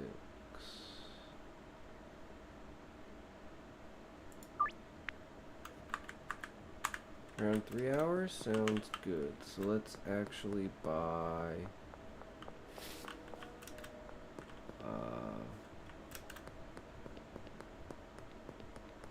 where are we going? Back to the gas station. We need baggies.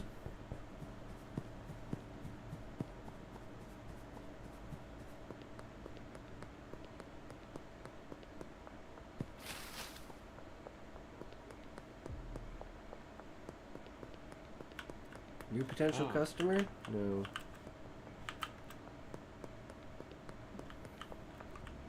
Any of you potential customers? This guy right here seems to be what he's walking right into the cops.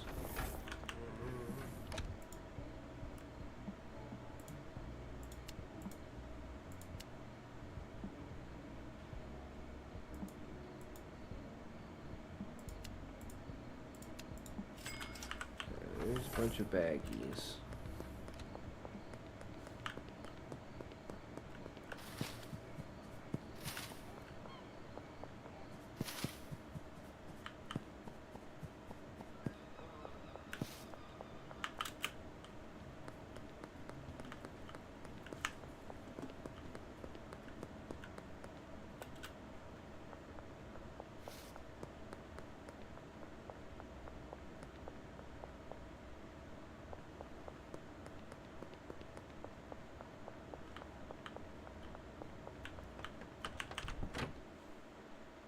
Fuck, I need more pots.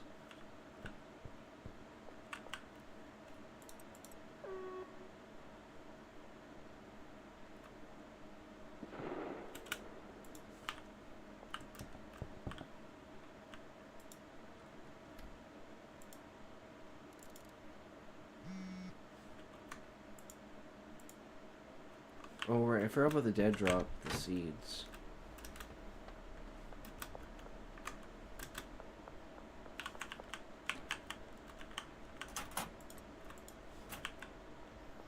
Okay, so we need pots.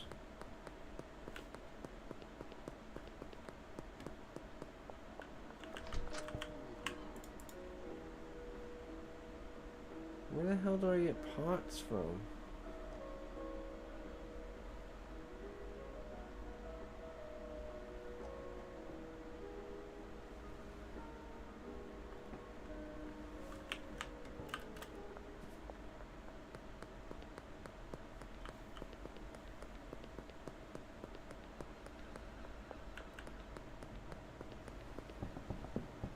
Super confused where I get pots. Because I can't buy them at the grocery store, and I can't buy them at the hardware store.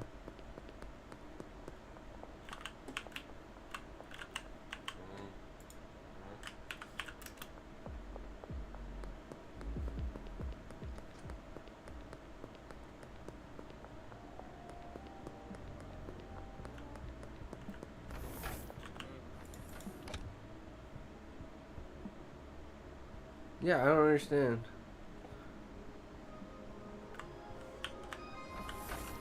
Oh, maybe I'm retarded. I think I'm retarded. I think they come as a single set. I don't think they're two separate things. Now that I think about it.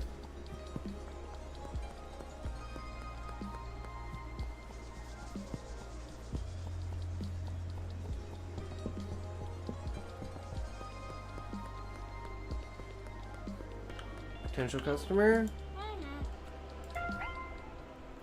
Oh shit! Man, I'm so fucking bad at this.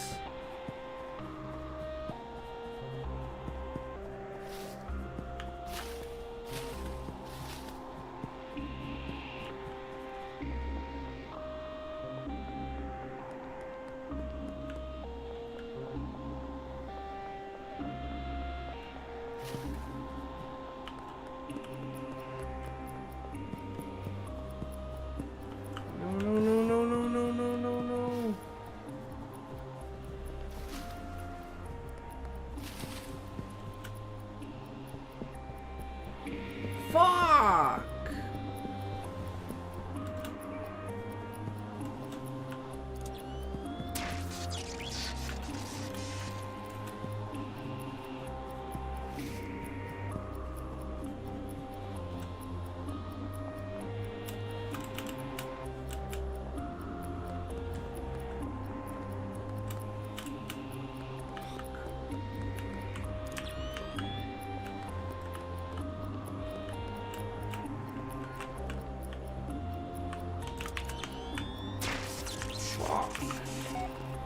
No!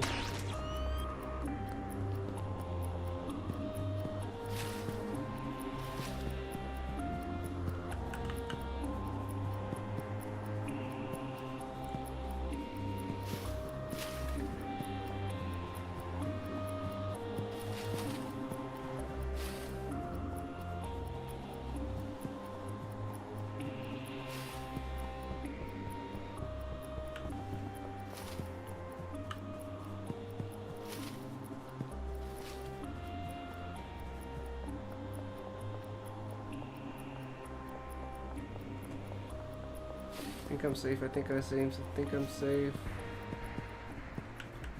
Holy shit. Don't deal drugs in front of cops, kids.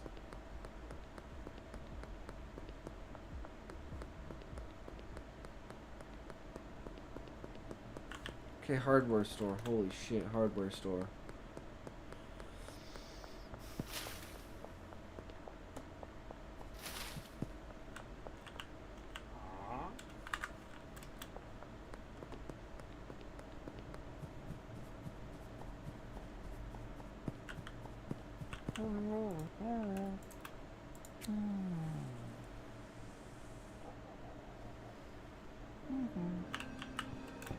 Nice.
Okay, so now we're gonna go to the motel and we wanna talk to Benji and get him to be a dealer.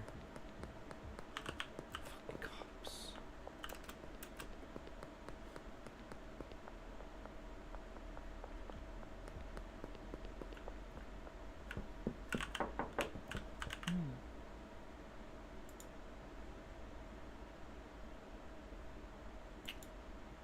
I don't have enough cash. Shit. Well, it is what it is. Any potentials? Ooh, tons of potentials.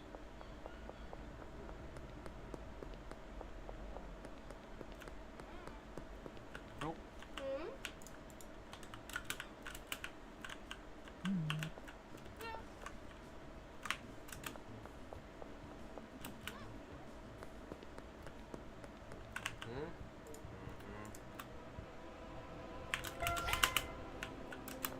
Why?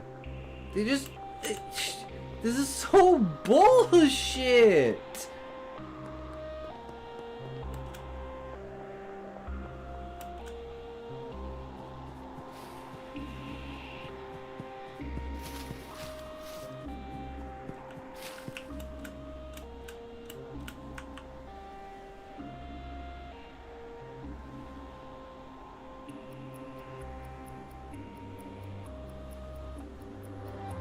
Oh my god, are you kidding me?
No, no, no, no! Leave me alone!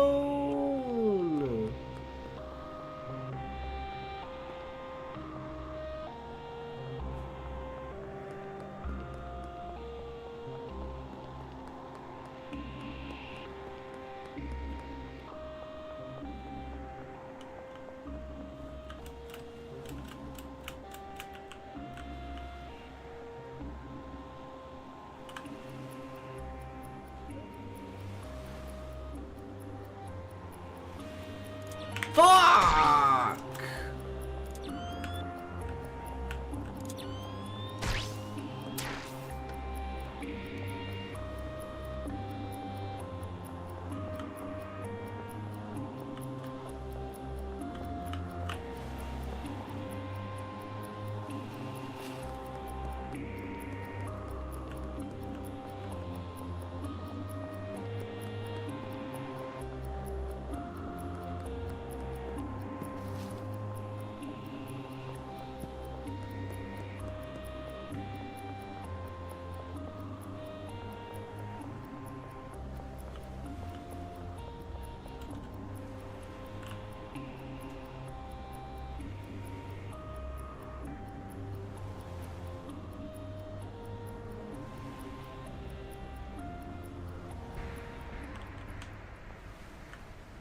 Go away! Go away! Go away!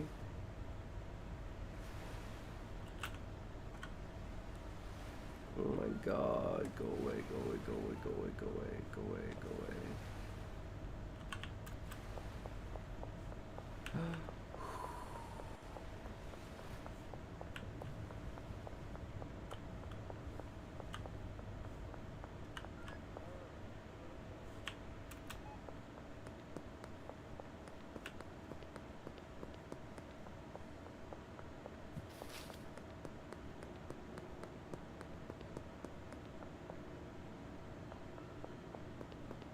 That was a fucking adventure.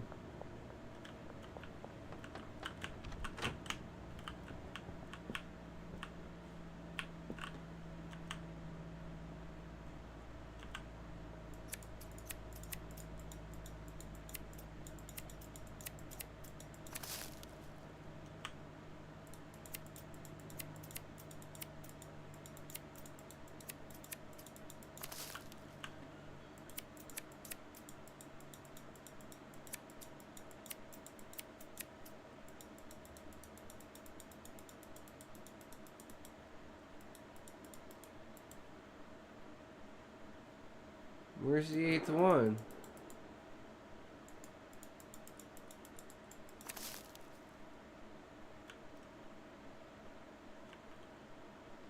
That was weird.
Hey, good afternoon, Intoxication 5077. Smitten Miss Kitten. Welcome, welcome. How's it going?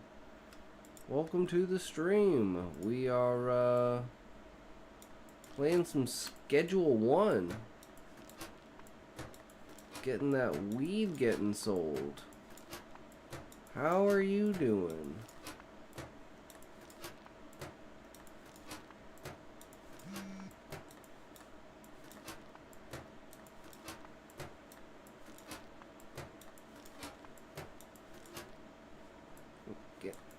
Get shit, it's stuck. Uh-oh. Well,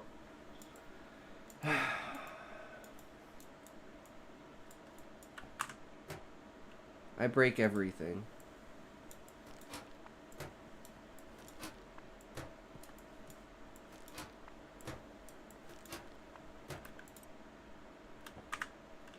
Doing good, thank you. Thought I'd pop in and say hey. This game is hilarious. Yeah, I know, right? It's so much fun, too. I love silly games. Okay, let's see. We got a ton of messages from guys.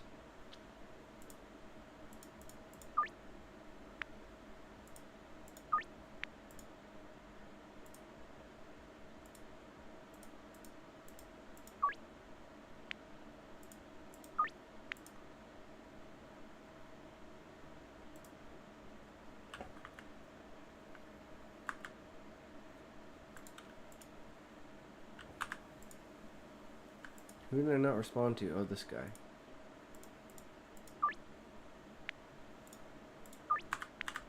Okay, so we'll have some money. And we'll go grab some more guys.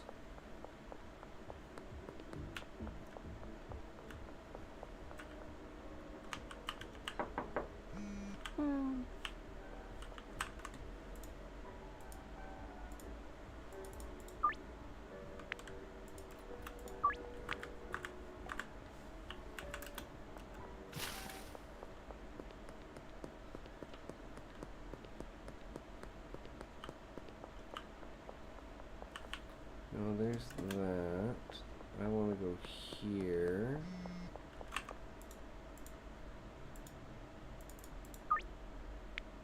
Nope, never mind. Shit.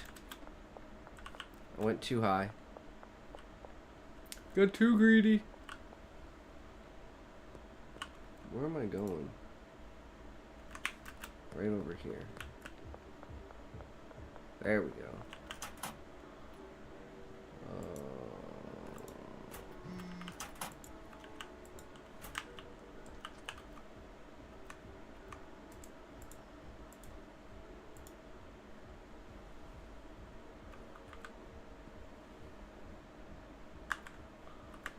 Okay. Anyone else? We want 2. Okay, there we go. Give you that. I'll have that 500 cash to get the dealer after this. And start really working on this shit.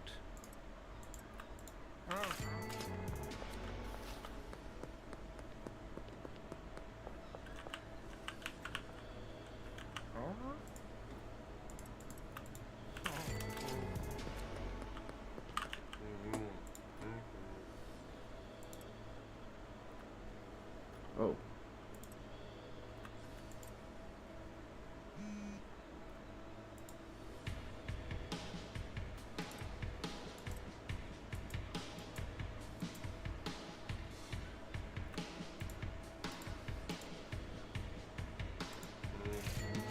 Nice! That was a solid deal.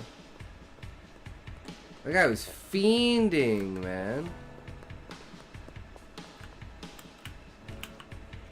Oh, I already got this guy fucking baked. Look at his eyes. Oh, fuck, fuck, fuck, fuck, fuck, fuck, fuck, fuck, fuck.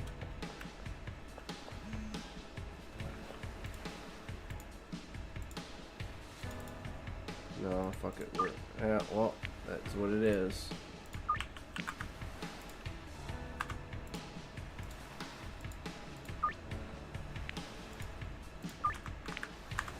Let's make this moolah.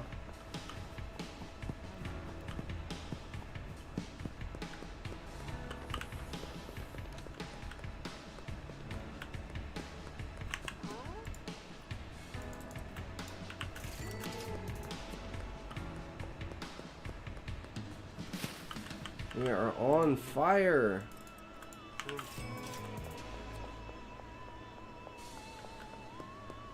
Almost got $1,000.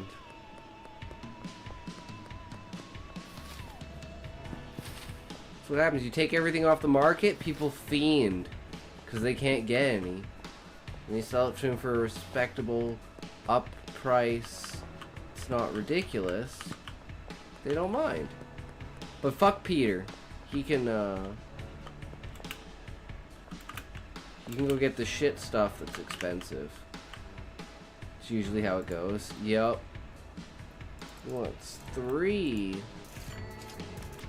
Okay, let's go hire Benji.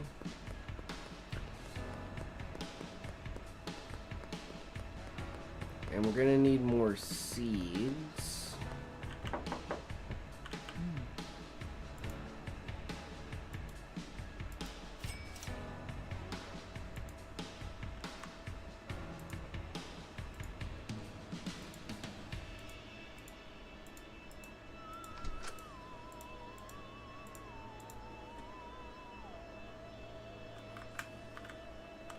I need to give him inventory, don't I? Trade some items. Give me 10 of those. Okay, I think we're gonna start doing jars now, because we're gonna be at such a large amount. We can start selling bigger. So let's go see what we've got here. Actually, first we need... Ooh, green crack. Okay, let's get 8.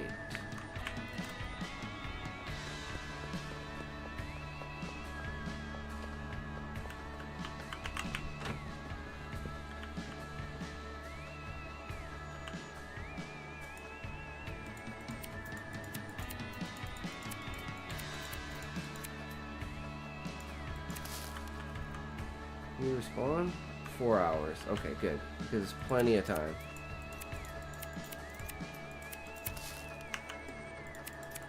So we gotta buy more soil.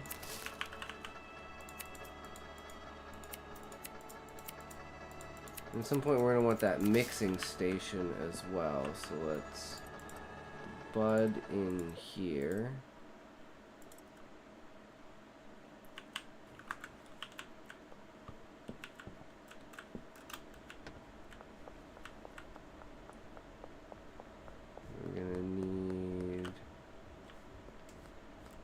Supermarket. Oh, wait.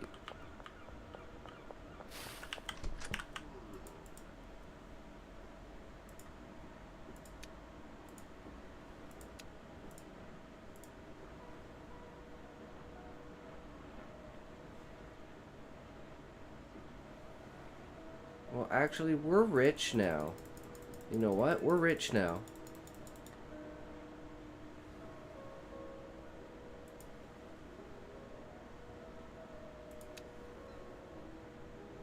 Oh, I don't have enough money in my account. Okay.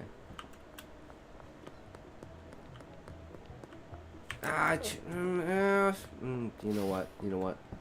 I'm thinking way too greedily. This, on the other hand, that's worth getting. The trimmers. So let's just go with 150. So we got another 10. 20 soil. Okay, so we want to drop some money in the ATM probably. What was it? 300. I want to get that drop box.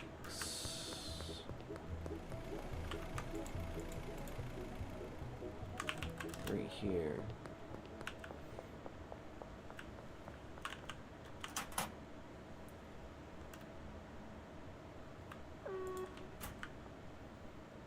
Isn't he supposed to give me...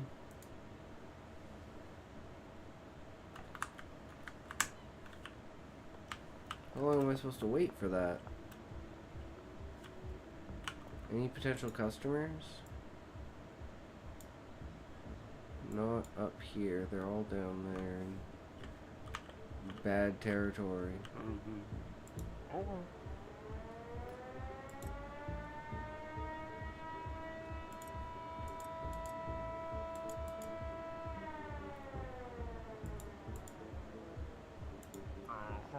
Ah, I tried.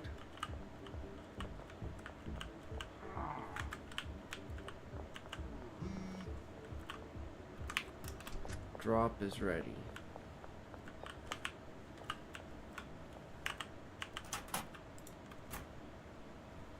Wait. He said drop is ready. Drop is ready. You can find it in the north exterior wall of the arcade. Oh, it's not this one.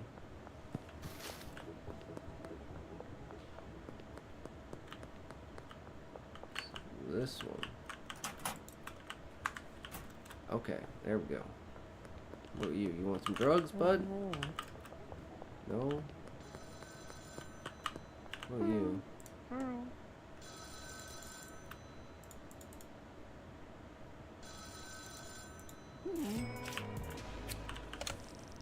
With Benji's help, you'll be able to move a good quantity of product. Now it's time to start manufacturing and selling higher value product.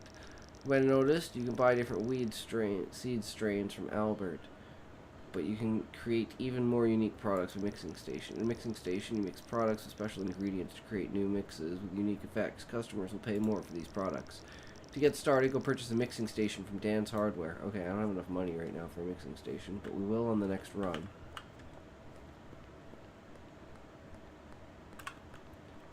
Where am I going?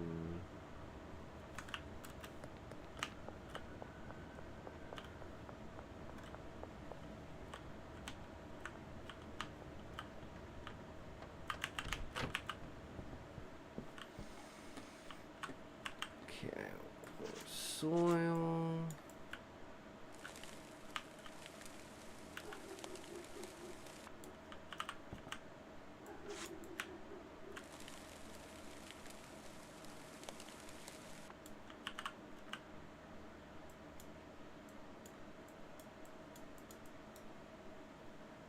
Come on, let me cut it.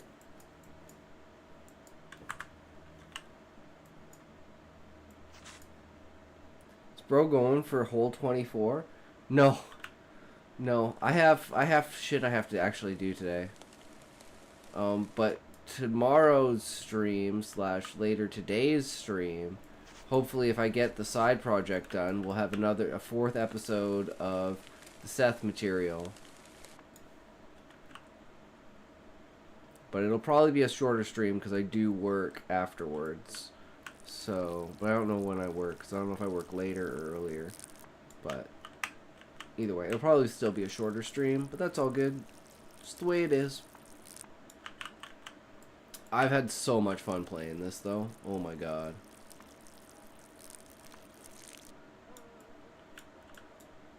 Did it just freeze or am I out of water? I must be out of water. I'm out of water. It's the first time I ran out of water.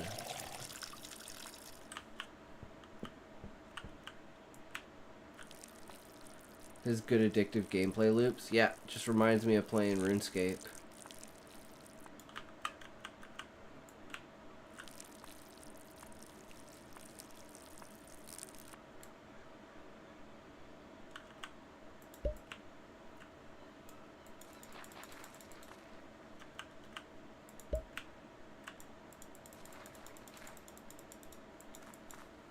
Yes, I've literally got caught back to back because I'm fucking retarded. I've been caught by the police like 4 times. I literally had to pick up trash at the beginning because I got caught right off the bat.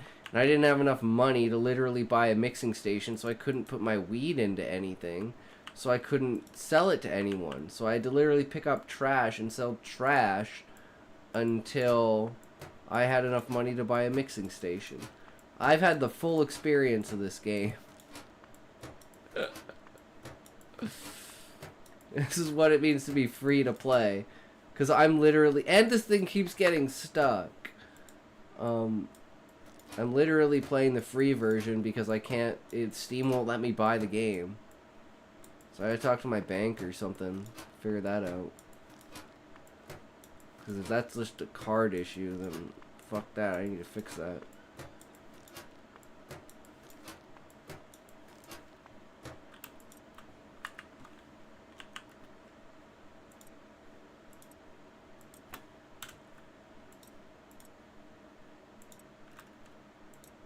I forgot I have electric chip trimmers now. Did you do many refunds in Steam or something? I've never refunded in Steam. I've never purchased anything from Steam that I haven't, like, actually wanted.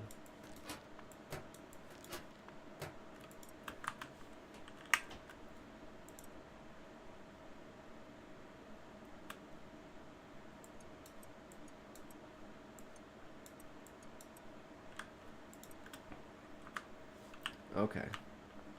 Sleep time.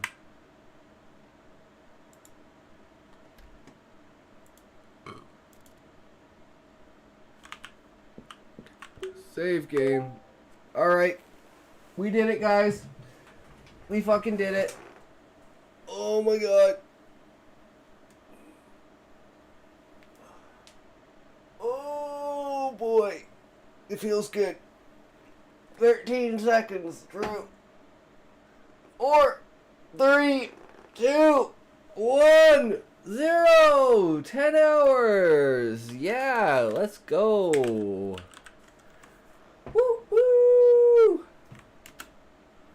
Whoop it. It's only gone and bloody done it. Oh, feels good to hit the goal. It is literally 10:30 in the fucking morning. So I got like 4 hours of sleep. Or that's like... He's not the beginning of a leg. It's a true legacy. But he is a leg. End. True, Eggy. True. Thank you. Thank you very much. You as well. You are the legends. You are the great ones. I'm the ones they tell fantastic stories about, but you were the ones that actually made it happen.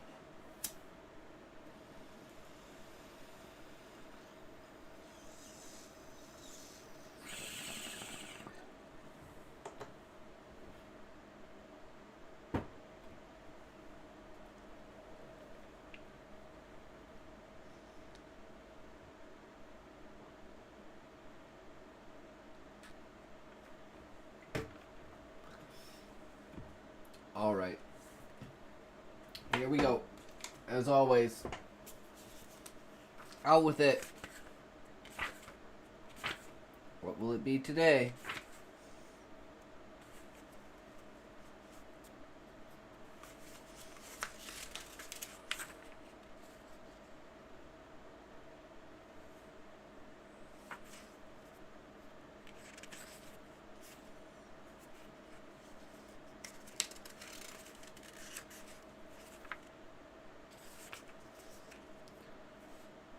All dwarfs may be bastards, yet not all bastards need be dwarfs. True. And as always, thanks for sticking around and hanging out, guys. We had a good day today. We got the story done, and we played some Schedule 1. It was a fun time.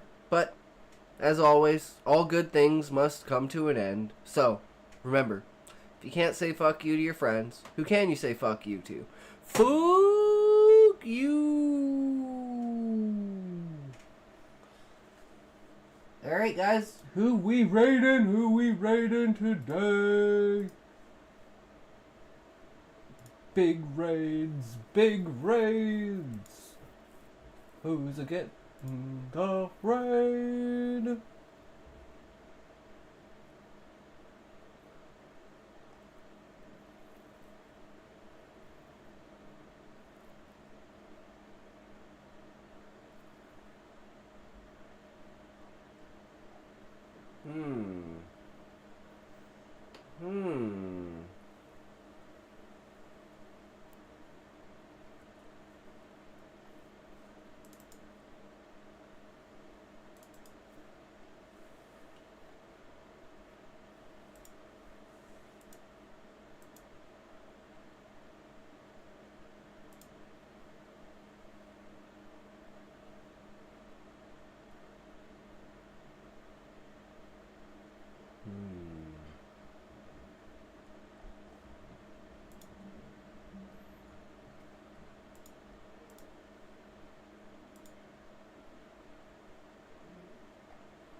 I think we found someone. Right here, if I get hungry. I had a cookie beforehand. I had to wait a few minutes to start stream because I ate a cookie and it was stuck in my teeth. And I was like, I can't stream and read like that.